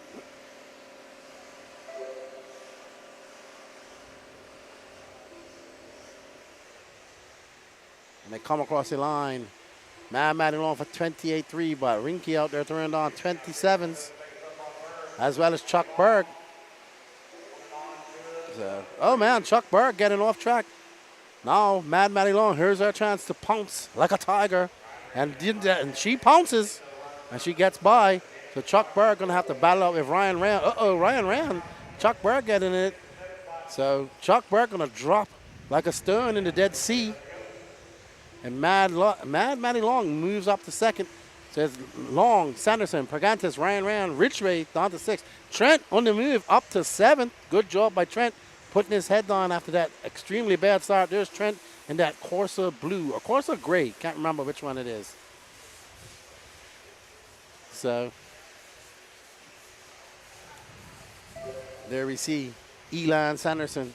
There's Ridgway, who's made his way back up to 4th, and he comes around. So some mistakes. Exactly like I said, Trent Walker still in 7th. He is currently half a second back of 6th. He's going to have to put some work in. Ridgway going wide. And that's going to allow Rand and Ridgway having a battle. 2 Techno cars out there. And behind them, they have a fight for coming right behind it. They cannot make any mistakes. There's Trent. That's all right, Trent. Get a little aggressive. Everybody seems to knock you all over the place. Time for you to get aggressive. I give that a 4 out of 5. Up and over the double. So, wow, that corner, gets Trent too. So this is your battle for 5th, actually. So that looks like, oh man, Trent getting it wrong. No, that wasn't Trent, that was, so Trent right behind Chuck Berg. Chuck Berg is moved up into, hold on. Chuck Berg's being scored all the way down. That's Chuck Berg right there, sorry.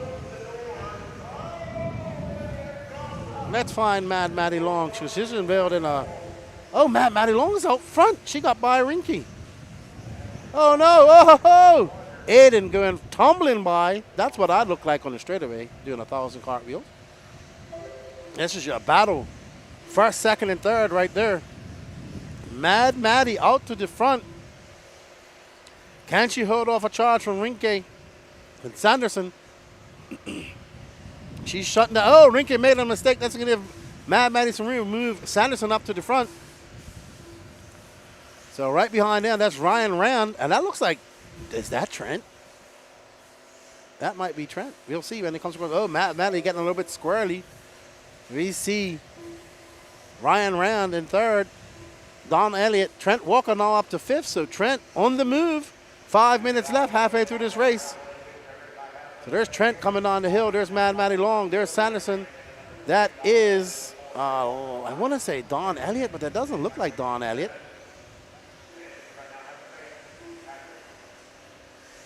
Ryan Rand right in third right now. Don Elliott being scored in fourth. I'm trying to find Don's car out there, but very hard. Ryan Rand going wide. It looks like he got by Island, sorry. No, that's Mad Maddie Long and Island out there battling. And right behind them, so there's Mad Maddie fending off the hard-charging Island. There's Trent waiting for those guys to make a mistake. Mad Maddie comes by for 28.5. Island answers with 28.4. 4/10 of a second behind. And they are up on some lap traffic right there. That's Chuck Berg, who's being scored way down in 15th.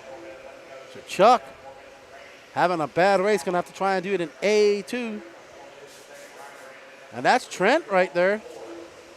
So Trent, he's moved up.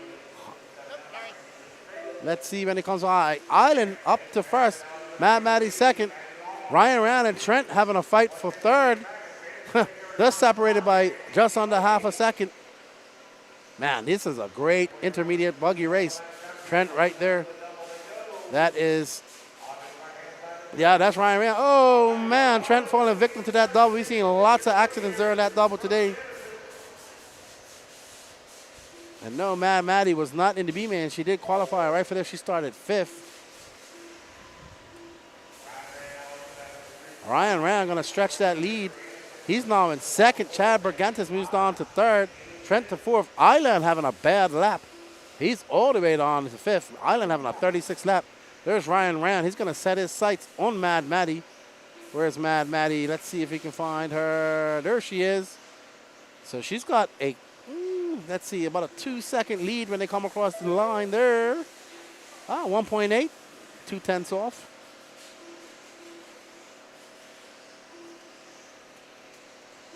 Mad Maddie, Chuck Berg in between Ryan Rand and Mad Maddie, 2 minutes, and Ryan Rand and Mad Maddie. So, unfortunate, Chad Pergentis down in third. In fourth, we've seen a lot of lead changes here. Michael Rinke took the lead early. Mad Maddie coming by at 28.5. Ryan Rand at 28.7. That gap is 2 seconds. 2 minutes, 9 seconds left to go in this race.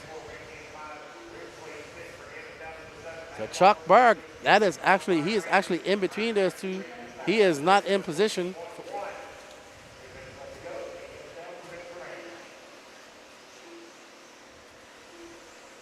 Mad Maddie comes across the lines. That's a 28.4. Ryan Rand a 27.8. Makes up some time. He's 1.5 seconds back. So Mad Maddie making a mistake. Ryan Rand's going to be, she's going to have Ryan Rand all right up there in her rear mirror. She cases that jump, loses some speed.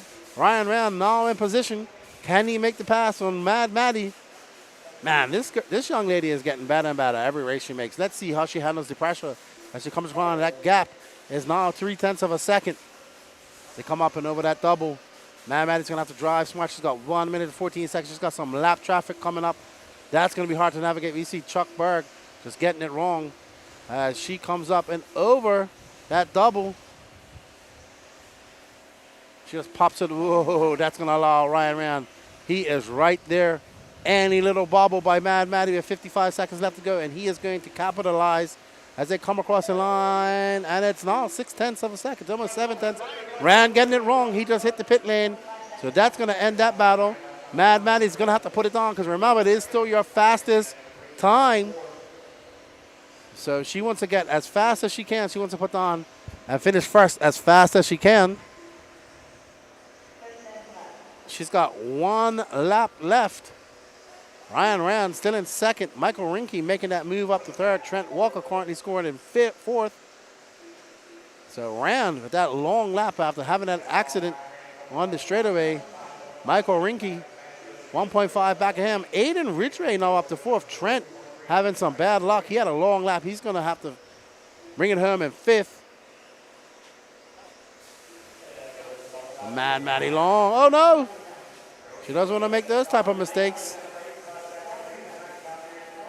Well done to Mad Maddie as she comes across the line. That's a 30.2. The young 12-year-old lady, 13-year-old young lady, beating all these grown men out here.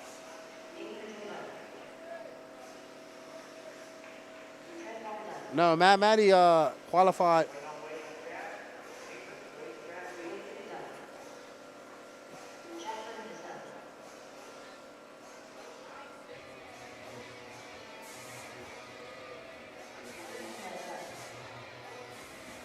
Well done to Mad Maddie.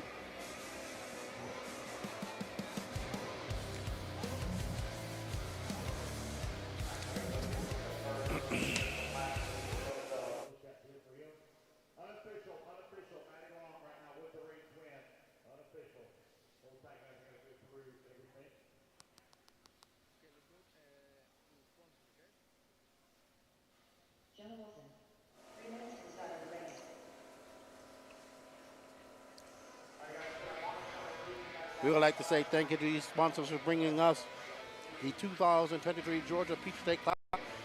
They are Techno RC, Leadfinger Racing, Beach RC, Team Associated, HB Racing, J Concepts, ProTech RC, Peach State Hobbies, Pro One RC, Absolute Hobbies, A-Main Hobbies, and of course WRCE for all the often covered.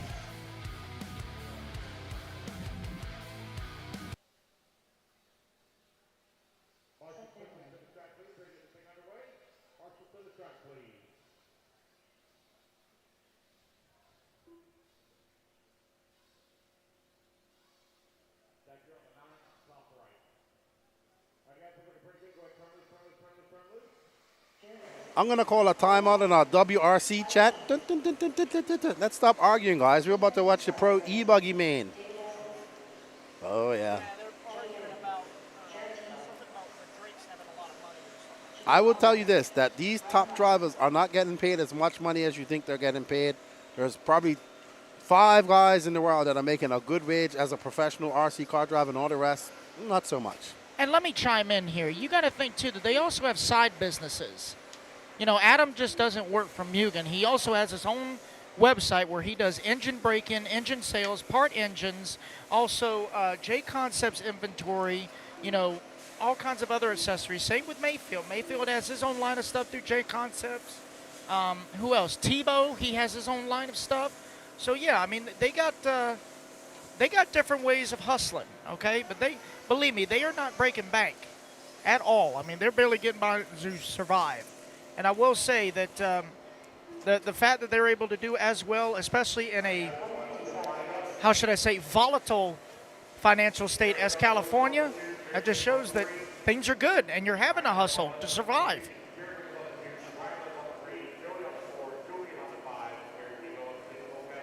All righty, so all these guys up.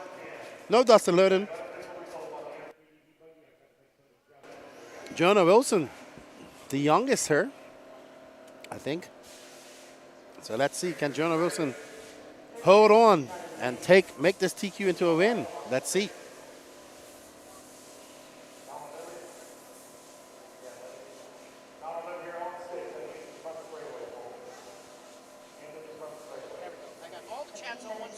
I see that. Thank you. Got all the chats on one screen. So there we go. Thank you, Patricio. Patricio. See, I got the No Name YouTube, I got the WRCE YouTube, and I got the Facebook channel. There we go. And they are off. Let's see. Pro e-buggles, A number 1. Jonah Wilson in the Associated, leading him off from pole. Wiggy, Lutz, Bourdon, and Oliveras. Yeah, Bourdon also taking a TQ of e-buggy this weekend. So these guys, oh man, Wiggins having a look. They're already pushing the issue early on. Well, that they are. David Olsen bringing up the rear. Oh, actually, Seth Van Dalen getting a very bad start. He's not on in last. So, no, he started in 8th. So there we see Jonah Wilson getting somewhat of a gap coming through the option section. Who was that who got it wrong? Was that Ryan? Yeah, that was Ryan. Yeah, so Julian Oliveras up to 3rd now. Jared Tebow in 4th. Cole Caston 5th. Ryan Lutz dropping down to that 6th position. Tebow had a getting good it talk wrong. with Julian before the race since he's pitting behind me. And we were chit-chatting about stuff, just shooting the stuff and trying to get his mind right. I know Julian's been kind of in a funk lately because he has very high expectations, and he set some, way beyond what he could ever achieve, even though he is a very talented driver.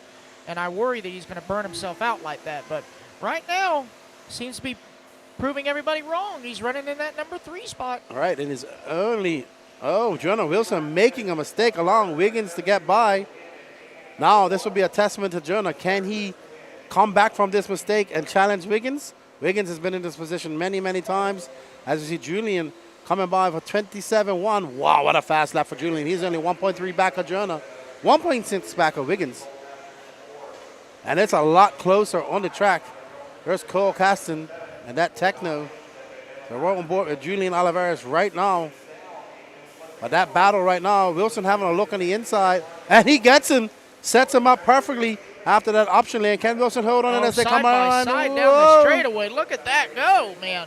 They are separate by 1/10 of a second. That is incredible. Oh, and Wiggins Garrett's making a catch the mistake. pipe. Marshall's got to get to him. He's going to drop back to 4th.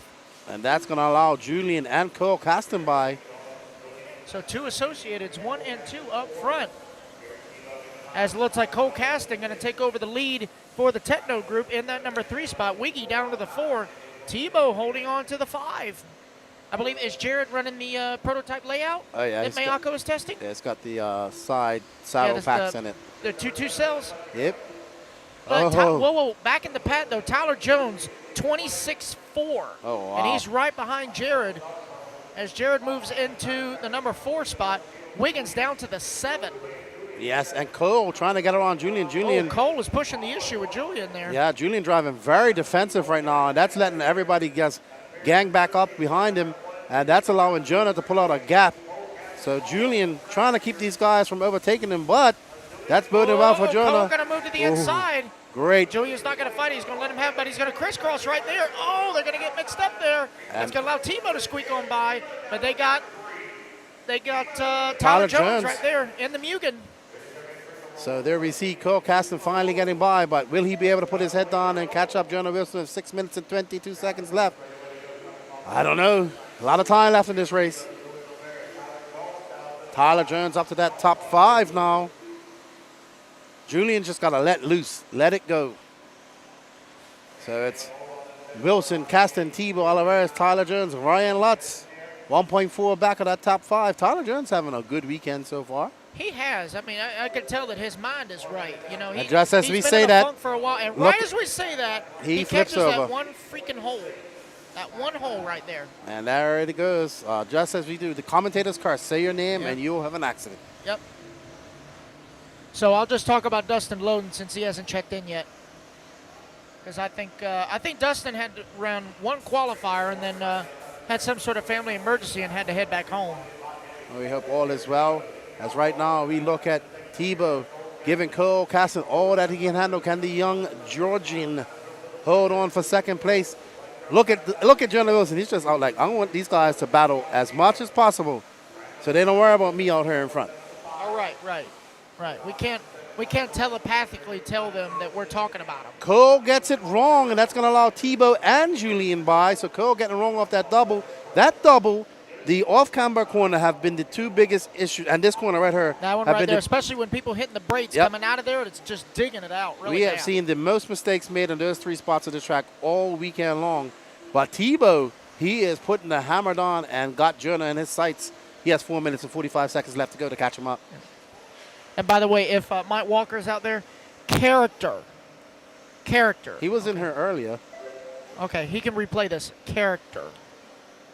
And look at that. Ryan Lutz now up in the mix. He is But look at Tebow now up into the number 2. Yeah, Lutz is right there in the 5. Oh, that was Cole catching one of the holes. So that's going to move Lutz now to the number 4. Lutz is on it. He is flying, but Tebow is flying as well. But it's going to be a lot to catch. He's 6 seconds back of Jonah Wilson. Jonah Wilson is like Icarus right now.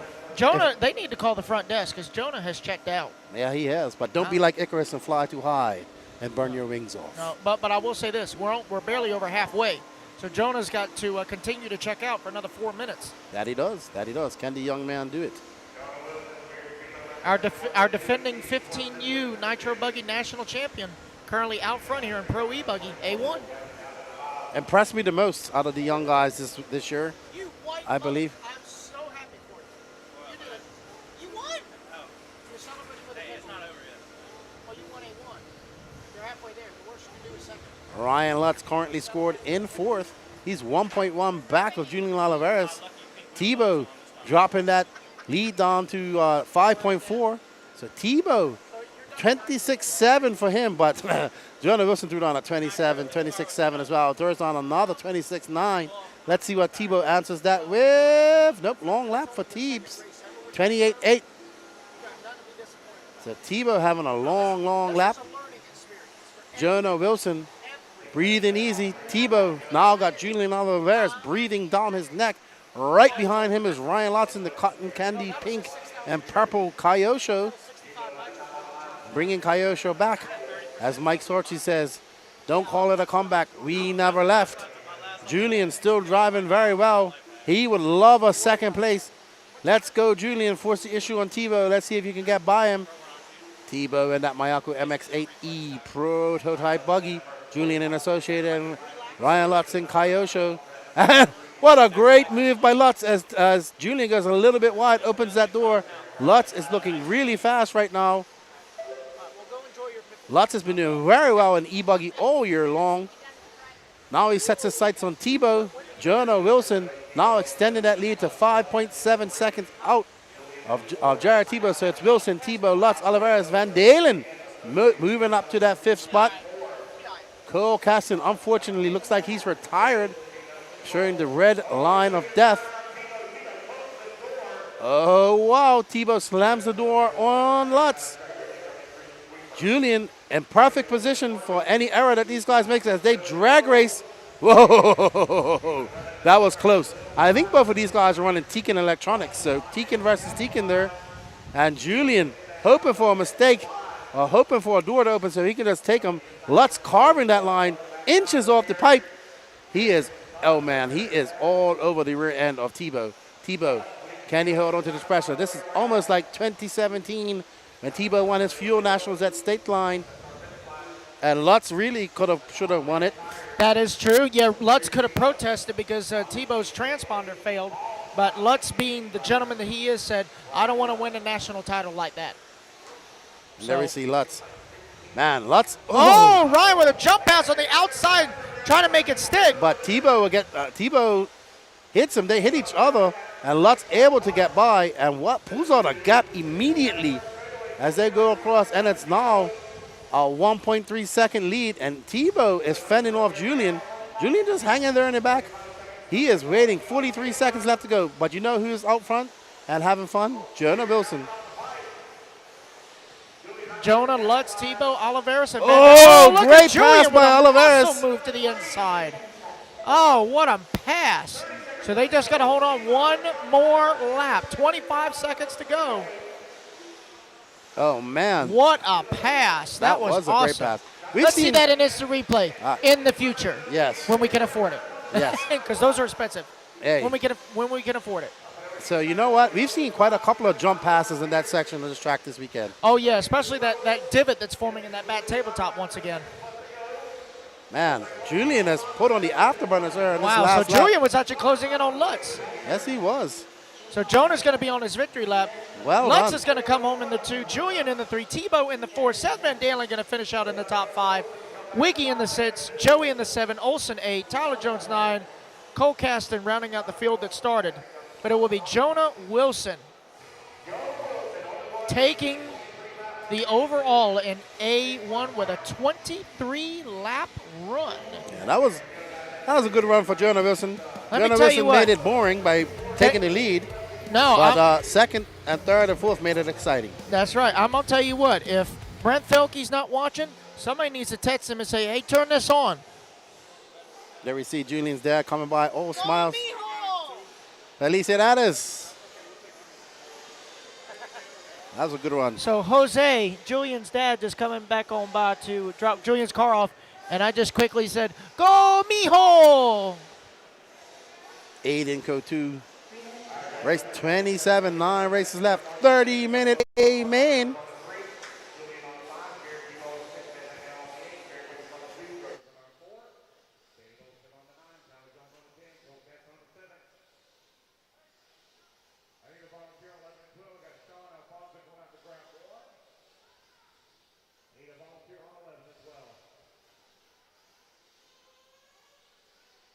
Jonah freaking Wilson. Yes, we're gonna talk to Jonah. Jonah freaking Wilson, dude.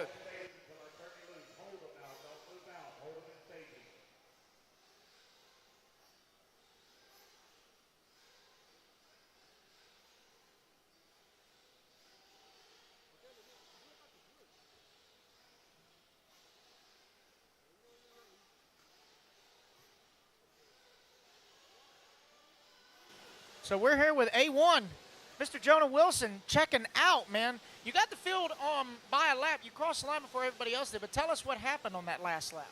The battery dumped on the last lap, lost all power, so I guess it's a good thing I made that last lap for sure.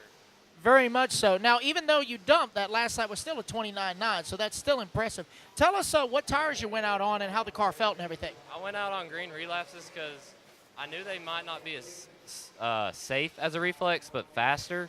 I was hoping to be able to get a gap early, and I was able to. Jared got past me at the beginning.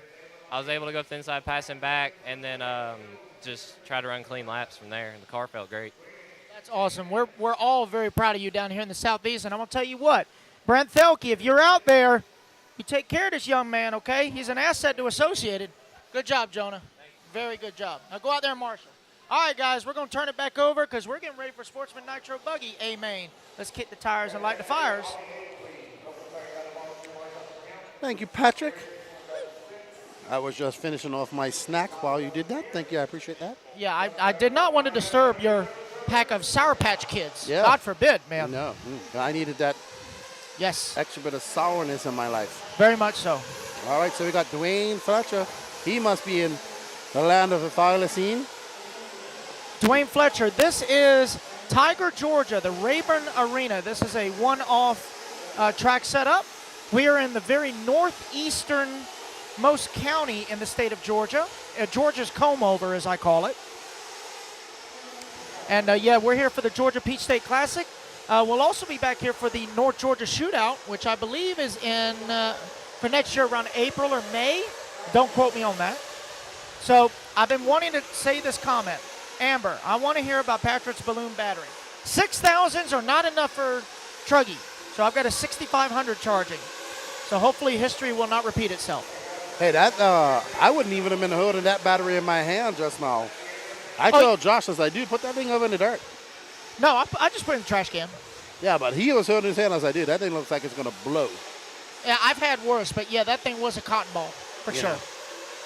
All right, so Sportsman Nitro Buggy, A-Main, Aiden Kotu, your top qualifier.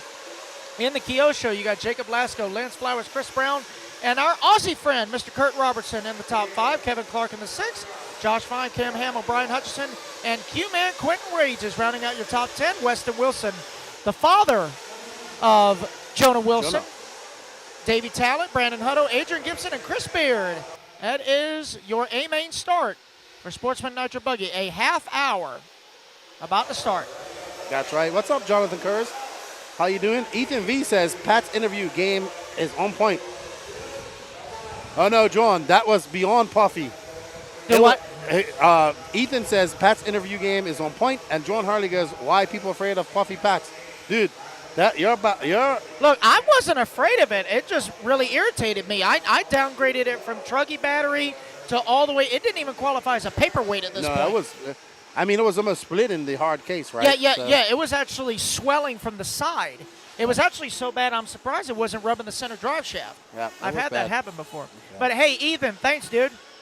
I've been winging it. They've been calling me the floater all weekend because I'm floating around doing everything.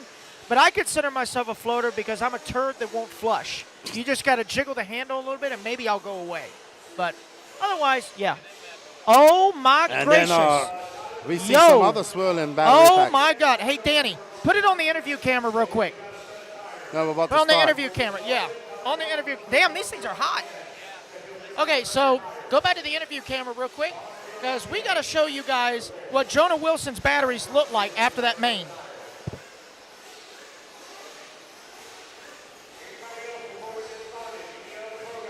So before I lose a hand like it's 4th of July, I'm going to get these back to him so he can throw them away because these things are hot. All right, Daddy, let's get back on the Dude, race. put them in the trash with mine. As we're getting ready to start, let's listen in on Lance.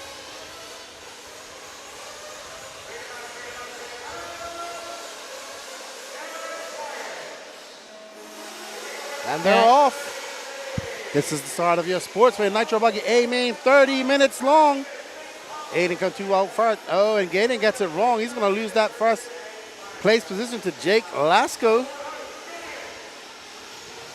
Oh, man. Oh, it's a mess early on, but hey, this is only lap 1. Dude.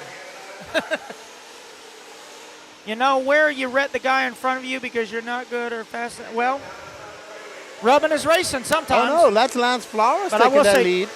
Jason, karma comes full circle. I will say that. Karma comes full circle. Lance Flowers ought to lead too. Oh, whoa. That looked like they were either starting in pit lane or something. These boys got to clean it up a little bit. They're getting too excited just on lap 1. We're only 45 seconds in. We got over 29 minutes to go. And all right, but you know who's out to a lead right now? Lance Flowers pulling out to an early lead coming from our 3rd spot. So well done to Lance as he throws down a 29.8. Chris Brown on the move up to 2nd. Aiden Coutu down to 3rd. Brandon Hudo 4th. Jake Lasso and our Aussie friend, Kurt Robertson, up to 6th. So they're saying don't put them in the trash can. Why not? I love fire. I tell you what, just to keep the people on the feed happy, I'm going to go dig those 3 batteries out, and I'm going to go dig them, bury them in the dirt off to the side, just so we, just so my conscience is clean. How about that? He really is going to do that, too. All righty then. Lance Flowers out front, Aiden Coutu, Brandon Coutu, Chris Brown. Back there, Brian Hutchison making some big moves up to 5th. But right now, we are on board with Aiden Coutu, and right behind him is Brandon Hudo. And behind Hudo, let's see. That looks like that's Hutchison right there, and that's got to be Chris Brown. Yeah, Yep, that's Chris Brown. He's up to 4th. So right now, this is your battle for 5th between Chris Brown and Hutchison. As they come across the line, only separated by 0.2 of a second. Oh, Hutchison going up on the inside, but Chris just guarding that inside line ever so tightly as they come up and over that double. Oh, Hutchison powering on. Oh no, Chris Brown gonna get caught up in that car. I don't know who that was. That might be Brandon Hudo. Josh Fine now moving up, and that green and yellow. So Josh Fine making big moves. He's now up to 4th. Brandon Hudo drops down to 6th. So that was him trapped up in that pipe on that 180. So Hutchison right there. Chris Brown getting that position back.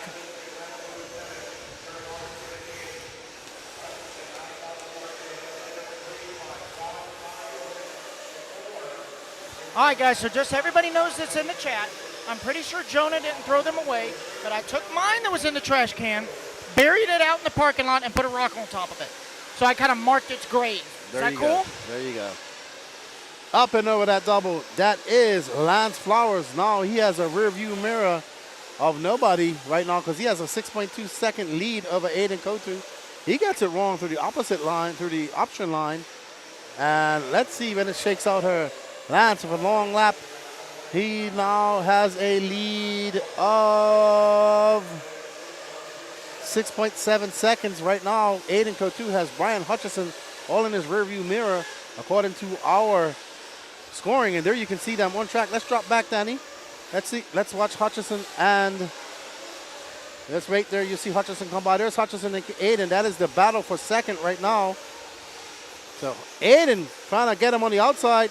Gonna force him out wide. Oh no, Hutchison getting wrong in that divots. It's getting rough right there in that section. Josh Fine right there. So this is all, these three guys are battling for second. That's second, third, and fourth right there. Fourth to that green car.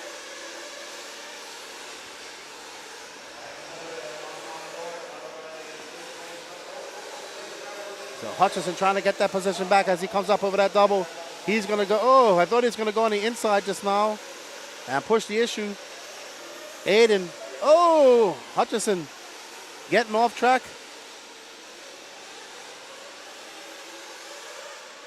What's up, Rick Maroney? How you doing? But you know who's doing well right now? Lance Flowers, 6.6 seconds out. And Jake Lasco. Chris Brown, I don't know what's happened to Chris Brown. He had a very long lap, 39 seconds.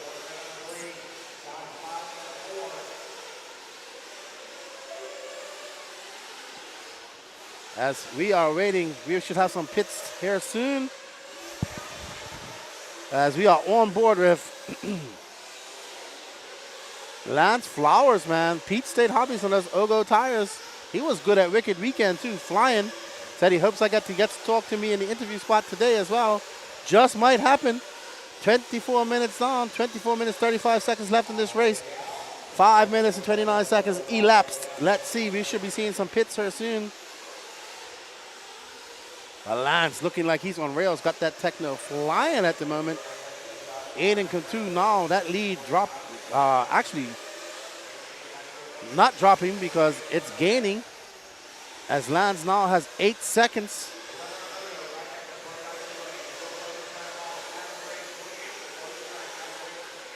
Up, nobody close to Lance right now. He's pulled out to an impressive lead. So Lance looking to put that Techno car with the Ogo tires. There's the Aiden come by. So I just got word from Lance over the loudspeaker that the motorcycle main will be run after Pro Nitro Buggy. So that's when everybody should tune in to watch the little moto bites after Pro Nitro Buggy.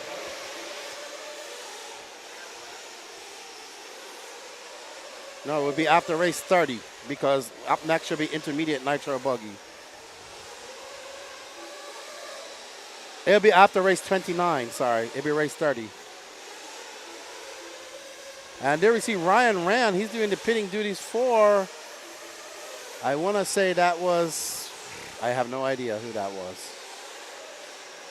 Yeah, that's what I'm saying. I thought it was his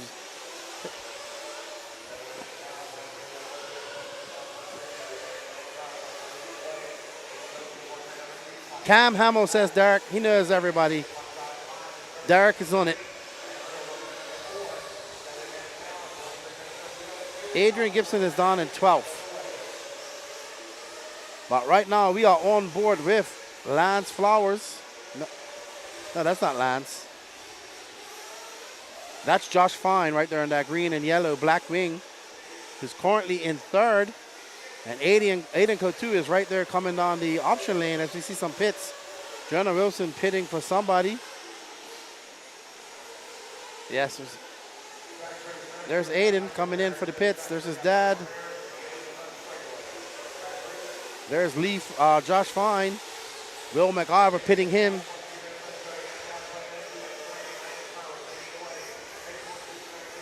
Okay, so Derek says it's Cam Hamill, it's Kenzo Carr.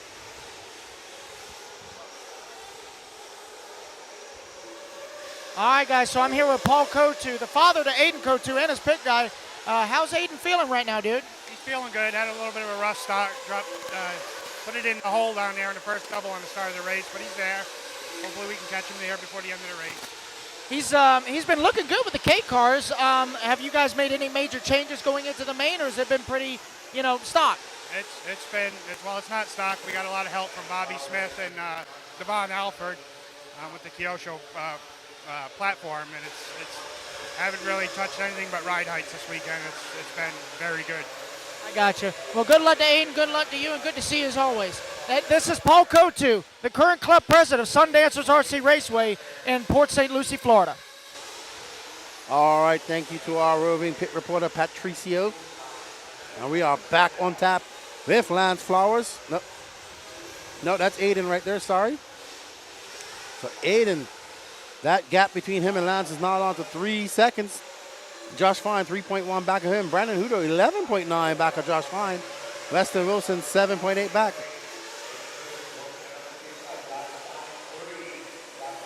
So it's Flowers.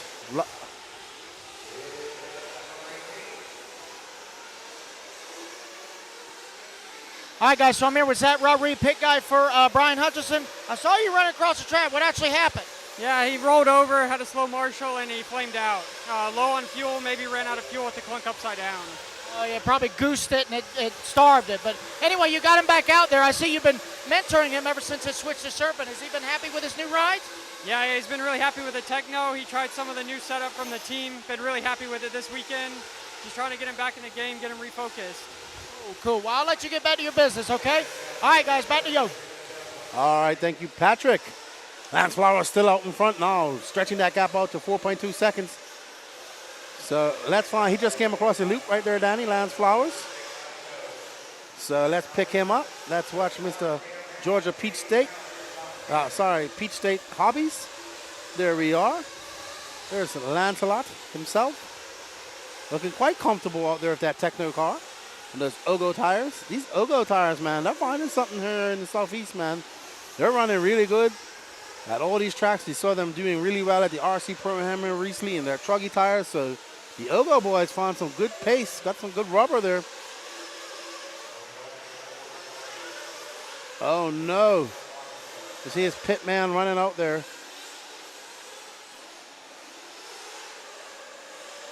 So, and as we've been paying attention to Lance Flowers, Josh Fine is taking over that second spot. Aiden Cotu dropping down to third. Brandon Hudo in fourth. Lester Wilson fifth. Jake Glasgow in sixth. As they come across the line, we are on board with Lance Flowers. No, that's not Lance. Lance is behind him. There we go. In front of Lance, that is, I'm not sure who that is. We'll see when they come across the line. But Lance and that gray, white, and red Techno. Looks like Brian Hutchison's coming back, having some more issues. So Brian Hutchison's day kind of done here. Had a glimmer of brilliance early out, but after two flameouts, he's going to fall back.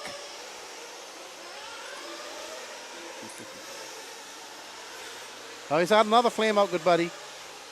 So Lance Flowers, though, having no issues, just threw down a 29.5. He stretched out to a 10-second lead. Lance is on rails. Josh Fine got to find some pace or needs Lance to make some mistakes if he wants to get up into that first spot. But Lance comes by with another 29.7. Let's see what it is. We are on board with Josh Fine in that green car with yellow wheels, black ring. Then he comes across the line. 10 seconds flat. Let's see how far behind Aiden is. Aiden is 3.6 back of him. So Lance Flowers looking really good out there right now. This is Nitro Racing, though. We have 17 minutes, 25 seconds left to go. Anything can happen. So it's not over till it's over.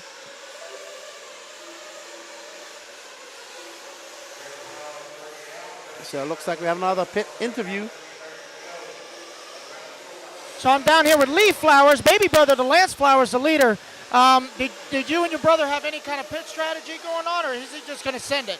Did you have any kind of pep talk? Well, we did. You know, I told him to calm down, just drive smooth. You know, he was initially going to go for a 10-minute pit stop, but then, you know, he kind of got out to an early lead.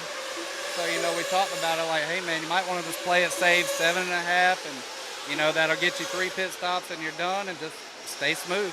There you go. And you guys are in charge of Peach State Hobbies. I know you guys are running the Ogo tires. What tread and compound is your brother out there on right now? Right now he is on a soft compound Blizzard, which is our small pin tire. We've got a few that are working. A couple of our drivers are on different tires, but that is a safe tire, and it's really smooth and doesn't catch the ruts. So that's why we went with that tire. Well, that's definitely a good one because we got a lot of ruts out here. So good luck to you in your races. Good luck to brother. And, of course, Papa Flowers here doing some work, too. All right, guys, back to you. All righty, Patrick, thank you. So Lance Flowers out there, he was going to do a 10-minute pit strategy. So adjusted that now. He's got an 11-second lead over Josh Fine. So well done to Lance. Family affair down there in the pits. And he's looking quite solid with 15 minutes and 47 seconds left. This is your Sportsman Nitro Buggy A-Main. 30 minutes. We're almost to the halfway mark, everybody. So well done, Lance Flowers, taking that lead right in the beginning from Aiden Cotu. Aiden now down in third. He's 4.7 seconds back of Josh Fine. So Lance Flowers, the toast of the town right now. 15 minutes, 23 seconds left in this A-Main Sportsman Nitro Buggy. We have some pits coming in. Let's see who this is. I'm not sure who that is. That was a good pit, though. Very good pit by that gentleman. Good job there, Patricio. Thank you, sir. By the way, I gotta bring up a comment that Derek Vanderham just put. Yeah, I know I'm not retarded, but I like rocks. Well, hey, before the start of the short course main, I screamed at the top of my lungs that I like tater tots. Oh no! Aiden Cotu with the flame out. Aiden Cotu is flamed out. Now, did he flame out after he crossed the line or before? I think he flamed out coming in. I don't know. Oh yeah, we'll have to see when he comes back around. Yeah. I don't know. I don't know if he flamed out while in pit lane or he flamed out before he made it to pit lane. Yeah. He flamed out in pit lane. Okay. All right. Well, good. So that's not as bad, but that is gonna give Lasco a little bit of an opportunity to probably capitalize for that number 3 spot. And as long as Aiden's already getting flustered because of what happened, he needs to calm down. Yep. It's hard to put your head down and get back. He knocks you right off your strategy. But nothing to it but to do it. He still maintains third. So that's good. So what's the gap now between him? Oh, Weston Wilson now up to the 4, so only 4.5 seconds back. Yeah. So, Looks like Weston having problems Weston too. Oh, no. So Weston flamed out in pit lane as well. Little Melton and Jonah trying to get him restarted. And away he goes.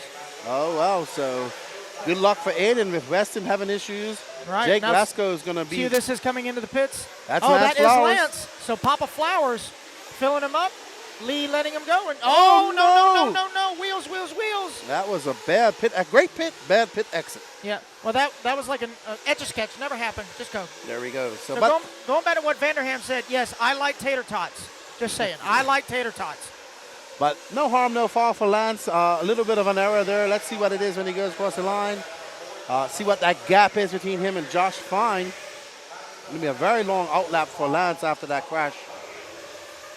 So, but first mistake we've seen him make all race. So, yeah, he's just got to keep his head down. He's got 11.5 second lead before the pit stop, and it looks like Josh came in for his fuel, but it's only 5 seconds now. Exactly.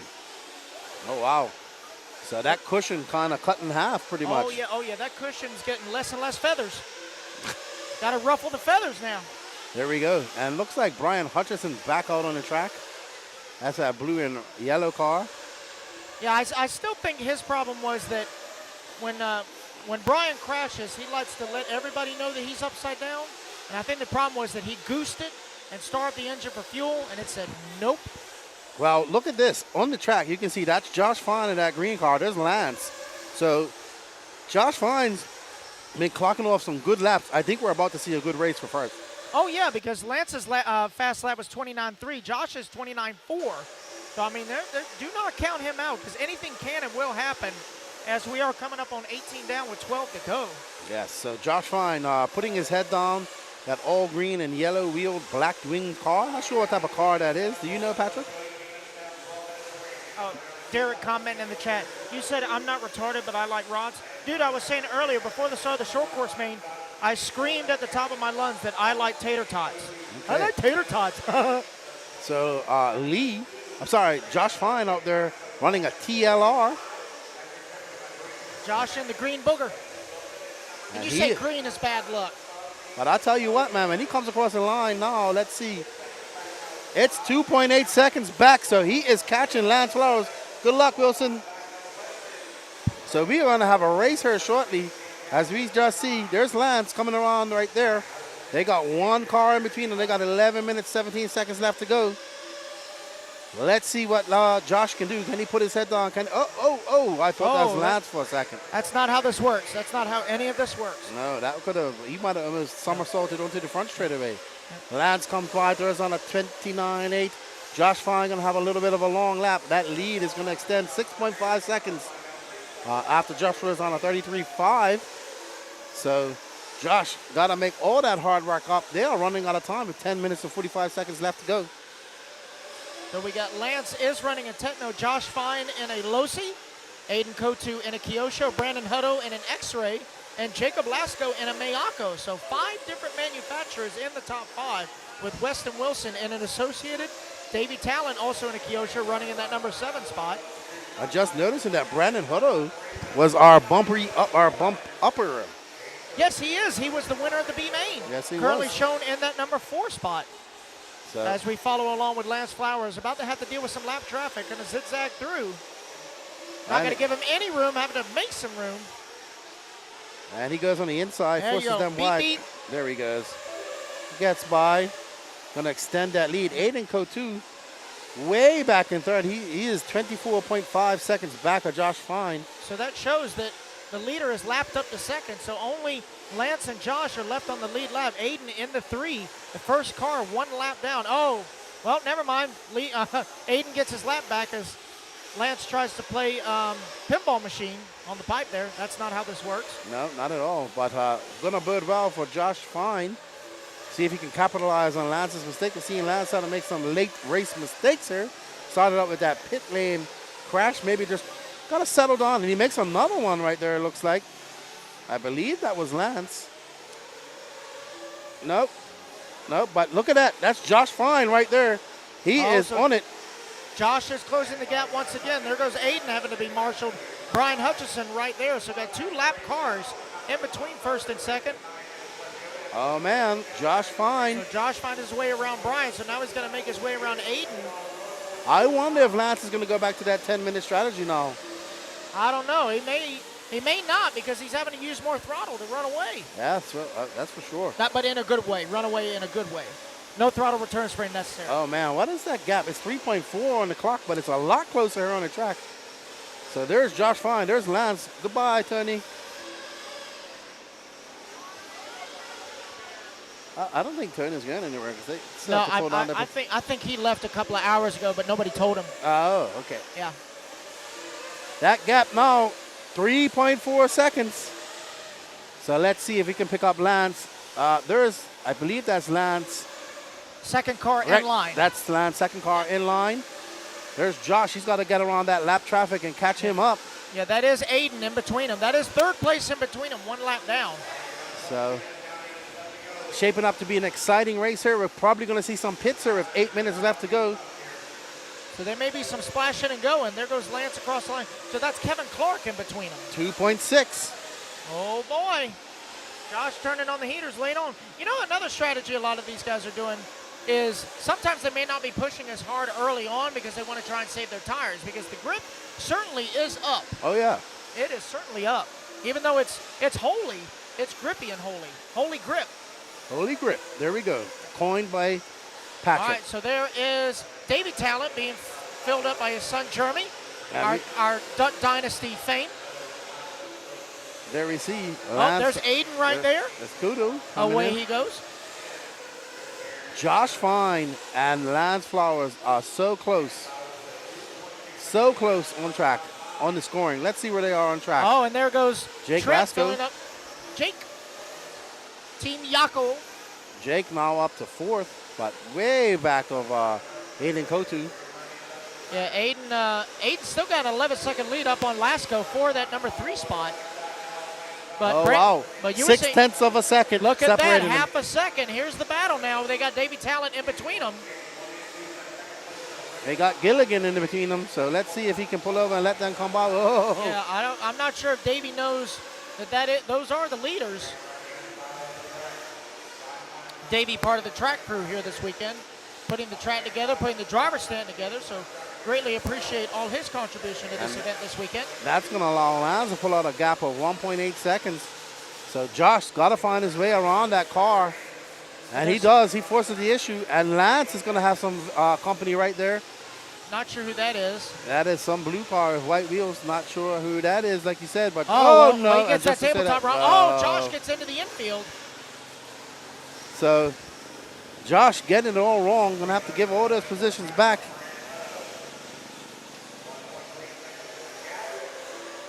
Somebody's coming into the pits. Who is that? Lance Flowers. That is Lance, the leader. Lee picking up and going. Papa Flowers filling him up. So Lance good to go for the rest of the race. Does Josh have to come in? We shall see. I believe he does. If that is the truth, then the gap was only 4.2. They may have come in at the same time. Maybe. Not sure. Because they're still pretty close on the clock. Despite that fuel stop, unless Josh had a rough lap as Lance came in. I wasn't sure. I didn't see that. So last time by the line before the pit stop, it was 4.2. Now it's 2.7. So they may have come in at the same time. Oh, no, but Josh having another rough lap. Well, Josh jumped off, remember? Oh, yep, that's right. I believe Josh has to come in for fuel. Okay, yeah, so as long as Lance keeps it together, not many mistakes,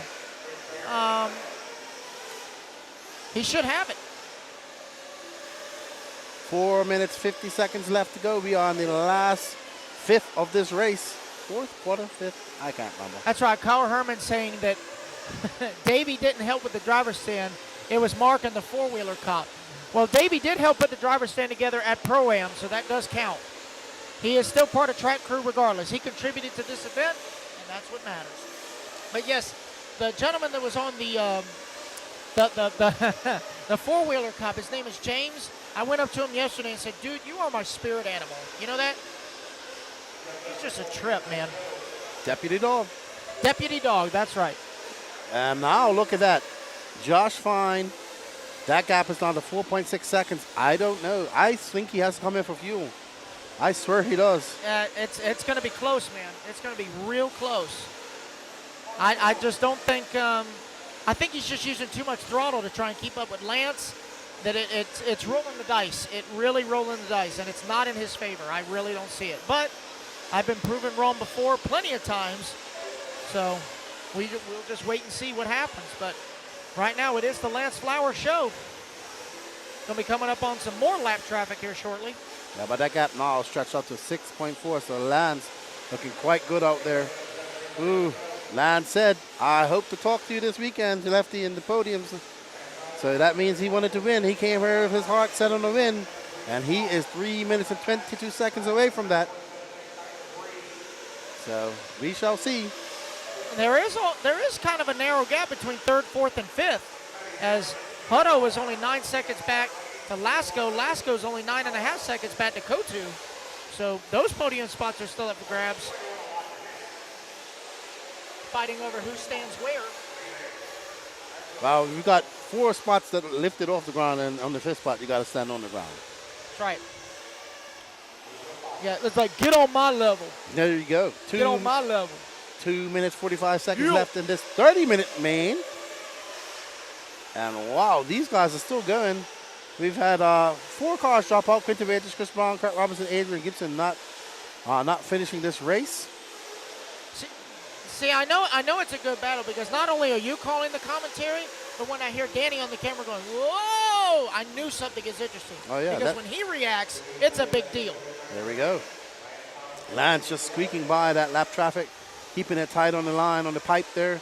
As he comes across the line, that's going to be a 30.1 for him. That lead down to... Oh, man. man, Marshall getting a full Oh, no, but Lance. face full of Oh, I dust. thought that was Lance. Go off the Oh, was track. that Lance going off the track there? Oh, here we go. There it is. So Here now we Josh is go. on his back bumper with 3 lap cars in front of him with just 2 minutes to go. This is the battle for the lead. Oh, Josh wow. Fine, solid green. Next car in line, burgundy and white, is Lance Flowers. They do have 2 lap cars in front of them, one of them being 3rd place. I believe the other one is Kevin Clark. 3rd place being Aiden Kotu. Aiden going to swing wide. Lance going to find the inside. Oh, wow. Great driving So by now, Lance. Hopefully Kevin Clark knows those are the leaders. He splits those guys like Moses did the Red Sea. Oh, getting up on 2 wheels. Lance able to get by. Now Josh needs to get by these two lappers and see if he Lance can saying challenge he Lance in the can. last 1 minute and 24 seconds. Oh, well, Kevin jumps way off the track trying This- to get out of the way. Now, Aiden's got to move out of the way, and he does. Good sportsmanship. So now Oh, Josh boy. is free and clear to try and chase down Lance with just 1:10 to go. We It's have a gonna be race on our hand. A good 3 laps left. 1.4 seconds last time by the line. Oh, man.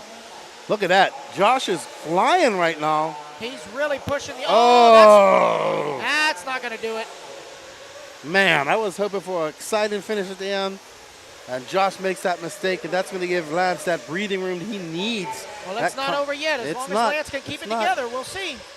It's not, but that gap is now going to be stretched right down as Lance.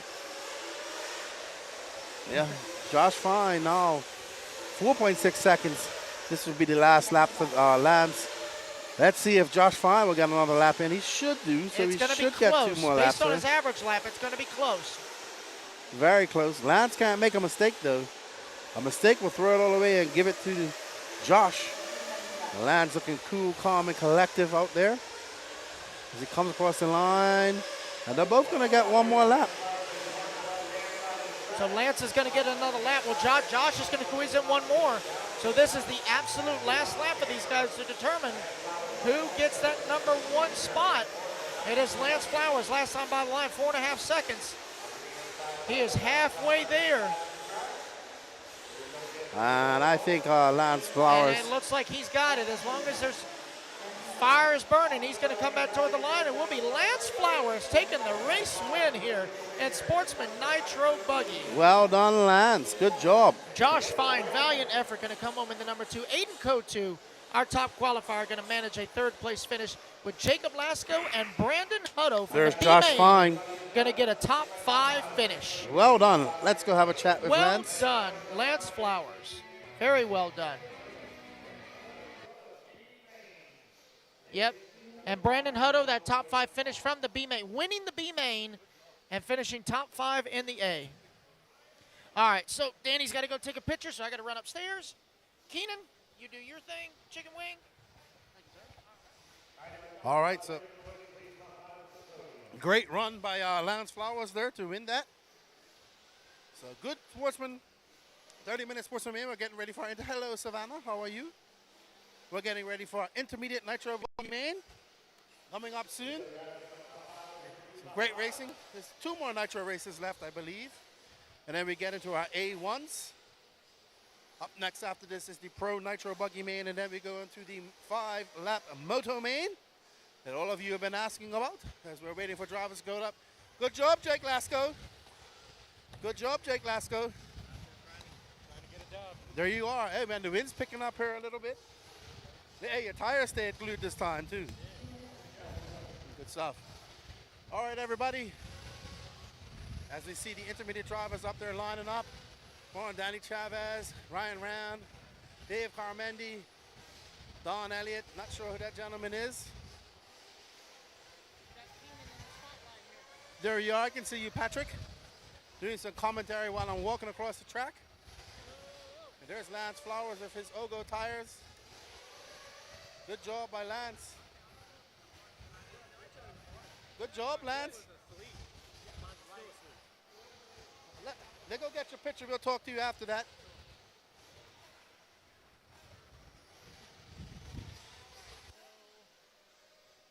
Make sure to hit message and then L1 off. Got it. Message and L1 off. All right, got it. Right, Danny? Message and then L1 off. Okay, got it. 1 minute from start of the race.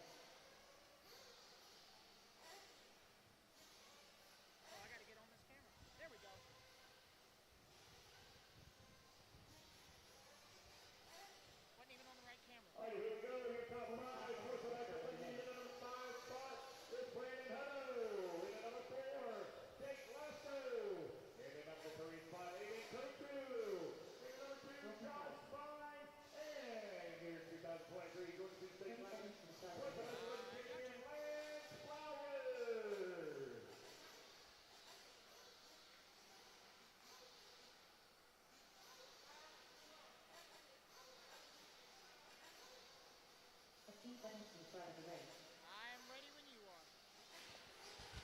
All righty, we're here with Lance Flowers. You said, hey, I hope to talk to you this weekend in the winter circuit, and here you are. Yeah, it's about time I got to come up here and talk to you, man. Yeah, that was a fun race, dude. Exciting. Yeah, I was talking to your pit guy. I said you had a 10-minute pit strategy at first. I did, yeah. And then when I got out to the lead, I thought, well, I don't want to risk it, so I changed to an 8-minute. Took an extra stop. Tell us a little bit about these Ogo tires, man. You guys are killing it here down in the Southeast. Yeah, dude, these Ogo tires, man. That was the ticket this weekend. I ran a soft compound Blizzard in that main, and that's our small pin tire, and it actually still looks really good. I'm gonna go put it on my e-buggy and run them on there. I'm looking at them. They still looks like you got some more time left in them. So good job, you guys are putting out a good product. Congratulations to you and Peach State Hobbies, and thank you for all the support of this event. And good luck to you in e-buggy. Hey, thank you, Lefty. I hope to talk to you again, buddy. Good stuff. All right, so we're going to get ready for our intermediate nitro buggy 30-minute main. That was Lance Flowers, your winner of the Sportsman main. He's getting ready for this e-buggy race, and we're going to get back to call this race for you guys.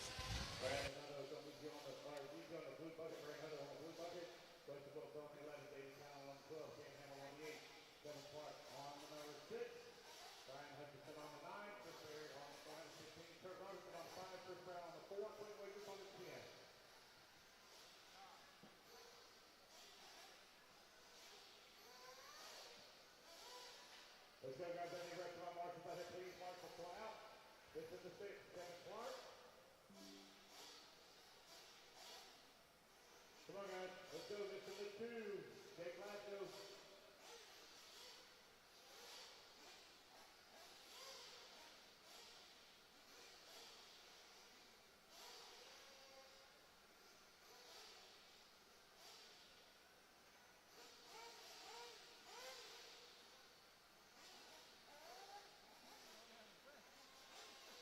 Well, guys, I missed on the marshals out here. This is bucket 4.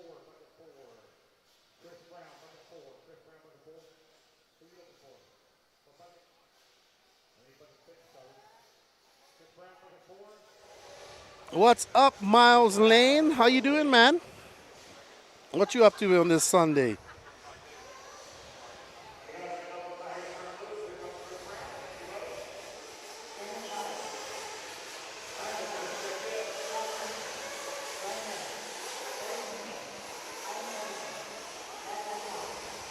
I see some of you guys had some issues with the interview mic. We do apologize. Some guys said they couldn't hear the interview mic. Well, one person said, probably let us know in the chat so I could turn it up again when I go out there next time. What's up, Marlo Bright? Shame that you and Carter aren't here. Carter's probably got school. That's probably true. All right, so Kyle Neary, your top qualifier for intermediate nitro. Teddy's her buggy. dancing Trent in front Walker, of us. Chuck Bird, David Carmody, Will McGyver, top 5. Ryan Wren, Danny Chavez, Island Sanderson, Wilson Carroll, Chad Berganis, Danny Stoutman, Don Elliott, Jeremy Talon, Matty Long, and Larry Comazar. I actually spoke briefly to Wilson on the driver's stand as I was walking by to do the camera. I said, I want you to be calm, I want you to be patient, and do not go full Baker. Do not go full Baker. No. Pin it to win it, but just don't go full Baker. All right, well, let's see what Wilson can do. He's definitely showing the speed.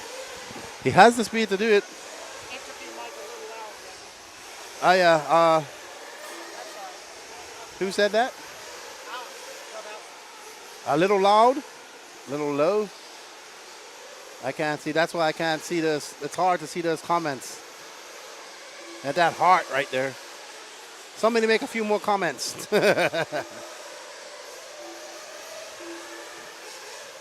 Little low. Yeah. I'll bump it up next time when I go out there. I apologize for that, guys. I kind of... That too. Yeah, Danny says keep it close to their mouth, just like life. Alrighty then. Race 28. We got 10 more races left tonight. That's all right, Marlo. We'll catch you guys in the next one. Fall Brawl for sure. Fall Brawl for sure. 5 o'clock. Yes, Marlo. Tell Carter I said hello. And I will bump up the mic before I go out there for the interview next time. Don't worry. I had it a little low, and I also got to talk a little bit. Ah, that's right. So RC Car Rider says, let's see if Will or Don can put that N1 on the box. Yeah, let's see if that N1 can make it to the podium. Because right now, Will starting 5th and Don Elliott starting down in 12th. So Don getting the last spot in the A main. But hey, in order to finish first, you must first finish. Yes, sir. All right, good. Yes, German sir. Talent just checked in. I know he was being a pit guy for Papa. Whoa, whoa, whoa, whoa, whoa. Where's he going? Oh. About to say Whiskey throttled him to turn 1 real quick. Yeah. What's up with that? Oh, man. They're going to break that car before they even get started.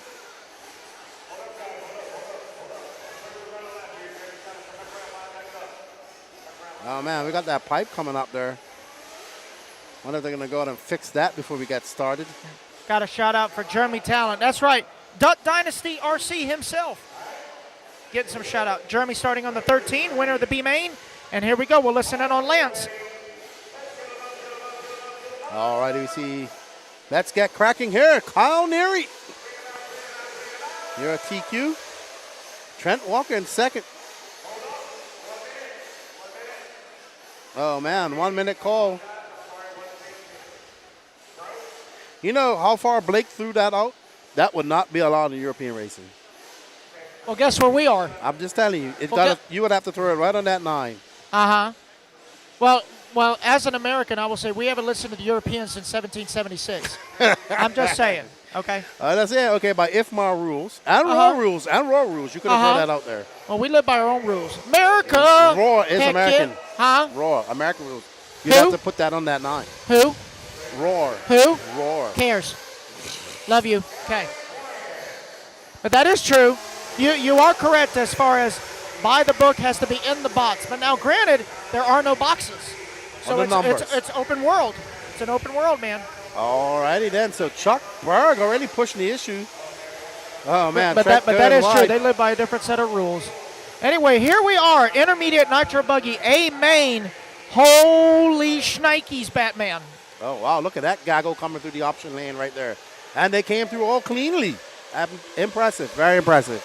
You know, Kyle Neary, at the start of the event, he did TQ Intermediate Nitro Buggy. He looked at me and said, "Thank you for leaving your car at home." I said, "You jerk." Oh, there's Kyle. Kyle actually, I also meant to mention, the reason he started Nitro Trucks so late is because his radio actually had a dead short in it. Oh, really? So he had to bring out his backup M17, and apparently, hopefully he got it fixed for this race, because so far he's 2 laps in, which is 2 laps more than he made with his truck. Well, guess what? Will McIver is up to that 2nd spot, followed by Trent Walker and Wilson Coward. Danny Chavez. Oh, I also told Danny while I was up there, because he has his Crocs on, I said, look, if stuff gets rough in the race, make sure you put your Crocs in 4-wheel drive. Looks like Dave Carmendi not starting or something going on there. Maybe he missed the loop. He broke. Oh, yeah, that's right. That's the reason why they false started, because Dave broke on the start. Oh, man. So unfortunate for Dave. Number 4 on the grid. Wow. DNS. Didn't even start. Wilson traction rolling. Wilson getting it wrong at the end of the straightaway there.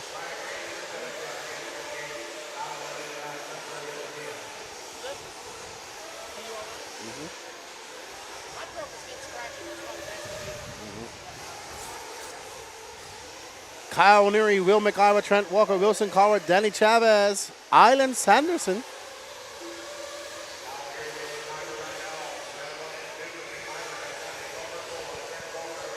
I want to be Trip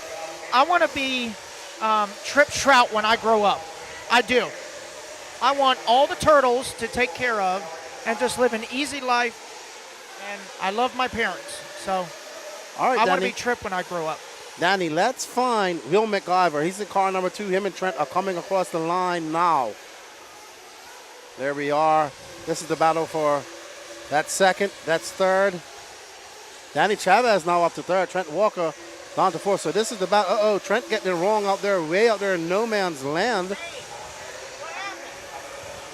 Now Wilson Coward going to take advantage of that.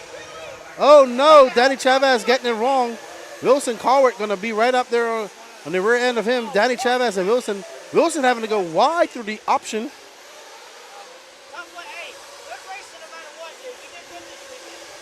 Now, Will McIver, Kyle Neary out to a 4-second lead. But Will McIver putting the hammer down, trying to chase him down. Danny Chavez, Trent having to make all that time back up after having that accident out there in no man's land. Oh, so no. I quickly saw Dave and Katie walking by. I asked Dave what happened to his car. He said the servo went out. Oh, no. Second race on that servo. He didn't tell me what brand. I said, no matter what, you better warranty that thing immediately. There we go. But Danny Chavez, oh, man, Danny Chavez getting it wrong at the end of the straightaway, but no harm, no foul. As he goes up, he sets his sight on Will McIver. Will McIver in that N1, looking to put that Agama on the podium. On the top step would be what Will would be looking for. Jason Blake, what was the random comment on Lefty's microphone? I said that at an IFMA in Europe, you couldn't throw your car out into the middle of the straightaway on the start. You'd have to start in the box. So Kyle Neary, William McIver, Daniel Chavez, Trent Walker, Chad Pergentis making a move. And look at that, Don Elliott up to 6 from 12. Oh, look at that. Yeah, we were talking about starting how, you know, the Euros and Roar officiated races, you have to start either on the number or on the box area to where, you know, you don't, at normal races, you start in line with the box, not necessarily in the box. But we were talking about by the book stuff, and then I made a comment where, you know, we haven't cared where the European starts in 1776. That's no disrespect, but I was just being funny. So I love all my European boys. No offense, because we're not going to get upset over people who have been long dead for 250 years. Not at all. So, yes. Kyle Neary out there ripping right now. Let's see when he comes across the line. He's getting into some lap traffic. Will McIver now. Will McIver still 5.7 back, so Will not making any progress right now. But Kyle getting involved in this gaggle of cars here in the back. No idea what you're talking about, Jason. Can't remember back that far.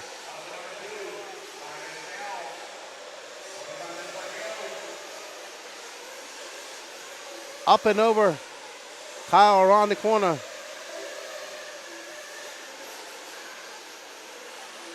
No, you got me mistaken for somebody else. I didn't say nothing about that. Back up and over. I didn't talk about nobody's mouth. No idea what you're talking about.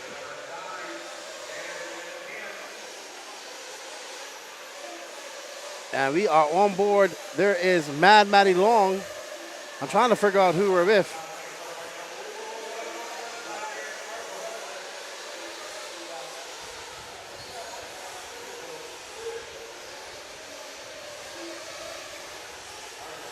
I am confused. This gaggle has got me confused, but I know Kyle Neary, Daniel Chavez, Trent Walker now up to that third spot. So did Will come in for gas? All right, guys, so I'm here with Blake Baker, pit guy for Wilson Cowart. Little Wilson has had nothing but trouble all weekend. His nitro car looks good. He's climbing through the field. Tell me what your game plan was talking to him early on. Just, you know, throttle control through the ruts is a big deal for him. And then just letting the same thing bite him over and over. He keeps catching the same ruts. So we've been working on lines, making sure that in the practice laps we can avoid those and make sure they don't bite us throughout the race, staying off the pipe. And just running clean, you know, he's got the speed over all these cars out here. He just, you know, gets a little nervous. He's still young, but working on that racecraft, and that's what we've really just been working on. We went with a little, you know, harder tire this round. We tried out an A2, A1 of 15U, worked out well, so we're hoping it pulls through for us here at the end. Cool. Well, I see the Invisible Speed Book is paying off for you guys, definitely. But I gave him a quick pep talk, too. I said, you stay calm, stay patient, and don't ever go full Baker. Yeah, full Baker is definitely not the way, as the Mandalorians would not say. All right, well, Wilson's doing strong. He's trying to climb up through the field. I believe he's being scored 6 right now. So first round of pit stops about to start cycling through, so we're going to turn it back over. All righty, so Kyle Neary still out front, got a 6-second lead over Danny Chavez. We are on board with Kyle Neary right now. So that lime green and white HB. Let's see, is he coming in for some fuel here? I don't see his pit guy. Nope. There's Danny Chavez, Scott White coming in. Check the release of the hand. Perfect. Oh, wow. I thought that something was falling just now. All right, Kyle Neary, Danny Chavez. Oh, Wilson coming in. Great grab by Blake. So Trent Walker now 10.8 seconds back of Danny Chavez. There's Kyle Neary. Hobo grepping that car. Man, that was a great pit.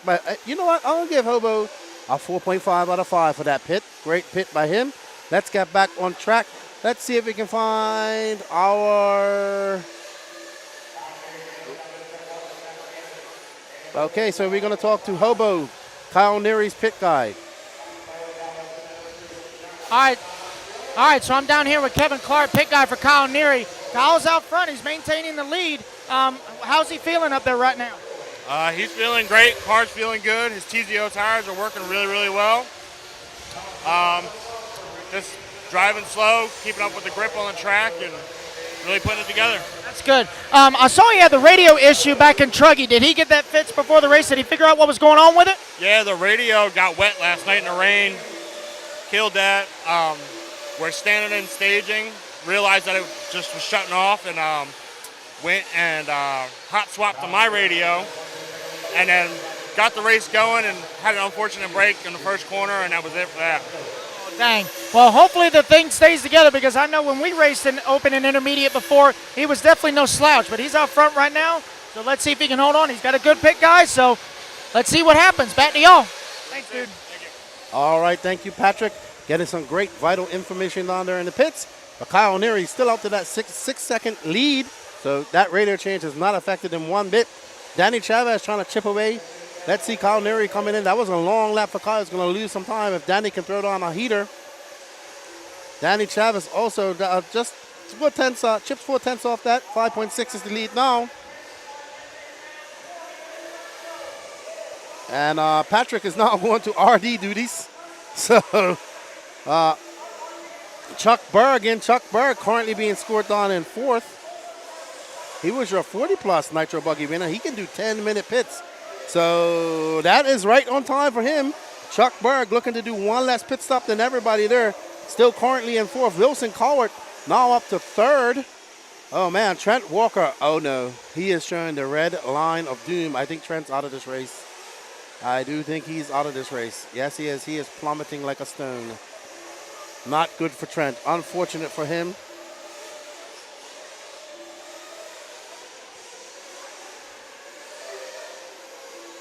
And Kyle Neary, Danny Chavez, Wilson Collard, Ryan Rand, Chad Pergantis, your top 5.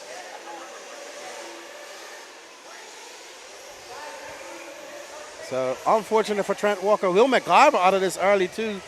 Island Sanderson, David Carmandi not making the start, so we have 4 DNFs, one not even starting. Unfortunate for those 4 drivers.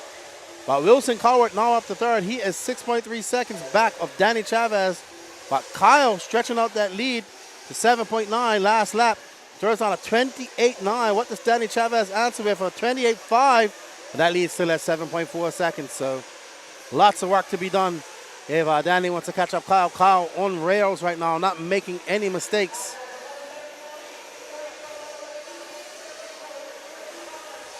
As we are on board, let's find Wilson. There's the Wilsonator out there. And that yellow and blue X-ray, yellow wing, yellow wheels. I know Blake and his dad have been working hard on that car all weekend. He's coming up to put Mad Maddie down a lap again. She's currently being scored in 8th. And right in front of him, I want to say that's got to be Jeremy Talent. Yep, that is Jeremy Talent. So Wilson flying right now. 17 minutes, 53 seconds left in this race. Let's see if he can hold it all together so he can finish on top of the box. All right, Adrian, I think that was Adrian, the South Florida crew are packing up to get out of here. So it's Neary from Chavez for Wilson, Pergantis and Rand, Chuck Berg in 6th. Remember, Chuck Berg able to go 10 minutes. So we're going to see him, if everything goes right in his strategy, he will be able to capitalize on that 10-minute pit strategy near the end of this race. But Wilson almost getting caught up in some traffic just now. Able to clear that. Sorry, that wasn't Wilson.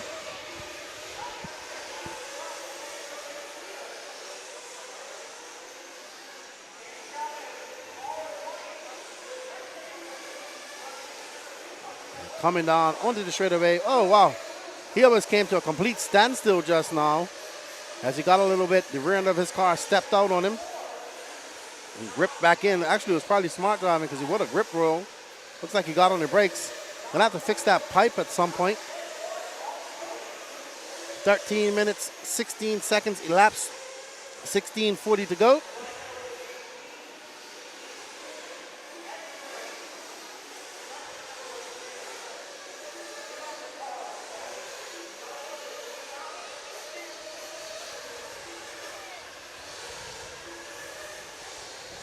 Kyle Neary making this a boring race right now, but uh-oh.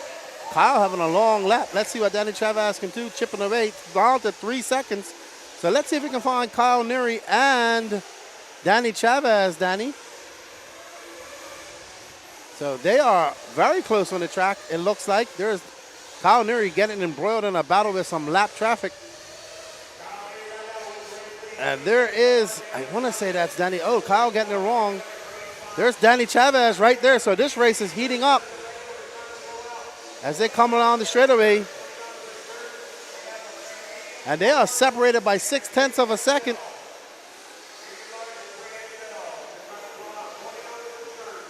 Oh, wow. So Danny trying to catch up to Kyle Neary, but Kyle Neary, Danny makes a mistake and is able to stretch that lead out just ever so slightly.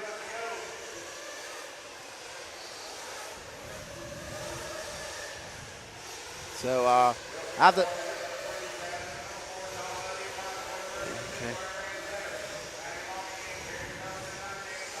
As we go down,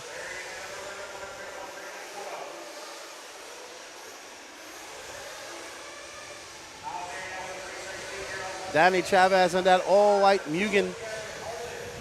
That lead now back to 3 seconds for Kyle Neary. We see Kyle. It's hard to see now as they come into the sun. I can't really tell. And I think we're going to see Danny Chavez come in for a pit. There's Scott White. Let's see that excellent form. There he goes. You got to give the flick of the fingers.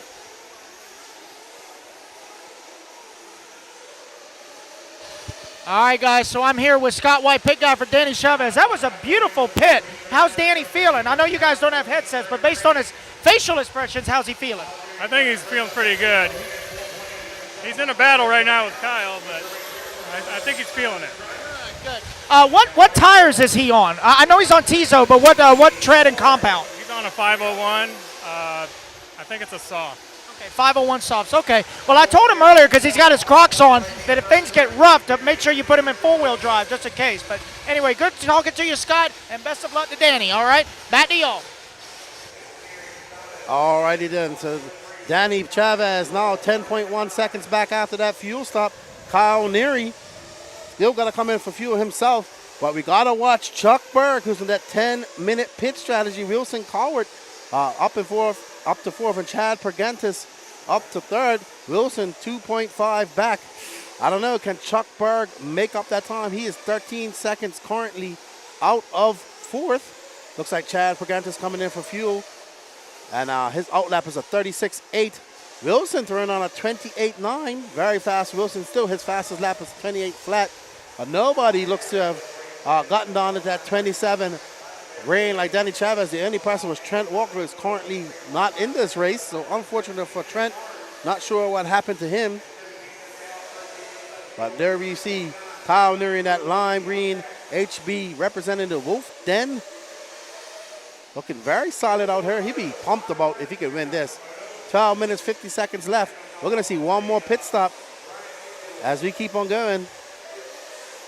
Kyle flying down, turned on a 28.4. Now got a 3.4 second lead over Danny Chavez.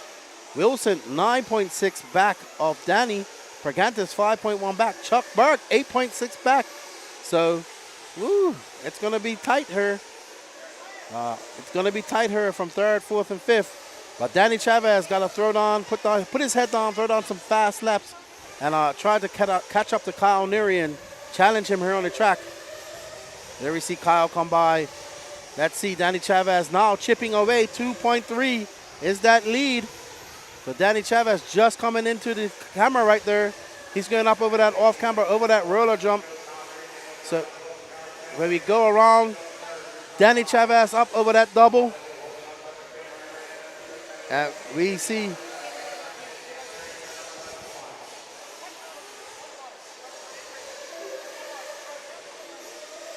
Oh, wow. Neary got some lap traffic. That looks like Davey Talent back of him. No, he is not. You can see Danny Chavez coming into screen, coming into that shot. There he is right there, coming on the inside, up over that double. And Kyle Neary just going around the 180. He's coming down through the inner side. There's Kyle Neary coming down the... Oh, boy. It's going to be close when they come across the line here. Kyle Neary at 28.7. Let's see what Danny Chavez has done. At 28.2. That lead is down to 2.2 seconds. So Danny Chavez is on the move, chipping away at that lead. They got 11 minutes left. 11 minutes, 5 seconds left in this race.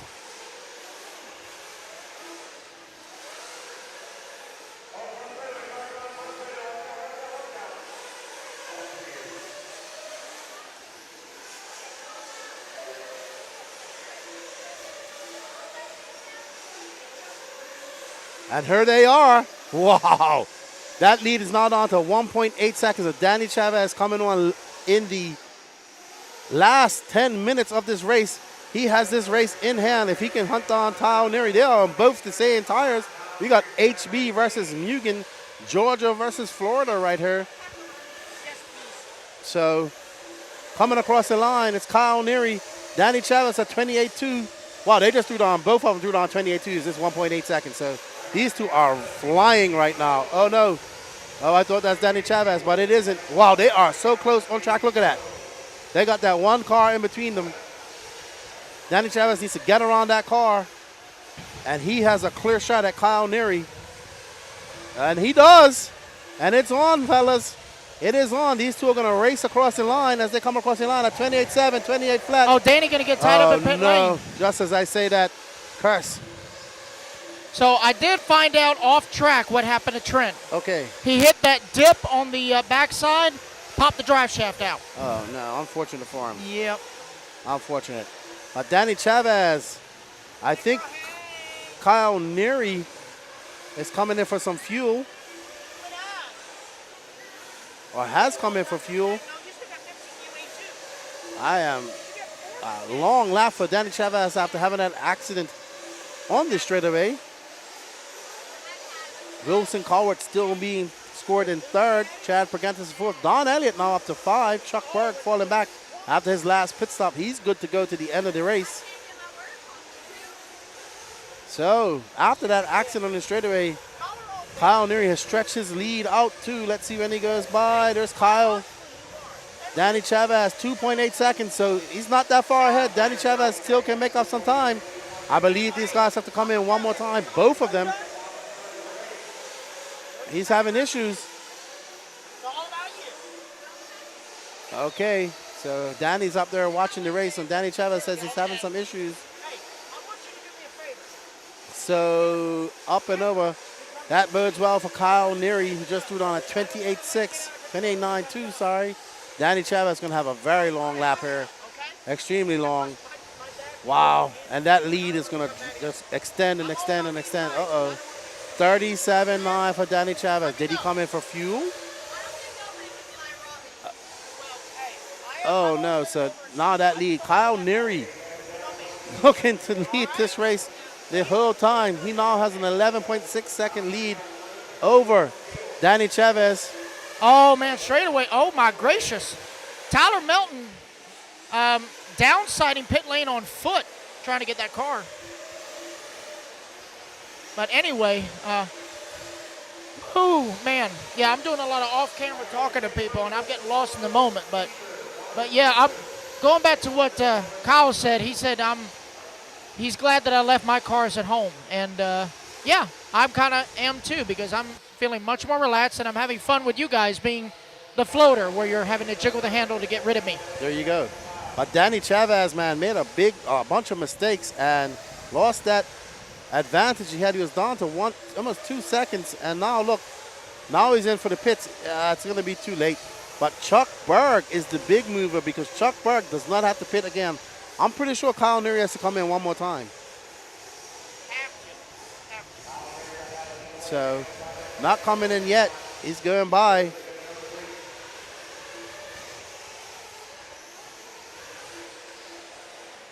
Look at little Wilson, the Wilsonator, Yeah. in that number 3 spot. He is. 22 seconds back out of second, but He's got still 6.5 in up position. on Chuck. He does. He's going to need that because Chuck doesn't have to come in for fuel anymore. Oh, yes. So Chuck is set for the rest of the race. Okay. Yes, he is. 10 minutes. Here comes All Kyle right, so Neary. here comes Kyle. Pressure's all on Hobo. All right, so Kevin's got him. And away he goes, cool, calm, and collected, right as Tyler Melton catches little Maddie. Good pit. Good Rusty pit. filling her up. Good to go.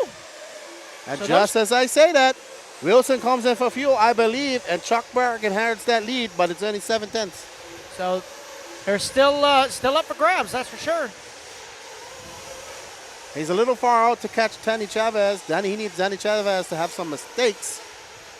But right now, Kyle Neary, let's see what his outlet will be, because that was a good pit, 35-3. So Kyle Neary is on rails right now. Oh, he is. There's no doubt. Even though his fast lap is only a 28 flat, he's been consistent the entire race because his average is actually 29.5, which is the highest out of any of the other drivers. So his consistency is way higher than everybody. Uh-oh. Looks like we got a break. Oh, no, that's Mad Matty, I believe. Oh, looks like Maddie having electrical issues.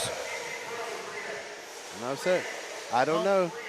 Yep, we see Rusty running out there, so. Oh, no. Tough Maddie break having for some Maddie. issues. Oh, yeah, looks like she lost steering. I think the car's still running. Yeah, she doesn't have any steering. Looks She like may that have lo- servo locked up, yep. Yeah, she lost something. Oh, no. Yeah, so Too bad tough for break Mad for Maddie. Poor Maddie. But Wilson now got to put his head down if he wants to get on that third step and chase down Chuck. Let's find Wilson and Chuck because this is probably our closest battle on the. Actually, no.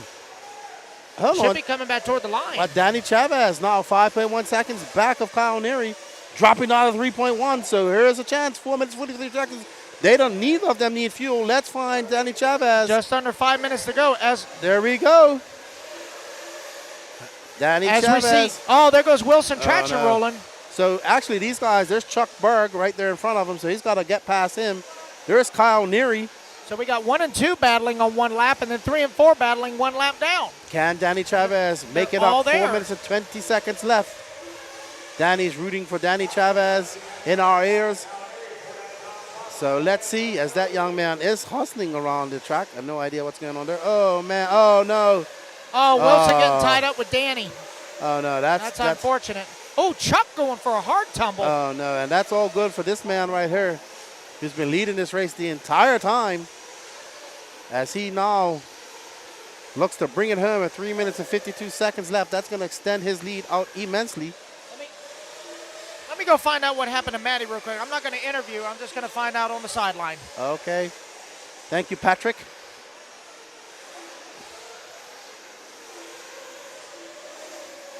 Kyle Neary now out to an 8-second lead.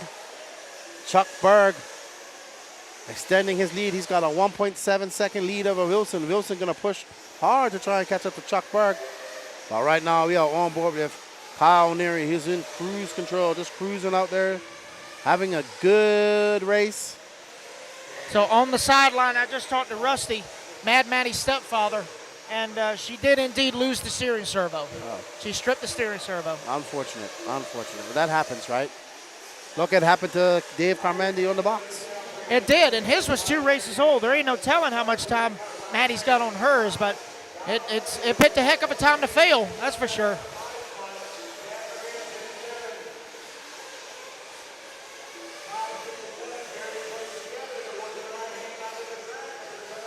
Okay. Alrighty, so 7.9 seconds ahead. 2 minutes, 35 seconds left to go in this race. I mean, where is Wilson? Wilson is 3.5 seconds back. They should be coming back toward the line here shortly. I think they're making their way. Yep. There is, all right, so there goes Kyle across the line. There's Chuck in third. And then there's Wilson and Danny, 4 and 2. Wilson and Danny getting together earlier. They are not battling for position as Wilson is in fourth. And Danny going to stuff it right there on that off camber. The one place he finds traction that he doesn't need it. But Wilson trying to chase back down Chuck for that number 3 spot. Wilson That lead's gonna extend now to 4 seconds. Chuck capitalizing on his 10-minute pit strategy.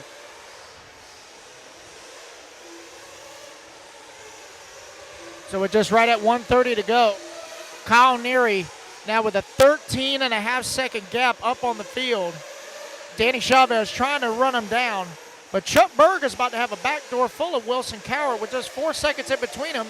Ryan Rand is actually having to deal with Don Elliott for that final podium spot. Only half a second between them two. That he is. With Chad Perganis 1 second back in the 7. So 5, 6, and 7 battling it out for that final podium spot. And there we are on board with Chuck Berg. Was Kyle making a mistake right there? Kyle with a very rough pirouette, but he does stick the landing. I give that about a 6.8, I'd say. He actually nosedive, flipped back over, and landed back on landed on his wing. Yeah, it was almost like bonk, dink, bonk, dink. Yeah, there we go. And those are the actual sound effects. That was accurate. That was not fake news. So Wilson not gonna be able to catch Chuck as he's now dropped to 8.8 seconds back. 38 seconds left. There's Kyle Neary. But looks like Ryan Rand closing the gap on Wilson now, 4.5 seconds back. With Don Elliott 3.4 back.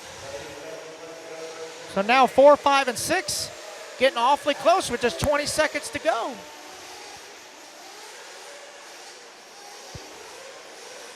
Kyle Neary comfortably out front, 11.5 seconds.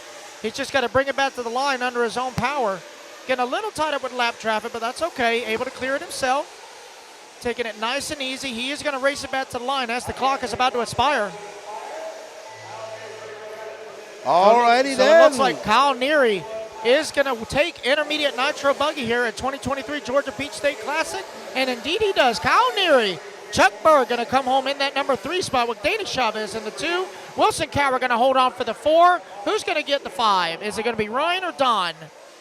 It is going to be Ryan Rand coming home in the 5 with Don Elliott in the 6. Well done, Kyle Neary. Well done. All right, so let's go ahead and get interviews. All right, so I'm going to head up to the camera.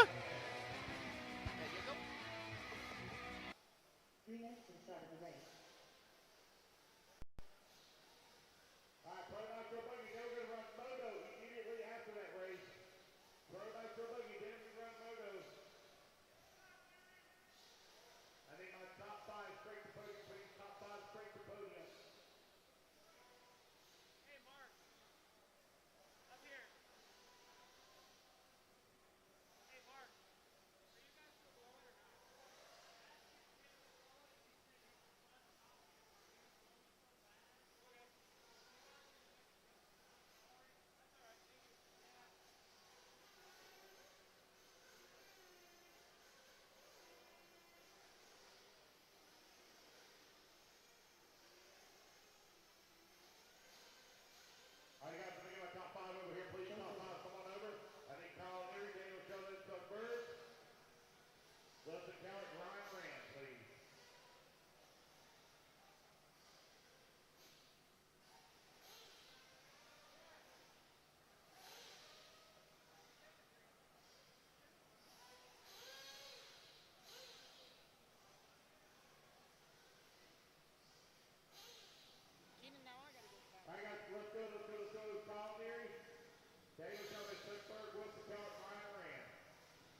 Alrighty, I'm here with Kyle Neary. Impressive win from lights to flags, dude. Yeah, man, I finally got an intermediate win. I'm so pumped. Definitely a guy in the class now. I'm really excited. Yeah, I thought Danny Chavez was going to come up there and give you a battle. We saw him get close to you but make some mistakes. Great drive of you, great pit by Hobo over there. He was calm and collective. I was told to tell you that number one says, good job. I appreciate it. Yeah, all these guys, the egos are so high in this class, and I just let them all drive into each other, and I backed it down and made them go way faster than they needed to try to get me, and it worked. And that was my whole plan, and just trying to be smart and chill. The track has a lot of grip and a lot of holes, so slow is fast, and that's all I kept, and I stuck to my plan, and it worked out. Exactly. You did not TQ not one run. You was just consistent, took overall TQ, and it paid off for you again this week in your 30-minute Nitro main. Yeah, I'm just so happy. This one's for Hobo and my little girl, Ryan. All right, good job, man. Congratulations. Have a safe trip back, and good job. I appreciate you. All right, that's Kyle Neary. He takes your win in the 30-minute intermediate Nitro Buggy. We're getting ready for Pro Nitro Buggy here at the 2023 Georgia Peach State Classic. I'm going to let it go back to Patrick.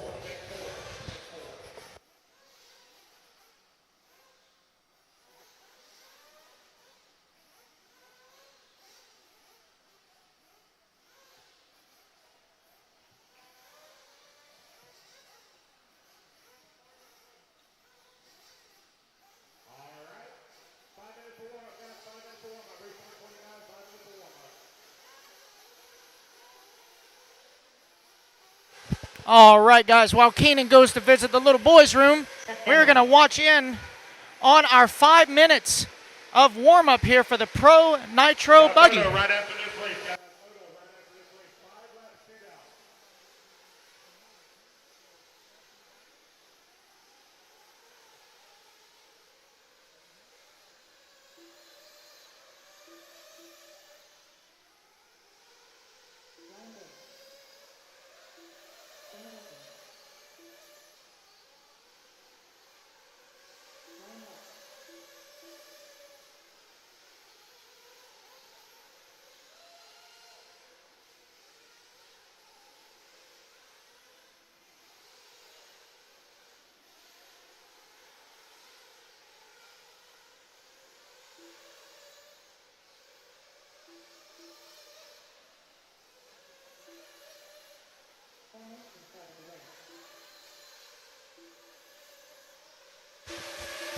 All right, guys, so here we are. It is upon us, the big show. Pro Nitro Buggy, A-Main. They got a good 5 minutes of warm-up.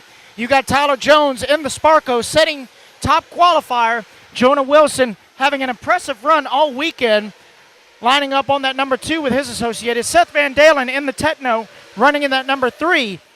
Jared Tebow in the Miyako on the 4. Jared Wiggins at a Techno on the 5. Joey Borden on the 6 in a Techno. Ryan Lutz, I believe he won truck, our truck winner, in the number 7 spot in his Kyosho. Cole Caston Techno on the 8. Shea Brandon HB on the 9. Ryan Days on the 10 in HB. Julian Oliveras associated on the 11. And David Olson in the S-Works, rounding out our field of 12 here in Pro Nitro Buggy. Okay. All right, guys, so up next is going to be the Moto A-Main right after this 30-minute Pro Nitro Buggy A-Main. And this was kind of a free-for-all. It was a discounted entry. They had no qualifiers. They did have special sessions of control practice. This race is going to be a little different because it's going to be a 5-lap race. Not minutes, but 5 laps. So this will be interesting to see how these little motos do on this track.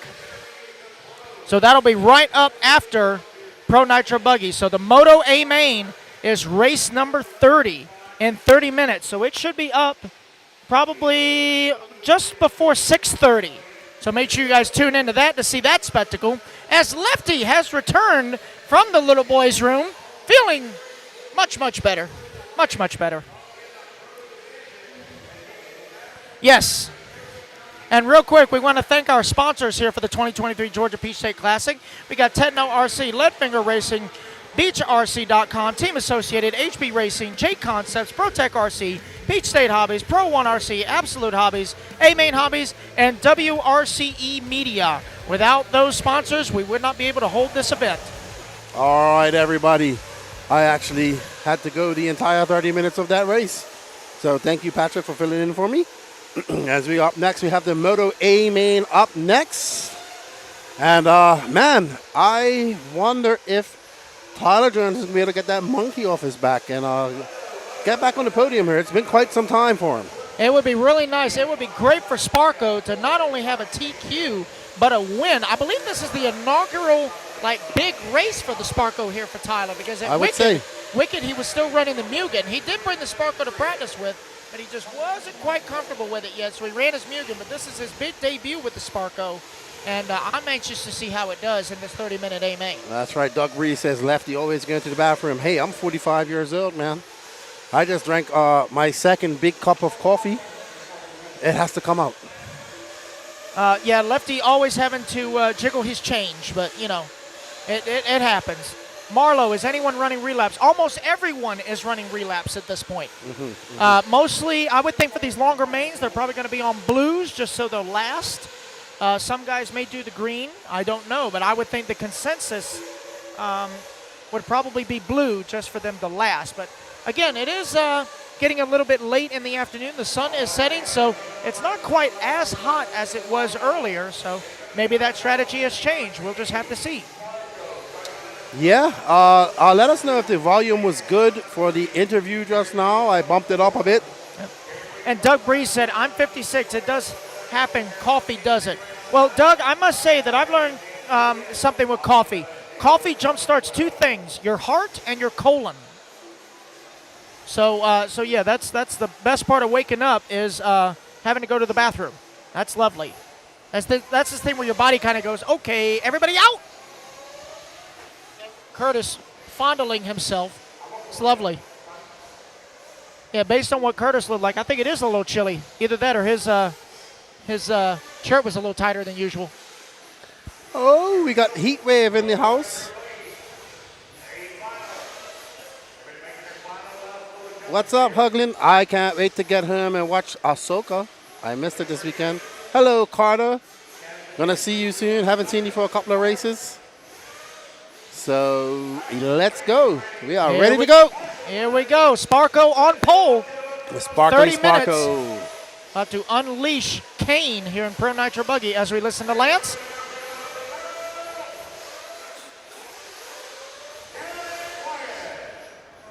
And away we go. Pro Nitro Buggy, A-Main.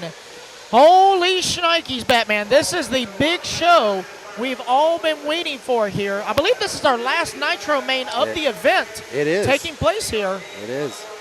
And Jonah Wilson got a rear view mirror full of Seth freaking Van Dalen right there.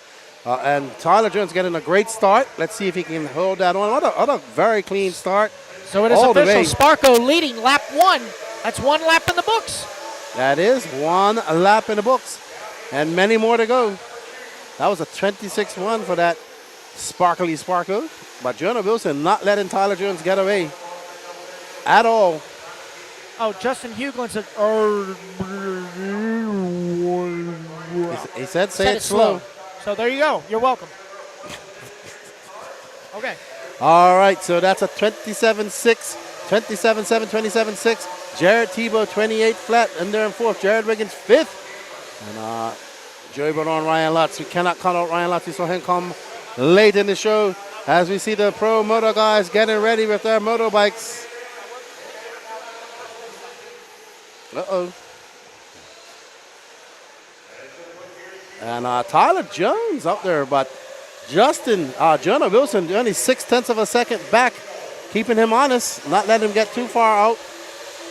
And Tebow now up to that third spot, 1.7 back of Jonah Wilson. Oh boy, somebody horsing it over there. What happened? We heard the panic round. That was traction rolling. Oh, that was Van Dalen traction rolling in that first turn. That would explain why he's down in fifth now. But Jonah Wilson all up on the rear end of that Sparko.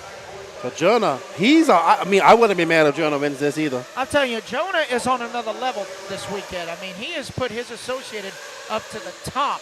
and every single race. His truck was good, his e-buggy was good, and his nitro buggy's looking good. So he's got his RC8s locked and loaded here. And again, I've said it all weekend, but Jonah is, after all, our defending 15U Nitro Buggy National Champion. And you know who's coming?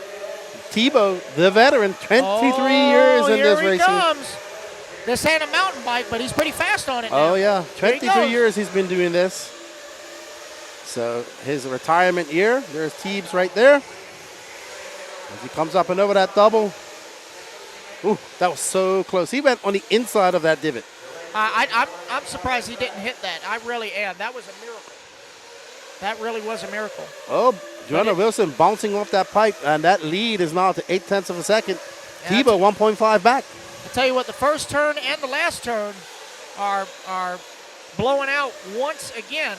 And this is about as good as it's going to get for the rest of the day. I think they might blow out the track one more time after this race, and then they're just going to let it go for the rest of the event. That's what I do. We got the Pro Moto X coming up next. Oh, they definitely got to blow it off before those little ones hit the track. Definitely. I think he's running an OS. I think what Tyler's running, I think he runs whatever engines he wants. Jonah? No. Saltwater was asking about the Sparko. I believe Tyler's running the new Novas. He's not? Oh, okay. So he did go, but he went to OS. Okay. All right. Well, he's running an engine. We know that part. And it's running good because he's out front. Well, if he gets on the podium, we'll let you know. That's right. Well, we can ask him. Yeah. Actually, what I'll do is I'll find out who's pitting him, and I'll ask them. There you go. Okay. That's why we have a roving pit reporter. That's right. Patricio. Oh, there we go. See, I'm useful. I'm finally useful. Yay. All righty, but look at that. That sparkly Sparko out front and that light blue and pink job. Tebow reeling in Jonah Wilson just a little bit. So this is your 1, 2, 3. They have pulled out a gap of 2.8 seconds back. Yep, there we go. Jones runs the 83. So Right now, Tyler I thought Jones so. is running a Drake OS. Oh, someone made a mistake. Someone made a mistake. Oh, Lance getting all hyped Tebow. up. So Jonah and Tebow now on top of each other. Oh, man. Jonah Wilson got a 23-year veteran, multi-time world champion, multi-time national champion, Jared Tebow. I'm sure he's nervous. Oh, yeah. Oh, yeah. Yeah, I'm telling you, Jonah is making these boys work for it. There ain't no doubt about it. Most I mean, definitely. this is Jonah's realm. This high bite characteristic covered facility. Jonah makes a mistake. Jonah's going to get it wrong. That's it. He's going to have to make it all back up. That's what Tebow was waiting for. Tebow likes it rough like this, so this is his element, you know. He likes rough tracks. This is very true. Tebow grew up in the good old days of blown out, non-touring car style concrete crap. So yeah, he was back into the old rooster tail style. Jared doesn't like to talk about it that much, but Jared was really hell on wheels back in the day of Nitro Stadium truck. Oh, yeah, he was very good. Big time. Very good. Very good. He would have liked the RC Pro-Am track. Super roosty, lots of fluff. Oh, he's not going to like that, though. Not at all. He's going to hit that tabletop, get it wrong. That's going to allow Jonah to get back across. Yes, we've seen lots of guys make mistakes there. Bye, Savannah. Yeah, that tabletop's getting a hard divot. Oh, yeah. It's just sending your car right up, or you got to hit it after straight. they patched it last night. It's already divoted out again. Right. But all bodes well for Tyler Jones, who's pulled out to a 5.3 second lead over Jonah Wilson. Tebow's 0.9 of a second back from him. And look at that. Ryan Lutz right behind him, the Cotton Candy Warrior. How about that? Here he comes. Mr. Cotton Candy himself. I was saying that the whole broadcast. Mr. Cotton Candy. There you go. Cotton Candy. And it looks like we got our first casualty of the race. Looks like Shea Brand making 3 laps and breaking out. Not sure what happened. Jared says that's not rough. It's a little bit rough. I know just the person to go interview because he just came out of the pits. I'm going to go talk to Mrs. Jared Wiggins. I'll be right back. There you go. Oh, boy, and somebody getting it wrong. I believe that was Wilson who got it wrong, and that's going to allow Tebow by when they go across. Tebow takes over that second spot, 0.2 of a second in front of him. Seth Van Dalen on the move back up to fourth. We see Lutz coming in for fuel as well. Will Walker. So Lutz coming in at 6 minutes, keeping it safe. We saw him do this in Truggy as well. Okay. Let's have an interview. All right, guys, I'm here with Katie Rotsberry, a.k.a. Mrs. Jared Wiggins. Just got the hubby in and out. What tires did Jared go out on? I think he's out on blue relapses right now. He feels good with the car so far. I think we have a good shot, so I'm excited. That's awesome. And by the way, great runs in your cars, by the way. Jared's been really comfortable all weekend. He and Seth have been having great battles. Have they been sharing setup ideas at all and kind of going back and forth off each other? Oh, yeah, they've been talking all week. They've been with each other all weekend. It's really cool to watch them not only be on the same team, but also fighting and battling for the spots, too. So it's really interesting to watch as a pit guy. Very much so. And I do remember from the Techno days, the fellowship in the pits is just on another level. So I do miss you guys, but great to have you here. Thank you so much. All right, back to y'all. All righty then, as we see Seth Van Dalen, who's currently in fourth, he just got pitted by John Bernard. Very unique way of pit stop. He's actually grabbing the hill. There we are.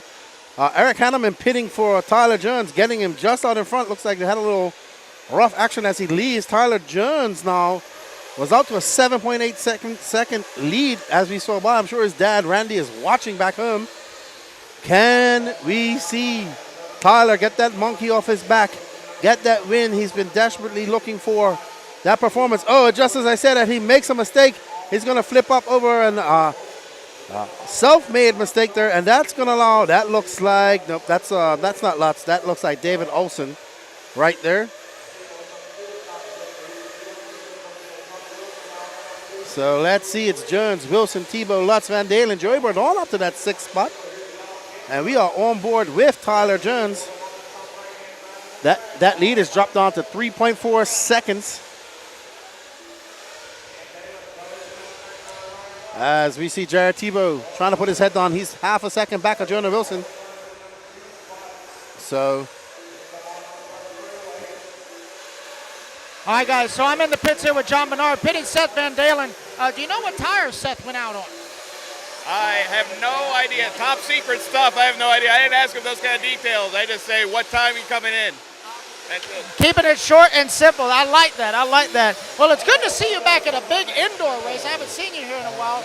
And I know I was just talking to Katie. The fellowship in the Techno pits is on another level. And did you and Seth have any kind of pep talk other than what time you coming in? No, I mean, we talked a little bit after the race. That's about it. I just asked a few questions, just here to support the team, basically. That's about it. So making sure they're good, making sure they got pit guys if they had to, pit spaces. That's what I'm here for. You are the Southeast manager, and you are a great manager, I must say. All right, guys. Anyway, back to you. I'm gonna let these boys. They're coming in for pits again. I'm gonna get the hell out of here. So stay tuned, watch the race. All right. So Tyler Jones, that lead out to 5.7 seconds. Ryan Lutz now in second. Jared Tebow in third. Seth Van Dalen in fourth. Jonah Wilson dropping down to fifth. Not sure if he came in for fuel or had a bad lap. But right now, the Cotton Candy Warrior, Ryan Lutz, out the front, trying to chip away at that lead that Tyler Jones has. We have 19 minutes, 45 seconds left in this race. So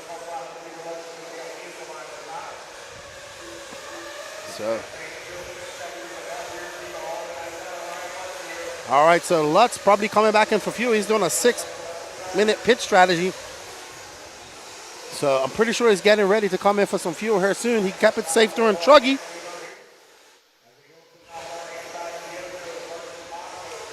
As you see them come down the line there is Tyler Jones. He is now pushing that out to a 6.5 lead. Tyler Jones on rails right now with Sparko.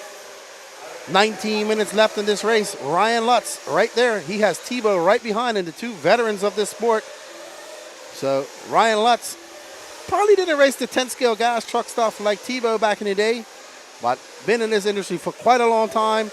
Now back with where he started, pretty much with the Kyosho team. Looking very good out there. And we're getting... Lutz getting up on the pipe, and Tebow sniffing blood. He smells blood in the water, and he's trying to take advantage of that. Tebow trying to go on the inside, has a look on the inside. Lutz, we almost saw a jump pass getting done as Jared Tebow coming down the inside line. I think we're going to see Lutz coming for fuel. Seth Van Dalen getting it wrong just now as well. Lutz getting it wrong coming onto the straightaway, and that's going to cost him big time as Jared Tebow takes over second. And there we see Jared Wiggins coming in. Great pit by Katie. Good job. As there's a wasp now flying in front of me. And Jared Tebow trying to stretch out a lead on Ryan Lutz. It's Ryan Lutz behind him as well as Seth Van Dalen. Tebow just jumping right into those bumps right there.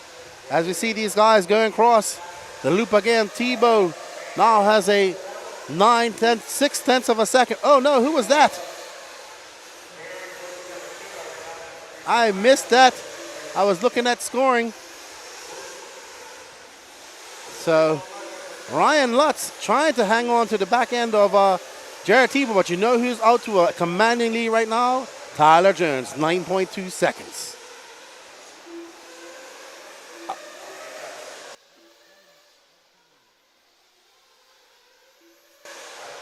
All righty then. So Ryan Lutz coming into a pit right there. Looks like he's extending that pit strategy. Option doubles coming down there. So let's see Tebow staying out there. Lutz going to come in. Let's see if he can get a go. Great snatch by Will Walker. Woo. Lost a couple of tenths on that pit, but not too bad. Tebow's going to have to come in. Again, Tebow on a 7:30 pit strategy. Lutz on a slightly slower one, a slightly less pit strategy. He was on 6 minutes in truggy. We're going to go over and talk to Will Walker. So we're going to go talk to Will Walker there down in the pits. All right, guys, I'm here with Will Walker, pit crew for Ryan Lutz. Dude, that was a pretty good stop. You were cool, calm, and collected. Ryan didn't hoss the engine. Tell me how he's feeling out there. He's in the zone right now. He's trying to keep up with Tebow and battle it out. So we're just trying to keep pace with everybody and push through. That's right.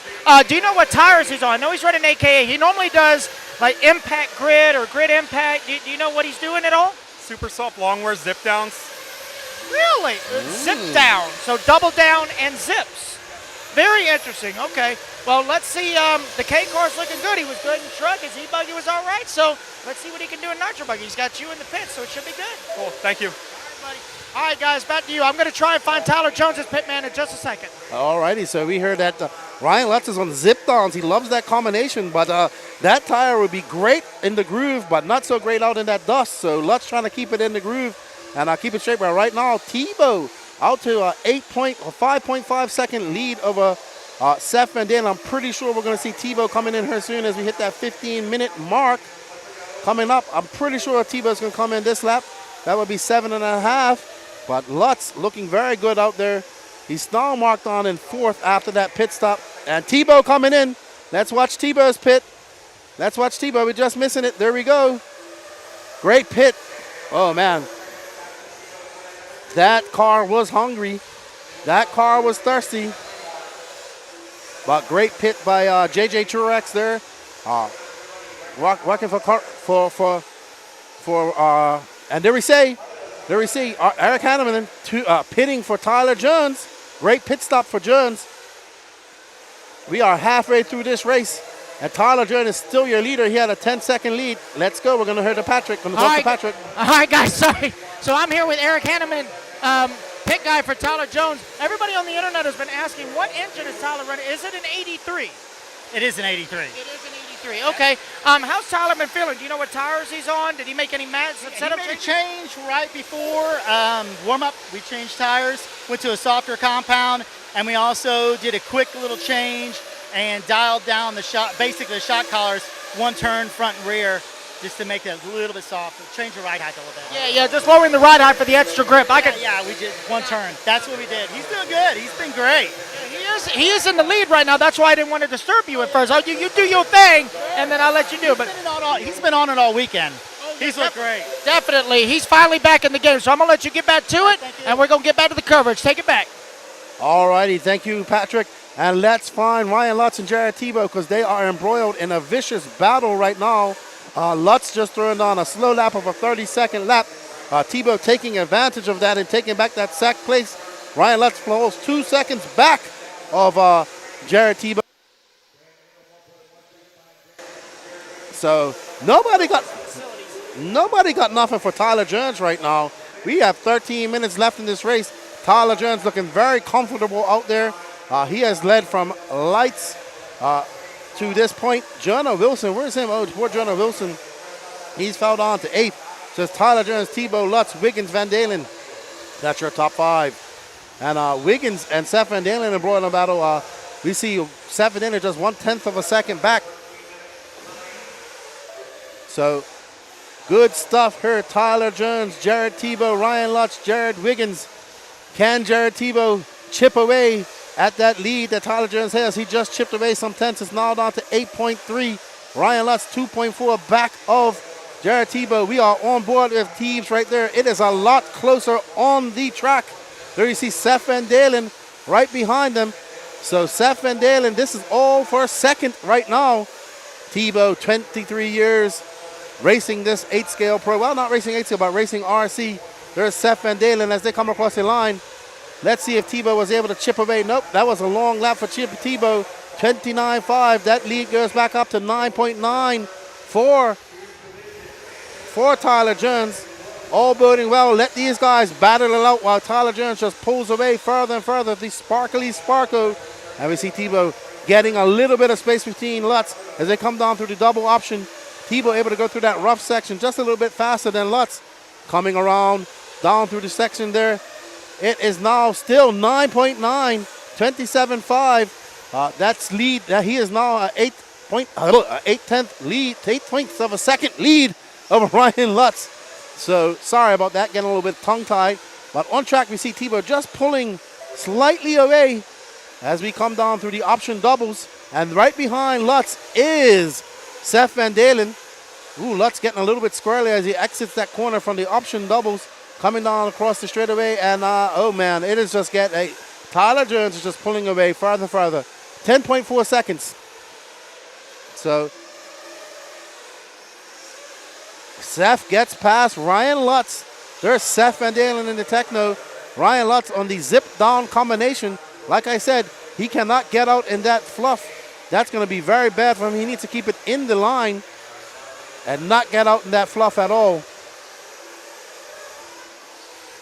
Seth Van Dalen. Oh, Ryan Lutz coming in again. Like I said, he is on a less. He's going to have to do one more pit strategy than all these guys. That engine very thirsty. He's on 6 minutes. As we see Wiggins just slowing down. I believe that was Wiggins. Nope, that wasn't Wiggins. That was somebody else. That was Cole Caston letting Seth Van Dalen by. Nobody got nothing for Tyler Jones. Just threw down a 27.4. Jared threw down a 28.4.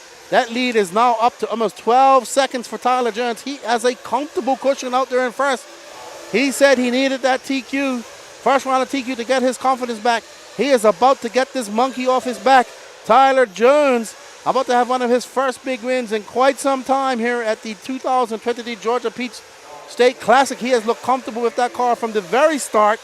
So Tyler Jones looking very good. We have 9 minutes, 36 seconds left to go in this race. And we are on board with Tyler Jones and the Sparko. Everybody watching this car around the world. This car has been talked about more than any other car I've seen in quite some time. Everybody commenting on it. And Tyler switched from Nova after Wicked Weekend. I believe we saw him selling those Novas after Wicked Weekend. So, but now looks to be the right decision because his car looks absolutely amazing out there. Said he went to a link. Oh no, just as I say that, he makes a mistake. No harm, no foul. Gonna lose a few tenths as he has to check up and go over that double. He's got a unique line there. He's hitting all of those jumps coming through the option line. And he comes around across the line. That's a long lap for him, a 30.2 after those mistakes. Tebow. Tebow. Oh, no, and it's going from bad to worse. Oh, no, oh, no, oh, no. Come on, Tyler. Calm down, calm down. You have this in the bag. You have a great cushion. It's going to be down even less than that now. It was 9.3 when we came across the line. Let's see if Tebow can clock off some fast laps and catch back up to him. So let's fall back. Let's find Jared Tebow and Seth Van Dalen. They're embroiled in a big battle. They are about to come up to the line there, Danny. So there they are. Tebow just coming across the line. There's Seth Van Dalen. There's Cole Caston. That's lap traffic in between them. Tebow out there looking pretty good. He just chipped away. That lead now for Tyler Jones down to 6.8 seconds. So there's bobbles costing Tyler Jones some time. Oh, wow. We got 7 minutes, 54 seconds left to go. We got more pits to go. Kenan, I just went to the bathroom, and on my way there, somebody handed me a cheeseburger. And they said, why don't you take it to the bathroom with you? I said, because that's premature. Oh, my gosh. So I had to get it on my way back. So, yeah, no. And by the way, what was it? Why did Tyler switch from his Nova? That would be a question for Tyler. You'll have to ask him. Oh, no, we see somebody coming in for pits. Looks like we're starting to see Tyler Jones. He made a couple of bobbles in that last lap. He's still throwing on a 27.6. Let's see. Tebow, a 28.5. That leading on to 7.5. Here's Tebow in for fuel. Great fuel stop by J.J. Truex. So last pit stop for him. We're going to see Tyler Jones coming in soon as well. Should be coming in this lap, I would say. So Jared, good for fuel. Seth going to have to come in. There we go. All pressure on his fuel guy. Ooh, he almost missed him. Almost missed him. Good pit stop. Good pit stop. Good recovery after that. Seth Van Dalen inherits that second spot, but he's going to have to come in for fuel as well. There's Tyler Jones out, and there right behind him is Seth Van Dalen on the track, but Seth coming in for fuel. There's Jared Tebow. There's John Bernard coming in for Seth Van Dalen. So Seth Van Dalen, let's see if John Bernard, watch how John Bernard grabs this car. He doesn't grab it underneath, he just grabs the top. Like boom, look at that. He just stops it like, stop car, in my hand you go. Tyler Jones, all up to him, 6 minutes left. Anything can happen in Nitro racing. Seth Van Dalen, a good pit for him. Let's see where it all shakes out when they come around the loop. But Seth Van Dalen, nope. I think that's Tebow that just went over the double. I'm pretty sure it is. So Tebow just turned on a 28.7. Wow, but Tyler Jones still clicking out some high 27.7 for Tyler Jones. 27.8 for Tebow. That gap is 7.4 seconds. Tebow's going to have to let it all hang out if he wants to catch Tyler Jones. No idea. Jonah Wilson, our second place driver, now scored down in 8th. Let's get off Seth Van Dalen. Let's find Tebow. With Seth now being scored down in 3rd. He's 3.9 back at Tebow. There's Tebow going up over the double. He's going across the line now. There's Tebow right there. He is going out the back. That's Jonah Wilson behind him. Tebow trying to put the hammer down, trying to pick off some fast laps with that Mayako. Trying to catch up to Tyler Jones. Knocks 1/10 off that lead. He needs Tyler Jones to make some bobbles like we saw earlier. But Tyler Jones has rejuvenated himself and got back into the groove. He did have a couple of 2 to 3 rough laps where saw that lead diminish from over 12 seconds down to the current lead of 7.5. But he just threw down a set 27.5. Jared Tebow throwing on a 27.7. I am telling you, this is looking very good for Tyler Jones. 4 minutes, 39 seconds left to go in this race. Tyler Jones is on the cusp of giving Sparko its first USA big victory. His first big victory in some time. It'd be great for the privateer, build his confidence up. You know, we've been saying that Tyler Jones has lots of raw talent. Very good driver, and he gets it wrong right there. But bounces back, lucky bounce off the pipe for Tyler, but he's good to lose some tenths. 4 minutes, 16 seconds left to go. Tyler, this is when you can lose it. Don't make that mistake. Don't have those bobbles like we saw a couple of laps ago. How much you want to bet Sparko sales are going to go up a little bit? Oh, just a touch. We'll see. I know everybody's interested in this car, but he is actually running links on the car this weekend, not the ball like what we saw that they come out with. So he went to links. Yeah, like the carbon fiber upper control arm looking things. Oh, right. There was Seth Van Dalen, who's now currently in 3rd. Let's get back. Jared Tebow chipping away at that lead. It's 6.9 now as they come across Tyler Jones. Let's see what he does when he comes across now. 27.6. Let's see what Tebow does. Seth Van Dalen now 11.3 seconds back at Tebow. Tebow at 29.3. That lead back for Tyler Jones back up to 8.6. 3 minutes, 22 seconds left to go. I will tell you that Tyler Jones is looking very good to win this. Very much so. Somebody actually commented in the chat, looks like the center diff is hot in Jones's car. Well, I guess that's kind of a good thing because You don't want a thick center diff as rough as this track is right there. Old Tebow going to catch the pipe.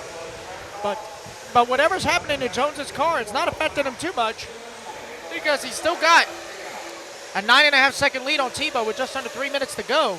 Absolutely. That's right. Don't forget, everybody, up next is the Pro Moto Race 5-lap shootout as we are embroiled in this excellent battle where Tyler Jones is looking for his first win in quite some time. Going to give Sparko their first win. 2 minutes, 33 seconds left. We see Tori Snow telling me be quiet. We can't because this is exciting.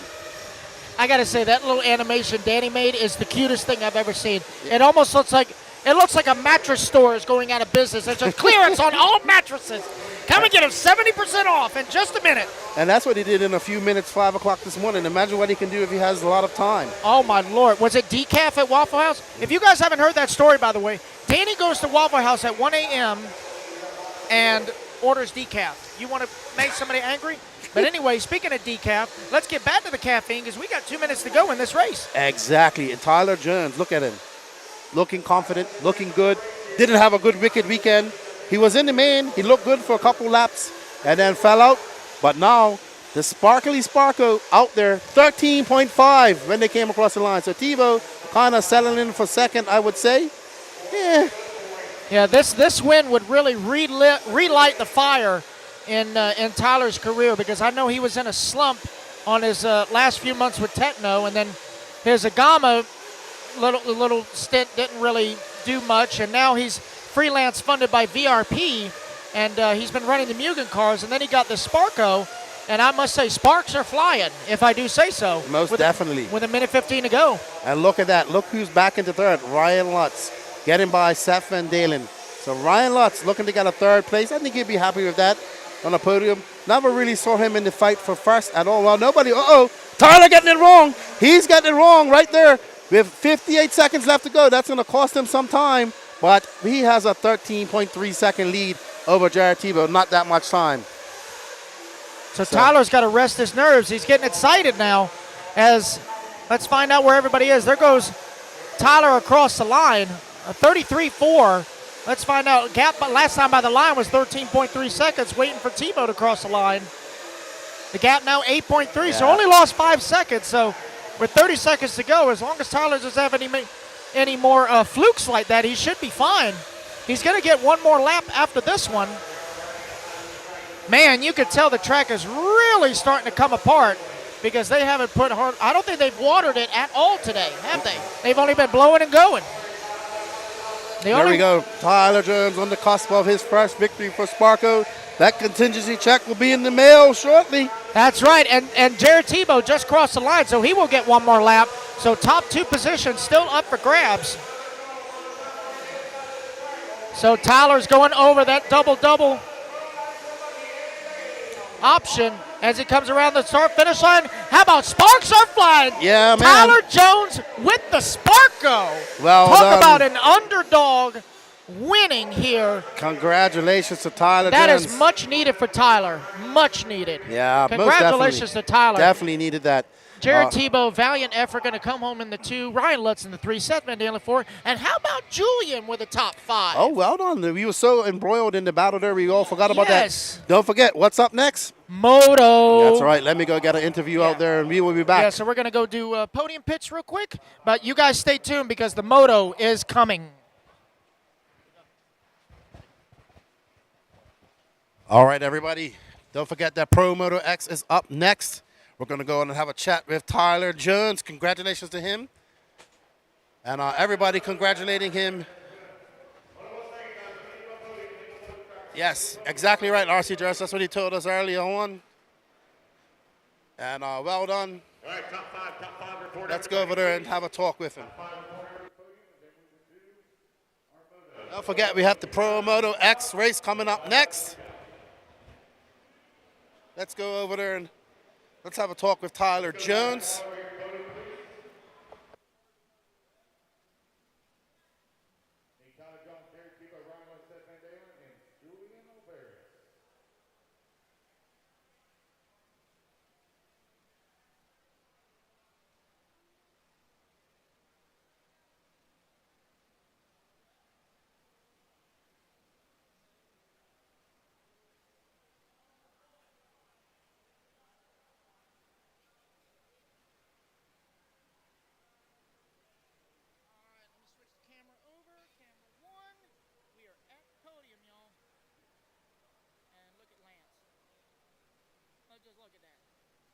Look at that little baby. Oh, let me back up here. Oh, look at Proud Mama.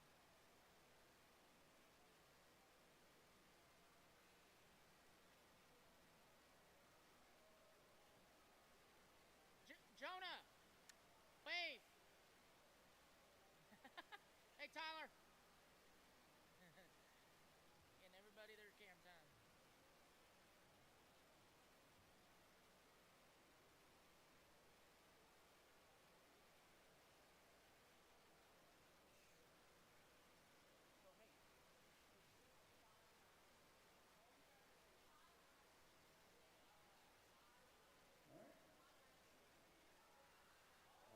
Help him out, Seth. Help him out, buddy.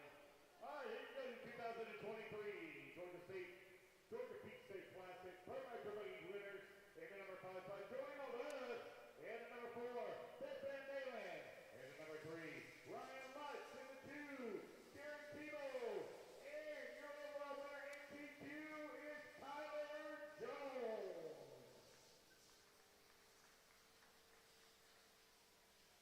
Sparks have flown. And we'll get our third marshals out here. They will run our moto program. Tell them sparks fly, sparks fly. I'm dead serious. Hey, if I can have all my marshals for Pro Nitro Buggy meet me at safety, please. Pro Nitro Buggy, don't meet me at safety. Just so we can make sure we go over the All right, we're here with your A-main winner, TQ Tyler Jones. Great run. You led that race from lights to finish. Excellent. Yeah, it was good. I made a tire change. I went out on softs. The track was grippy, a little hot. I actually pulled them off, went back to super soft right there, warm up like last second. I almost had to call a driver's minute to get to the line. But yeah, they were good all the way up to like the last stop.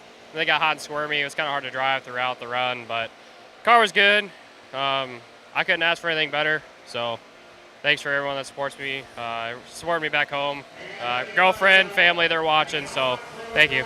All right, tell us a little bit what changes you made to the Sparko. What tires did you end up going on? You went on super soft, but which ones did you go on? Super soft reflex, foam banded, so the foams don't really move around much. But from my normal setup, I lightened the shocks up oil-wise and went thicker rear sway bars, locked the rear end down a little bit. Ended up actually putting a camber link on the front end and taking the top arm off. Just gave it a little more consistent steering through the bumps. But yeah, car was good. Can't really ask for anything better. So. Are we going to see that as an option front for the Sparko in the future, from the arm to the camber link?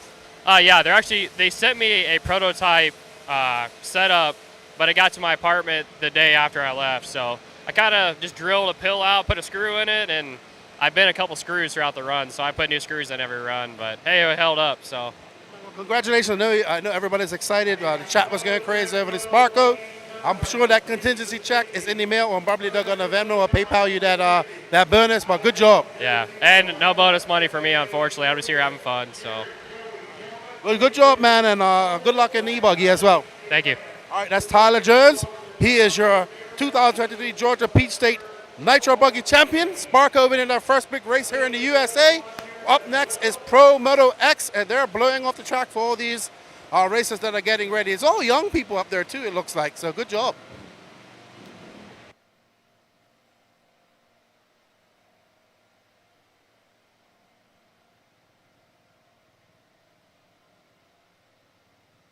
Let the shit show begin.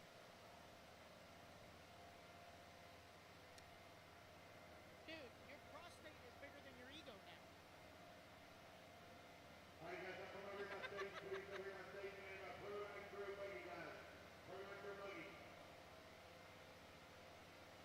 Brent, I look at you. You've been waiting all day to run your Pro Moto.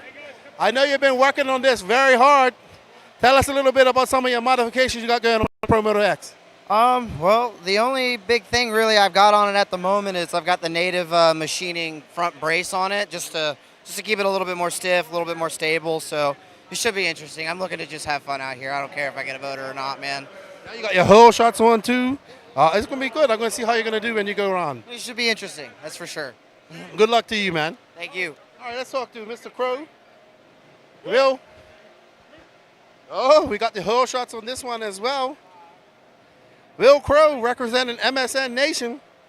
Tell us a little bit about your Pro Moto X.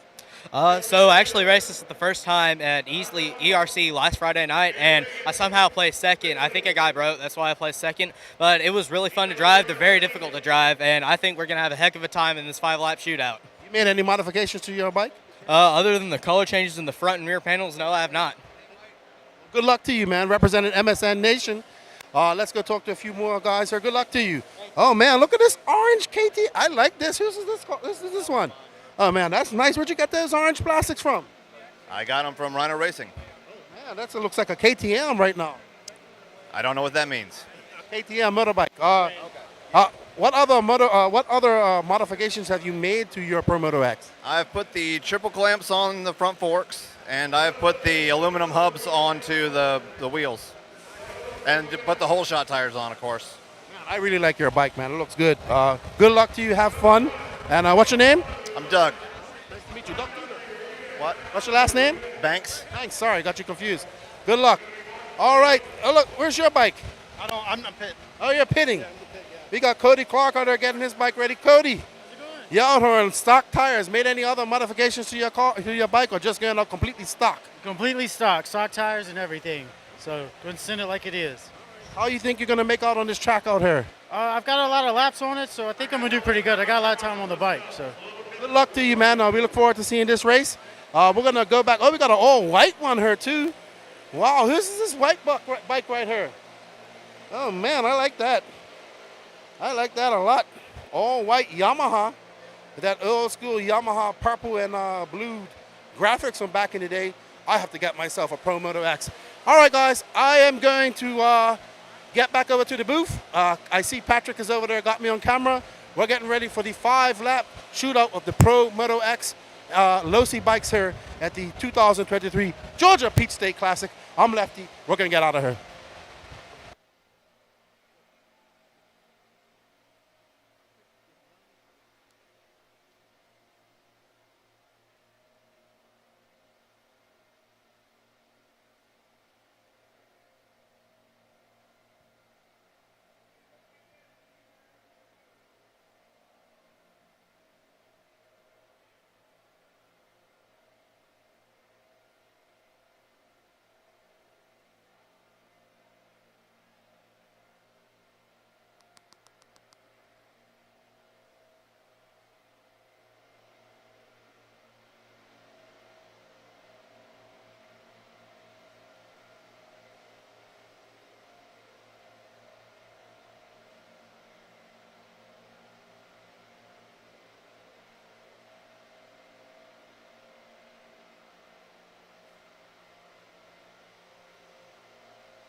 All right, guys, so we are blowing off the track. So this Moto X race is going to be a little different from anything that we've ever done.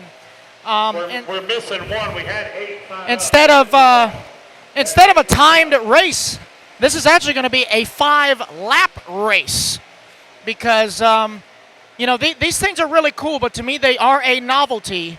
And yeah, so we're about to see just how these things handle the track because they you really have to drive with the throttle on these things, and it's I wish there was a way like you could adapt a servo to the actual handlebars instead of having the gyro do the steering, but yeah, we'll see how it works out. So right now, the ones that are signed up for this, we have Will Crow on the 1, Cody Clark on the 2, Doug Banks on the 3, Frank Sosby on the 4, Kyle Neary on the 5, Trent Walker on the 6, Paco on the 7, and Wilson Coward on the 8. Wilson actually bought his when he got here. So this should be very interesting.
wheels. Ah ha ha! So because somebody's been fooling with the knobs. So anyway, so just in case for those of you just joining us, we're about to do the Moto A main. They had 0 qualifiers, but they did have some control practice sessions. And instead of doing a 5-minute race, this is going to be a 5-lap race to see the survival of the fittest. Those who are signed up, we do have Will Crow. Let's scan over. We can see Will. See if Danny can get on his remote control camera. Scroll on over. Oh, there's Will right there in the March Santa Maria shirt. And then we have Cody Clark, who I believe we passed. You go back the other way. Yep, there's Cody right there. And then we have Mr. Doug Banks. I believe that is the gentleman with the beard. Oh, nope. Aiden doesn't have a beard yet. There's Mr. Doug Banks. Oh, and somebody's car alarm is going off. Oh, somebody's stealing. Somebody's stealing. And then we have Mr. Frank Sosby. Back to your scan to your left, Danny. Yes. Other left. Your other left. Anyway, there's Frank Sosby. And then we have Kyle Neary and Trent Walker, who we just saw. And then Wilson Cower, the shortest one up there. And I believe the one not making the start will be Paco. I believe Brent already went ahead and got on the road, so I don't think Paco is going to make the start. So there will only be 7.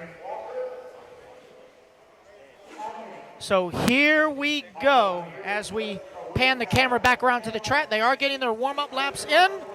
And all I can say is this might be a little bit painful, guys. This might be a little bit painful to watch. Just saying. But hey, we should see. Oh yeah, somebody just said Nitro dirt bike. They have Nitro on-road bikes. Well, I remember that's almost similar to what Traxxas came out with, the Nitro Bandit. Remember that? Yeah. A 2-wheel drive Nitro buggy. But they actually race Nitro bikes over in Europe. Oh, that's true. Like on-road bikes. Well, the on-road, that I could see that. Now, they did try a while back Nitro 2-wheel drive short course truck. That was interesting. Yeah, well, Slash, we had a Slash. Not the Slash, the Slayer. Yeah, well, it was the Nitro Slash. There was actually a conversion out there for the Nitro Slash. For the Slash to be Nitro. But yeah, the Slayer was 4-wheel drive. It was basically a Revo with short arms. All right, so they're going to be starting. Man, there's some nice-looking bikes. We got an all-white. I haven't seen white plastics yet. We have KTM orange plastics as well down there. Yeah. You can actually change the outfits on these little guys. Yeah, but I haven't seen the orange KTM plastics, so really? It looks good. Well, I must say, this is actually cute. So, Danny, I tell you what, I recommend that we get on camera 4 at the end of the straightaway, and let's take a look at this. Let's take a look at, yeah. Oh, it is? Okay. Oh, yeah, never mind. It's in the sunlight, so we're going to have to follow it old school. So Danny's going to have a movie camera. All right, here we go, guys. We're getting ready to start.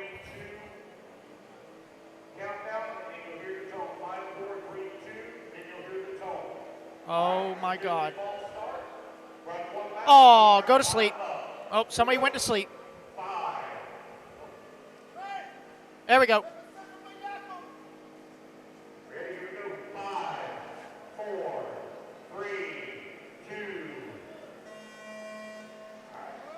Oh, wheelie! Oh, my Lord! Oh, man. Oh, Jesus! Oh. Right into the high-tech tent. I Oh, knew they're that was gonna crisscrossing happen. each other. I had a feeling that was going to happen. Are they false starting? No, I think they're going. Okay. Yeah, see, you're having to steer these things with the throttle. They're really, really weird. And especially as rough as the track is, that's going to be even more difficult. Oh! He Somebody sends it. made the double. Oh. I actually think that's Kyle Neary. Because I Oh. believe that's his. It's the green one with the red numbers. We had a little speed wobble just now. Yeah, oh, wiggle, wiggle, wiggle. Oh, boy. Oh. Oh, no, we're going to start again. So they are going to false start. Okay. Yeah, I think they're going to false start it. This is probably the cutest and most painful thing I've ever watched. Oh, somebody just said, I can't wait to hear what JQ thinks of this class. He actually likes motocross, so. Well, it might be something. I don't think I have to agree with extra gluten. Yeah, I will be honest with you. Somebody says I don't think this class will catch on. I think, in all honesty, Baby Truggy needs to catch on more. But again, options in RC, never a bad thing. Let's see. I think that's Trent right there at the red plate. Trent's highly modified his.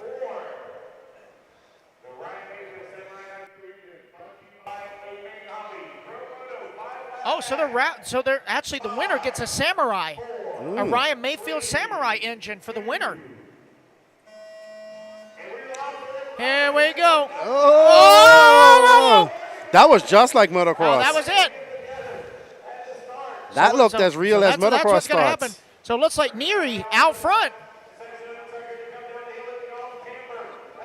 Look at this thing. This is so cool. Oh, no. Oh, my. Oh, no, that rider's go out. to sleep. Go to sleep. Somebody made the double. They went over the double. Yeah, they made the double. The leader made the double. You got to follow the leader, Danny. I want to say that's Kyle Neary. No, that's let's see when they come across. I want to say that's Kyle, but let's see. He's taking that nice and easy because if he jumps that, he won't make that turn. Kyle Neary.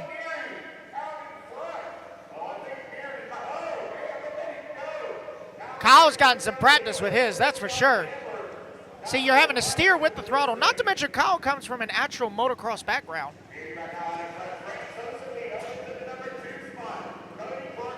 Oh, wow. Oh, he makes a Look double. at Kyle Pulls a go, wheelie man. when he lands. That was pretty cool. Kyle does. He's been practicing. Oh, yeah. I think what's even cooler is that when Wilson bought his, he actually bought the Proline hole shots for him, and that is the most adorable thing I've ever seen in my life. Well, most of these guys are running their hole shots. Kyle Look with at a that, 40.5. 40.5 in that little guy. That is awesome. Wow. Wow, look at that. Yeah, Kyle's definitely been practicing. So watching Kyle drive it, I take back everything that I said. Almost. Oh, he almost went off the track. Oh, and he has a right. Go to sleep. Go to sleep. Oh, no. Oh, Go to no. sleep. He killed that rider. Oh, God. Yeah, friggin' Joey just set one down and it spun out right in front of him. Oh, dear. So it looks like Kyle's going to get him a Protect Samurai. Look at that. He's making the double and everything. He's going into the off-camber. Oh, he's going to get caught up with lap traffic. He put a little wheelie. That is adorable. Look at that thing. Kyle is coming into the sweeper before the middle double. There he is right there. Going over the double. Oh, a little short. And he cases it. Almost. Ruined that rider's career. It was a little too, yeah. Yeah, that. Look at his smile.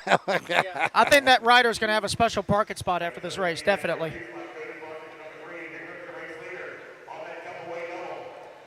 Yeah, they're not jumping that double because, again, there's no way to make that turn even if you land because you got to steer with the throttle. There he goes down the straightaway. Oh, hitting that hard rut, doing a couple of cartwheels. And a wheelie. Couple of wheelies after that.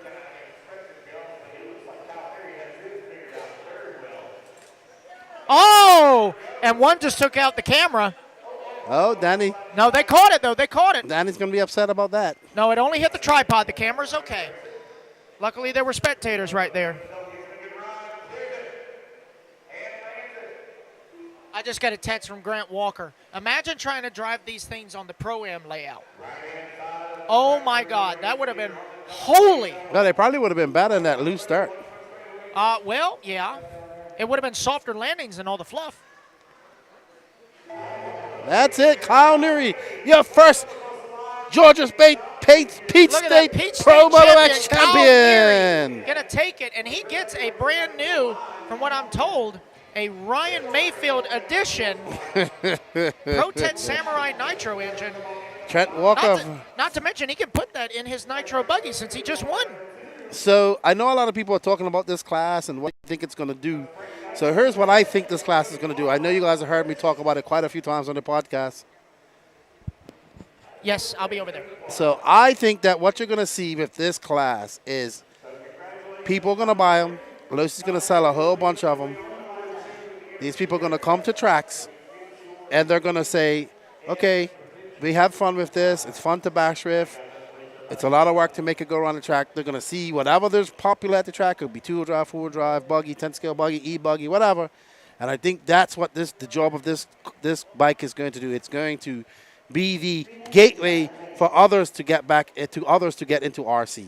Hopefully, that's what I'm hoping for. So we shall see. But fun race there. Congratulations to Kyle Neary. He's obviously been practicing with his Pro Moto. I'm pretty sure we're gonna. I don't know if we're gonna have an interview with him. Let me grab that. Let me go have an interview with Kyle Neary, Patrick. What's that? Okay. Go. Yep. Down here, will you please report to the state concepts of Cleveland?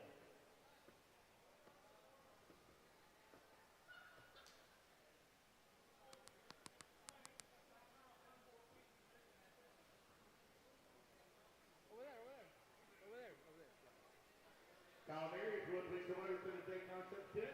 Calamari, please. Calamari? Oh, do we have awards? I'm sorry, do we have awards for Pro Moto? Mark.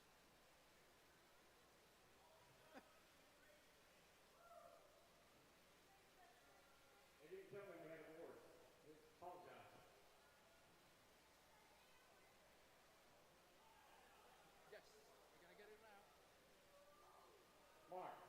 Mark, is there awards for Pro Moto? Okay.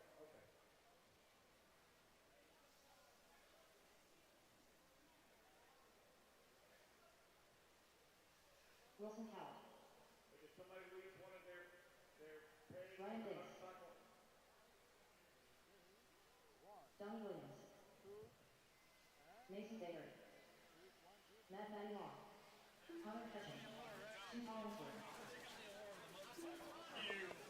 Sedan Hernandez. All right, I'm here with Kyle Neary. Not only does he go home with the intermediate nitro buggy win, but he wins the Pro Moto X 5-lap shootout in all style.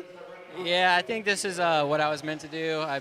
My background now in RC, this is just a nice crossroads of my future, I guess. I'm ready for the Worlds. If you guys want to let me know when Nitro or Moto RC Worlds is, I'll be flying out, I guess. 4 battery packs you said you had on this. Yeah, 4 battery packs at Loganville. Aaron Brimby let me borrow his bike, the same as my bike, and did 4 battery packs. I was like, let's just see what happens, and yeah, it was awesome. And you also won yourself a Samurai here from A-Main Hobbies, so good job. We got to do that right now because then you have one good arm. I appreciate that. Frank from A-Main, yeah, he hooked it up. So that's cool, man. Free motor, just to ride some dirt bikes. That's cool with me. There you go. Congratulations. Good job. You had a good weekend here at the 2023 Georgia Peach State Classic. And good job out there. You were sending it. Yeah, I appreciate it. Thanks for being here, Lefty. Good to see you. Here we go. Our Pro Moto X winner. Great job to Kyle Neary. Gets a Samurai engine. We're going to get back. We have the A2 of 15 under coming up.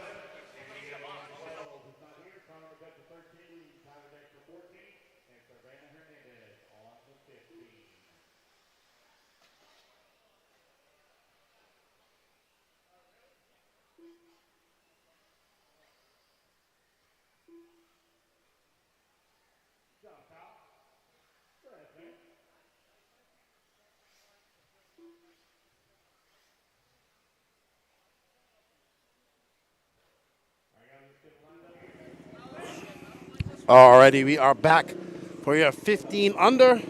I believe Aiden Ridgway won this. So let me check.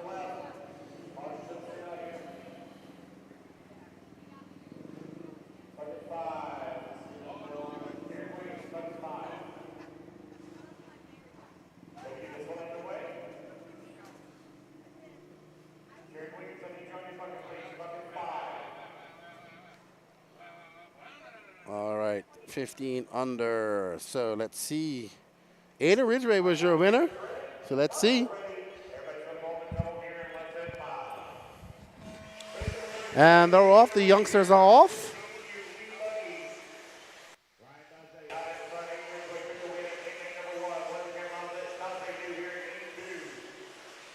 Aiden Ridgway right behind Ryan Daze.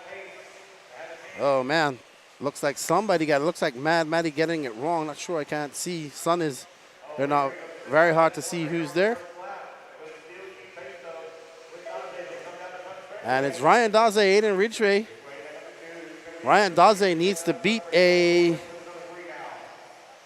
man, I gotta see what Aiden done in this race.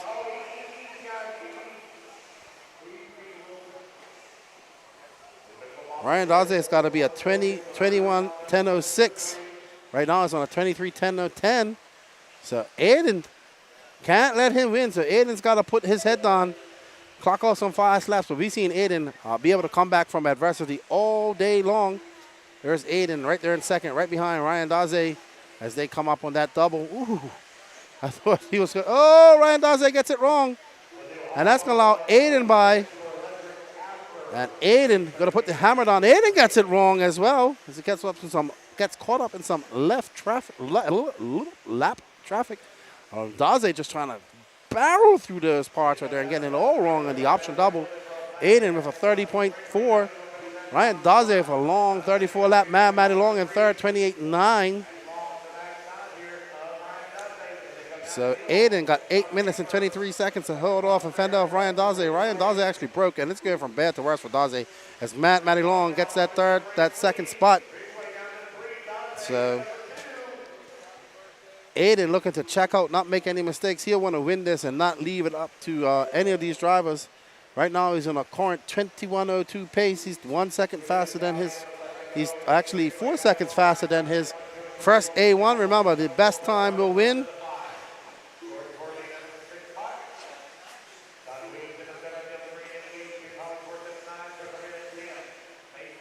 Ryan Daze trying to put his head down and catch up to Aiden Ridgway, but let's see what look, there's Aiden right there, so he isn't too far back. Mad Matty getting it wrong. Aiden must have made a mistake at some point too, because that lead has now dropped down to 2 seconds. So, oh wow, these guys right now are currently scored at 21:10:15. So, if it stays like this, even if Aiden finishes last, his first place will hold up to Ryan Daze's first place. Thank you, Saltwater Octane. We tried our best. We're dusty and dirty. Now we got to pack all this stuff up and go home after this. It's 6:50. We got about another hour left of racing here. Roughly. No, longer than that. We got 7 minutes. Yeah, just over an hour. So we got some pizza over there that I'm going to get into here shortly. Aiden Ridgway. Got Ryan Daze right behind him. Oh, Aiden getting it wrong, hitting that pipe. Lands on all fours. Like I said, at this moment, barring any lapses, this track has gotten slower.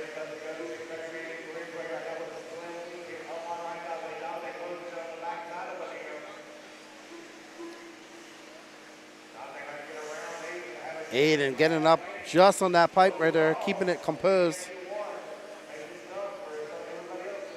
Aiden coming down through the option lane, taking that inside line. We see Mad Matty getting wide there. I believe that was Mad Matty. That would be her. Wilson Colward in fourth. Having a bad start, Wilson. Trying to make up for that. Kyle Herman's cheering on Aiden.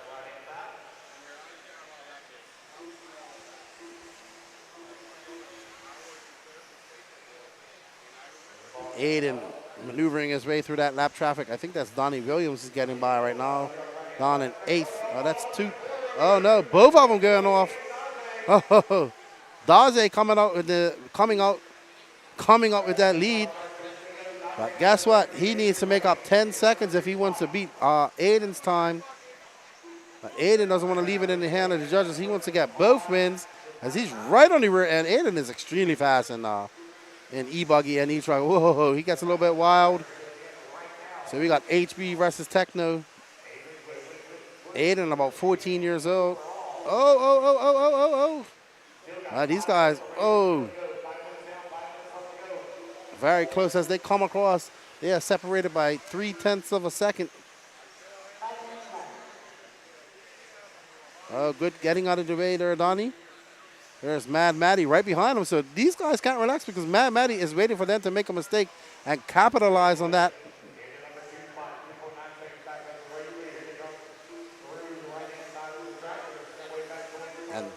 Aiden is all on the rear end of Ryan Daze. What a great battle we have here with 4 minutes, 36 seconds left to go in this race. Aiden and Daze battling it out. Mad Maddie Long in third, waiting for them to make a mistake. She is 1.7 seconds back. Wilson with 3.2. Aiden has a look. Oh, man, he is so tight on that pipe. Oh, man, Aiden just getting it up there. Lap traffic causing Daze a bit of a problem as they bomb through that bombed out section. Aiden getting it wrong, hitting that pipe again. As they are in some serious traffic, that lead starts out to just under a second. I think that was Daze. So Daze makes a mistake. And Aiden takes back that lead, and Mad Maddie is up to second. And Mad Maddie, no, is Mad Maddie there? Oh, no, wow, that was brutal.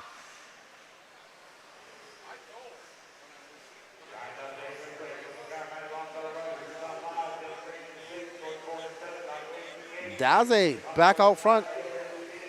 That lead switched 2 times. Wilson up to third. He's 1.5 back. Wilson silently making that charge. Wilson right behind him, actually. We got a race of these young guns. We got X-Ray Techno and HB out front. Wilson looking really good out there right now. Wilson, the Wilsonator. He's making up some time. He's got to get around this lap traffic right now if he wants to get up there and give these guys a run for their money. Wilson coming from way back in the pack.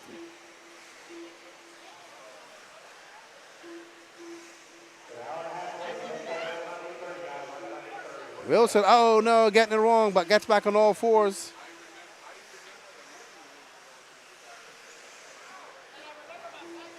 Oh, wow. Wilson making that jump pass.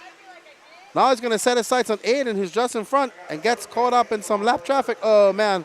Oh, no, Daze going to get by. All that hard work by, oh, no, Wilson getting that throttle.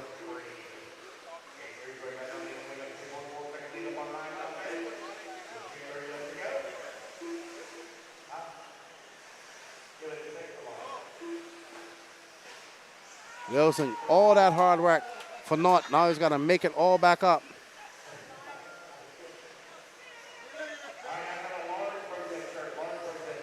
This is your 15 under e-buggy A2. All these races 15 and under. Oh, whoa. What a pass as Wilson skins the cat as he goes by Mad Maddie there. I thought they were instantly going to clash, but now he has 1 minute and 49 seconds left. He's got a lot of time to make up if he wants to catch up. Aiden now trying to secure this win.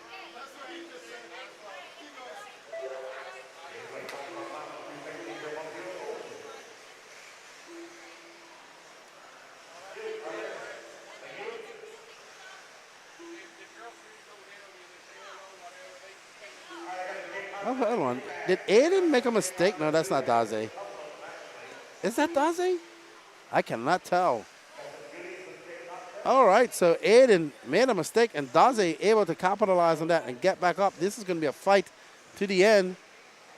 1 minute left. Aiden going, whoa. That was, wow. I don't know how that didn't end in imminent disaster at the end of that straightaway.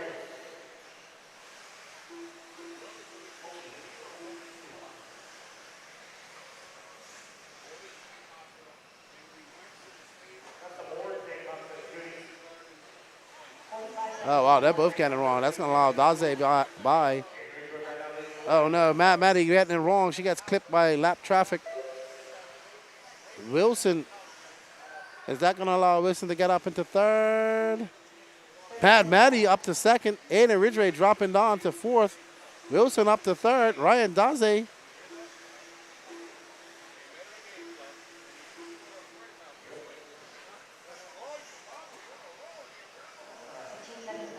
Daze got Aiden right behind him. I'm worried. Aiden had something wrong with time in there. They'll fix it when he gets by because Aiden should be in second. He missed a lap. He's right behind. Oh, great pass by Aiden as Daze leaves the door open and they get by. Aiden looking to take it home 1 for 1. And he just made an amazing pass on Daze. Daze let the door open. And they get by. Well done to Aiden as he's going to bring it home in first. Good job, Aiden. It's going to be Aiden Ridgway, Ryan Daze, Matty Long, and Wilson Coward. Bella Rogers, your top 5. Good job to those guys.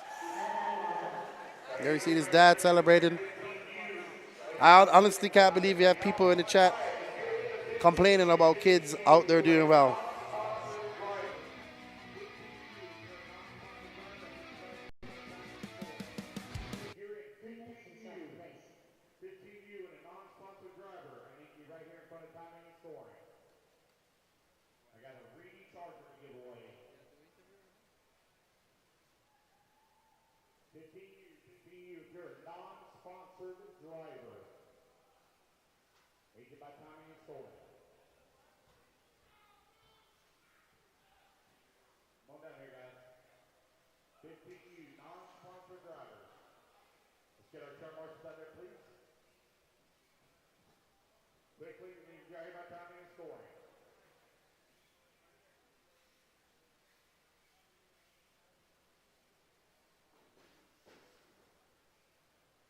Non-sponsor drivers and 15U. Is this all I got? That's all of you? Only 4 of you?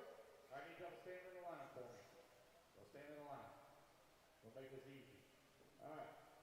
So you're number 1, you're number 2, you're number 3, number 4. All right, we're going to do a random number draw. And whoever the winner is gets a recharger.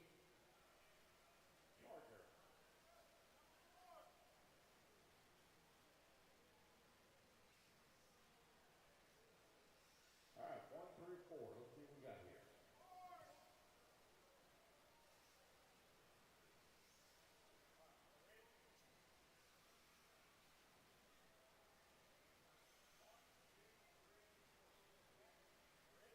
Here we go. Who's going to win it? It's going to be lucky number. It's going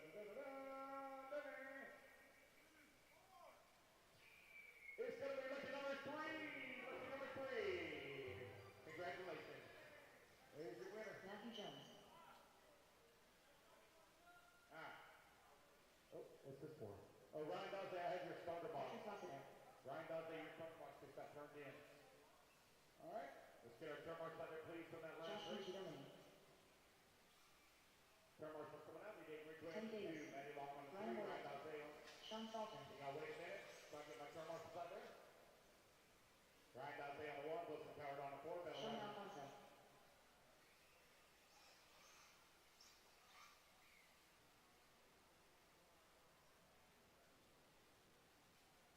I'm waiting for y'all to finish, and then I'll finish calling out the names. When y'all are done goofing off up there, I'll just let me know when you're done.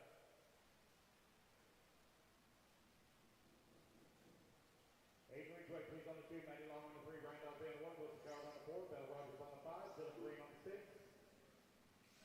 Donnie Williams on the 11. Jordan Foley on the 8. Steve Humphreys on the 7. Jason Barrett on the 9. Tucker Bennett on the 10. Connor McCutcheon 13. Check on that. David Diaz not here. On the 12. So Tucker is, or Connor McCutcheon is at the 12. Get on my marshal, please. Listen, my marshal's on 7. 7, Steve Humphreys on 7, please. Also, there's my marshal on 8. Jordan Foley, she's heading that way. 2 on 7, please. Yep. All right, guys, go ahead and run your hot lap. Owen Simmons. Doug Banks. Richard Lewis.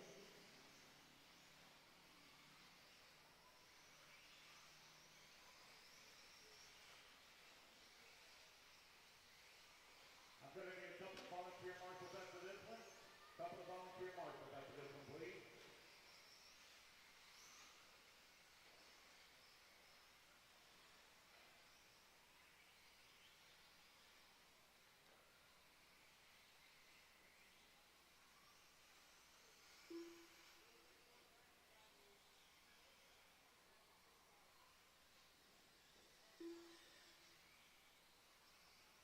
All right, guys, line them up. Patrick Rossman on the 1. Josh Gibbs coming on the 2. John Palmer on the 3. Owen Simmons on the 4. Matthew Jones on the 5. Connor Alfonso on the 6. Ryan Williams on the 7. Nicholas on the 8. Doug Banks on the 9. David Cleveland on the 10. Okay. All right, so we're back. This is your A2 of four-wheel drive short course. And we have another argument going in the YouTube chat about these fast kids running in the 15 and under class. No different from 40 plus. Fast guys that are running in 40 plus that run other classes. Oh, Patrick getting it wrong. That's going to allow Sean Salter by Josh Vicadamani. So hopefully we have a racer. We saw kind of Patrick run away. Oh, and he sneaks by Sean Salter. So it's now 7 o'clock here in Tiger, Georgia. It is dusty out there. This is actually the hottest it's been all day. So Patricio, oh my goodness, where was Josh Vicadamani going? He almost jumped clear into the option lane just now. But Sean Salter, let's see if he can make this a better race. Patrick coming across the line. He threw down a 31-4. Patrick with Sean with a 33. Matthew Jones, Josh Vicadamani in 4th. Ryan Goyette in 5th. So Patrick has a 1.4 second lead over Sean. And there we see Sean right behind him coming up over that off camber, over that roller. Coming around that sweeper to the double. Ooh, Patrick almost getting it wrong. They're just casing the rear end of that short course over that double as they come through the option lane here. Full chat, here's your battle for third. Josh Vicadamani right there in that pink and white, right front pink rear. And Matthew Jones in that yellow and pink car. Patricio, Spanish name for Patrick. Uh-oh, Josh getting it wrong coming down the downhill section. All good for Matthew Jones. Ryan Goyette going to get by Josh now. But right now, Patrick Rossiter looking to pull away from Sean Salter. Let's see what the gap is when they come by. Sean Salter having a long lap. 4 seconds now. 4-second lead for Patrick.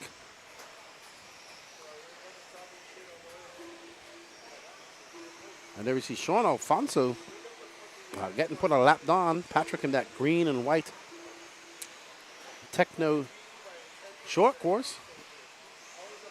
Hey, I would be honest, man. These short course actually handle these bumps better than most of these buggies and stuff, in my opinion.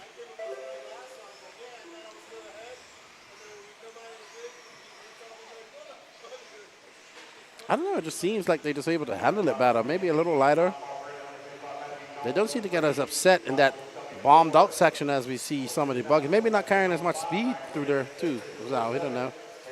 But now, Josh Vicadamani back up to 3rd. The C main slide quick in 4th. Matthew Jones falling on to 5th. Patrick looking to take A1, A2.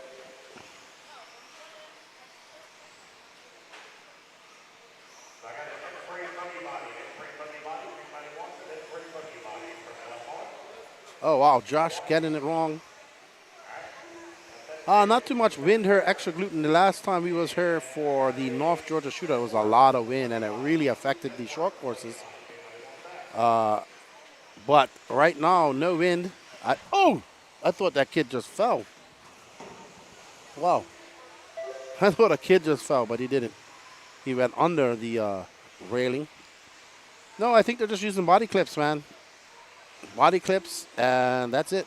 I don't see anybody velcroing the sides of the bodies too. Well, Patrick isn't, that's for sure. His truck's been next to me all weekend. We want to thank you all for joining us in here all weekend for the 2023 Georgia Peach State Classic.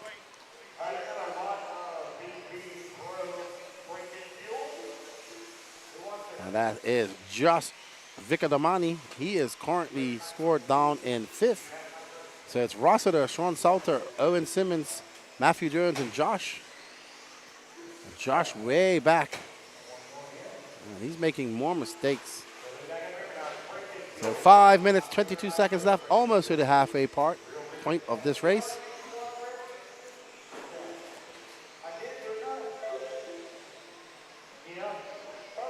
This is your A2.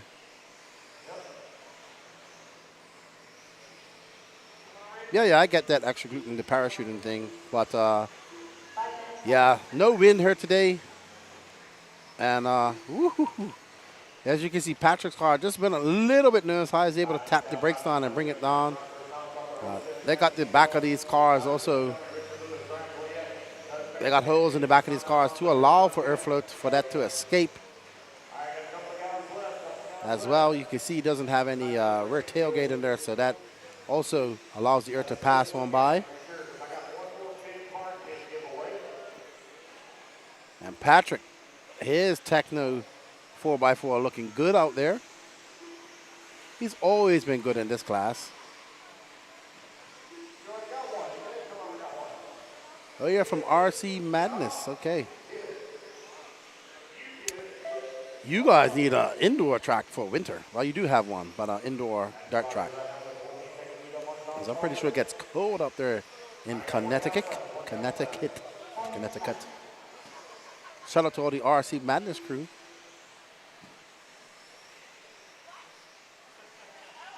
And there's Sean Salter with that two-tone painting, purple and green Joker color, two-faced short course truck. Yeah, I thought RC Madness had a indoor track too. Maybe I'm getting it confused with something else. I know RC Excitement, that's Toddy's track, I believe, if I'm correct. Correct me if I'm wrong. I know one of those is RC Madness is the outdoor track. And yes, Bradley, that is a Techno. He said he just switched it over from mini truggy to a Techno chassis here recently. Goes your second place. His truck is beautiful. Really love that paint job. Got you. Right, so Madness is the one that's been around for 30 plus years. That's where my buddy D70 and Kevin Mendez go a lot. And I met Toddy from Excitement at Masters of Dirt. Good dude right there. I knew D70 was in the chat. I knew he was there.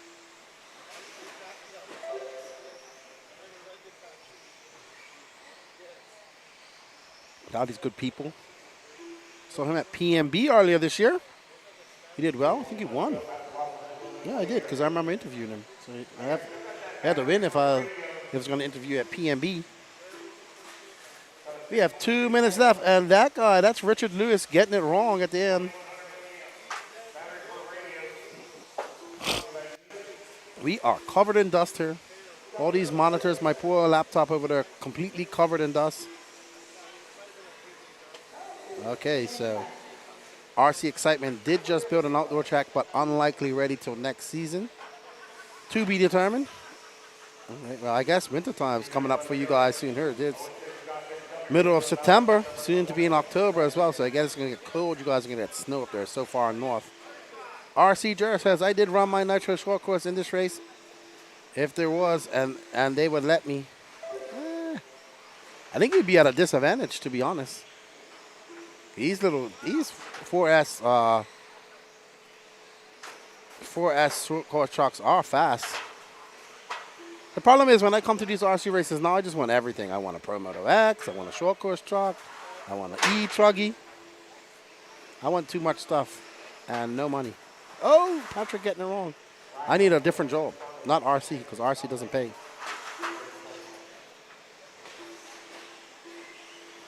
Well, it doesn't pay me anyway. As they come across, Patrick has a 21.5 second lead over Sean Salter. So Patrick looking to take this 1 for 1, 44 seconds. We saw him lose e-truggy in the last lap as his battery dumped or ballooned. Surprised that didn't catch on fire.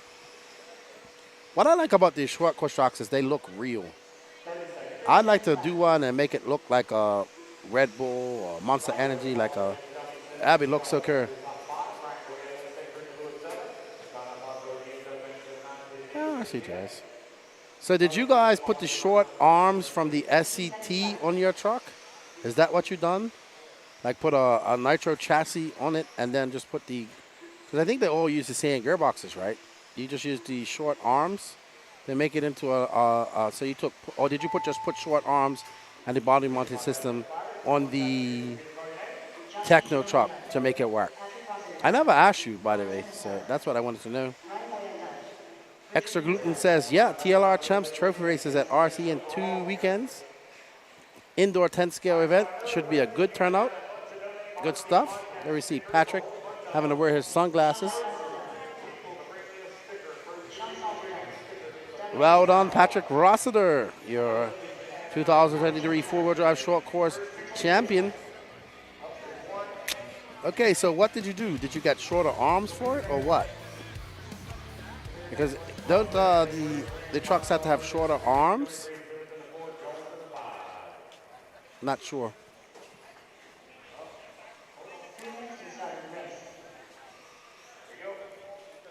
+40 e-buggy next.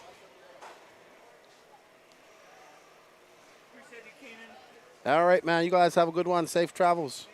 All right, see you at the next one. I will be there. Safe travels. As everybody's starting to pull out and go home.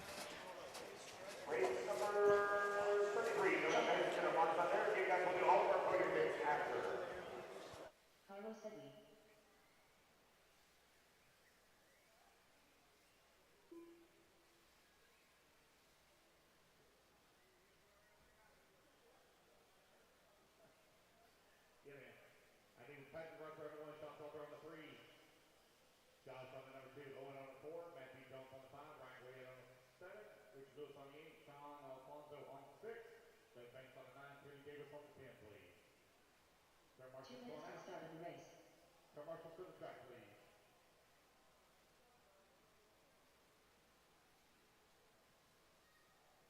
All right.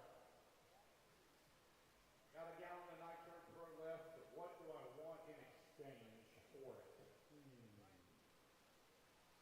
I don't know. What do I want?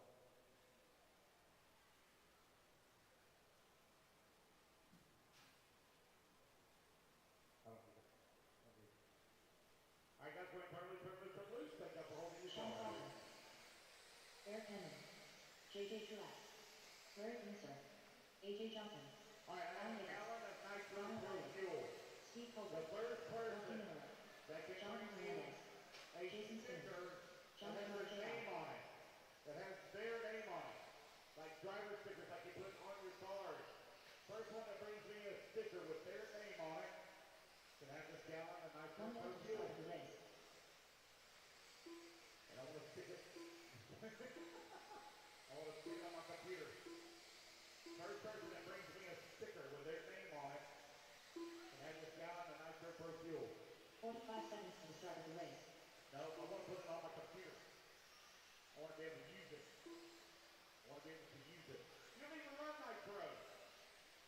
You do? No. All right, here you go. You can have that now. Go away.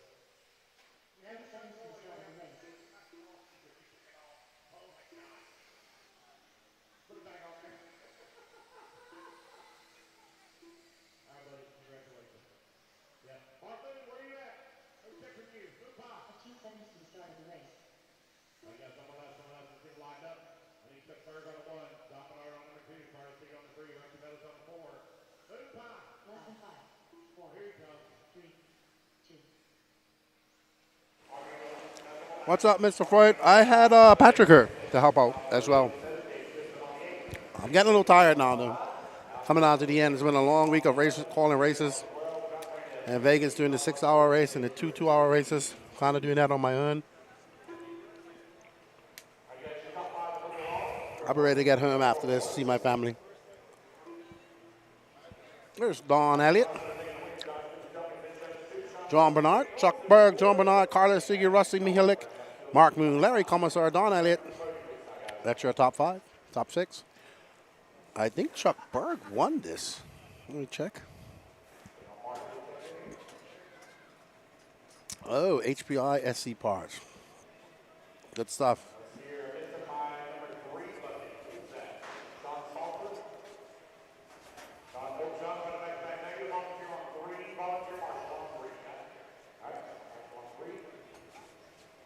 Oh no, I'm not changing my MT410 pole. I have too much fun with that thing. No, sir. That's a wheelie machine. I like to collect cars. I want more. More RCs, like action figures.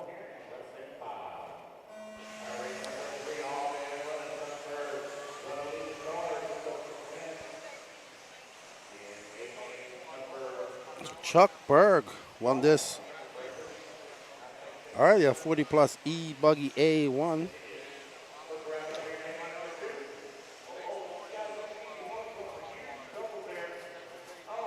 So let's see what he can do. Chuck Berg with 27.9, Joe Bernard, Carlos Sigi, Mark Moon, Don Elliott, your top 5. Rusty Mihalik in 6th.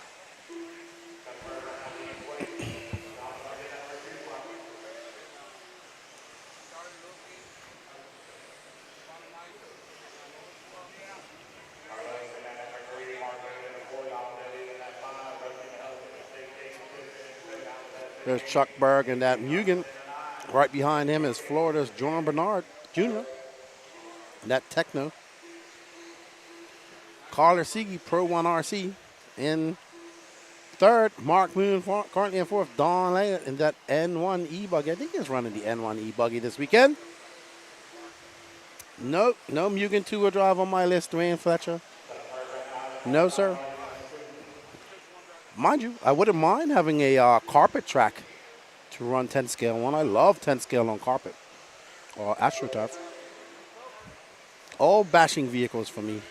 E-truggy will be my choice of racing if I ever do race on one of these trips to America. E-truggy or 4-wheel drive short course will be fun. Chuck Berg out to a very good lead. He's got actually not really, it's a 0.6 of a second lead over John Bernard. John Bernard trying to pip Chuck Berg. Chuck Berg coming by for 29.2. And John Bernard with 29.4. He's got 0.8 of a second to make up on Chuck Berg, but he's got company right behind it. There's Mark Moon, who is actually in an embroidered battle with Carlos Sigi in that red and that orangey car with yellow wheels.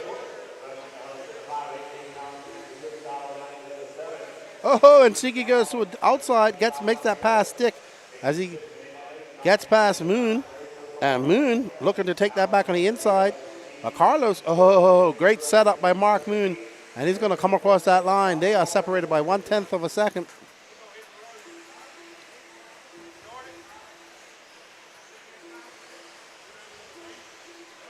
Vale. Sigi, owner of Pro 1 RC. I think I said that right.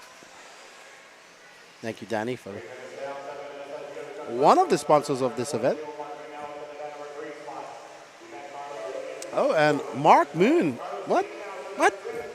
Something must have happened. They must have missed laps, but no, they didn't. Mark Moon. Yeah, because both Chuck Berg and John Bernard missed a lap. Have to be because they were way in front of. Oh, no. I think they must have had a wreck or something. Sorry, I wasn't paying attention. Mark Moon in front, Carlos Sigi. I missed that. John Bernard back up to 3, so yeah, Chuck Berg dropping down. Well, let's see.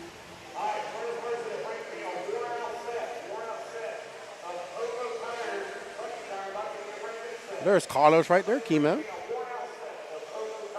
That orange car, Black Wing, he's currently in second with John Bernard right behind him. Ooh, Sigi dancing across the line there. Race 33 of 38.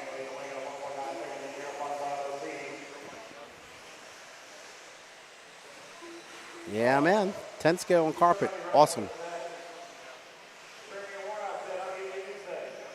He's embroiled of a battle with Mark Moon. They've been battling now for the entire race pretty much. Swapping the lead back and forth. Carlos Sigi up to the front, getting that lead. He'll be happy if he wins this. Let's see what his time is.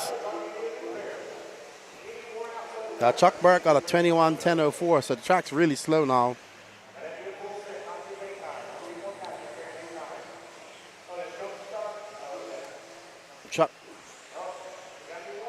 Chuck Berg. There we see Sigi coming across the line, stretching that lead out to 0.4 of a second, just half a second roughly, in front of Mark Moon.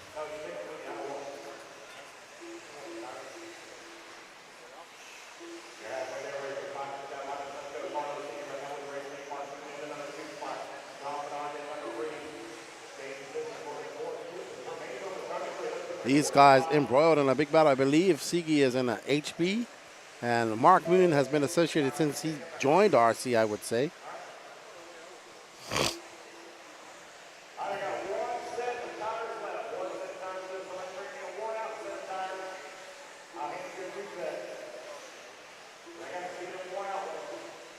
So these two battling it out. 4 minutes, 14 seconds left to go. Sigi hurling off Moon. Oh, Moon getting it wrong. But there's Bernard right behind him. No, that's not Bernard. Bernard's way back, actually. It's 4.5 seconds back. Let's see. No, 94 seconds, 3.9 back. Oh, wow, who was that getting it wrong over the double? Oh, Moon getting sucked into that pipe. That's going to allow Bernard to, Bernard doing the same thing. Everybody doing that on that lap just now. Patrick running out there.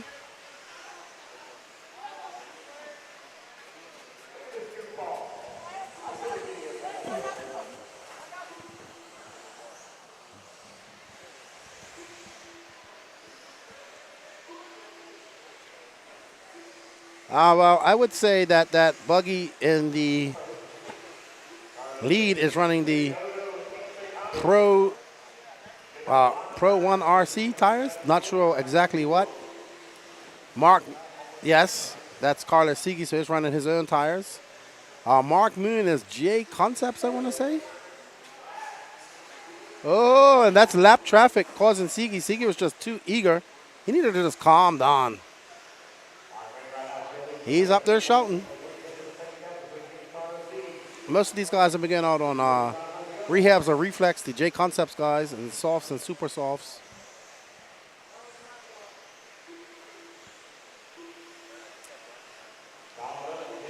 There we go. Kimo is a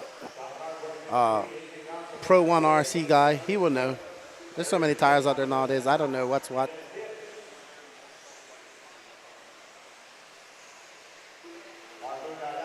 Hey, man, Carlos' car looks great, though. I really do like his paint job. Oh, Danny. What, Danny? No. Okay, well, he's trying to get around Mark Moon. Mark Moon running on a 30.3, but Carlos with a 30 flat. Yeah, half a second. Oh, no, no, no. Poor Carlos. And I think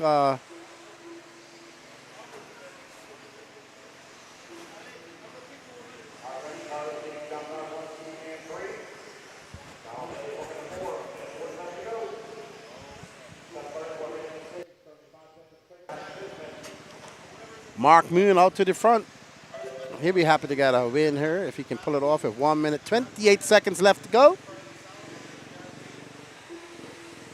John Bernard now up to second. I believe that's Bernard right behind Mark Moon. Yes, that is.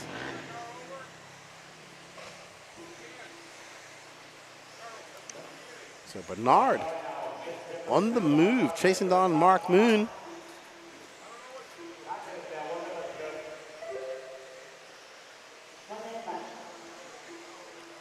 Bernard making a mistake. I thought Bernard's body was more gray and white. It looks green from here. Let's see that. Let's get up and close and personal. Oh, yeah, so it's got like a green in it now. Goku is a Dragon Ball Z fan. Oh, that's cool. Yeah. Maybe he collects action figures too.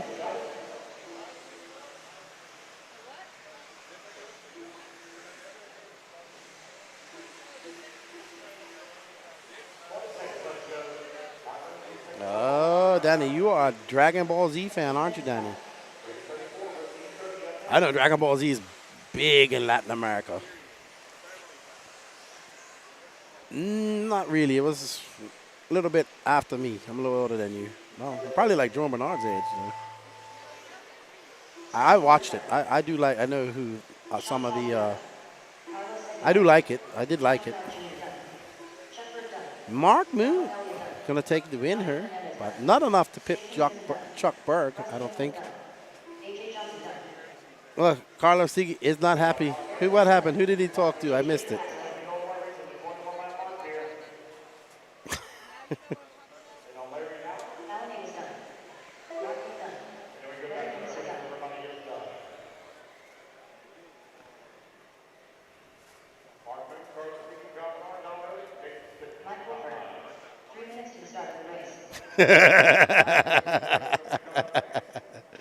I knew Mark Moon would be happy about that. Hey, there's my good buddy Toot. There we see Toot. Rookie e-truggy. Let's see, did he take the win in the first race?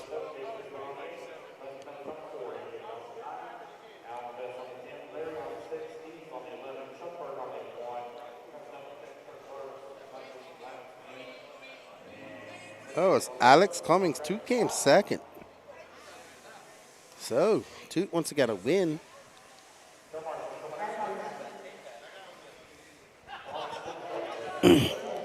There's actually still a lot of people around her actually still hanging around. So, usually by this time we see, well, I mean, it is emptying out, but it's still a good bit of people.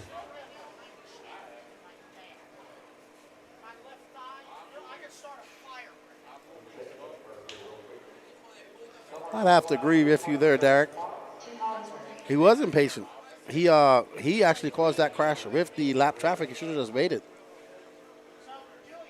He was in front. As Patrick is having a conversation with Julian, wondering if he's going to go out on green or silver tires. The temperature's starting to drop, so maybe the silvers, Patrick.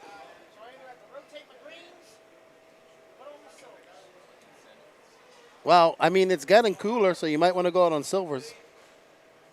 I have no idea what I'm talking about. Look at this guy talking about he's going back to sleep.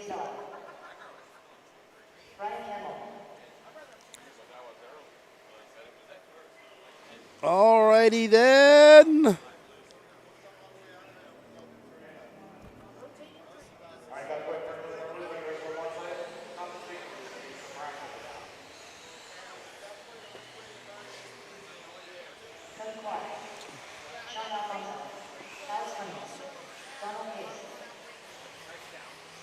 Derek says green, but it's dropping in temperatures, man.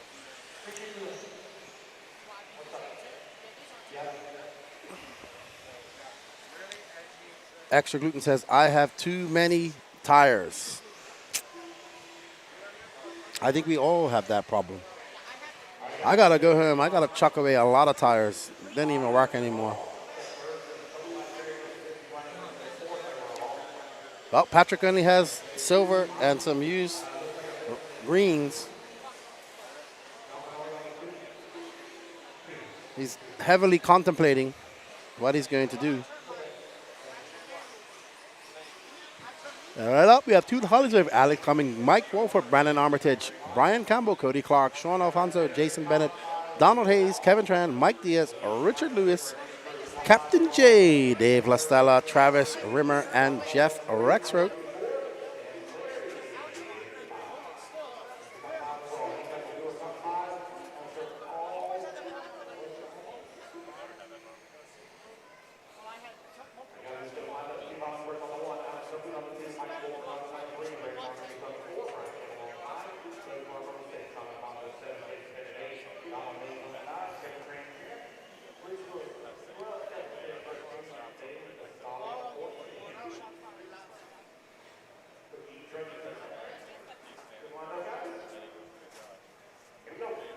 All right.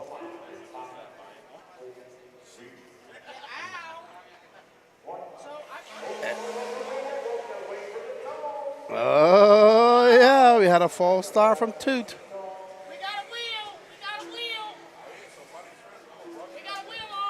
What I do now?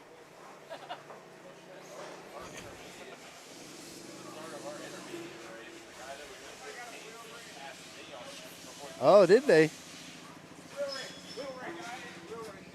Gotta tighten up those nuts.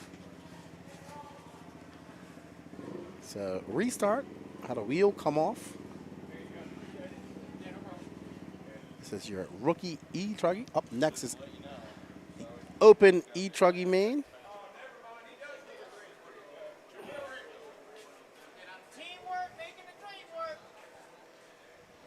Don Elliott running back.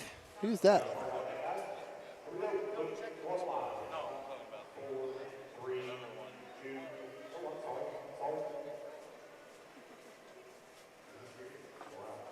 Don't make me give you a reach around. Hey, don't drink it with a good time now. And they are off. Toot off to a very good start. Very clean start for e-truggy, rookie e-truggy. Right behind him, let's see. I believe that's Alex Cummings. No, I don't know all these guys. Paint schemes.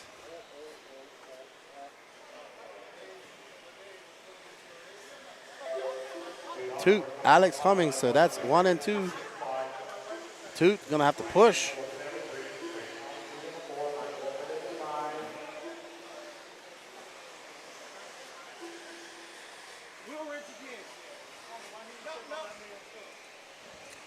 So that wheel came off again. So another wheel wrench incident going on. Toot still out front, turn on a 31. He's got Alex Cummings right behind him. Actually put out to a 1.5 second lead. Come on, Toot, you can do it. Keep it smooth. 8 minutes, 51 seconds left to go. For Toot Hollingsworth. Oh, both of them getting it wrong, doing the exact same line. Toot able to recover, so was Alex. Come on, Toot's ref.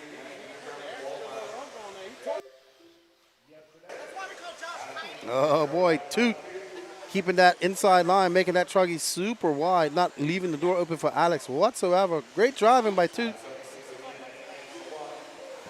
Let him frustrate Alex while he just pulls away. Toot came second in A1. Alex came first. Getting on the brakes just now. Getting a little bit squirrely as he gets into those bumps. That lead is half a second. Toot has a half a second lead of Alex.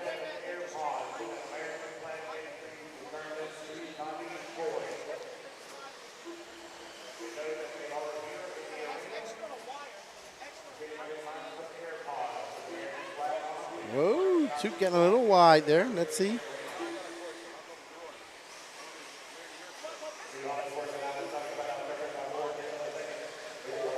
.3, 30.2.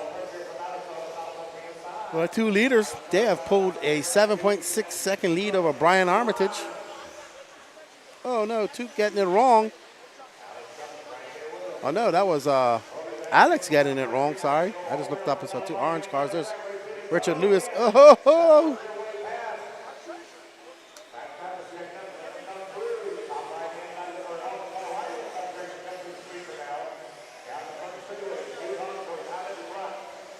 Toot stretching that lead out to 0.6 of a second over Alex. Toot driving very smart up there. He is right on the inside. Not opening that door whatsoever for Alex. Alex just out there trying to get around him. Looks like he's getting frustrated. Let's see as we come up on some lap traffic. Oh boy, come on, Toot. Navigate your way through this lap traffic. Good job. There's Alex. Toot already through. Oh no, sorry, I missed it. Alex took over the lead.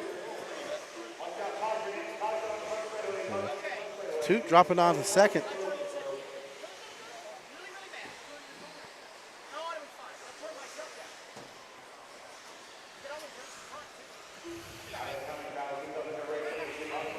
As the temperature's starting to drop here at the Rabun Arena.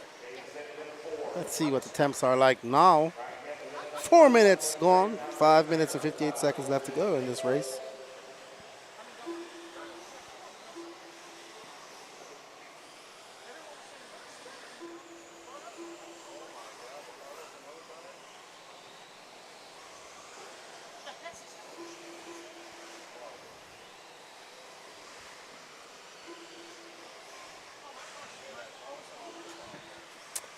Alex Cummings looking to make it 1-for-1 here.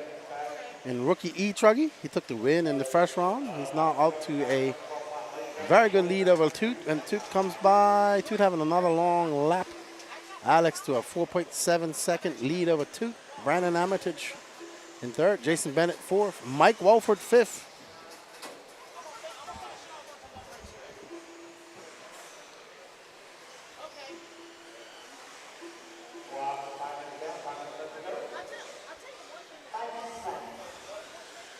And we are on the race 34. 4 more races to go after this.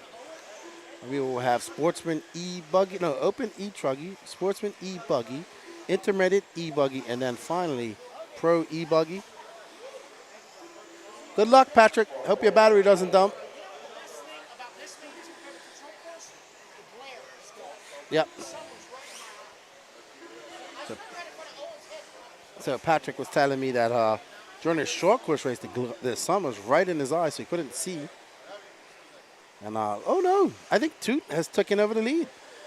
Yes, he has. Alex having a bad lap. There he is, Alex right behind Toot now. So Toot with 4 minutes and 15 seconds left. He has inherited that lead. He's on a 20-10-16 pace. That won't be enough to beat Alex's TQ. I mean, first round time.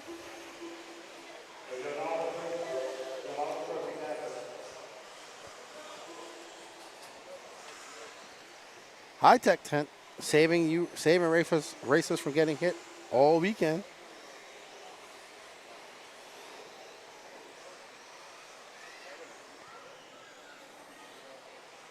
As you see people packing up, getting ready to go home. It's late here. Yes, we are now, it's almost 20 minutes to 8. We'll probably be done around here around 8:30. We're gonna have to pack up and try to get on the road tonight as well. It's gonna be a long night for us. Yeah, hopefully we drive right to Lake City and spend the night there. And Danny and I have to drive 6 hours down to Fort Lauderdale. My flight doesn't leave till 12 o'clock tomorrow night. So, long weekend. My journey started last Saturday night at 11:30 on my way to Las Vegas for the H2GP. I saw some people asking me about this in my Facebook. Sorry, I can't really respond to my Facebook. I've been busy calling races all day. Toot getting it wrong. Oh, no. He's going to almost give that lead back to Brandon. But he gets back out front. 2 minutes, 26 seconds. Oh, no. Toot's worth getting it wrong, getting caught up in some lap traffic there. Oh, no. Going from bad to worse for Toot as he gets it wrong in the option lane there.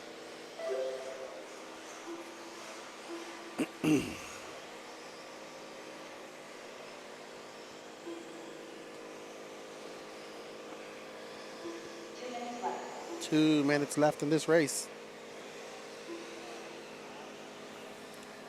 Good luck. Toot down in second. Not where he wants to be. I'd like to take a win. 1 minute, 42 seconds left to go. Somebody's giving a whole bunch of laughs. Not sure who that is, but thank you. All actions make a difference. While you're out there laughing, hit that sub and notification button on that YouTube channel. Helps me out a lot.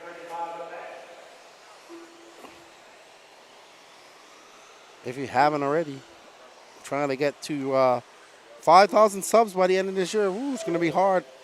I got 4,346. So I need 654 more to make it up to 5,000.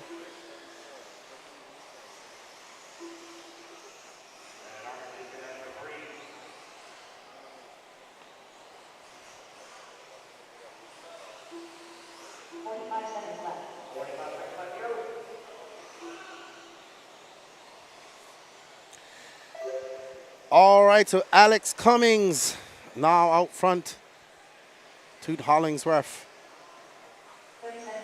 making that mistake. We're on board with Alex, who's going to go 1 for 1 and take the win here.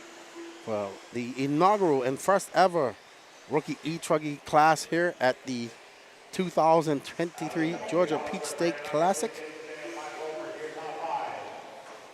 Up next is Open e-truggy. Uh-oh. Oh, no. Just as I say that, Alex Cumming is out. Oh, no.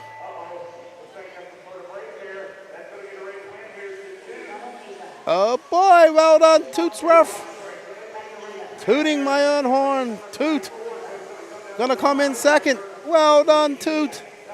Look at Toot. Can't believe his eyes. He came second. Well done, Toot. Good job. Good job to Toot. Wow, Alex Cummings finishing in 4th. I wonder how this is going to work with the tiebreaker. We'll figure it all out here later on. Look at Toot up there for those grown men. And he just won that race. All right, can Patrick Rossiter finish the race? I don't even know what tires what tires did he go out on? Well, he didn't go out on the greens.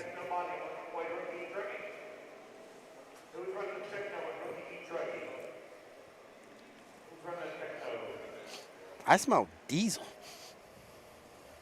Well, that's probably carbon monoxide. Not on that channel, Blaine. On the NNRC one. You can hit it on WRCE as well. But we also streaming on the No Name RC Podcast YouTube. WRC is Danny Paz's channel. Hit that sub notification button there.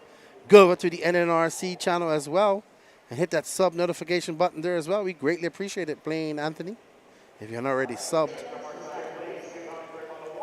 It has been a great weekend of racing. Beautiful weather. A little bit of rain this morning. So we had to make the track a little bit smaller because the rain got in and soaked that far sweeper coming onto the straightaway there. But it got back together. Once it dried out, the track crew dried it out. And we got back racing on the full track again. So Lance says he has a big prize to give away here. Up next, race 35 or 38. This is the Open e-truggy A, man. Let's see who won this. I'm pretty sure that Aiden won this.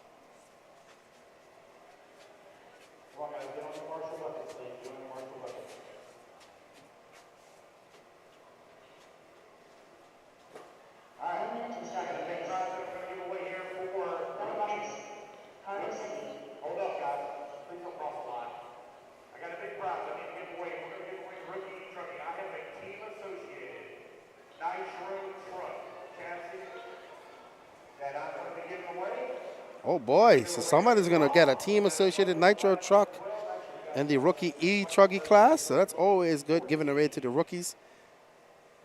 Gearhead cheering on Rinky and Colbert. Team No Pro RC, hashtag Mugen. They're all running Mugens. Let's see.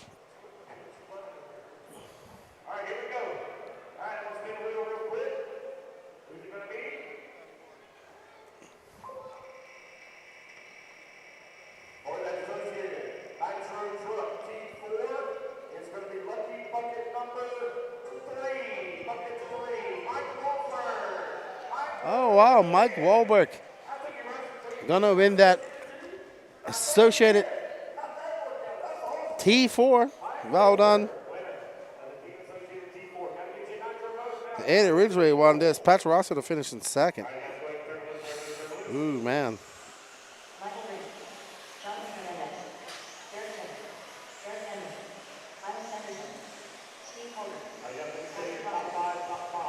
Also, while you guys are there, hit that like button too on both of these channels.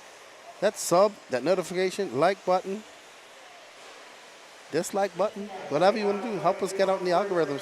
Stream to 2 YouTube channels, No Name RC Podcasts and WRCE. If you like a whole bunch of RC content. Both channels have a lot. Mostly mine is podcasts, track walks, and stuff like that. And of course, Danny has been streaming RC for quite some time. What's up, Donnie? How you doing, good buddy?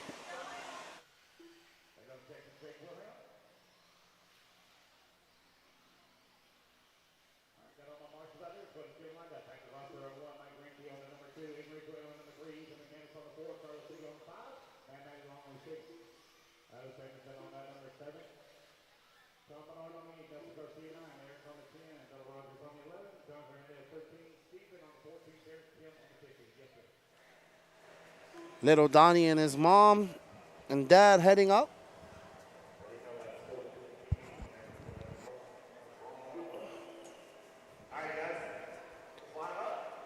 We are ready.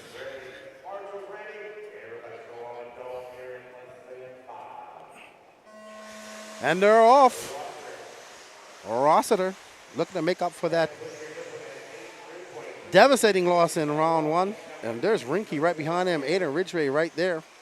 Right behind him. And I want to say that's Fireball right there. And Fireball getting it wrong. Oh, wow. That's going to allow Sigi by. There's Patrick. Rinky. There's S-Works, Mugen, Techno, HB, I want to say. Uh-oh. Patrick losing a wheel nut. Oh, no. Patrick not tighten up his nuts. We're not going to let him forget about that one ever, ever, ever in life. Oh, brakes. One of those two. Oh, no. Patrick went for the jump, and his wheel jumped further. And Rinky makes a mistake. That's going to allow Ridgway back behind, in front of him. So Rinky going to have to put his head down and try to match Aiden. Aiden super fast here. Did he just lose a wheel nut? Or the whole hub?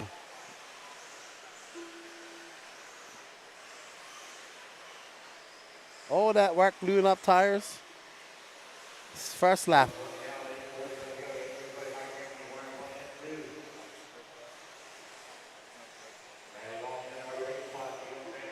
So Patrick out right off the bat. What happened, Patrick?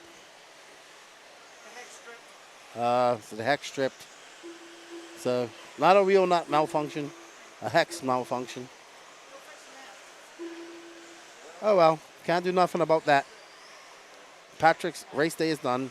Just gonna have to settle for that short course win as Aiden makes a mistake. That's gonna allow Rinky right up in the hunt now. There's Maddie Long. She's in third. Island Sanderson, they're back in the back. Aiden, your A1 winner.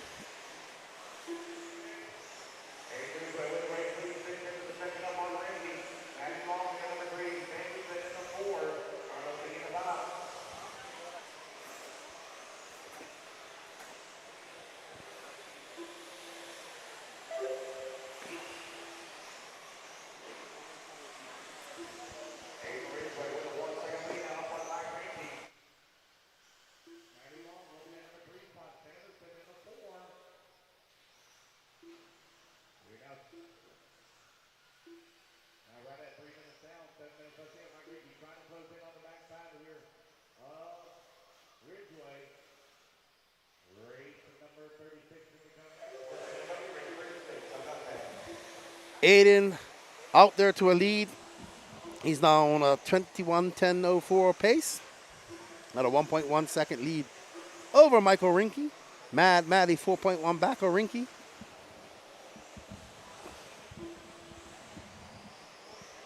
Yeah, it was unfortunate, but can't really do much about a strip hex. Just happens, one of those things.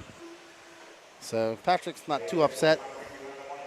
I think he's had a good time this weekend. He's been a busy, busy man. Now we got to all work together to pack all this stuff up. Luckily, it's not raining. Last time we did this at the RC program, it rained so hard. We had a lake. I thought my RC boat was going to float away. Almost. It almost got crushed, too, in the morning. Aiden. I'm talking to Danny there in my area. Aiden Ridgway, Michael Rinky, Maddie Long, Island Sanderson, Bella Rogers, your top five. Carlos Siege Dropped down to 6. He's battling it out with Bella back there in 6. Actually, it's Bella, Carlos, Bernard, and Nelson Garcia all battling out as Carlos Siege goes up to that 5th spot. So there's Siege